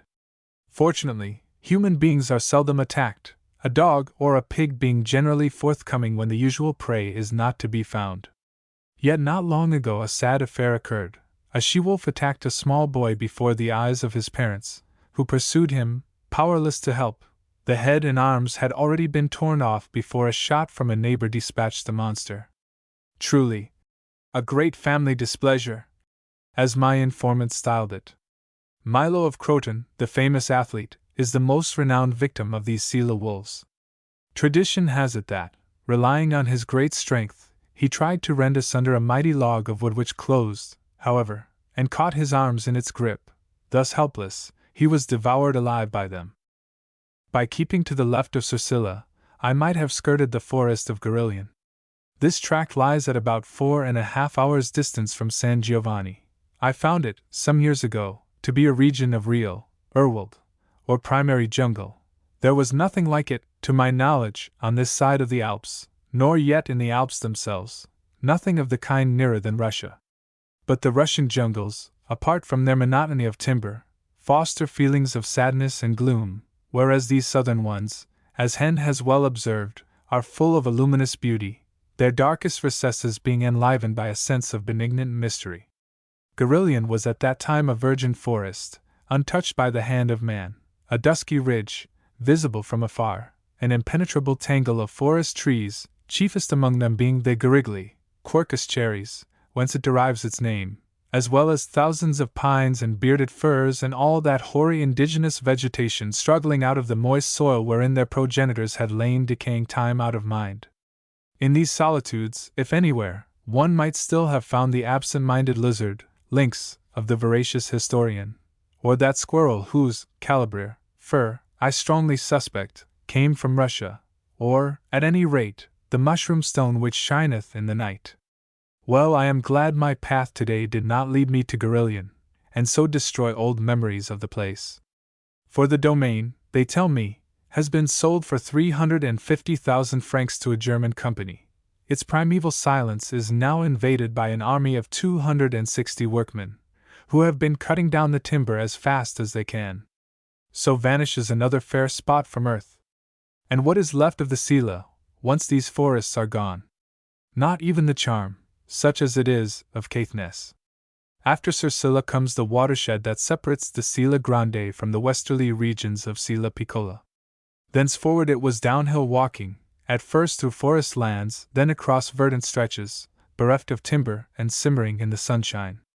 The peculiar character of this country is soon revealed: ferociously cloven ravines, utterly different from the Sela Grande. With the improvidence of the true traveler, I had consumed my stock of provisions ere reaching the town of Taverna after a march of 9 hours or thereabouts.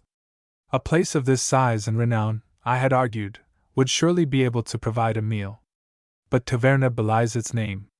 The only tavern discoverable was a composite hovel, half wine shop, half henhouse, whose proprietor, disturbed in his noonday nap, stoutly refused to produce anything eatable.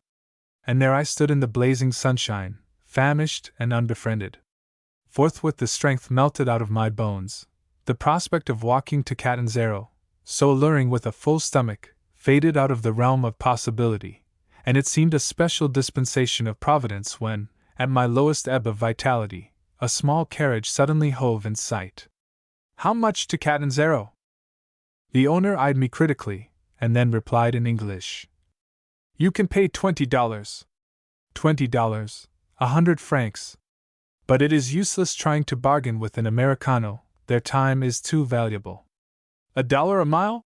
I protested. "That's so." "You be damned."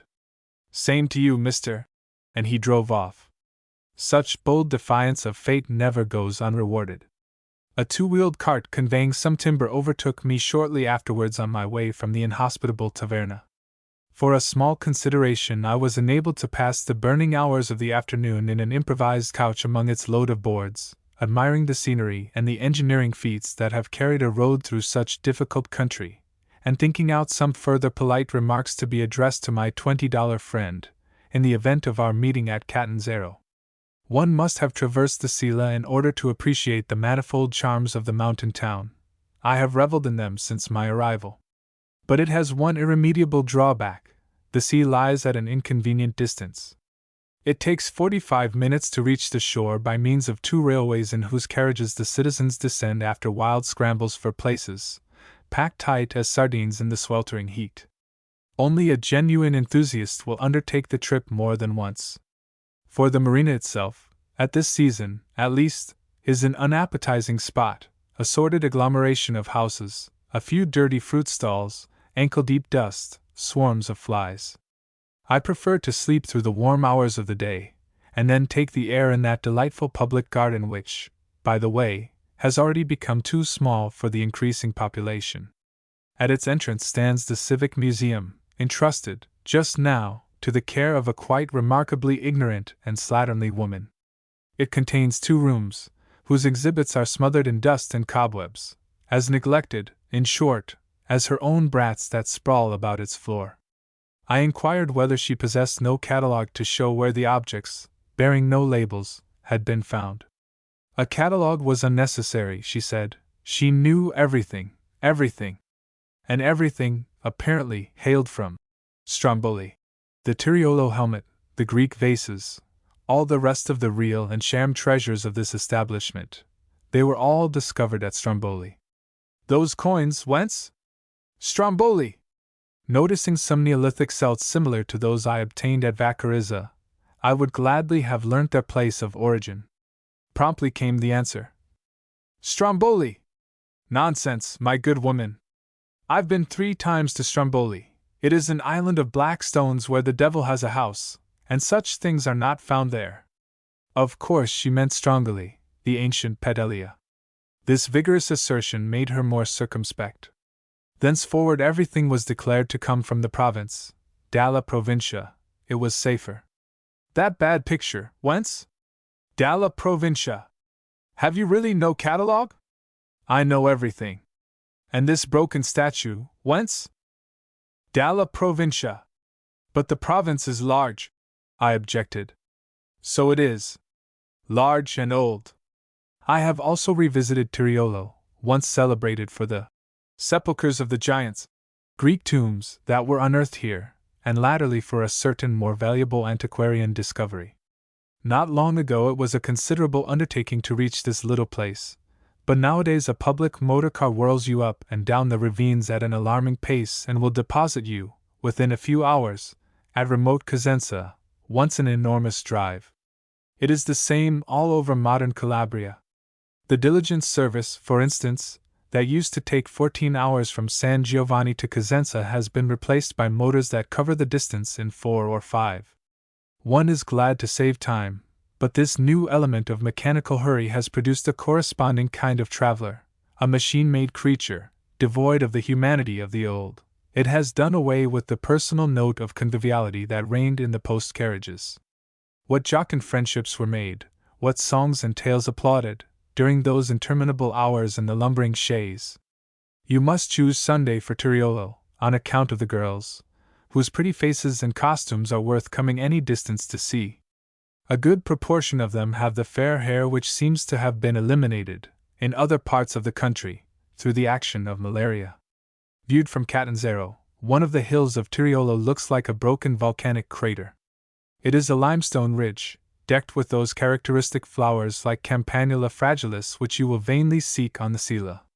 Out of the ruins of some massive old building they have constructed, on the summit, a lonely weather-beaten fabric that would touch the heart of Maeterlinck. They call it a seismological station. I pity the people that have to depend for their warnings of earthquakes upon the outfit of a place like this. I could see no signs of life here. The windows were broken, the shutters decaying, an old lightning rod dangled disconsolately from the roof.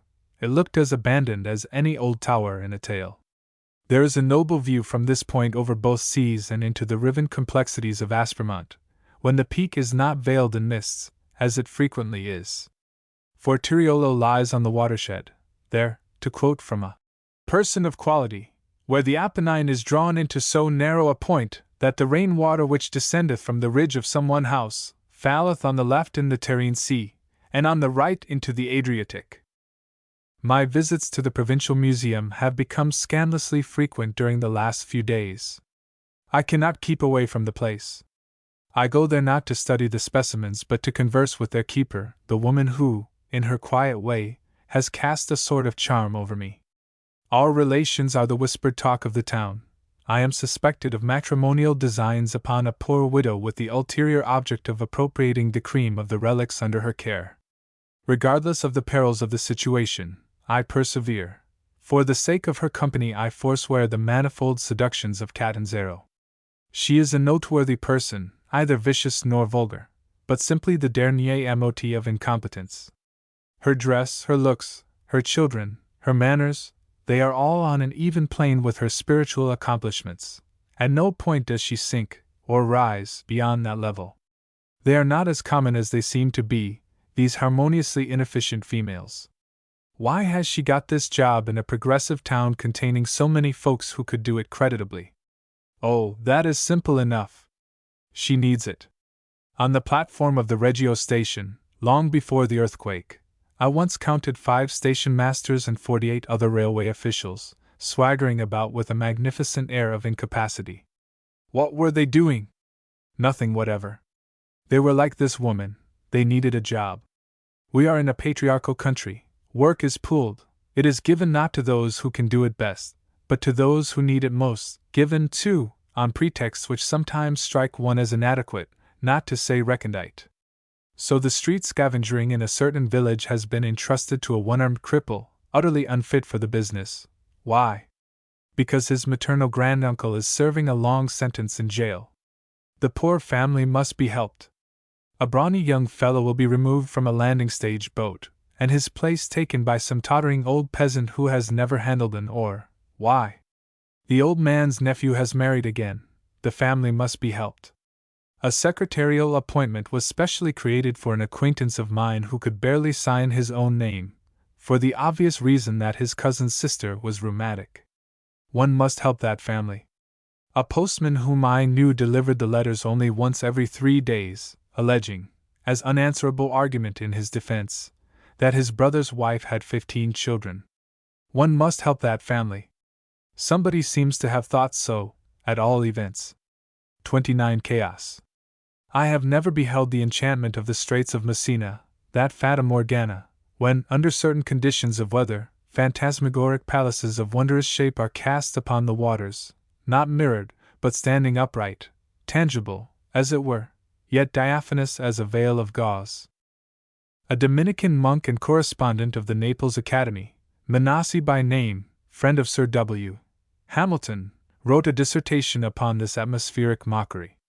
Many have seen and described it, among them Pilauti de Tassilo, Nicola Leoni reproduces the narrative of an eyewitness of 1643. Another account appears in the book of A. Fortis, Mineralogische Reisen, 1788. The apparition is coy. Yet there are pictures of it, in an article in La Lettera, by Dr. Vittorio Baccara, who therein refers to a scientific treatise by himself on the subject, as well as in the little volume, De Regio a Metaponto, by Lupi Crisafi, which was printed at Gerace some years ago. I mention these writers for the sake of any one who, luckier than myself, may be able to observe this phenomenon and become interested in its history and origin. The chronicles of Messina record the scarcely human feats of the diver Cola Pesci, Nicholas the Fish. The dim submarine landscapes of the straits with their caves and tangled forests held no secrets from him. His eyes were as familiar with sea mysteries as those of any fish. Some think that the legend dates from Frederick II, to whom he brought up from the foaming gulf that golden goblet which has been immortalized in Schiller's ballad. But Schneegans says there are Norman documents that speak of him. And that other tale, according to which he took to his watery life in pursuit of some beloved maiden who had been swallowed by the waves, makes one think of old Glaucus as his prototype. Many are the fables connected with his name, but the most portentous is this. One day, during his subaqueous wanderings, he discovered the foundations of Messina. They were insecure. The city rested upon 3 columns, one of them intact, another quite decayed away, the third partially corroded and soon to crumble into ruin. He peered up from his blue depths, and in a fateful couplet of verses warned the townsmen of their impending doom. In this prophetic utterance ascribed to the fabulous Cola Pesci is echoed a popular apprehension that was only too justified. F. Muenter, one of a band of travelers who explored these regions after the earthquake of 1783, also gave voice to his fears that Messina had not yet experienced the full measure of her calamities. I remember a night in September of 1908, a Sunday night, fragrant with the odors of withered rosemary and cistus and fennel that streamed in aromatic showers from the scorched heights overhead, a starlit night, tranquil and calm. Never had Messina appeared so attractive to me. Arriving there generally in the daytime and from larger and sprightlier centers of civilization, one is prone to notice only its defects.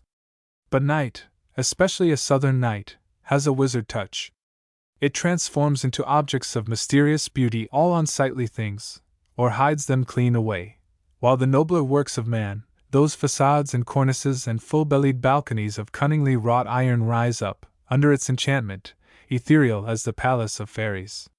And coming, as I then did, from the sun-baked riverbeds of Calabria, this place, with its broad and well-paved streets, its glittering cafes and demure throng of evening idlers, seemed a veritable metropolis, a world city.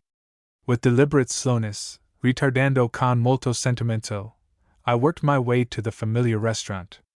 At last, after an interminable diet of hard bread, onions and goat's cheese, I was to enjoy the complicated menu mapped out weeks beforehand, after elaborate consideration and balancing of merits, so complicated that its details have long ago lapsed from my memory. I recollect only the swordfish, a local speciality, and, as crowning glory, the cassata alla siciliana, a glacial symphony, a multicolored ice of commingling flavors, which requires far more time to describe than to devour. Under the influence of this sybaritic fare, helped down with a crusted bottle of Calabrian wine, your Sicilian stuff is too strong for me, too straightforward, uncompromising. I prefer to be wheedled out of my faculties by inches, like a gentleman. Under this genial stimulus my extenuated frame was definitely restored. I became mellow and companionable. The traveler's lot, I finally concluded, is not the worst on earth. Everything was as it should be. As for Messina, Messina was unquestionably a pleasant city. But why were all the shops shut so early in the evening? These Sicilians, said the waiter, an old Neapolitan acquaintance, in reply to my inquiries, are always playing some game. They are pretending to be Englishmen at this moment. They have the Sunday closing obsession on the brain. Their attacks generally last a fortnight. It's like the measles. Per people. Playing at being Englishmen. They have invented a new game now, those that are left of them. They are living in dolls' houses, and the fit is likely to last for some little time. An engineer remarked to me, not long ago, among the ruins. This baraka, this wooden shelter, has an interior surface area of less than 30 square meters. 33 persons, men, women, and children, have been living and sleeping in it for the last 5 months. A little overcrowded? I suggested. Yes. Some of them are beginning to talk of overcrowding. It was all very well in the winter months, but when August comes, well, we shall see. No prophetic visions of the Messina of today, with its minute sheds perched among a wilderness of ruins and haunted by scared shadows and sable vestments of mourning, arose in my mind that evening as I sat at the little marble table, sipping my coffee, over-roasted, like all Italian coffee, by exactly 2 minutes, and puffing contentedly at my cigar, while the sober crowd floated hither and thither before my eyes. Yes, everything was as it should be. And yet, what a chance! What a chance for some God, in this age of unbelief, to establish his rule over mankind on the firm foundations of faith. We are always complaining, nowadays, of an abatement of religious feeling. How easy for such a one to send down in Isaiah to foretell the hour of the coming catastrophe, and thus save those of its victims who were disposed to hearken to the warning voice, to reanimate the flagging zeal of worshippers, to straighten doubts and segregate the sheep from the goats. Truly, he moves in a mysterious way, for no divine message came. The just were entombed with the unjust amid a considerable deal of telegraphing and heartbreaking. A few days after the disaster, the Catholic papers explained matters by saying that the people of Messina had not loved their Madonna sufficiently well. But she loved them none the less, and sent the earthquake as an admonishment. Rather a robust method of conciliating their affection, not exactly the suaviter in modo. But if genuine prophets can only flourish among the malarious willow swamps of old Babylon, and such like improbable spots, we might at least have expected better things of our modern spiritualists. Why should their apparitions content themselves with announcing the decease, at the antipodes, of profoundly uninteresting relatives? Alas! I begin to perceive that spirits of the right kind, of the useful kind, have yet to be discovered. Our present-day ghosts are like seismographs. They chronicle the event after it has happened. Now, what we want is, the Signore smokes and smokes and smokes. Why not take the tram and listen to the municipal music in the gardens? Music? Gardens? An excellent suggestion, Generino. Even as a small Italian town would be incomplete without its piazza where streets converge and commercial pulses beat their liveliest measure, so every larger one contrives to possess a public garden for the evening disport of its citizens, nightlife being the true life of the South. Charming they are, most of them, none more delectable than that of old Messina, a spacious pleasaunce, decked out with trim palms and flower beds and labyrinthine walks freshly watered, and cooled, that evening, by stealthy breezes from the sea. The grounds were festively illuminated, and as I sat down near the bandstand and watched the folk meandering to and fro, I calculated that no fewer than 30,000 persons were abroad, taking their pleasure under the trees, in the bland air of evening. An orderly, well-dressed crowd.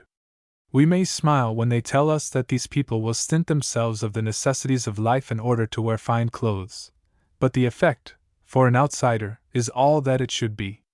For the rest, the very urchins, gambolling about, had an air of happy prosperity, different from the squalor of the North with its pinched white faces, its overbreeding and underfeeding. And how well the sensuous Italian strains accord with such an hour and scene! They were playing, if I remember rightly, the ever-popular Ida. Other items followed later, more ambitious ones, a Hungarian Rhapsody, Berlioz, a selection from Wagner. Musica Philosophica, said my neighbor, alluding to the German composer. He was a spare man of about 60, a sunburnt, military countenance, seen by lines of suffering. Non va in Sicilia. It won't do in this country. Not that we failed to appreciate your great thinkers, he added. We read and admire your Schopenhauer, your Spencer. They give passable representations of Wagner in Naples. But the climate? Precisely. I have traveled, sir, and knowing your Berlin, and London, and Boston, have been able to observe how ill our Italian architecture looks under your grey skies, how ill our music sounds among the complex appliances of your artificial life. It has made you earnest, this climate of yours, and prone to take earnestly your very pastimes. Music, for us, has remained what it was in the Golden Age, an unburdening of the soul on a summer's night. They play well, these fellows. Palermo, too, has a respectable band. Oh, a little too fast, that recitativo. The signore is a musician? A proprietario. But I delight in music, and I beguiled myself with the fiddle as a youngster. Nowadays, look here! And he extended his hand. It was crippled. Rheumatism. I have it here and here, pointing to various regions of his body. And here! Ah, these doctors! The baths I have taken! The medicines, the ointments, the embrocations, a perfect pharmacopoeia. I can hardly crawl now, and without the help of these two devoted boys even this harmless little diversion would have been denied me. My nephews, orphans, he added, observing the direction of my glance. They sat on his other side, handsome lads, who spoke neither too much nor too little. Every now and then they rose with one accord and strolled among the surging crowd to stretch their legs, returning after 5 minutes to their uncle's side. His eyes always followed their movements. My young brother, had he lived, would have made men of them, he once observed. The images revive, curiously pertinacious, with dim lapses and gulfs. I can see them still, the two boys, their grave demeanor belied by mobile lips and mischievous fair curls of northern ancestry, the other, leaning forward intent upon the music, and caressing his mustache with bent fingers upon which glittered a jewel set in massive gold, some scarab or intaglio, the spoil of old Magna Graecia. His conversation, during the intervals, moved among the accepted formulas of cosmopolitanism with easy flow, quickened at times by the individual emphasis of a man who can forsake conventional tracks and think for himself. Among other things, he had contrived an original project for reviving the lemon industry of his country, which, though it involved a few tariff modifications, a mere detail, struck me as amazingly effective and ingenious. The local deputy, it seems, shared my view, for he had undertaken to bring it before the notice of Parliament. What was it? I have forgotten. So we discussed the world, while the music played under the starlit southern night. It must have been midnight ere a final frenzied gallop on the part of the indefatigable band announced the close of the entertainment. I walked a few paces beside the lame proprietor, who, supported on the arms of his nephews, made his way to the spot where the cabs were waiting. His rheumatism, he explained, obliging him to drive. How he had enjoyed walking as a youth, and what pleasure it would now have given him to protract, during a promenade to my hotel, our delightful conversation. But infirmities teach us to curtail our pleasures, and many things that seem natural to man's bodily configuration are found to be unattainable. He seldom left his rooms, the stairs, the diabolical stairs. Would I at least accept his card and rest assured how gladly he would receive me and do all in his power to make my stay agreeable? That card has gone the way of numberless others which the traveler in southern Europe gathers about him. I have also forgotten the old man's name. But the palazzo in which he lived bore a certain historical title which happened to be very familiar to me. I remember wondering how it came to reach Messina. In the olden days, of course, the days of splendor. Will they ever return? It struck me that the sufferings of the survivors would be alleviated if all the sheds in which they are living could be painted white or pearl gray in order to protect them, as far as possible, from the burning rays of the sun. I mentioned the idea to an overseer. We are painting as fast as we can, he replied. An expensive matter, however. The Villaggio Elena alone has cost us, in this respect, 20,000 francs, with the greatest economy. This will give some notion of the scale on which things have to be done. The settlement in question contains some 200 sheds, 200 out of over 10,000. But I was alluding not to these groups of hygienic bungalows erected by public munificence and supplied with schools, laboratories, orphanages, hospitals, and all that can make life endurable, but to the others, those which the refugees built for themselves, ill-contrived hovels, patched together with ropes, potato sacks, petroleum cans, and miscellaneous odds and ends. A coat of whitewash, at least, inside and out. I was thinking, too, of those still stranger dwellings, the disused railway trucks which the government has placed at the disposal of homeless families. At many stations along the line may be seen strings of these picturesque wigwams crowded with poor folk who have installed themselves within, apparently forever. They are cultivating their favorite flowers and herbs in gaudy rows along the wooden platforms of the carriages. The little children, all dressed in black, play about in the shade underneath. The people will suffer in these narrow tenements under the fierce southern sun, after their cool courtyards and high vaulted chambers. There will be diseases, too, typhoids from the disturbed drainage and insufficient water supply, eye troubles, caused by the swarms of flies and tons of accumulated dust. The ruins are also overrun with hordes of mangy cats and dogs which ought to be exterminated without delay. If, as seems likely, those rudely improvised sheds are to be inhabited indefinitely, we may look forward to an interesting phenomenon, a reversion to a corresponding type of man.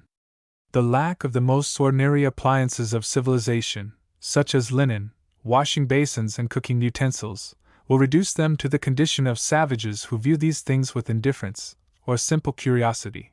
They will forget that they ever had any use for them.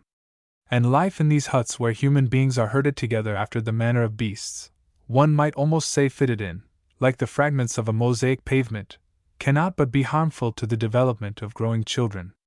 The Calabrians, I was told, distinguished themselves by unearthly ferocity. Reggio was given over to a legion of fiends that descended from the heights during the week of confusion. They tore the rings and brooches off the dead, said a young official to me.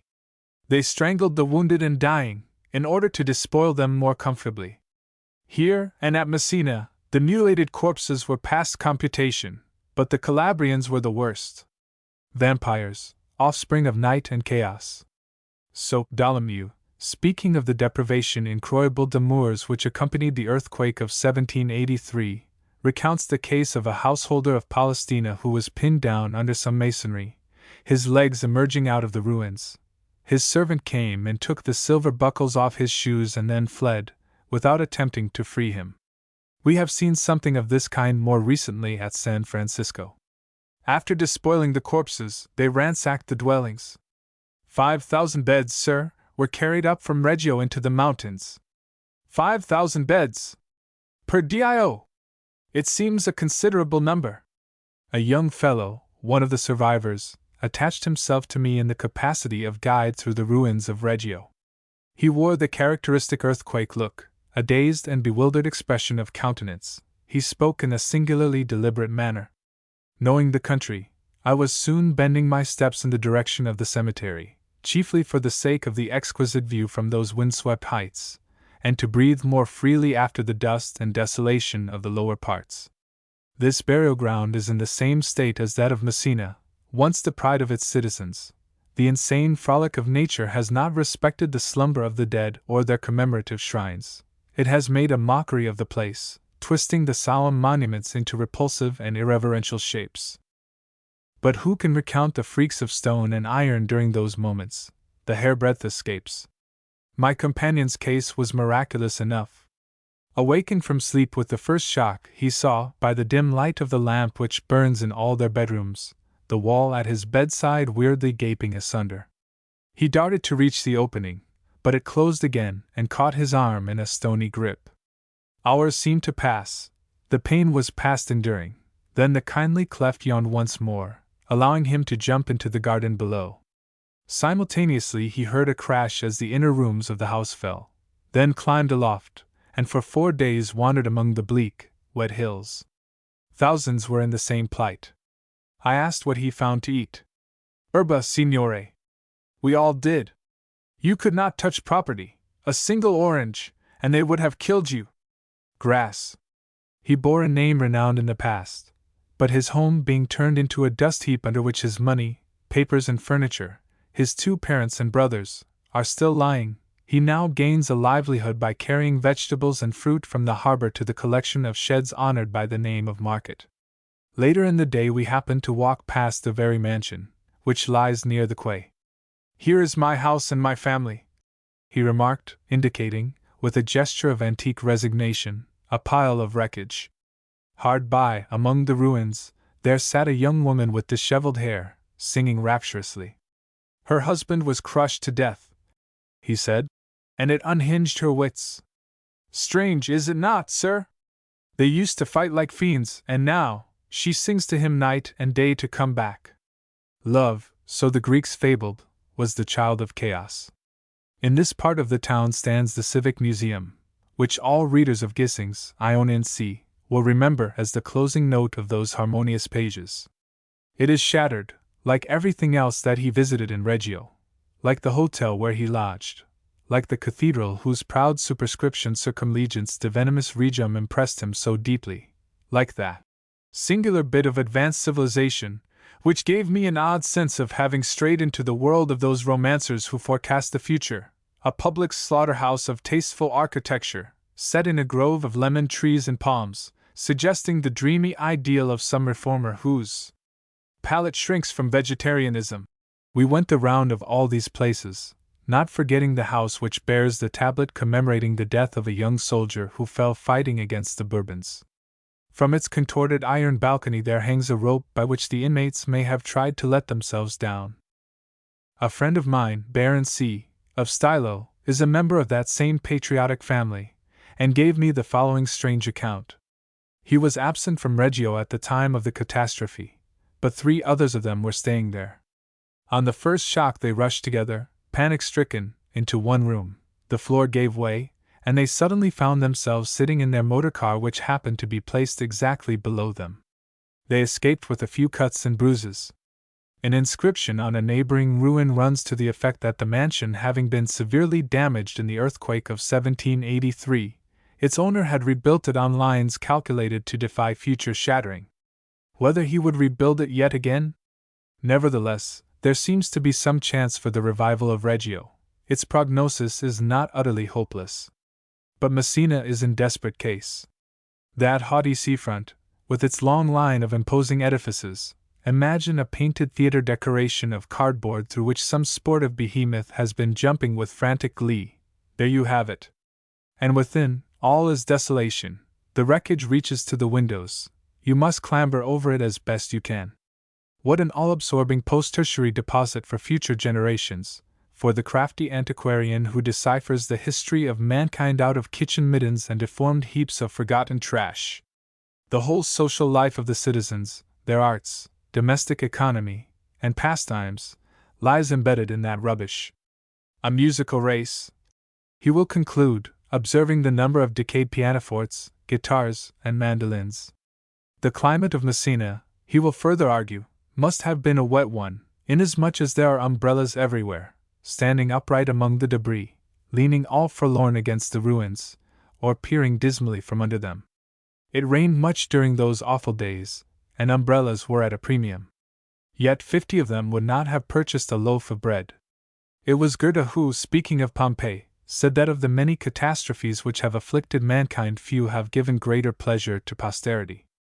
The same will never be said of Messina, whose relics, for the most part, are squalid and mean. The German poet, by the way, visited this town shortly after the disaster of 1783, and describes its saccage, ruin, and waste, words whose very sound is suggestive of shatterings and dislocations. Nevertheless, the place revived again. But what was 1783? A mere rehearsal, an amateur performance. Wandering about in this world of ghosts, I passed the old restaurant where the swordfish had once tasted so good, an accumulation of stones and mortar, and reached the cathedral. It is laid low, all save the gargantuan mosaic figures that stare down from behind the altar in feudal benediction of chaos, inane, terrific. This, then, is the house of that feudal lady of the Fortiter in Re, who sent an earthquake and called it love. Womanlike, she doted on gold and precious stones, and they recovered her fabulous hoard, together with a copy of a Latin letter she sent to the Christians of Messina by the hand of St. Paul. And not long afterwards, how came it to pass? My steps were guided amid that wilderness towards a narrow street containing the ruins of a palazzo that bore, on a tablet over the ample doorway, an inscription which arrested my attention. It was an historical title familiar to me, and forthwith a train of memories, slumbering in the caverns of my mind, was ignited. Yes, there was no doubt about it, the old proprietor, and his nephews, he of the municipal gardens. I wondered how they had met their fate, on the chill wintry morning. For assuredly, in that restricted space, not a soul can have escaped alive. The wreckage, hitherto undisturbed, still covered their remains. And remembering the old man and his humane converse that evening under the trees, the true meaning of the catastrophe began to disentangle itself from accidental and superficial aspects. For I confess that the massacre of a myriad Chinamen leaves me cool and self-possessed. Between such creatures and ourselves there is hardly more than the frail bond of a common descent from the ape. They are altogether too remote for our narrow world sympathies. I would as soon shed tears over the lost Pleiad. But these others are our spiritual cousins. We have deep roots in this warm soil of Italy, which brought forth a goodly tithe of what is best in our own lives, in our arts and aspirations. And I thought of the two nephews, their decent limbs all distorted and mangled under a heap of foul rubbish, waiting for a brutal disinterment and a nameless grave. This is no legitimate death, this murderous violation of life. How inconceivably hateful is such a leave-taking, and all that follows after. To picture a fair young body, that divine instrument of joy, crushed into an unsightly heap, once loved, now loathed of all men, and thrust at last, with abhorrence, into some common festering pit of abominations. The northern type, a mighty bond, again, a tie of blood, this time, between our race and those rulers of the south, whose exploits in this land of orange and myrtle surpass the dreamings of romance. Strange to reflect that, without the ephemeral friendship of that evening, Messina of today might have represented to my mind a mere spectacle, the hecatomb of its inhabitants extorting little more than a conventional sigh. So it is. The human heart has been constructed on somewhat ungenerous lines. Moralists, if any still exist on earth, may generalize with eloquence from the masses, but our poets have long ago succumbed to the pathos of single happenings. The very angels of heaven, they say, take more joy in one sinner that repenteth than in 100 righteous, which, duly apprehended, is only an application of the same illiberal principle. A rope of bedsheets knotted together dangled from one of the upper windows, its ends swaying in midair at the height of the second floor. Many of them do, at Messina, a desperate expedient of escape. Some pots of geranium and cactus, sadly flowering, adorned the other windows, whose glass panes were unbroken. But for the ominous sunlight pouring through them from within, the building looked fairly intact on this outer side. Its ponderous gateway, however, through which I had hoped to enter, was choked up by internal debris, and I was obliged to climb, with some little trouble, to the rear of the house. If a titanic blade had sheared through the palazzo lengthwise, the thing could not have been done more neatly.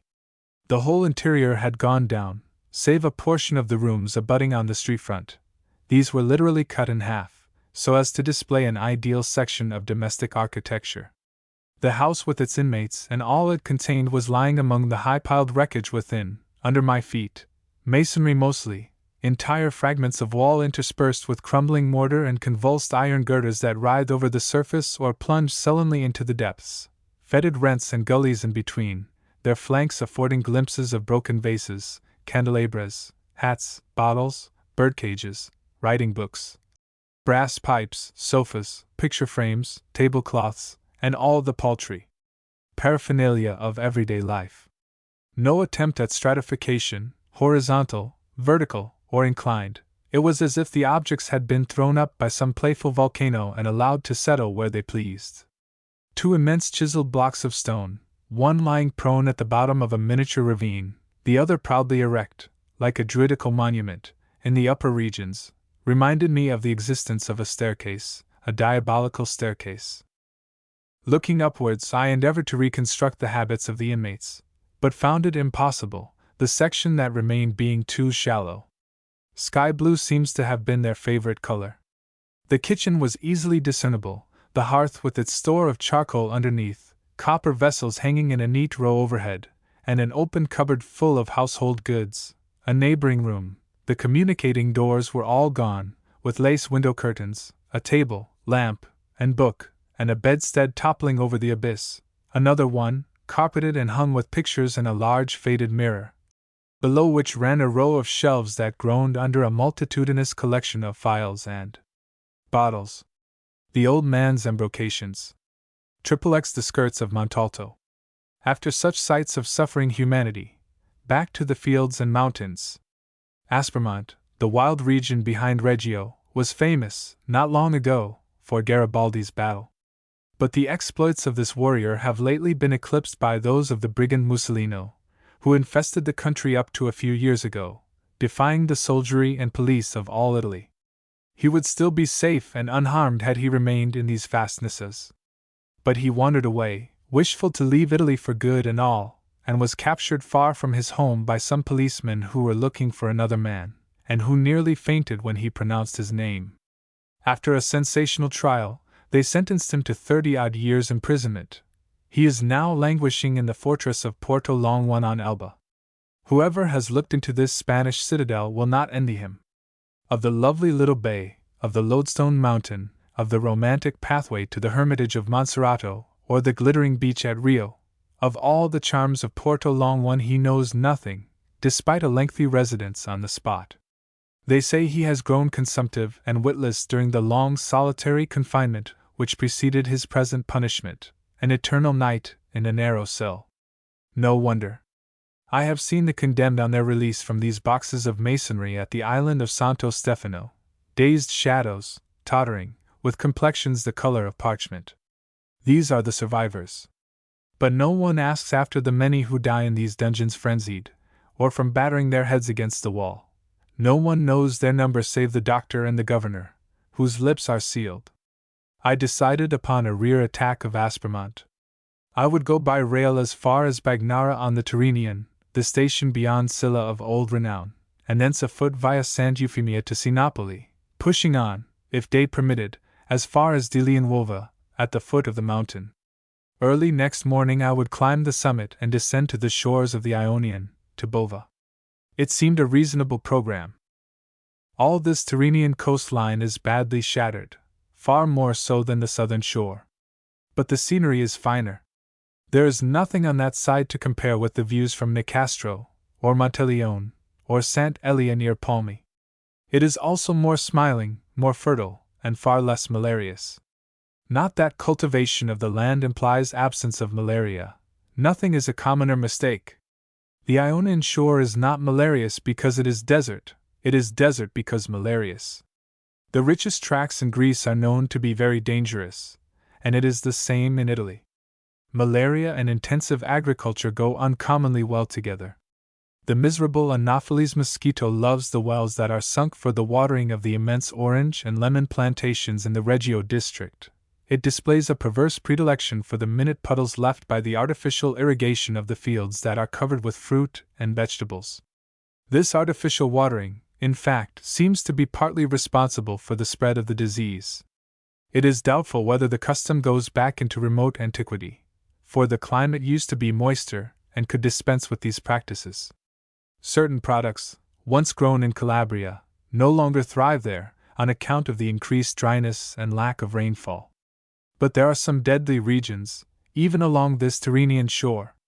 Such as the plain of Maida, for instance, where stood not long ago the forest of Sant Eufemia, safe retreat of Periphant and other brigand heroes. The level lands of Rosarno and Gioia are equally ill-reputed. A French battalion stationed here in the summer of 1807 lost over 60 men in 14 days, besides leaving 200 invalids in the hospital at Monteleone. Gioia is so malarious that in summer every one of the inhabitants who can afford the price of a ticket goes by the evening train to Palmi, to sleep there. You will do well, by the way, to see something of the oil industry of Palmi, if time permits. In good years, 200,000 quintals of olive oil are manufactured in the regions of which it is the commercial center. Not long ago, before modern methods of refining were introduced, most of this oil was exported to Russia, to be burned in holy lamps. Nowadays it goes for the most part to Lucca, to be adulterated for foreign markets, the celebrated Lucca oil, which the simple Englishman regards as pure. Only the finest quality is sent elsewhere, to Nice.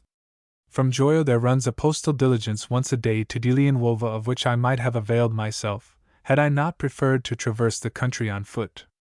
The journey from Reggio to Bagnara on this fair summer morning, along the rippling Mediterranean, was short enough, but sufficiently long to let me overhear the following conversation.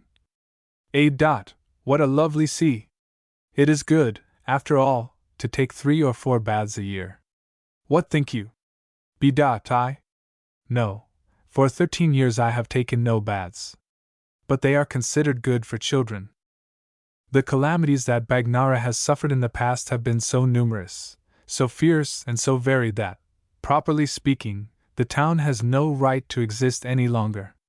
It has enjoyed more than its full share of earthquakes, having been shaken to the ground over and over again. Sir William Hamilton reports that 3,017 persons were killed in that of 1783. The horrors of war, too, have not spared it, and a certain modern exploit of the British arms here strikes me as so instructive that I would gladly extract it from Grant's Adventures of an Aide-de-camp, were it not too long to transcribe, and far too good to abbreviate. A characteristic story, further, is told of the methods of General Manhees at Bagnara. It may well be an exaggeration when they say that the entire road from Reggio to Naples was lined with the heads of decapitated brigands. Be that as it may, it stands to reason that Bagnara, as befits an important place, was to be provided with an appropriate display of these trophies. The heads were exhibited in baskets, with strict injunctions to the authorities that they were not to be touched, seeing that they served not only for decorative but also moral purposes, as examples. Imagine, therefore, the general's feelings on being told that one of these heads had been stolen, probably, by some pious relative of the deceased rascal, who wished to give the relic a decent Christian burial. "That's rather awkward," he said, quietly musing. "But of course the specimen must be replaced. Let me see. Suppose we put the head of the mayor of Bagnara into the vacant basket? Shall we? Yes, we'll have the mayor. It will make him more careful in future." And within half an hour the basket was filled once more. There was a little hitch in starting from Bagnara. From the windings of the carriage road as portrayed by the map, I guessed that there must be a number of short cuts into the uplands at the back of the town, undiscoverable to myself, which would greatly shorten the journey. Besides, there was my small bag to be carried. A porter familiar with the tracks was plainly required, and soon enough I found a number of lusty youths leaning against a wall, and doing nothing in particular. Yes, they would accompany me, they said, the whole lot of them, just for the fun of the thing. "And my bag?" I asked. "A bag to be carried? Then we must get a woman." They unearthed a nondescript female who undertook to bear the burden as far as Sinopoli for a reasonable consideration. So far good. But as we proceeded, the boys began to drop off, till only a single one was left. And then the woman suddenly vanished down a side street, declaring that she must change her clothes. We waited for 3/4 of an hour, in the glaring dust of the turnpike. She never emerged again, and the remaining boy stoutly refused to handle her load. "No," he declared. "She must carry the bag. And I will keep you company." The precious morning hours were wearing away, and here we stood idly by the side of the road. It never struck me that the time might have been profitably employed in paying a flying visit to one of the most sacred objects in Calabria and possibly in the whole world, one which Signor N. Marconi describes as reposing at Bagnara in a rich reliquary, the authentic hat of the Mother of God. A lady tourist would not have missed this chance of studying the fashions of those days. Finally, in desperation, I snatched up the wretched luggage and poured my griefs with unwonted eloquence into the ears of a man driving a bullock cart down the road. So much was he moved, that he peremptorily ordered his son to conduct me then and there to Sinopoli, to carry the bag, and claim 1 franc by way of payment. The little man tumbled off the cart, rather reluctantly. "Away with you!" cried the stern parent, and we began the long march, climbing uphill in the blazing sunshine, winding, later on, through shady chestnut woods and across broad tracts of cultivated land. It was plain that the task was beyond his powers, and when we had reached a spot where the strange-looking new village of Sant Eufemia was visible, it is built entirely of wooden shelters. The stone town was greatly shaken in the late earthquake. He was obliged to halt, and thenceforward stumbled slowly into the place. There he deposited the bag on the ground, and faced me squarely. "No more of this," he said, concentrating every ounce of his virility into a look of uncompromising defiance. "Then I shall not pay you a single farthing, my son. And moreover, I will tell your father. You know what he commanded, to see Napoli. This is only Saint Euphemia. Unless... You will tell my father? Unless? Unless you discover someone who will carry the bag not only to see Napoli, but as far as Dilianwova." I was not in the mood for repeating the experiences of the morning. "It is difficult. But we will try." He went in search, and returned anon with a slender lad of unusual comeliness, an earthquake orphan. "This big one," he explained, "walks wherever you please and carries whatever you give him. And you will pay him nothing at all unless he deserves it. Such is the arrangement. Are you content? You have acted like a man." The earthquake survivor set off at a swinging pace, and we soon reached Sinopoli, New Sinopoli. The older settlement lies at a considerable distance. Midday was past, and the long main street of the town, a former fief of the terrible Ruffo family, stood deserted in the trembling heat. None the less there was sufficient liveliness within the houses. The whole place seemed in a state of jollification. It was Sunday, the orphan explained. The country was duller than usual, however, because of the high price of wine. There had been no murders to speak of, no, not for a long time past. But the vintage of this year, he added, promises well, and life will soon become normal again. The mule track from here to Dilianwova traverses some pretty scenery, both wild and pastoral. But the personal graces of my companion made me take small heed of the landscape. He was aglow with animal spirits, and his conversation naively brilliant and of uncommon import. Understanding at a glance that he belonged to a type which is rather rare in Calabria, that he was a classic, of a kind, I made every effort to be pleasant to him, and I must have succeeded, for he was soon relating anecdotes which would have been neither instructive, nor even intelligible, to the jeune fille. All this, with angelic serenity of conscience. This radiantly vicious child was the embodiment of the joy of life, the perfect immoralist. There was no cynicism in his nature, no cruelty, no obliquity, no remorse, nothing but sunshine with a few clouds sailing across the fathomless blue spaces, the sky of Hellas. Nihil humani alienam, and as I listened to those glad tales, I marveled at the many-tinted experiences that could be crammed into 17 short years. What a document the adventures of such a frolicsome demon would be, what a feast for the initiated, could someone be induced to make them known. But such things are hopelessly out of the question. And that is why so many of our wise people go into their graves without ever learning what happens in this world. Among minor matters, he mentioned that he had already been 3 times to prison for certain little affairs of blood, while defending certain friends. Was it not dull, I asked, in prison? The time passes pleasantly anywhere, he answered, when you are young. I always make friends, even in prison. I could well believe it. His affinities were with the blithe crew of the Liber Stratones.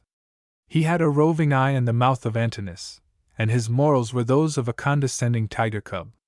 Arriving at Dilianwova after sunset, he conceived the project of accompanying me next morning up Montalto. I hesitated. In the first place, I was going not only up that mountain, but to Bova on the distant Ionian littoral. For my part, he broke in, ho pigliato confidenza. If you mistrust me, here! Take my knife.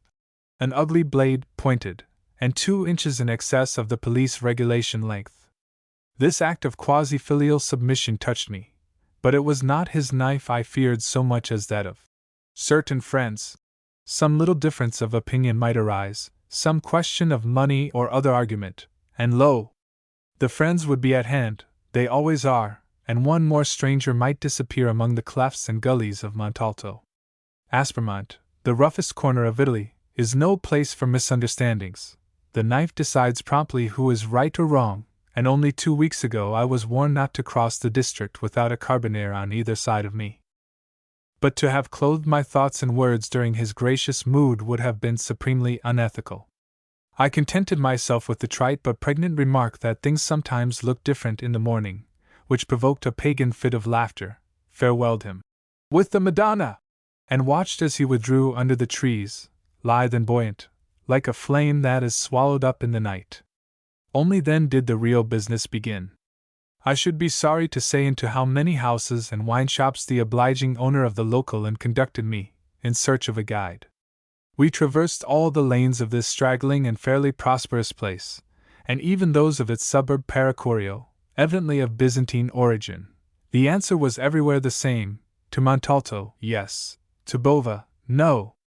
Night drew on apace, and, as a last resource, he led the way to the dwelling of a gentleman of the old school, a retired brigand, to wit, who, as I afterwards learned, had some 10 or 12 homicides to his account.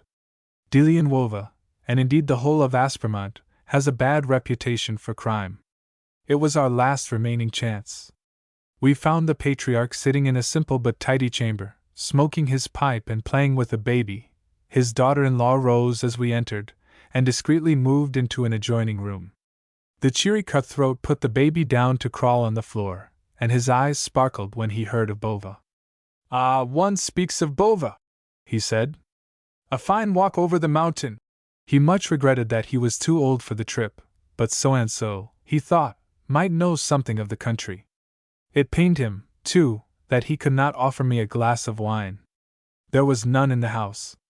In his day, he added, it was not thought right to drink in the modern fashion.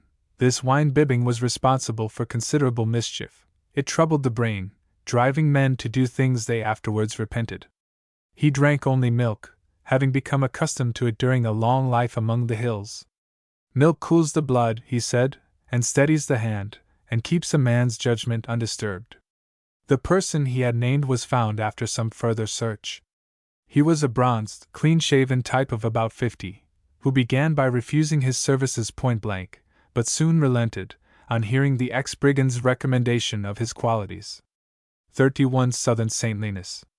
Southern saints, like their worshippers, put on new faces and vestments in the course of ages.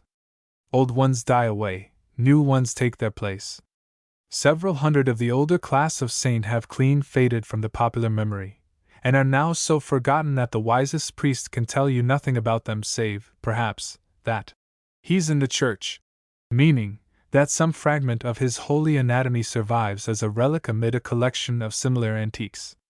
But you can find their histories in early literature, and their names linger on old maps where they are given to promontories and other natural features which are gradually being rechristened. Such saints were chiefly non-Italian, Byzantines or Africans who, by miraculous intervention, protected the village or district of which they were patrons from the manifold scourges of medievalism. They took the place of the classic tutelar deities. They were men, they could fight, and in those troublous times that is exactly what saints were made for. With the softening of manners a new element appears. Male saints lost their chief raison d'etre, and these virile creatures were superseded by pacific women. So, to give only one instance, Saint Rosalia in Palermo displaced the former protector Saint Mark. Her sacred bones were miraculously discovered in a cave, and have since been identified as those of a goat. But it was not till the 12th century that the cult of female saints began to assume imposing dimensions. Of the Madonna no mention occurs in the songs of Bishop Paulinus, 4th century. No monument exists in the Neapolitan catacombs. Thereafter her cult begins to dominate. She supplied the natives with what Orthodox Christianity did not give them, but what they had possessed from early times, a female element in religion. Those Greek settlers had their nymphs, their Venus, and so forth. The Mother of God absorbed and continued their functions. There is indeed only one of these female pagan divinities whose role she has not endeavored to usurp, Athene. Herein she reflects the minds of her creators, the priests and common people, whose ideal woman contents herself with the duties of motherhood. I doubt whether an Athene Madonna, an intellectual goddess, could ever have been evolved. Their attitude towards gods in general is too childlike and positive.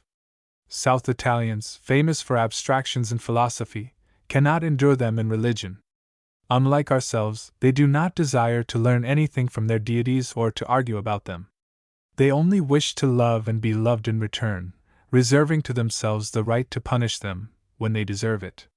Countless cases are on record where, pictures or statues of Madonnas and saints have been thrown into a ditch for not doing what they were told, or for not keeping their share of a bargain.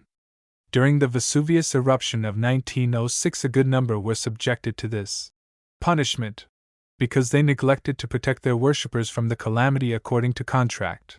So many candles and festivals equals so much protection. For the same reason, the adult Jesus, the teacher, the God, is practically unknown. He is too remote from themselves and the ordinary activities of their daily lives. He is not married, like his mother. He has no trade, like his father. Mark calls him a carpenter. Moreover, the maxims of the Sermon on the Mount are so repugnant to the South Italian as to be almost incomprehensible. In effigy, this period of Christ's life is portrayed most frequently in the primitive monuments of the catacombs, erected when tradition was purer. Three tangibly human aspects of Christ's life figure here: the bambino cult, which not only appeals to the people's love of babyhood but also carries on the old traditions of the Lar Familiaris and of Horace. Next, the youthful Jesus, beloved of local female mystics. And lastly, the crucified, that grim and gloomy image of suffering which was imported, or at least furiously fostered, by the Spaniards.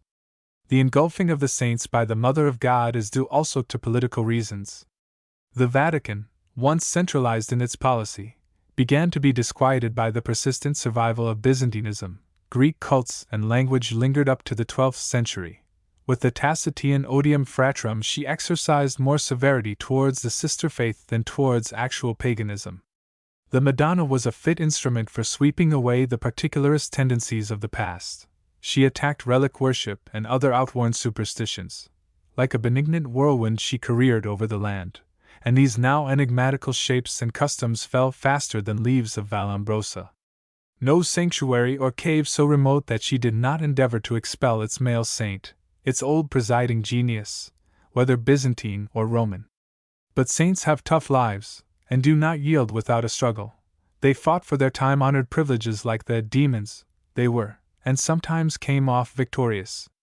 Those sanctuaries that proved too strong to be taken by storm were sapped by an artful and determined siege. The combat goes on to this day.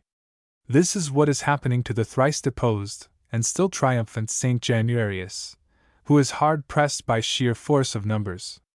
Like those phagocytes which congregate from all sides to assail some weakened cell in the body physical, even so Madonna cults, in frenzied competition with each other, cluster thickest round some imperiled venerable of ancient lineage, bent on his destruction. The Madonna del Arco, del Soccorso, and at least 50 others, not forgetting the newly invented Madonna di Pompeii, they have all established themselves in the particular domain of St. Januarius. They are all undermining his reputation, and claiming to possess his special gifts. Early monastic movements of the Roman Church also played their part in obliterating old religious landmarks. Settling down in some remote place with the Madonna as their leader or as their second mother, these companies of holy men soon acquired such temporal and spiritual influence as enabled them successfully to oppose their divinity to the local saint, whose once bright glories began to pale before her effulgence. Their labors in favor of the Mother of God were part of that work of consolidating papal power which was afterwards carried on by the Jesuits. Perhaps what chiefly accounts for the spread of Madonna worship is the human craving for novelty. You can invent most easily where no fixed legends are established. Now the saints have fixed legendary attributes and histories, and as culture advances it becomes increasingly difficult to manufacture new saints with fresh and original characters and yet passable pedigrees. The experiment is tried, now and again, while the old saints have been exploited and are now inefficient, worn out, like old toys. Madonna, on the other hand, can subdivide with the ease of an amoeba, and yet never lose her identity or credibility. Moreover, thanks to her divine character, anything can be accredited to her, anything good, however wonderful. Lastly, the traditions concerning her are so conveniently vague that they actually foster the mythopoetic faculty. Hence her success. Again, the man saints were separatists. They fought for their own towns against African intruders, and in those frequent and bloody intercommunal battles which are a feature of Italian medievalism. Nowadays it is hardly proper that neighboring townsmen, aided and abetted by their respective saints, should sally forth to cut each other's throats. The Madonna, as cosmopolitan Nike, is a fitter patroness for settled society. She also found a ready welcome in consequence of the pastoral institutions of the country in which the mother plays such a conspicuous role. So deeply are they ingrained here that if the Mother of God had not existed, the group would have been deemed incomplete. A family without a mother is to them like a tree without roots, a thing which cannot be. This accounts for the fact that their Trinity is not ours. It consists of the Mother, the Father, Saint Joseph, and the Child, with Saint and looming in the background, the grandmother is an important personage in the patriarchal family. The Creator of all things and the Holy Ghost have evaporated. They are too intangible and non-human. But she never became a true cosmopolitan Nike, save in literature. The decentralizing spirit of South Italy was too strong for her. She had to conform to the old custom of geographical specialization. In all save in name she doffed her essential character of Mother of God, and became a local demigod, an accessible wonder-worker attached to some particular district.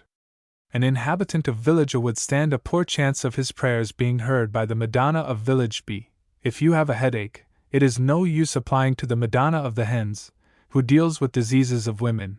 You will find yourself in a pretty fix if you expect financial assistance from the Madonna of village C. She is a weather specialist. In short, these hundreds of Madonnas have taken up the qualities of the saints they supplanted. They can often outdo them, and this is yet another reason for their success. It is a well-ascertained fact, for example, that many holy men have been nourished by the milk of the Mother of God. Not, as a Catholic writer says, in a mystic or spiritual sense, but with their actual lips. Saint Bernard. Among 100, 1,000 others. Nor is this all, for in the year 1690, a painted image of the Madonna, not far from the city of Carinola, was observed to diffuse abundant milk for the edification of a great concourse of spectators, a miracle which was recognized as such by the bishop of that diocese, Monsignor Paolo Arola, who wrote a report on the subject. Some more of this authentic milk is kept in a bottle in the convent of Mater Domini on Vesuvius, and the chronicle of that establishment, printed in 1834, says, "Since Mary is the mother and co-redeemer of the Church, may she not have left some drops of her precious milk as a gift to this Church, even as we still possess some of the blood of Christ? In various churches there exists some of this milk, by means of which many graces and benefits are obtained. We find such relics, for example, in the Church of St. Luigi in Naples, namely, 2 bottles full of the milk of the Blessed Virgin, and this milk becomes fluid on feast days of the Madonna, as everybody can see. Also in this convent of Mater Domini the milk sometimes liquefies.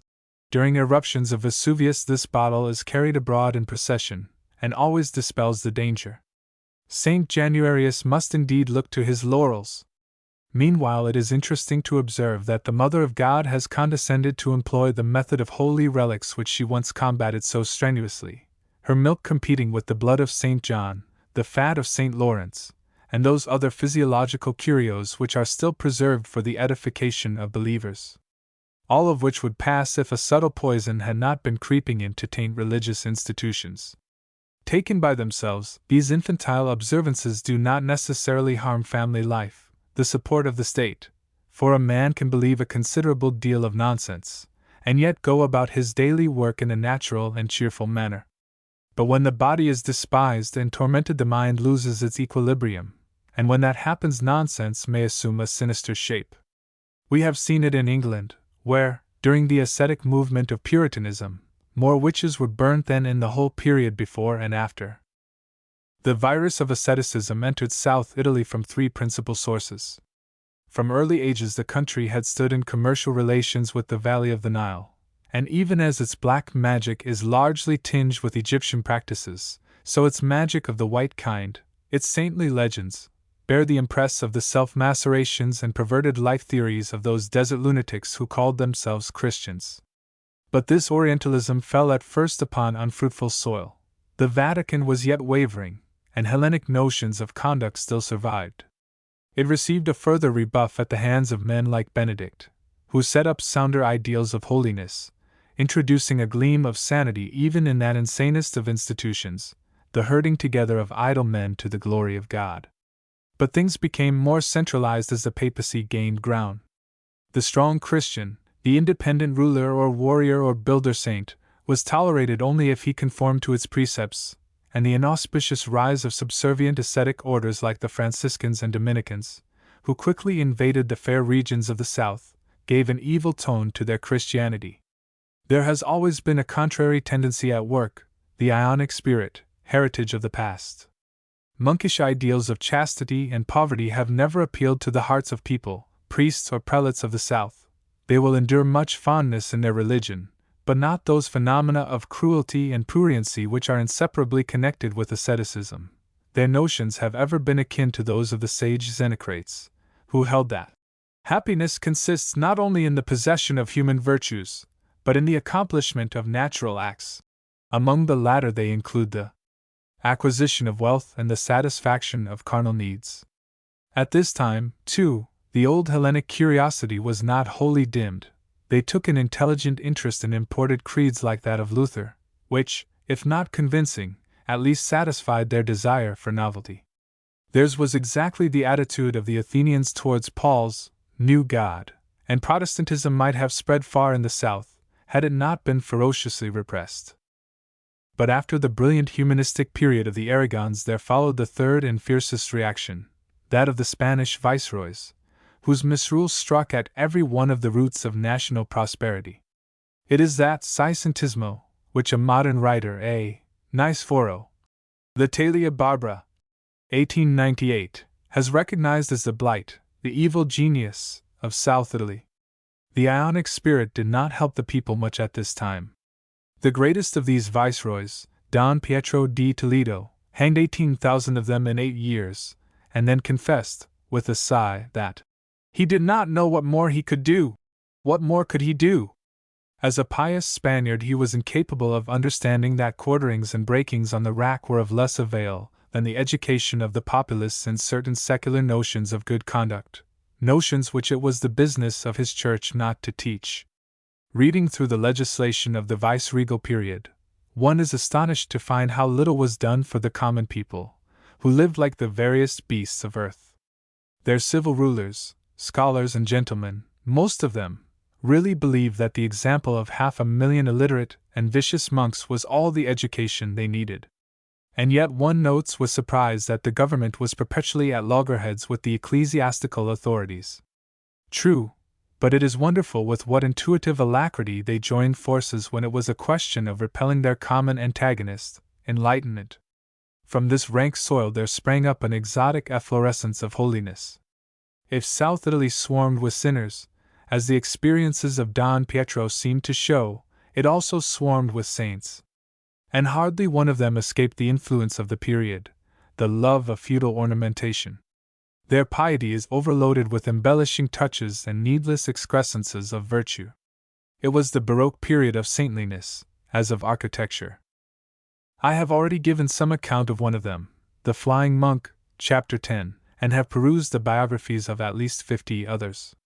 One cannot help observing a great uniformity in their lives, a kind of family resemblance.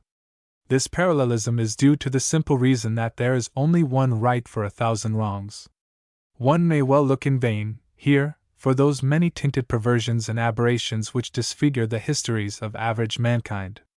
These saints are all alike, monotonously alike, if one cares to say so, in their chastity and other official virtues.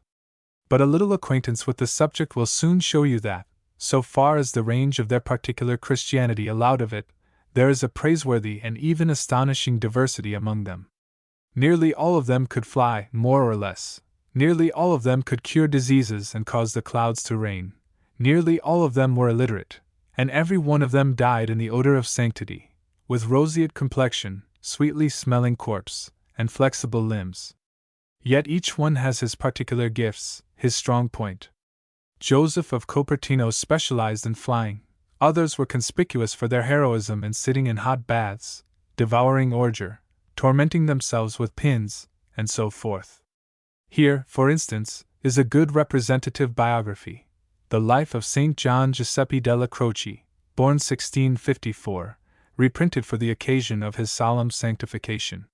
He resembled other saints in many points. He never allowed the vermin which generated in his bed to be disturbed. He wore the same clothes for 64 years on end. With women his behavior was that of an animated statue. And during his long life he never looked any one in the face. Even his brother monks were known to him only by their voices. He could raise the dead, relieve a duchess of a devil in the shape of a black dog, change chestnuts into apricots, and bad wine into good. His flesh was encrusted with sores, the result of his fierce scarifications. He was always half-starved, and when delicate viands were brought to him, he used to say to his body, "Have you seen them? Have you smelt them? Then let that suffice for you." He, too, could fly a little. So once, when he was nowhere to be found, the monks of the convent at last discovered him in the church, raised so high above the ground that his head touched the ceiling. This is not a bad performance for a mere lad, as he then was. And how useful this gift became in old age was seen when, being almost incapable of moving his legs, and with body half paralyzed, he was nevertheless enabled to accompany a procession for the length of 2 miles on foot, walking, to the stupefaction of thousands of spectators, at about a cubit's height above the street, on air, after the fashion of those Hindu gods whose feet, so the pagans fable, are too pure to touch mortal earth.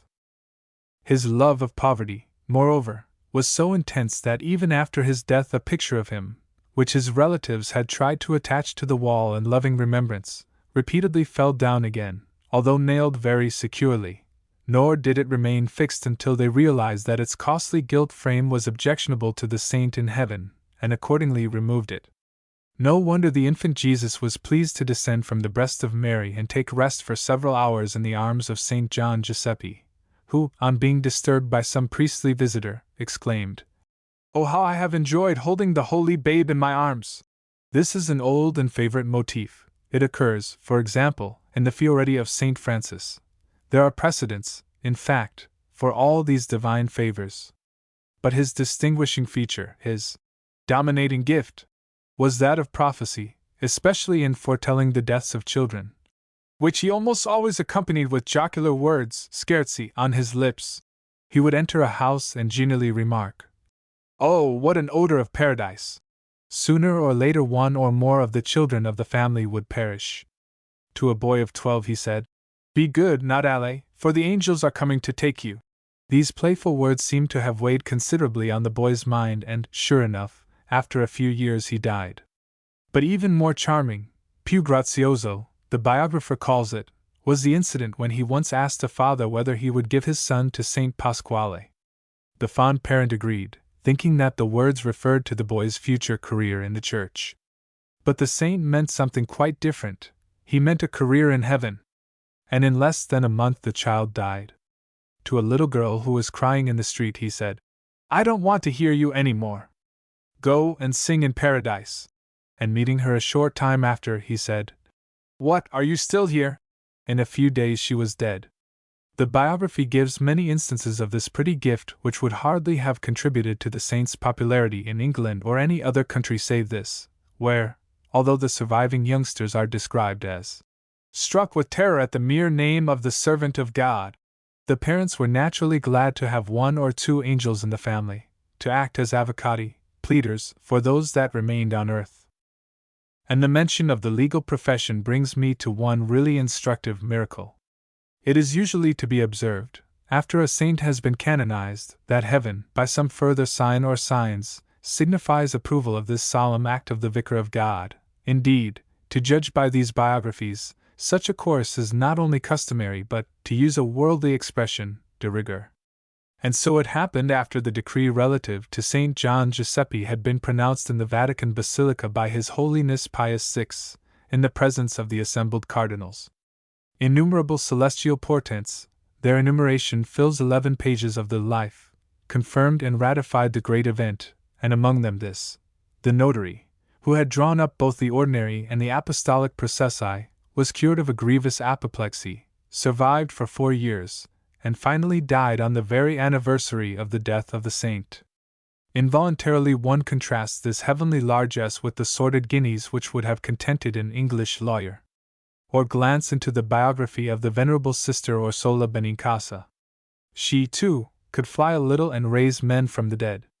She cured diseases, foretold her own death and that of others, lived for a month on the sole nourishment of a consecrated wafer. She could speak Latin and Polish, although she had been taught nothing at all, wrought miracles after death, and possessed to a heroic degree the virtues of patience, humility, temperance, justice, etc., etc. So inflamed was she with divine love, that almost every day thick steam issued out of her mouth, which was observed to be destructive to articles of clothing. Her heated body, when ice was applied, used to hiss like a red-hot iron under similar conditions. As a child, she already cried for other people's sins. She was always hunting for her own and would gladly, at the end of her long and blameless career, have exchanged her sins for those of the youthful Duchess of Aquero. An interesting phenomenon, by the way, the theory of sinfulness which crops up at this particular period of history. For our conception of sin is alien to the Latin mind. There is no sin in Italy, and this is not the least of her many attractions. It is an article manufactured exclusively for export. Orsola's speciality, however, were those frequent trance-like conditions by reason of which, during her lifetime, she was created protectress of the city of Naples. I cannot tell whether she was the first woman saint to obtain this honor.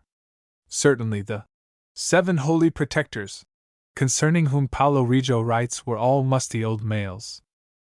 And here is quite another biography, that of Alfonso di Liguori, born 1696, the founder of the Redemptorist order and a canonized saint. He, too, could fly a little and raise the dead to life. He suffered devil temptations, caused the clouds to rain, calmed an eruption of Vesuvius, multiplied food, and so forth. Such was his bashfulness, that even as an aged bishop he refused to be unrobed by his attendants. Such his instinct for moral cleanliness that once, when a messenger had alighted at his convent accompanied by a soldier, he instantly detected, under the military disguise, the lineaments of a young woman friend. Despite these divine gifts, he always needed a confessor. An enormous batch of miracles accompanied his sanctification. But he only employed these divine graces by the way. He was by profession not a thaumaturgo, but a clerical instructor, organizer, and writer. The Vatican has conferred on him the rare title of Doctor Ecclesi, which he shares with Saint Augustine and some others. The biography from which I have drawn these details was printed in Rome in 1839. It is valuable because it is modern and so far authentic, and for 2 other reasons. In the first place, curiously enough, it barely mentions the saint's life work, his writings. Secondly, it is a good example of what I call the pious palimpsest. It is overscored with contradictory matter. The author, for example, while accidentally informing us that Alfonso kept a carriage, imputes to him a degrading, oriental love of dirt and tattered garments, in order, I presume, to make his character conform to the grosser ideals of the mendicant friars. I do not believe in these traits, in his hatred of soap and clean apparel. From his works I deduce a different original. He was refined and urbane, of a casuistical and prying disposition, like many sensitive men, unduly preoccupied with the sexual life of youth, like a true feudal aristocrat, ever ready to apply force where verbal admonition proved unavailing.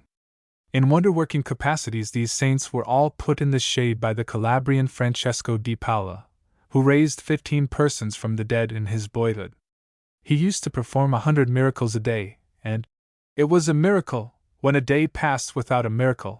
The index alone of any one of his numerous biographies is enough to make one's head swim.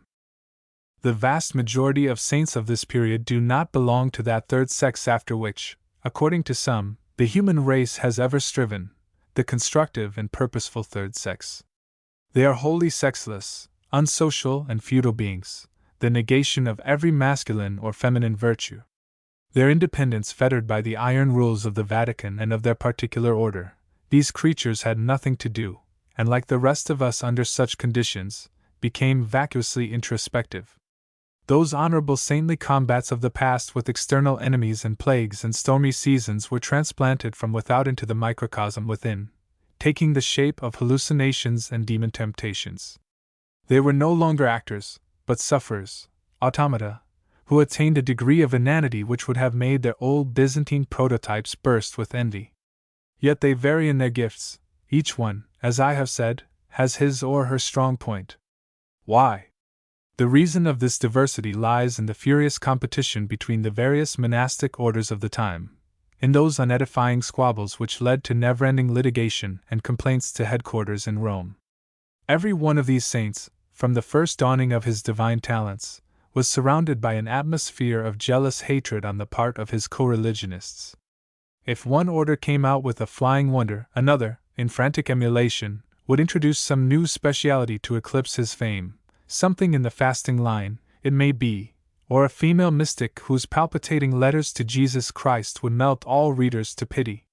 The Franciscans, for instance, dissected the body of a certain Holy Margaret, and discovered in her heart the symbols of the Trinity and of the Passion.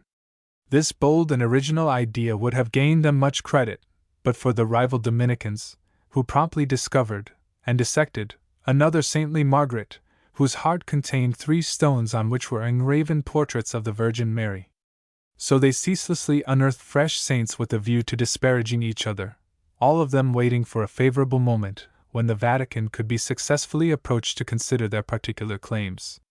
For it stands to reason that a Carmelite pope would prefer a Carmelite saint to one of the Jesuits, and so forth. And over all throned the Inquisition in Rome, alert, ever suspicious, testing the irregularities of the various orders and harassing their respective saints with Olympic impartiality. I know that mystics such as Orsola Benincasa are supposed to have another side to their character, an eminently practical side. It is perfectly true, and we need not go out of England to learn it, that piety is not necessarily inconsistent with nimbleness in worldly affairs. But the mundane achievements, the monasteries and churches, of 9/10 of these southern ecstatics are the work of the confessor and not of the saint. Trainers of performing animals are aware how these differ in plasticity of disposition and amenability to discipline. The spiritual adviser, who knows his business, must be quick to detect these various qualities in the minds of his penitents and to utilize them to the best advantage. It is inconceivable, for instance, that the convent foundress Orsola was other than a neuropathic nonentity, a blind instrument in the hands of what we should call her backers, chiefest of whom, in Naples, were 2 Spanish priests, Borley and Navarro, whose local efforts were supported, at headquarters, by the saintly Filippo Neri and the learned Cardinal Baronius. This is noticeable. The earlier of these godly biographies are written in Latin, and these are more restrained in their language. They were composed, one imagines, for the priests and educated classes who could dispense to a certain degree with prodigies. But the later ones, from the vice-regal period onwards, are in the vernacular and display a marked deterioration. One must suppose that they were printed for such of the common people as could still read. Up to a few years ago, 65% of the populace were analphabetic. They are pervaded by the characteristic of all contemporary literature and art, that deliberate intention to astound which originated with the poet Marino, who declared such to have been his object and ideal. The miracles certainly do astound. They are as strepitosi, clamor-arousing, as the writers claim them to be. How they ever came to occur must be left to the consciences of those who swore on oath to the truth of them. During this period the Mother of God as a local saint increased in popularity. There was a ceaseless flow of monographs dealing with particular Madonnas, as well as a small library on what the Germans would doubtless call the Madonna as a whole. Here is Serafino Montorio's Zodiaco di Maria, printed in 1715 on the lines of that monster of a book by Gumpenberg. It treats of over 200 subspecies of Madonna worshipped in different parts of South Italy, which is divided, for these celestial purposes, into 12 regions, according to the signs of the zodiac. The book is dedicated by the author to his Sovereign Lady the Grand Madre di Dio, and might, in truth, have been written to the glory of that protean old Magna Mater by one of Juvenal's tonsured herd, possessed of much industry but little discrimination. Such as it is, it reflects the crude mental status of the Dominican order to which the author belonged. I warmly recommend this book to all Englishmen desirous of understanding the South. It is pure, undiluted paganism of a bad school. One would think it marked the lowest possible ebb of Christian spirituality. But this is by no means the case, as I shall presently show. How different, from such straightforward unreason, are the etherealized, saccharine effusions of the Glories of Mary, by Alfonso di Liguori. They represent the other pole of Mariolatry, the gentlemanly pole. And under the influence of Mary worship, a new kind of saintly physiognomy was elaborated, as we can see from contemporary prints and pictures. The bearded men saints were extinct. In the place of them, this mawkish, subsexual love for the Virgin developed a corresponding type of adorer, clean-shaven, emasculate youths, posing in ecstatic attitudes with a nauseous feminine smirk. Rather an unpleasant sort of saint. The unwholesome chastity ideal, without which no holy man of the period was complete, naturally left its mark upon literature, notably on that of certain Spanish theologians. But good specimens of what I mean may also be found in the Theologium Moralis of Liguori, the kind of stuff, that is, which would be classed as curious in catalogues and kept in a locked cupboard by the most broad-minded paterfamilias. Reading these elucubrations of Alfonso's, one feels that the saint has pondered long and lovingly upon themes like an et quando peccata sint oscula or de tactu et ad specta corporis. He writes with all the authority of an expert whose richly varied experiences in the confessional have been amplified and irradiated by divine inspiration. I hesitate what to call this literature, seeing that it was obviously written to the glory of God and His Virgin Mother. The Congregation of the Index, which was severe in the matter of indecent publications and prohibited Boccaccio's Decameron on these grounds, hailed with approval the appearance of such treatises composed, as they were, for the guidance of young priests.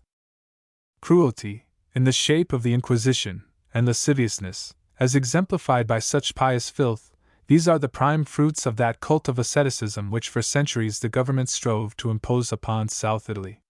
If the people were saved, it was due to that substratum of sanity, of Greek sophrosyne, which resisted the one and derided the other. Whoever has saturated himself with the records will marvel not so much that the inhabitants preserved some shreds of common sense and decent feeling, as that they survived at all. He will marvel that the once fair kingdom was not converted into a wilderness, saintly but uninhabited, like Spain itself. For the movement continued in a vertiginous crescendo. Spaniardism culminated in Bourbonism, and this, again, reached its climax in the closing years of the 18th century, when the conditions of South Italy baffled description. I have already, page 212, given the formidable number of its ecclesiastics. The number of saints was commensurate, but, as often happens when the quantity is excessive, the quality declined. This Lazzaroni period was the debacle of holiness. So true it is that our gods reflect the hearts that make them. The Venerable Fray Gidio, a native of Taranto, is a good example of contemporary godliness. My biography of him was printed in Naples in 1876, and contains a dedicatory epistle addressed to the Blessed Virgin by her servant, subject, and most loving son Rosario Frangillo, a canon of the Church and the author of the book. This thaumaturgo could perform all the ordinary feats. I will not linger over them. What has made him popular to this day are those wonders which appealed to the taste of the poorer people, such as, for example, that miracle of the eels. A fisherman had brought 1,400 hundredweight of these for sale in the market. Judge of his disappointment when he discovered that they had all died during the journey. Southerners will not pay for dead eels. Fortunately, he saw the saint arriving in a little boat, who informed him that the eels were not dead, but only asleep, and who woke them up again by means of a relic of Saint Pasquale which he always carried about with him, after a quarter of an hour's devout praying, during which the perspiration oozed from his forehead. The eels, says the writer, had been dead and slimy, but now turned their bellies downwards once more and twisted about in their usual spirals. There began a general weeping among the onlookers, and the fame of the miracle immediately spread abroad. He could do the same with lobsters, cows, and human beings. Thus a cow belonging to Fra Gidio's monastery was once stolen by an impious butcher, and cut up into the usual joints with a view to a clandestine sale of the meat. The saint discovered the beast's remains, ordered that they should be laid together on the floor in the shape of a living cow, with the entrails, head and so forth in their natural positions. Then, having made the sign of the cross with his cord upon the slaughtered beast, and rousing up all his faith, he said, In the name of God and of Saint Pasquale, arise, Catherine! Catherine was the cow's name. At these words the animal lowed, shook itself, and stood up on its feet alive, whole and strong, even as it had been before it was killed. In the case of one of the dead men whom he brought to life, the undertakers were already about their sad task. But Fra Egidio, viewing the corpse, remarked in his usual manner that the man was not dead, but only asleep, and after a few saintly manipulations, roused him from his slumber. The most portentous of his wonders, however, are those which he wrought after his own death by means of his relics and otherwise. They have been sworn to by many persons. Nor did his hand lose its old cunning, in these posthumous manifestations, with the Finni tribe.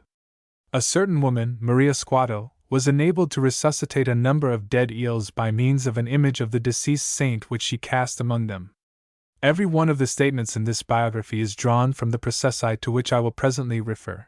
There were 202 witnesses who deposed, under the rigor and sanctity of oath, to the truth of these miracles, and among those who were personally convinced of the Venerable's rare gifts was the royal family of Naples, the archbishop of that town, as well as innumerable dukes and princes.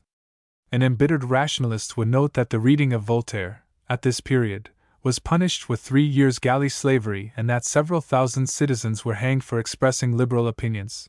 He will suggest that belief in the supernatural, rejected by the thinking classes, finds an abiding shelter among royalty and the proletariat. It occurs to me, a propos of Fra Egidio, to make the obvious statement that an account of an occurrence is not necessarily true, because it happened long ago. Credibility does not improve, like violins and port wine, with lapse of years.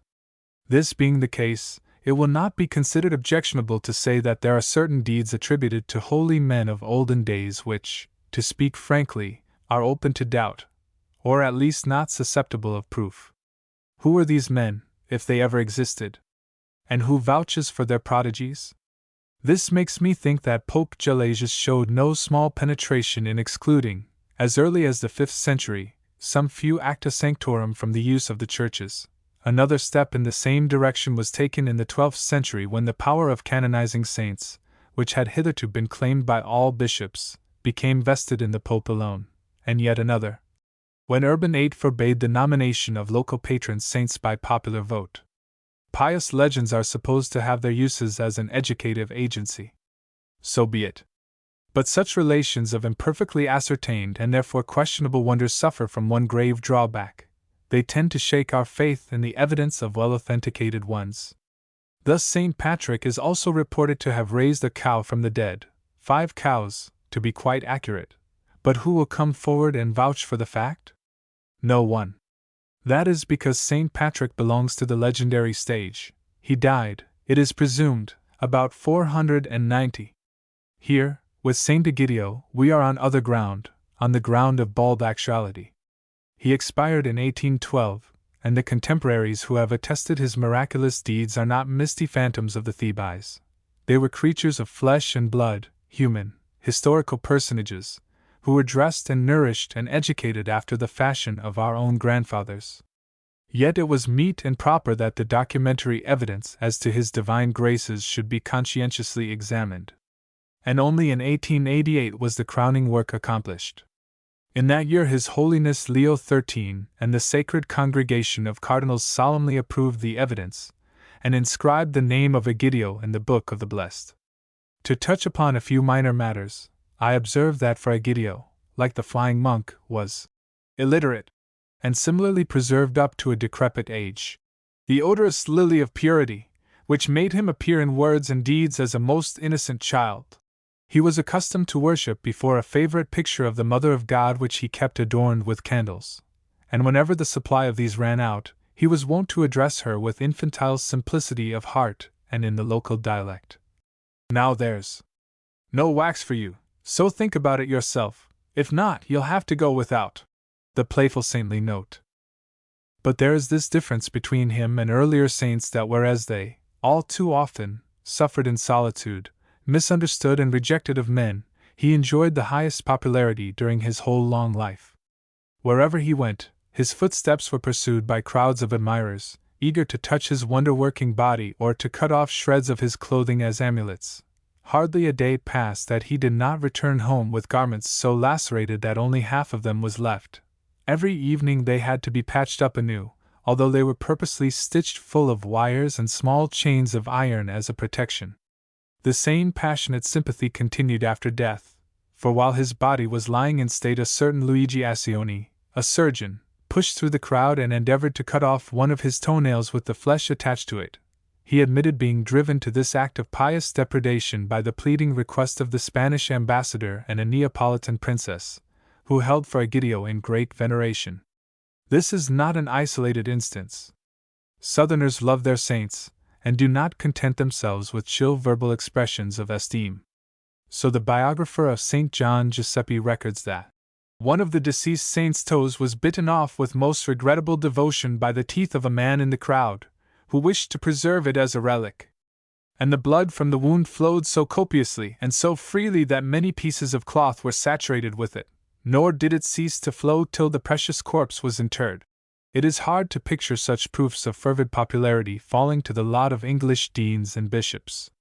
He was modern, too, in this sense, that he did not torment himself with penitences, decay of Spanish austerity. On the contrary, he even kept chocolate, honey, and such like delicacies in his cell. In short, he was an up-to-date saint, who despised medieval practices and lived in a manner befitting the age which gave him birth. In this respect he resembles our English men of holiness, who exercise a laudable self-denial in resisting the seductions of the ascetic life. Meanwhile, the cult of the Mother of God continued to wax in favor, and those who are interested in its development should read the really remarkable book by Antonio Cuomo, Saggio Apologetico della Bellezza Celesti Divina di Maria SS Madre di Dio, Castellamare, 1863. It is a diatribe against modernism by a champion of lost causes, an exacerbated lover of the singular virgin and fecund mother of the verb. His argument, as I understand it, is the consensus gentium theory applied to the Virgin Mary. In defense of this thesis, the book has been made to bristle with quotations. They stand out like quills upon the porcupine, ready to impale the adventurous skeptic. Pliny and Virgil and the Druids and Balaam's ass are invoked as foretelling her birth. The Old Testament, that venerable sufferer, as Huxley called it, is twisted into dire convulsions for the same purpose. Much evidence is also drawn from Hebrew observances and from the Church Fathers. But the New Testamentary record is seldom invoked, the Savior, on the rare occasions when he is mentioned, being dismissed as G.C. The volume ends with a pyrotechnical display of invective against non-Catholic heretics, a medley of threats and abuse worthy of those breezy days of Erasmus, when theologians really said what they thought of each other. The frank polytheism of Montorio is more to my taste. This outpouring of papistical rhetoric gives me unwarrantable sensations. It makes me feel positively Protestant. Another sign of increasing popularity is that the sacred bacchanals connected with the crowning of various Madonnas were twice as numerous, in Naples, in the 19th as in the 18th century. Why an image of the Mother of God should be decked with this worldly symbol, as a reward for services rendered, will be obscure only to those who fail to appreciate the earthly tangible complexion of Southern religion. Puerility is its keynote. The Italian is either puerile or adult. The Englishman remains everlastingly adolescent. Now, of course, it is open to anyone to say that the pious records from which I have quoted are a desolation of the spirit, that they possess all the improbability of the Arabian Nights, and none of their charm, that all the distempered dreamings to which our poor humanity is subject have given themselves a rendezvous in their pages. I am not for disputing the point, and I can understand how one man may be saddened by their perusal, while another extracts therefrom some gleams of mirth. For my part, I merely verify this fact. The native has been fed with this stuff for centuries, and if we desire to enter into his feelings, we must feed ourselves likewise, up to a point. The past is the key to the present. That is why I have dwelt at such length on the subject, in the hope of clearing up the enigma in the national character, the unpassable gulf, I mean, between the believing and the unbelieving sections of the community. An Anglo-Saxon arriving at Bagnara and witnessing a procession in honor of that sacred hat of the Mother of God which has led me into this disquisition, would be shocked at the degree of bigotry implied. The hat of the Virgin Mary, he would say. What next? Then, accosting some ordinary citizen not in the procession, any butcher or baker, he would receive a shock of another kind. He would be appalled at the man's language of contemptuous derision towards everything which he, the Anglo-Saxon, holds sacred in biblical tradition. There is no attempt here at reconciliation. The classes calling themselves enlightened are making a clean sweep of the old gods in a fashion that bewilders us who have accustomed ourselves to see a providential design in everything that exists, possibly because our acquaintance with the providentially designed Holy Office is limited to an obsolete statute, the genial de heretico comprendo. The others, the fetishists, have remained on the spiritual level of their own saints. And there we stand today. That section so numerous in England, the pseudo-pagans, crypto-Christians, or whatever obscurantists like Messrs. A. J. Balfour and Mallock like to call themselves, the men who, with disastrous effects, transport into realms of pure intelligence the spirit of compromise which should be restricted to practical concerns, that section has no representatives hereabouts. Fully to appreciate their attitude as opposed to ours, we must also remember that the South Italian does not trouble himself about the objective truth of any miracle whatever. His senses may be perverted, but his intelligence remains outside the sphere of infection. This is his saving grace. To the people here, the affair of Moses and the burning bush, the raising of Lazarus, and Egidio's cow revival, are on the identical plane of authenticity. The Bible is one of 1,000 saints' books. Its stories may be as true as theirs, or just as untrue. In any case, what has that to do with his own worldly conduct? But the Englishman with ingenuous ardor thinks to believe in the burning bush wonder, and in so far his intelligence is infected. With equal ardor he excludes the cow performance from the range of possibility, and to him it matters considerably which of the miracles are true and which are false, seeing that his conduct is supposed to take color from such supernatural events. Ultra-credulous as to one set of narratives, he has no credulity left for other sets. He concentrates his believing energies upon a small space, whereas the Italians are diffused, thinly, over a wide area. It is the old story, Gothic intensity and Latin spaciousness. So the Gothic believer takes his big dose of irrationalism on one fixed day. The Latin, by attending Mass every morning, spreads it over the whole week. And the somber strenuousness of our northern character expects a remuneration for this outlay of faith, while the other contents himself with such sensuous enjoyment as he can momentarily extract from his ceremonials. That is why our English religion has a democratic tinge distasteful to the Latin who, at bottom, is always a philosopher. Democratic because it relies for its success, like democratic politicians, upon promises. Promises that may or may not be kept. Promises that form no part, they are only an official appendage, of the childlike paganism of the South. 15 francs will buy you a reliable witness for a South Italian lawsuit. You must pay a good deal more in England. Thence one might argue that the cult of credulity implied by these saintly biographies is responsible for this laxness, for the general disregard of veracity. I doubt it. I am not inclined to blame the monkish saint-makers for this particular trait.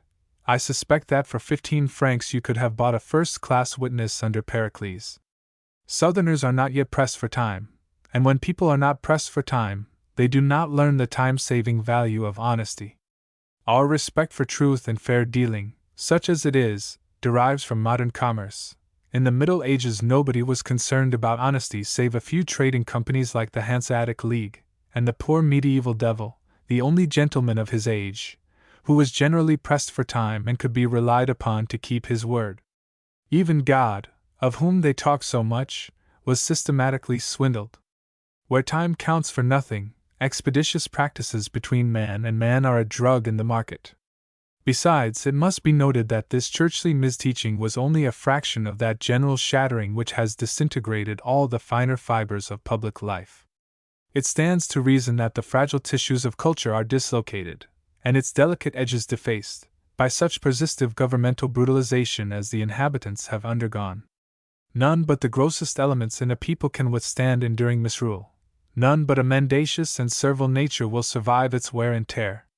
So it comes about that up to a few years ago the nobler qualities which we associate with those old Hellenic colonists, their intellectual curiosity, their candid outlook upon life, their passionate sense of beauty, their love of nature, all these things had been abraded, leaving, as residue, nothing save what the Greeks shared with ruder races. There are indications that this state of affairs is now ending. The position is this. The records show that the common people never took their saints to heart in the northern fashion, as moral exemplars. From beginning to end, they have only utilized them as a pretext for fun and festivals, a means of brightening the catacombic, the essentially sunless, character of Christianity. So much for the popular saints, the patrons and heroes. The others, the ecclesiastical ones, are an artificial product of monkish institutions. These monkeries were established in the land by virtue of civil authority. Their continued existence, however, was contingent upon the goodwill of the Vatican. One of the surest and cheapest methods of obtaining this goodwill was to produce a satisfactory crop of saints whose beatification swelled the Vatican treasury with the millions collected from a deluded populace for that end. The monks paid nothing, they only furnished the saint and, in due course, the people's money. Can we wonder that they discovered saints galore? Can we wonder that the popes were gratified by their pious zeal? So things went on till yesterday. But now a large proportion of the 10,000 churches and monasteries of Naples are closed or actually in ruins.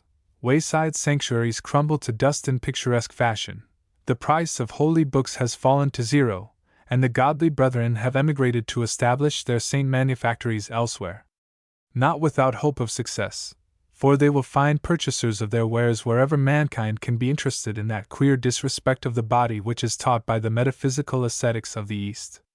It was Lewis, I believe, who compared metaphysics to ghosts by saying that there was no killing either of them. One could only dissipate them by throwing light into the dark places they love to inhabit, to show that nothing is there. Spectres, likewise, are these saintly caricatures of humanity, perambulating metaphysics, the application in corpore vili of Oriental fakirism. Nightmare literature is the crazy recital of their deeds and sufferings. Pathological phantoms. The state of mind which engenders and cherishes such illusions is a disease, and it has been well said that you cannot refute a disease.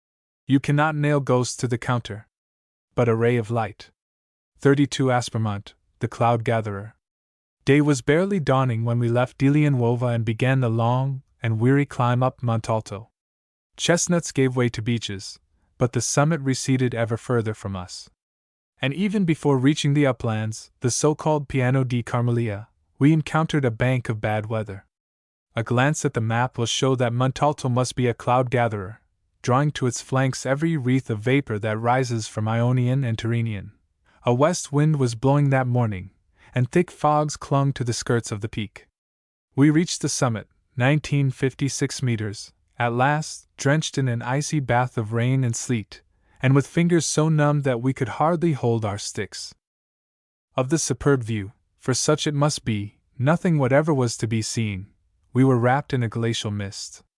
On the highest point stands a figure of the Redeemer. It was dragged up in pieces from Delian Nuova some 7 years ago, but soon injured by frosts, it has lately been refashioned. The original structure may be due to the same pious stimulus as that which placed the crosses on Monte Vulture and other peaks throughout the country, a counterblast to the Rationalistic Congress at Rome in 1904, when Giordano Bruno became, for a while, the hero of the country. This statue does not lack dignity. The Saviour's regard turns towards Reggio, the capital of the province, and one hand is upraised in calm and godlike benediction. Passing through magnificent groves of fir, we descended rapidly into a not-so climate, into realms of golden sunshine. Among these trees I espied what has become quite a rare bird in Italy, the common wood pigeon. The few that remain have been driven into the most secluded recesses of the mountains. It was different in the days of Theocritus, who sang of this amiable fowl when the climate was colder and the woodlands reached as far as the now barren seashore. To the firs succeeded long stretches of odorous pines interspersed with Mediterranean heath, bruyere, which here grows to a height of 12 feet. One thinks of the number of briar pipes that could be cut out of its knotty roots. A British vice-consul at Reggio, Mr. Carriage, started this industry about the year 1899. He collected the roots, which were sawn into blocks and then sent to France and America to be made into pipes. This Calabrian briar was considered superior to the French kind, and Mr. Carriage had large sales on both sides of the Atlantic. His chief difficulty was want of labor owing to emigration. We passed, by the wayside, several rude crosses marking the site of accidents or murders, as well as a large heap of stones, whereunder lie the bones of a man who attempted to traverse these mountains in winter-time and was frozen to death. They found him, the guide told me, in spring, when the snow melted from off his body. There he lay, all fresh and comely. It looked as if he would presently wake up and continue his march, but he neither spoke nor stirred. Then they knew he was dead, and they piled all these stones over him, to prevent the wolves, you understand. Aspermont deserves its name. It is an incredibly harsh agglomeration of hill and dale, and the geology of the district, as I learned long ago from my friend Professor Cortez, reveals a perfect chaos of rocks of every age, torn into gullies by earthquakes and other cataclysms of the past. At one place, near Cito, is an old stream of lava. Once the higher ground, the nucleus of the group, is left behind, the wanderer finds himself lost in a maze of contorted ravines, winding about without any apparent system of watershed. Does the liquid flow north or south? Who can tell? The track crawls in and out of valleys, mounts upwards to heights of sun-scorched bracken and cistus, descends once more into dewy glades hemmed in by precipices and overhung by drooping fernery. It crosses streams of crystal clearness, rises afresh in endless gyrations under the pines only to vanish, yet again, into the twilight of deeper abysses, where it skirts the rivulet along precarious ledges, until some new obstruction blocks the way, so it rides about for long, long hours. Here, on the spot, one can understand how an outlaw like Mussolino was enabled to defy justice, helped, as he was, by the fact that the vast majority of the inhabitants were favorable to him, and that the officer in charge of his pursuers was paid a fixed sum for every day he spent in the chase and presumably found it convenient not to discover his whereabouts. We rested a while, during these interminable meanderings, under the shadow of a group of pines. "Do you see that square patch yonder?" said my man. "It is a cornfield. There Mussolino shot one of his enemies, whom he suspected of giving information to the police. It was well done. How many did he shoot altogether? Only 18. And 3 of them recovered more or less, enough to limp about, at all events. Ah, if you could have seen him, sir! He was young, with curly fair hair, and a face like a rose. God alone can tell how many poor people he helped in their distress. And any young girl he met in the mountains he would help with her load and accompany as far as her home, right into her father's house, which none of us would have risked, however much we might have liked it. But every one knew that he was pure as an angel. And there was a young fellow here," he went on, "who thought he could profit by pretending to be Mussolino. So one day he challenged a proprietor with his gun, and took all his money. When it came to Mussolino's ears, he was furious, furious. He lay in wait for him, caught him, and said, 'How dare you touch fathers of children? Where's that money you took from Don Antonio?' Then the boy began to cry and tremble for his life. 'Bring it,' said Mussolino. 'Every penny, at midday next Monday, to such and such a spot, or else.' Of course he brought it. Then he marched him straight into the proprietor's house. 'Here's this wretched boy, who robbed you in my name. And here's the money, please count it. Now, what shall we do with him?' So Don Antonio counted the money. 'It's all there,' he said. 'Let him off this time.' Then Mussolino turned to the lad.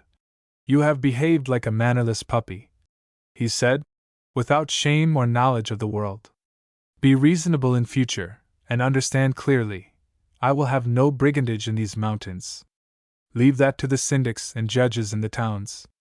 We did not traverse Mussolino's natal village, Santo Stefano. Indeed, we passed through no villages at all. But after issuing from the labyrinth, we saw a few of them, perched in improbable situations, Roccaforte and Rogudi on our right, on the other side, Africo and Castelnuovo.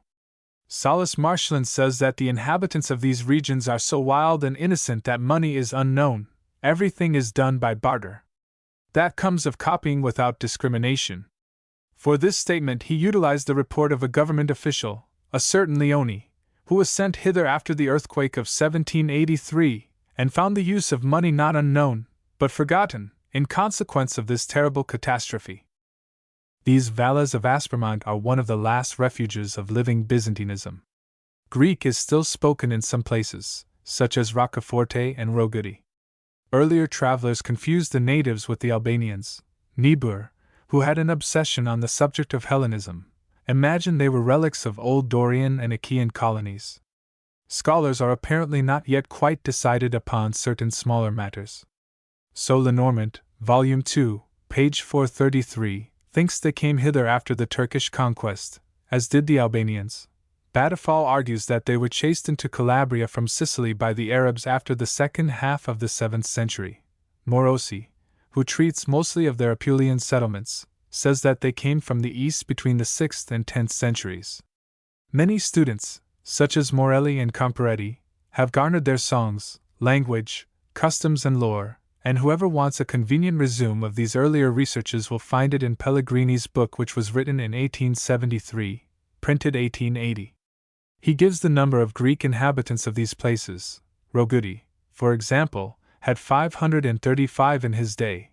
He has also noted down these villages, like Africo and Castelnuovo, in which the Byzantine speech has lately been lost.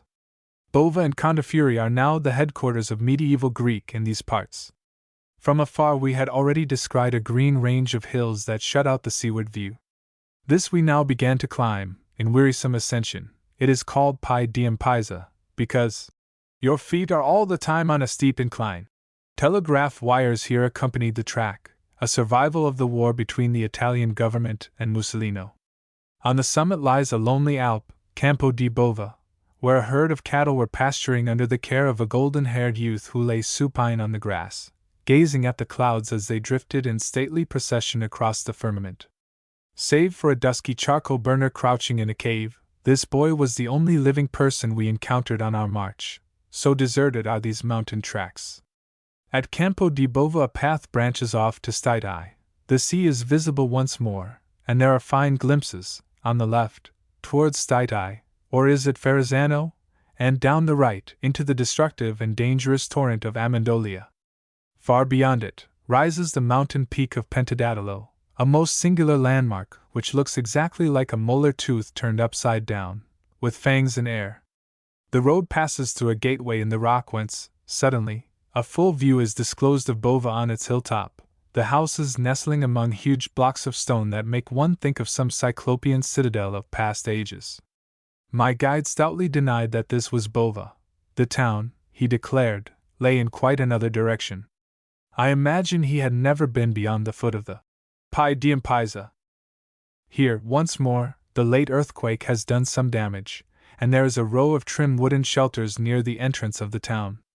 I may add, as a picturesque detail, that about 1/3 of them have never been inhabited, and are never likely to be. They were erected in the heat of enthusiasm, and there they will stay, empty and abandoned, until some energetic mayor shall pull them down and cook his macaroni with their timber.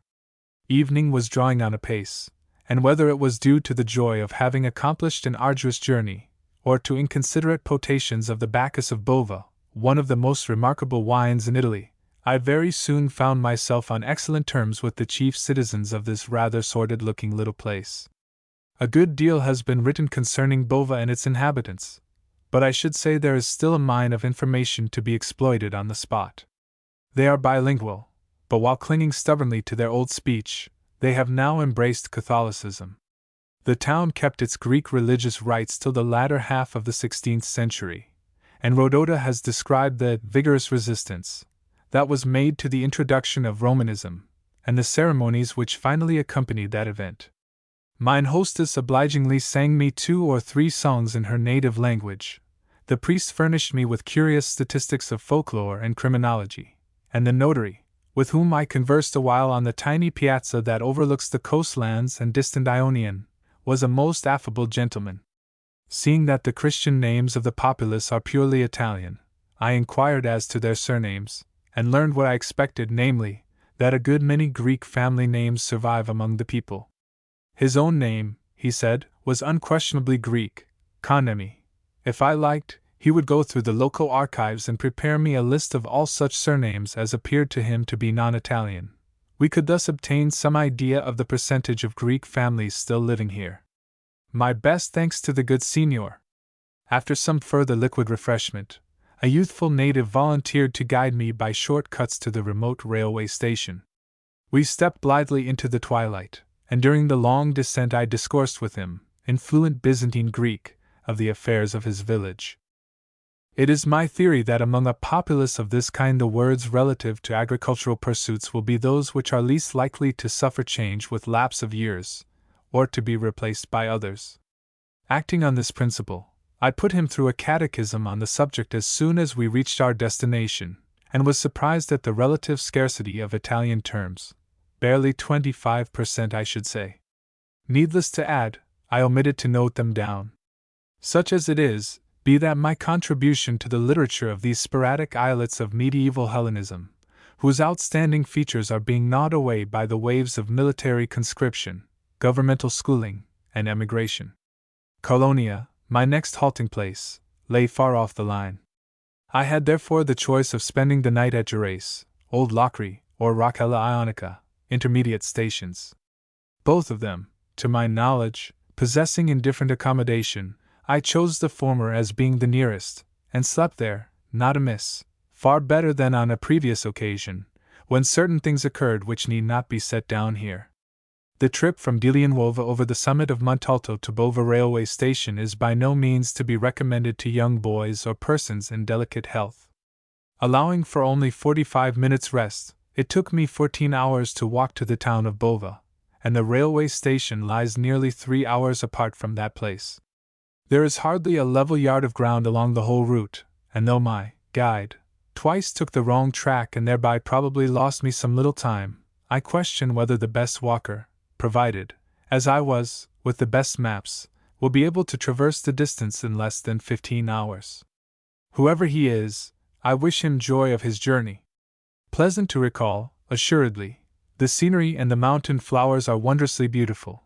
But I have fully realized what the men of Dilianuova meant when they said, "To Montalto, yes, to Bova, no." 33 Mussolino and the law. Mussolino will remain a hero for many long years to come. He did his duty. Such is the popular verdict on his career. He was not a brigand, but an unfortunate, a martyr, a victim of the law. So he is described not only by his country people, but by the writers of many hundred serious pamphlets in every province of Italy. At any bookstall you may buy cheap illustrated tracts and poems setting forth his achievements. In Cosenza I saw a play of which he was the leading figure, depicted as a pale, long-suffering gentleman of the misunderstood type, friend of the fatherless, champion of widows and orphans, rectifier of all wrongs, in fact, as the embodiment of those virtues which we are apt to associate with Prometheus or the founder of Christianity. Only to those who know nothing of local conditions will it seem strange to say that Italian law is one of the factors that contribute to the disintegration of family life throughout the country, and to the production of creatures like Mussolino. There are few villages which do not contain some notorious assassins who have escaped punishment under sentimental pleas, and now terrorize the neighborhood. This is one of the evils which derange patriarchalism, the decent-minded living in fear of their lives, the others with a conspicuous example before their eyes of the advantages of evil-doing.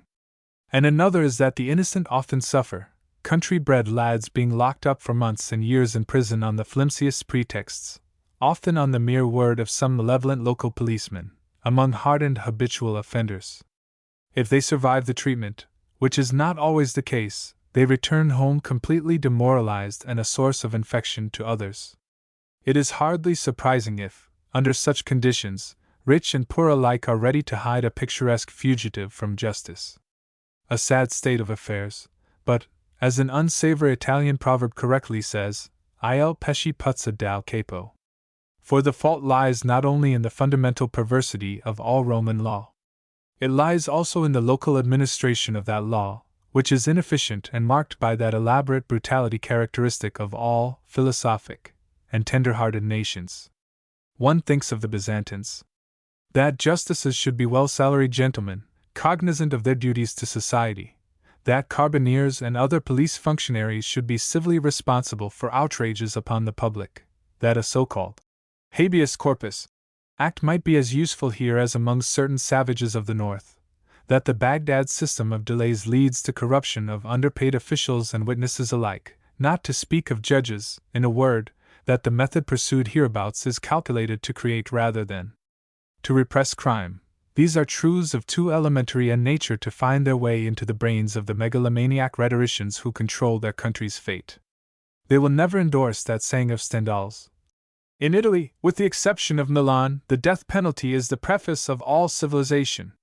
To this day, the proportion of murders is still 13% higher in Palermo than in Milan. Speak to the wisest judges of the horrors of cellular confinement such as Mussolino was enduring up to a short time ago, as opposed to capital punishment, and you will learn that they invoke the humanitarian Beccaria in justification of it. Theorists. For less formidable criminals there exists that wondrous institution of domicilio coato, which I have studied in the islands of Lipari and Ponza. These evildoers seldom try to escape. Life is far too comfortable, and the wine good and cheap. Often, on completing their sentences, they get themselves condemned anew, in order to return. The hard-working man may well envy their lot, for they receive free lodging from the government, a daily allowance of money, and 2 new suits of clothes a year. They are not asked to do a stroke of work in return, but may lie in bed all day long, if so disposed. The law-abiding citizen, meanwhile, pays for the upkeep of this horde of malefactors, as well as for the army of officials who are deputed to attend to their wants. This institution of domicilio coato is one of those things which would be incredible, were it not actually in existence. It is a school, a state-fostered school, for the promotion of criminality. But what shall be expected? Where judges sob like children, and jurors swoon away with emotionalism, where floods of bombast go to the courts, and listen, take the place of cross-examination and duly sworn affidavits, where perjury is a humanly venial and almost praiseworthy failing, how shall the code, defective as it is, be administered? Rhetoric, and rhetoric alone, sways the decision of the courts. Scholars are only now beginning to realize to what an extent the ancient sense of veracity was tainted with this vice, how deeply all classical history is permeated with elegant partisan non-truth. And this evil legacy from Greco-Roman days has been augmented by the more recent teachings of Jesuitry and the Catholic theory of peccato venial. Rhetoric alone counts, rhetoric alone is art. The rest is mere facts, and your penalista has a constitutional horror of a bald fact, because there it is, and there is nothing to be done with it. It is too crude a thing for cultured men to handle. If a local barrister were forced to state in court a plain fact, without varnish, he would die of cerebral congestion, the judge of boredom. In early times, these provinces had a rough and ready cowboy justice which answered simple needs, and when, in Bourbon days, things became more centralized, there was still a never-failing expedient, each judge having a fixed and publicly acknowledged tariff. The village elders, in deserving cases, subscribed the requisite sum and released their prisoner. But Italy is now paying the penalty of ambition. With one foot in the ferocity of her past, and the other on a quicksand of dream-nurtured idealism, she contrives to combine the disadvantages of both. She, who was the light o' love of all Europe for long ages, and in her poverty denied nothing to her clientele, has now laid aside a little money, repenting of her frivolous and mercenary deeds, they sometimes do, and becoming puritanically zealous of good works in her old age. All this, however, as might have been expected from her antecedent career, without much discrimination. It is certainly remarkable that a race of men who have been such ardent opponents of many forms of tyranny in the past, should still endure a system of criminal procedure worthy of Torquemada. High and low cry out against it, but pazienza. Where shall grievances be ventilated? In Parliament? A good joke, that. In the press? Better still. Italian newspapers nowise reflect the opinions of civilized Italy. They are mere cheese wrappers. In the whole kingdom there are only 3 self-respecting dailies. The people have learnt to despair of their rulers, to regard them with cynical suspicion. Public opinion has been crushed out of the country. What goes by that name is the gossip of the town concierge, or obscure village cabals and schemings. I am quite aware that the law-abiding spirit is the slow growth of ages, and that a serious mischief like this cannot be repaired in a short generation. I know that even now the Italian Code of Criminal Procedure, that tragic farce, is under revision. I know, moreover, that there are stipendiary magistrates in South Italy whose discernment and integrity would do honor to our British courts. But take the case out of their hands into a higher tribunal, and you may put your trust in God or in your purse. Justice hereabouts is in the same condition as it was in Egypt at the time of Lord Dufferin's report, a mockery. It may be said that it does not concern aliens to make such criticism. A fatuous observation. Everything concerns everybody. The foreigner in Italy, if he is wise, will familiarize himself not only with the cathedrals to be visited, but also, and primarily, with the technique of legal bribery and subterfuge, with the methods locally employed for escaping out of the meshes of the law. Otherwise he may find unpleasant surprises in store for him. Had Mr. Mercer made it his business to acquire some rudiments of this useful knowledge, he would never have undergone that outrageous official ill-treatment which has become a byword in the annals of international amenities. And if these strictures be considered too severe, let us see what Italians themselves have to say. In 1900 was published a book called La Question Meridionale. What's Wrong with the South, that throws a flood of light upon local conditions. It contains the views of 27 of the most prominent men in the country as to how South Italian problems should be faced and solved. Nearly all of them deplore the lack of justice. Says Professor Calagiani, to heal the South, we require an honest, intelligent, and sagacious government, which we have not got. And Lombroso, in the South it is necessary to introduce justice, which does not exist save in favor of certain classes. I am tempted to linger on this subject, not without reason.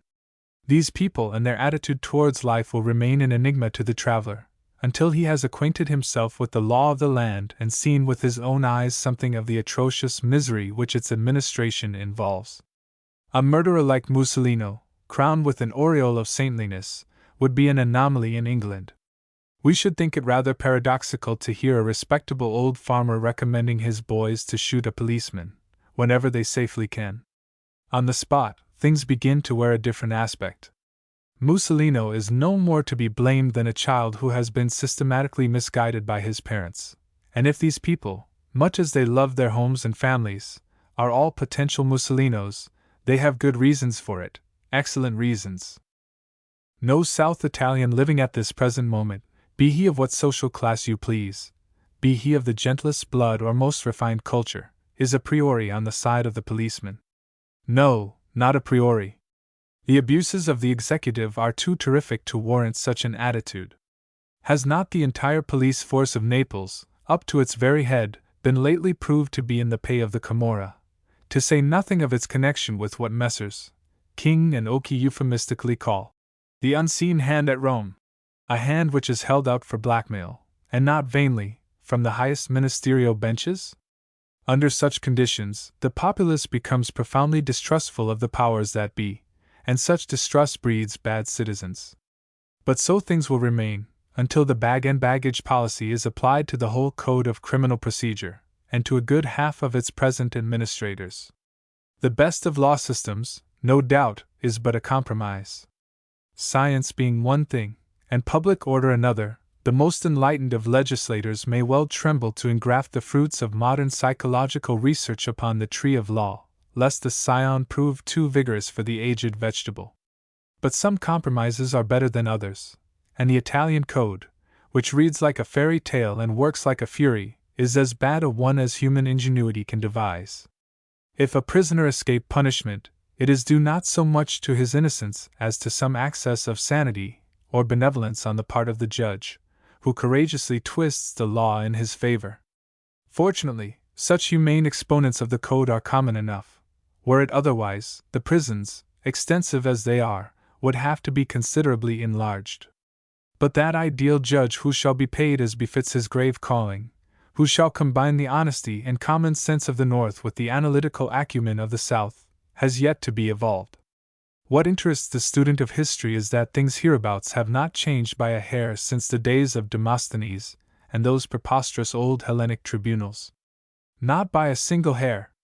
On the one hand, we have a deluge of subtle disquisitions on jurisprudence, personal responsibility, and so forth. On the other, the sinister tomfoolery known as law, that is, babble, corruption, Paleolithic ideas of what constitutes evidence, and a court procedure that reminds one of Gilbert and Sullivan at their best. There was a report in the papers not long ago of the trial of an old married couple, on the charge of murdering a young girl. The bench dismissed the case, remarking that there was not a particle of evidence against them. They had plainly been exemplary citizens all their long lives. They had spent 5 years in prison awaiting trial. 5 years, and innocent. It stands to reason that such abuses disorganize the family, especially in Italy, where the family means much more than it does in England. The land lies barren, and savings are wasted in paying lawyers and bribing greedy court officials. What are this worthy couple to think of Avanti, Savoia, once they have issued from their dungeon? I read, in yesterday's parliamentary proceedings, of an honourable member, April, rising to ask the Minister of Justice, Gallini, whether the time has not come to proceed with the trial of Signori Camerino and their co-accused, who have been in prison for 6 years, charged with voluntary homicide. Whereto His Excellency sagely replies that La magistratura ha avuto I suoi motivi. The magistrates have had their reasons. 6 years in confinement, and perhaps innocent. Can one wonder, under such circumstances, at the anarchist schools of Prato and elsewhere? Can one wonder if even a vindictive and corrupt rag like the socialistic Avanti occasionally prints frantic protests of quasi-righteous indignation? And not 1/100th part of such accused persons can cause a minister of the crown to be interpellated on their behalf. The others suffer silently and often die forgotten in their cells. And yet, how seriously we take this nation! Almost as seriously as we take ourselves. The reason is that most of us come to Italy too undiscerning, too reverent, in the pre-critical and pre-humorous stages. We arrive here, stuffed with Renaissance ideals or classical lore, and viewing the present through colored spectacles. We arrive here, above all things, too young, for youth loves to lean on tradition and to draw inspiration from what has gone before. Youth finds nothing more difficult than to follow Goethe's advice about grasping that living life which shifts and fluctuates about us. Few writers are sufficiently detached to laugh at these people as they, together with ourselves, so often and so richly deserve. I spoke of the buffoonery of Italian law. I might have called it a burlesque. The trial of the ex-minister Nasi, here was a cause célèbre conducted by the highest tribunal of the land, and if it was not a burlesque, why, we must coin a new word for what is. 34 Malaria. A black snake of alarming dimensions, one of the monsters that still infest the Calabrian lowlands, glided across the roadway while I was waiting for the post-carriage to drive me to Colonia from its railway station.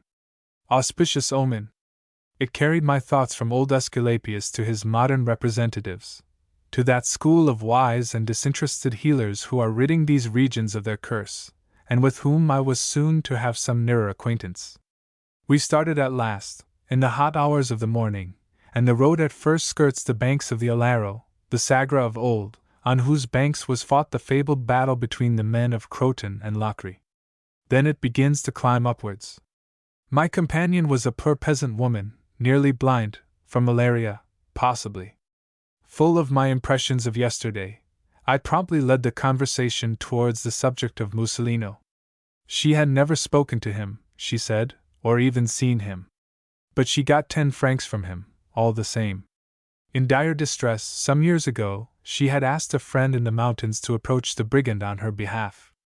The money was long in coming, she added, but of course it came in the end. He always helped poor people, even those outside his own country.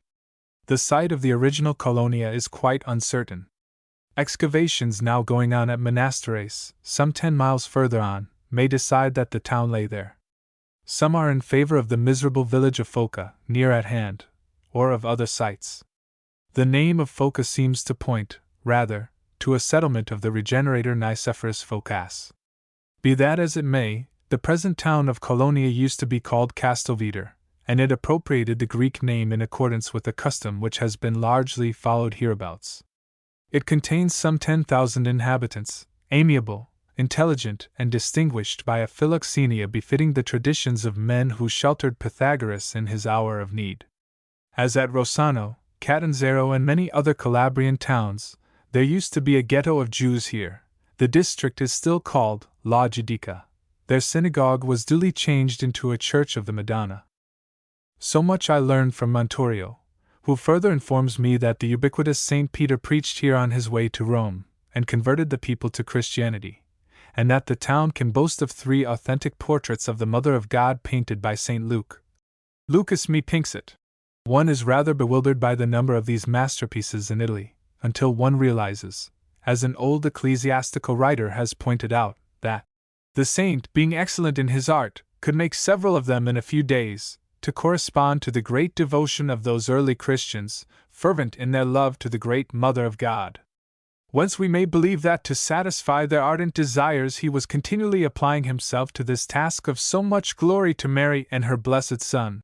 But the sacristan of the church at Colonia, to whom I applied for information regarding these local treasures, knew nothing about them, and his comments gave me the impression that he has relapsed into a somewhat pagan way of regarding such matters.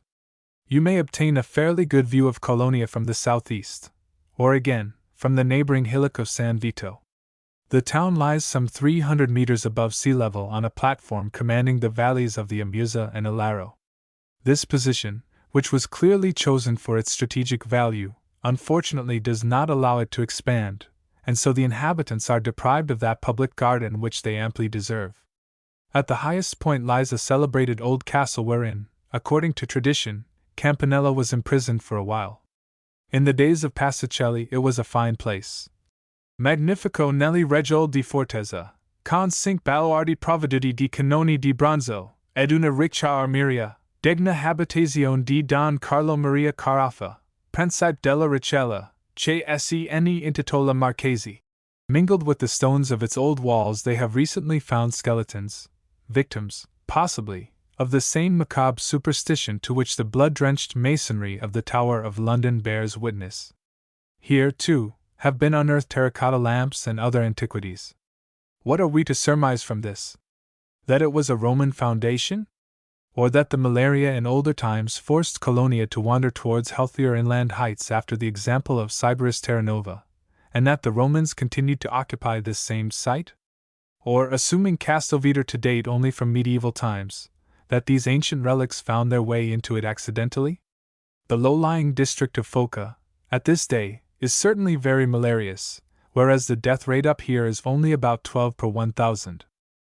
Dr. Francesco Genovese of Colonia, to whom I am indebted for much kindness, and who is himself a distinguished worker in the humanitarian mission of combating malaria, has published, among other interesting pamphlets, one which deals with this village of Phoca, a small place of about 200 inhabitants, surrounded by fertile orange and vine plantations near the mouth of the Alaro. His researches into its vital statistics for the half-century ending 1902 reveal an appalling state of affairs.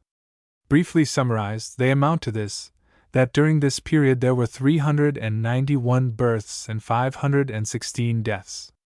In other words, the village, which in 1902 ought to have contained between 600 and 800 inhabitants, not only failed to progress, but devoured its original population of 200, and not only them, but also 125 fresh immigrants who had entered the region from the healthy uplands, lured by the hope of gaining a little money during the vintage season. A veritable Moloch. Had the old city of Colonia, numbering perhaps 20,000 inhabitants, stood here under such conditions of hygiene, it would have been expunged off the face of the earth in 50 years. Yet, speaking of malaria in general, a good deal of evidence has been brought together to show that the disease has been endemic in Magna Graecia for 2,000 years, and the customs of the Sybarites seemed to prove that they had some acquaintance with marsh fever, and tried to guard against it. Whoever would live long, so ran their proverb, must see either the rising nor the setting Sunday. A queer piece of advice, intelligible only if the land was infested with malaria. Many of their luxurious habits assume another import, on this hypothesis.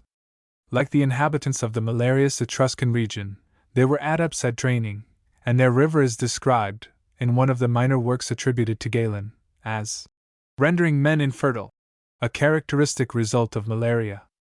What is still more significant is that their new town Thurii, built on the heights, was soon infected, and though twice repeopled, decayed away.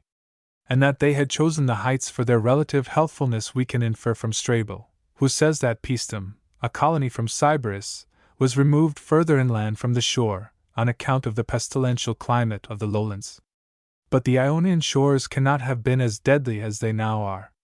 We calculate, for example, that the town walls of Croton measured 18 kilometers in circumference, a figure which the modern visitor to Cotrone only brings himself to believe when he remembers what can be actually proved of other Hellenic colonies, such as Syracuse.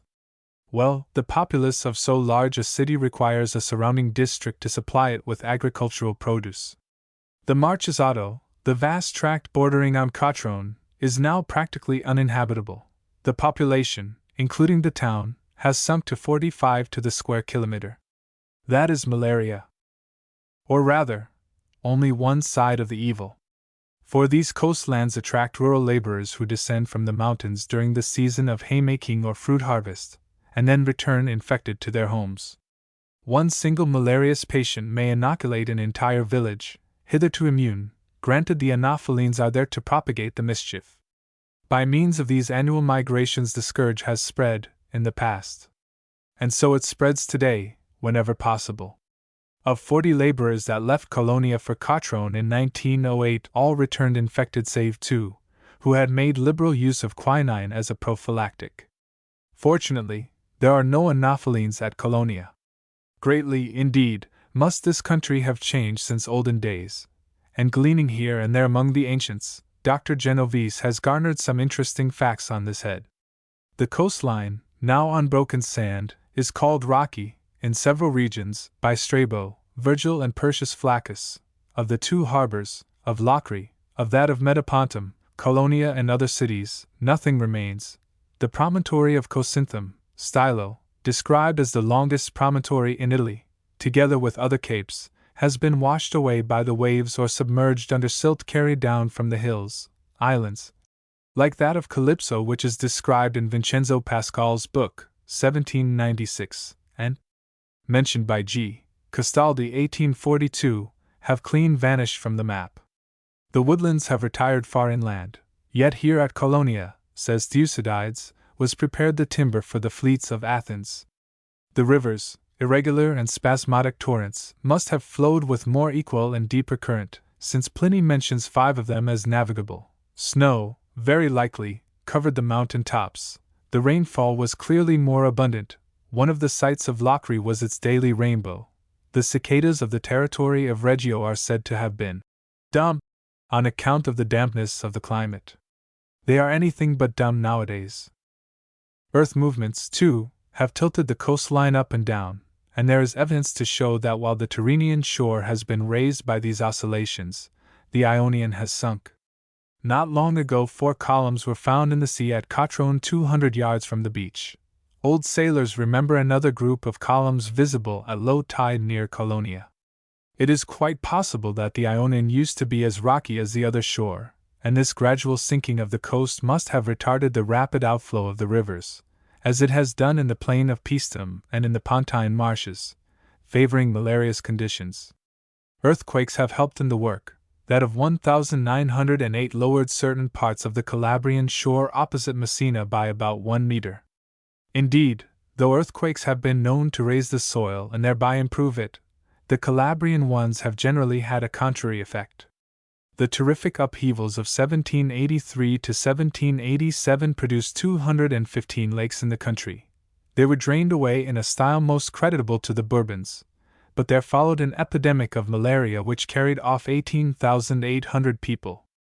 These Calabrian conditions are only part of a general change of climate which seems to have taken place all over Italy, a change to which Columella refers when, quoting Cicerna, he says that formerly the vine and olive could not prosper, by reason of the severe winter, in certain places where they have since become abundant, thanks to a milder temperature. We never hear of the frozen Tiber nowadays, and many remarks of the ancients as to the moist and cold climate seem strange to us.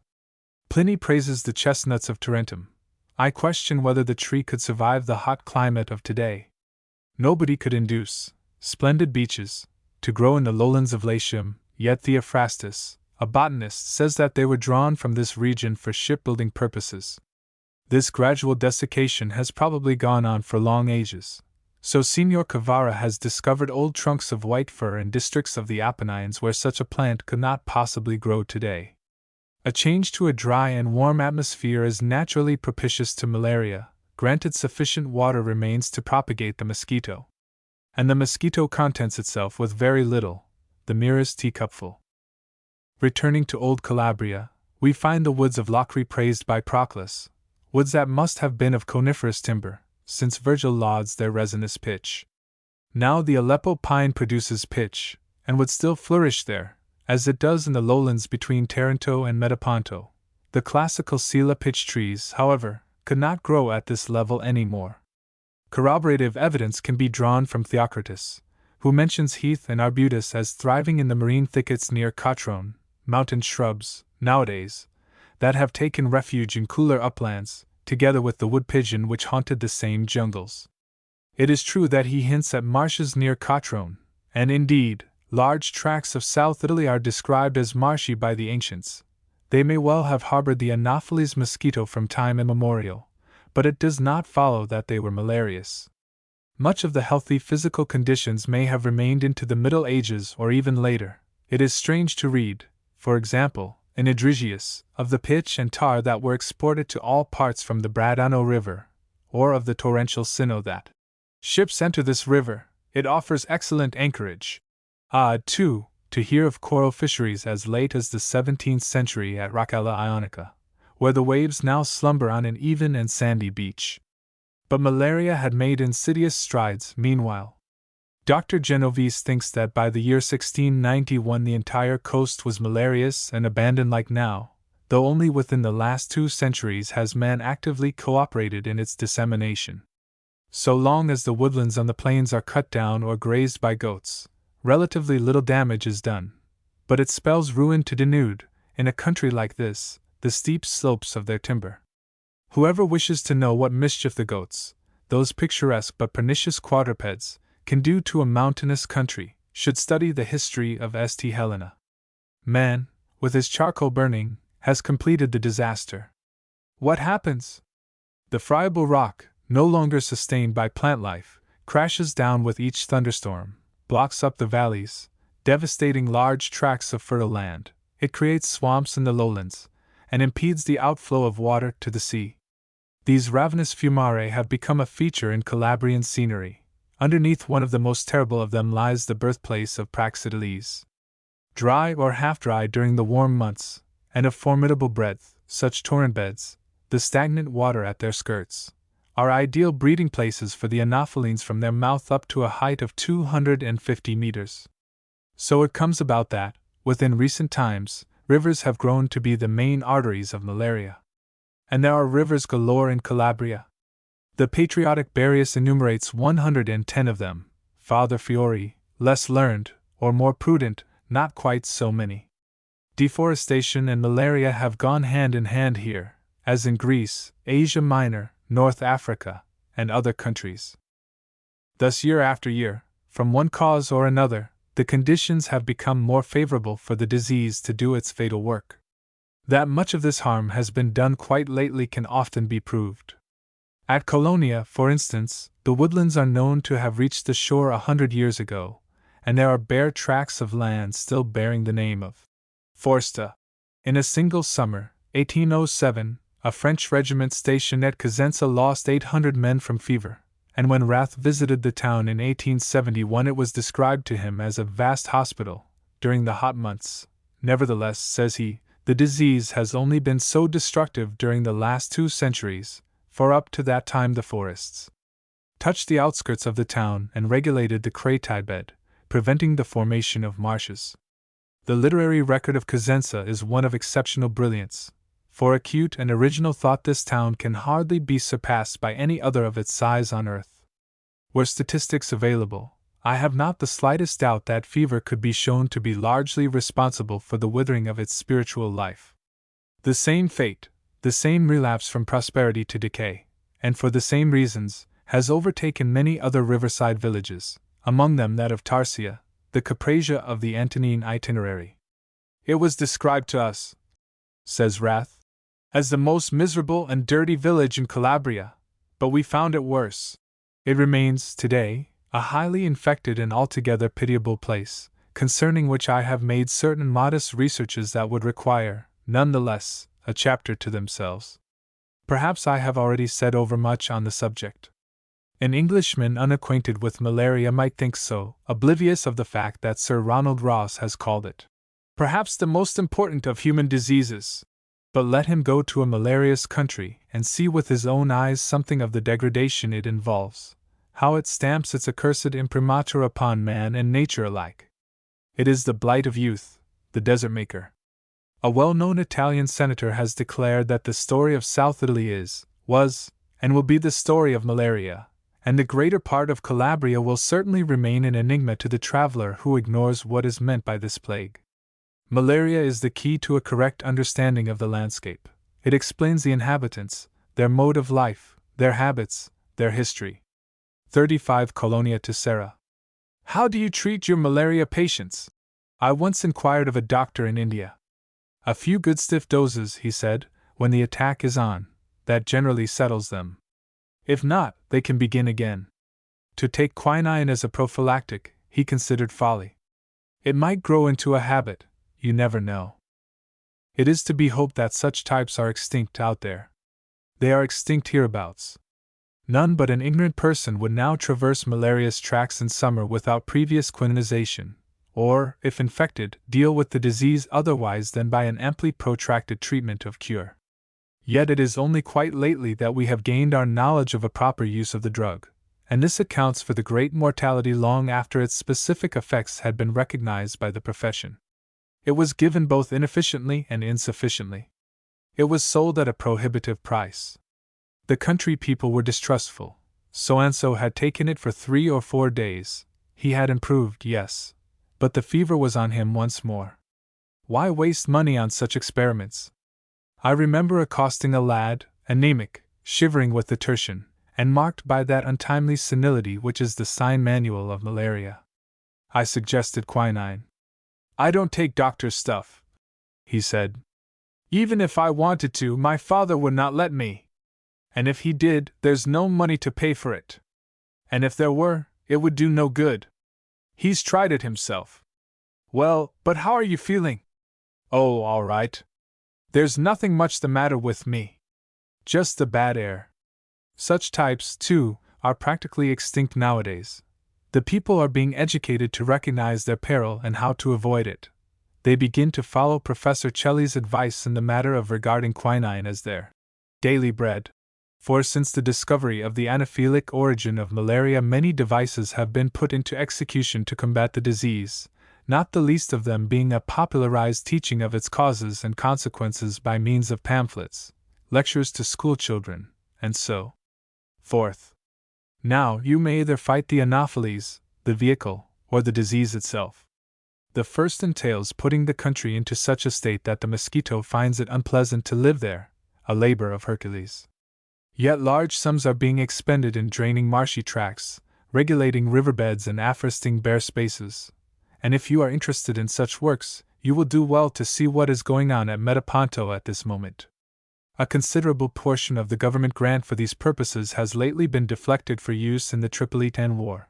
Exemplary fines are also imposed for illicit timber cutting and grazing, in those towns, at least, where the magistrate has sufficient sense to perceive the ulterior benefits to be derived from what certainly entails a good deal of temporary hardship on poor people.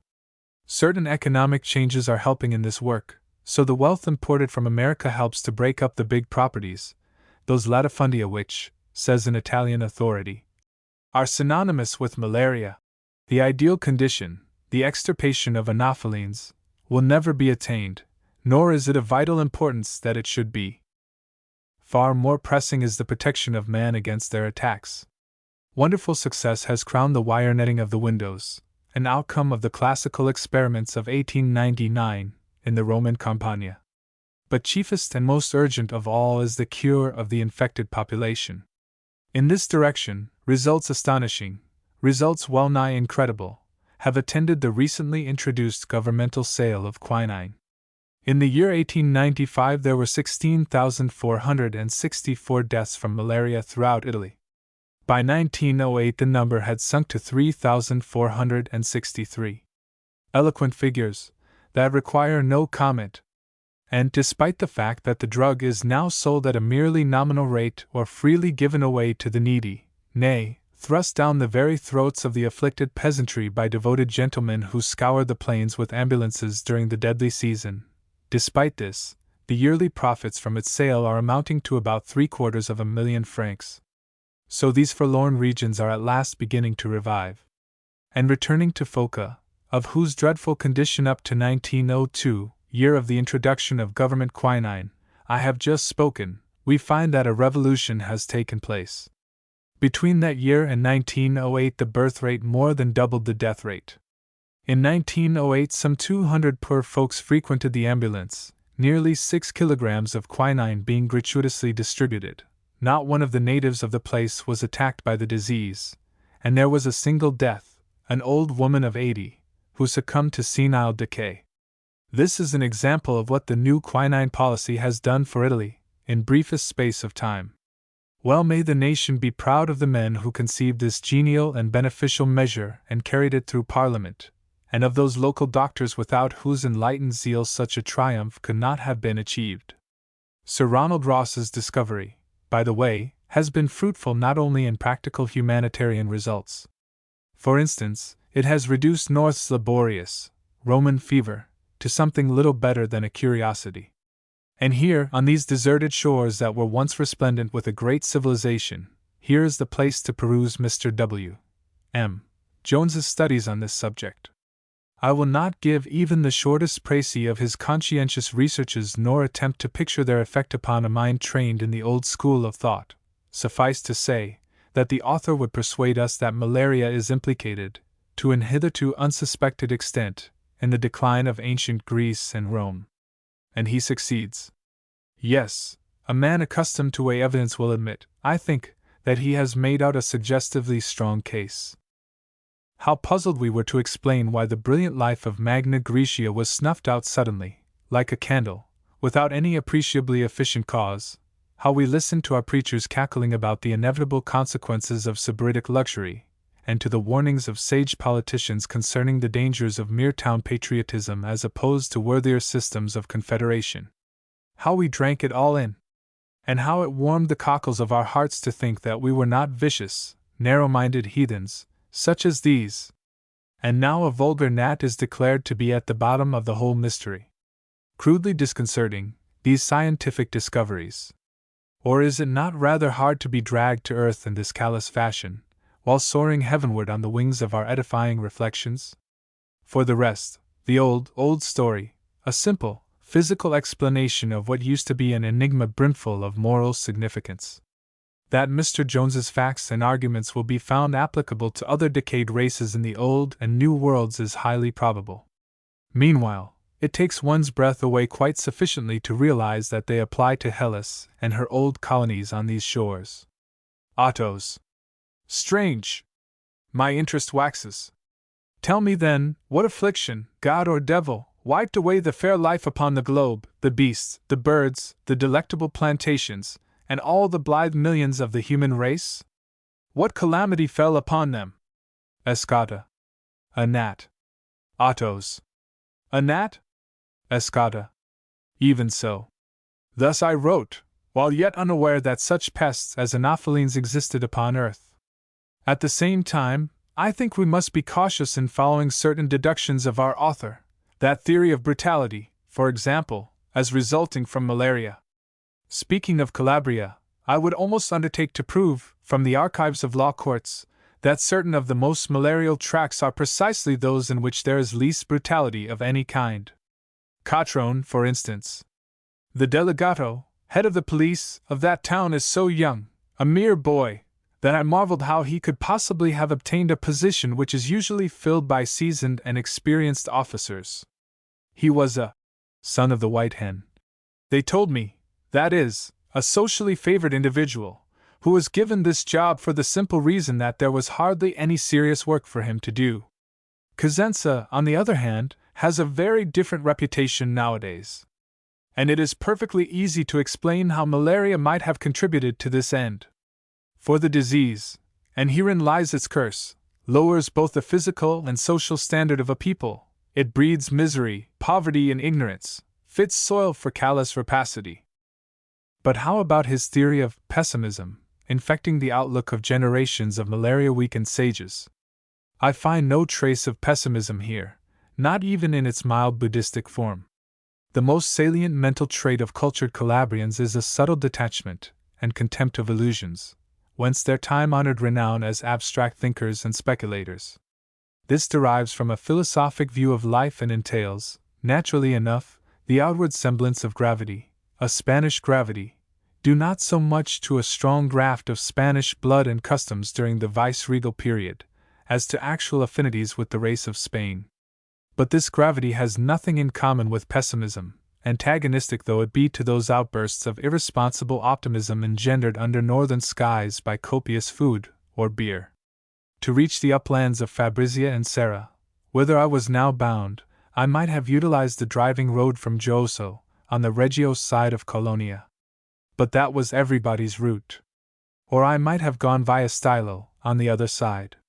But Stylo, with its memories of Campanella, a Spanish type, this, and of Otho too, its winding track into the beach-clad heights of Ferdinandia, was already familiar to me. I elected to penetrate straight inland by the shortest way. A capable muleteer at once presented himself. We passed through one single village, Rigona, leaving those of S. Nicola and Nardo di Pace on the right. The first of them is celebrated for its annual miracle of the burning olive, when, armed to the teeth, for some ancient reason, the populace repairs to the walls of a certain convent out of which there grows an olive tree. At its foot is kindled a fire whose flames are sufficient to scorch all the leaves, but behold! Next day the foliage is seen to glow more bravely green than ever. Perhaps the roots of the tree are near some cistern. These mountain villages, hidden under oaks and vines, with waters trickling through their lanes, a fine climate, and a soil that bears everything needful for life, must be ideal habitations for simple folks. In some of them, the death rate is as low as 1,000. Malaria is unknown here. They seem to fulfill all the conditions of a terrestrial paradise. There is a note of joyous vigor in this landscape. The mule track winds in and out among the heights through flowery meadows grazed by cattle and full of buzzing insects and butterflies, and along hillsides cunningly irrigated. It climbs up to heathy summits and down again through glades of chestnut and ilex with mossy trunks, whose shadow fosters strange sensations of chill and gloom. Then out again, into the sunshine of waving corn and poppies. For a short while we stumbled along the torrent bed, and I grew rather sad to think that it might be the last I should see for some time to come, my days in this country being now numbered. This one was narrow. But there are others, interminable in length and breadth. Interminable! No breeze stirs in those deep depressions through which the merest thread of milky water trickles disconsolately.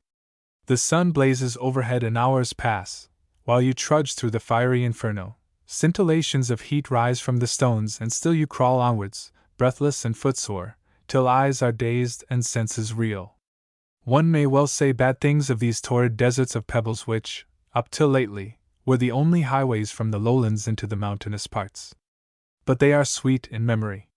One calls to mind the wild savors that hang in the stagnant air, the cloven hillsides seamed with gorgeous patches of russet and purple and green, the spectral tamarisks, and the glory of coral-tinted oleanders rising in solitary tufts of beauty, or flaming congregations, out of the pallid waste of boulders.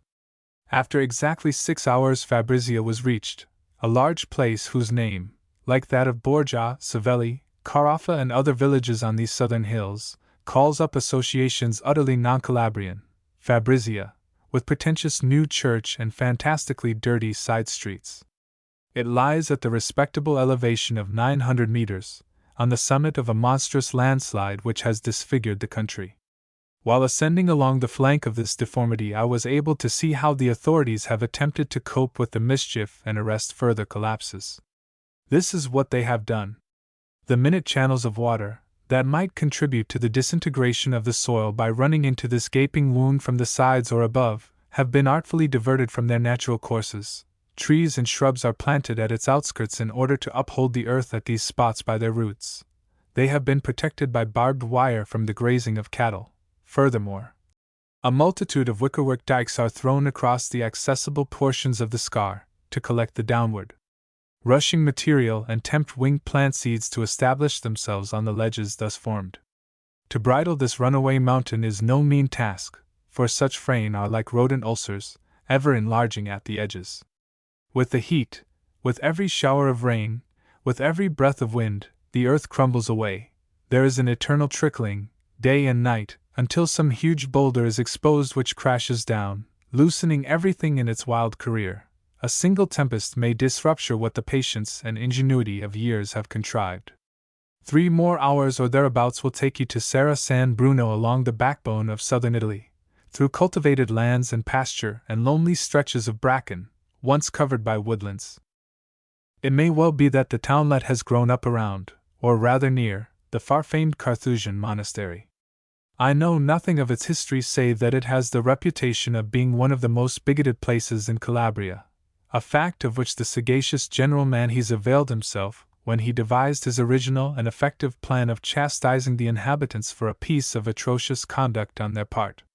He caused all the local priests to be arrested and imprisoned, the churches were closed, and the town placed under what might be called an interdict. The natives took it quietly at first, but soon the terror of the situation dawned upon them. No religious marriages, no baptisms, no funerals, the comforts of heaven refused to living and dead alike. The strain grew intolerable, and, in a panic of remorse, the populace hunted down their own brigand relations and handed them over to Manhes, who duly executed them, one and all. Then the interdict was taken off and the priests set at liberty, and a certain writer tells us that the people were so charmed with the general's humane and businesslike methods that they forthwith christened him Saint Manhes, a name which, he avers, has clung to him ever since. The monastery lies about a mile distant. Near at hand is a little artificial lake and the renowned chapel of Santa Maria. There was a time when I would have dilated lovingly upon this structure, a time when I probably knew as much about Carthusian convents as is needful for any of their inmates, when I studied Trombi's ponderous work and God knows how many more, and spent 2 precious weeks of my life in deciphering certain crabbed misses of Titini in the Brancacciana library, and tested the spleenful puris, ragioni del regio fisco, etc. As to the alleged land-grabbing propensities of this order, and even pilgrimage to Rome to consult the present general of the Carthusians, his predecessor, more likely, as to some administrative detail, all important, which has wholly escaped my memory. Gone are those days of studious gropings into blind alleys. The current of zeal has slowed down or turned aside, maybe, into other channels. They who wish will find a description of the pristine splendor of this monastery in various books by Pacicelli. The catastrophe of 1783 was described by Keppel Craven and reported upon, with illustrations, by the Commission of the Naples Academy, and if you are of a romantic turn of mind, you will find a good story of the place, as it looked during the ruinous days of desolation, in Massasi's Calabrian Tales. It is now rebuilt on modern lines and not much of the original structure remains upright. I wandered about the precincts in the company of 2 white-robed French monks, endeavoring to reconstruct not the convent as it was in its younger days, but them. That older one, especially, he had known the world. Meat being forbidden, the godly brethren have a contract for fish to be brought up every day by the post-carriage from the distant Salverato. And what happens, I asked, when none are caught? Eh bien, nous mangeons de macaroni. Such a diet would never suit me. Let me retire to a monkery where carnivorous leanings may be indulged. Methinks I could pray more cheerfully with the prospect of a rational déjeuner à la fourchette looming ahead. At the back of the monastery lies a majestic forest of white firs, nothing but firs, a unique region, so far as South and Central Italy are concerned. I was there in the golden hour after sunset, and yet again in the twilight of dew-drenched morning, and it seemed to me that in this temple not made by hands there dwelt an enchantment more elemental, and more holy, than in the cloistered aisles hard by. This assemblage of solemn trees has survived, thanks to rare conditions of soil and climate. The land lies high, the ground is perennially moist and intersected by a horde of rills that join their waters to form the river Ancinal. Frequent showers descend from above. Serra San Bruno has an uncommonly heavy rainfall. It lies in a vale occupying the site of a Pleistocene lake, and the forest, now restricted to one side of the basin, encircled it entirely in olden days. At its margin they have established a manufactory which converts the wood into paper, blissful sight for the utilitarian. Finding little else of interest in Serra, and hungering for the flesh pots of Catrone, I descended by the postal diligence to Salverato, nearly a day's journey. Old Salverato is in ruins, but the new town seems to thrive in spite of being surrounded by deserts of malaria. While waiting for supper and the train to Catrone, I strolled along the beach, and soon found myself sitting beside the bleached anatomy of some stranded leviathan, and gazing at the mountains of Squillace that glowed in the soft lights of sunset. The shore was deserted save for myself and a portly Dogon official who was playing with his little son, trying to amuse him by elephantine gambols on the sand, regardless of his uniform and manly dignity. Notwithstanding his rotundity, he was an active and resourceful parent, and enjoyed himself vastly, the boy pretending, as polite children sometimes do, to enter into the fun of the game. 36 Memories of Gissing. 2 new hotels have recently sprung up at Catrone.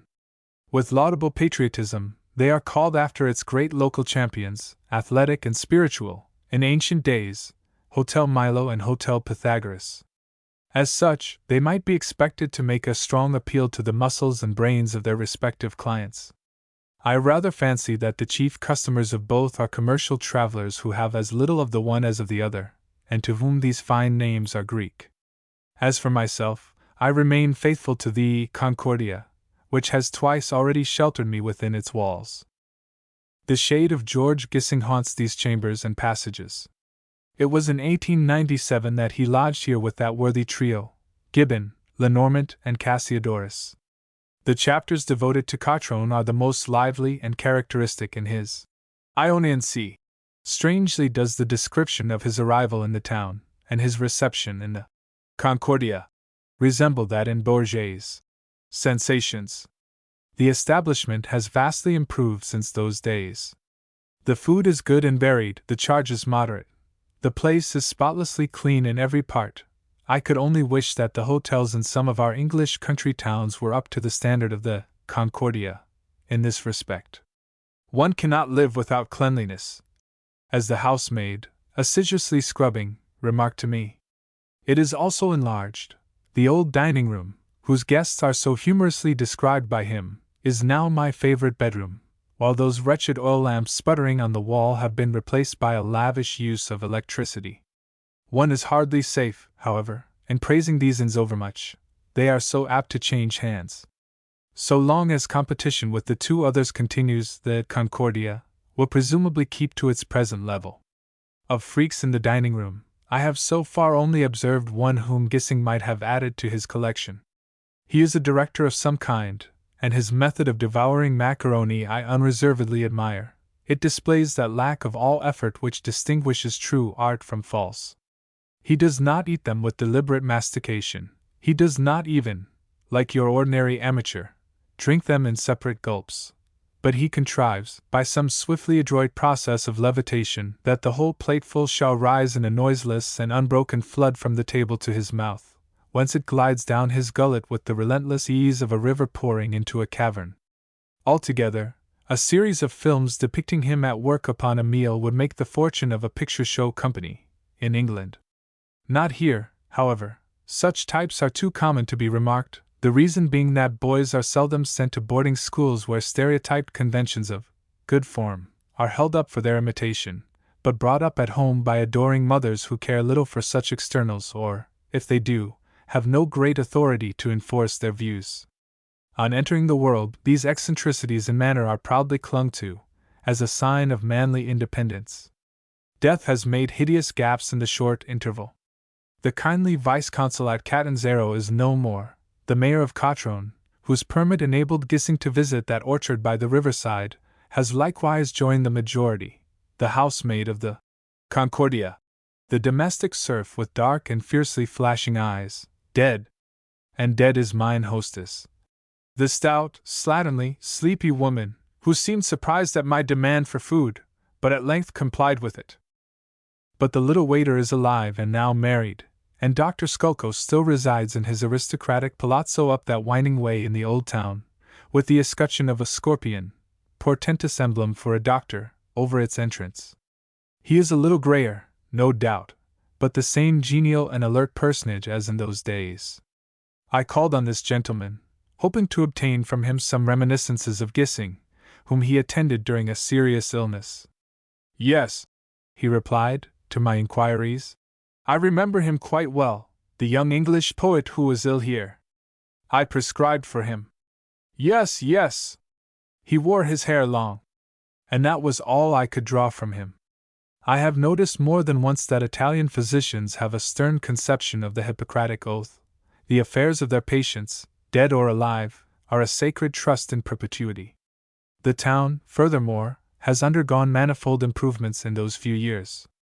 Trees are being planted by the roadsides, electric light is everywhere, and best of all, an excellent water supply has been let down from the cool heights of the Sila, bringing cleanliness, health, and prosperity in its train. And a stately cement bridge is being built over the Asaro, that all but stagnant and wholly pestilential stream. The Asaro glides pleasantly, says the chronicler Nola Malasai. Perhaps it really glided in his day. One might do worse than spend a quiet month or two at Cotrone in the spring, for the place grows upon one, it is so reposeful and orderly. But not in winter. Gissing committed the common error of visiting South Italy at that season when, even if the weather will pass, the country and its inhabitants are not true to themselves. You must not come to these parts in winter time. Nor yet in the autumn, for the surrounding district is highly malarious. Thucydides already speaks of these coastlands as depopulated, relatively speaking, I suppose, and under the Romans they recovered but little. They have only begun to revive quite lately. Yet this town must have looked well enough in the 12th century, since it is described by Adresius as a very old city, primitive and beautiful, prosperous and populated, in a smiling position, with walls of defense and an ample port for anchorage. I suspect that the history of Cotrone will be found to bear out Professor Celli's theory of the periodical recrudescences and abatements of malaria. However that may be, the place used to be in a deplorable state. Riedesel, 1771, calls it La ville la plus affreuse de l'Italie, et peut-être du monde entier. 20 years later, it is described as Serange sund, so armlich als moglich.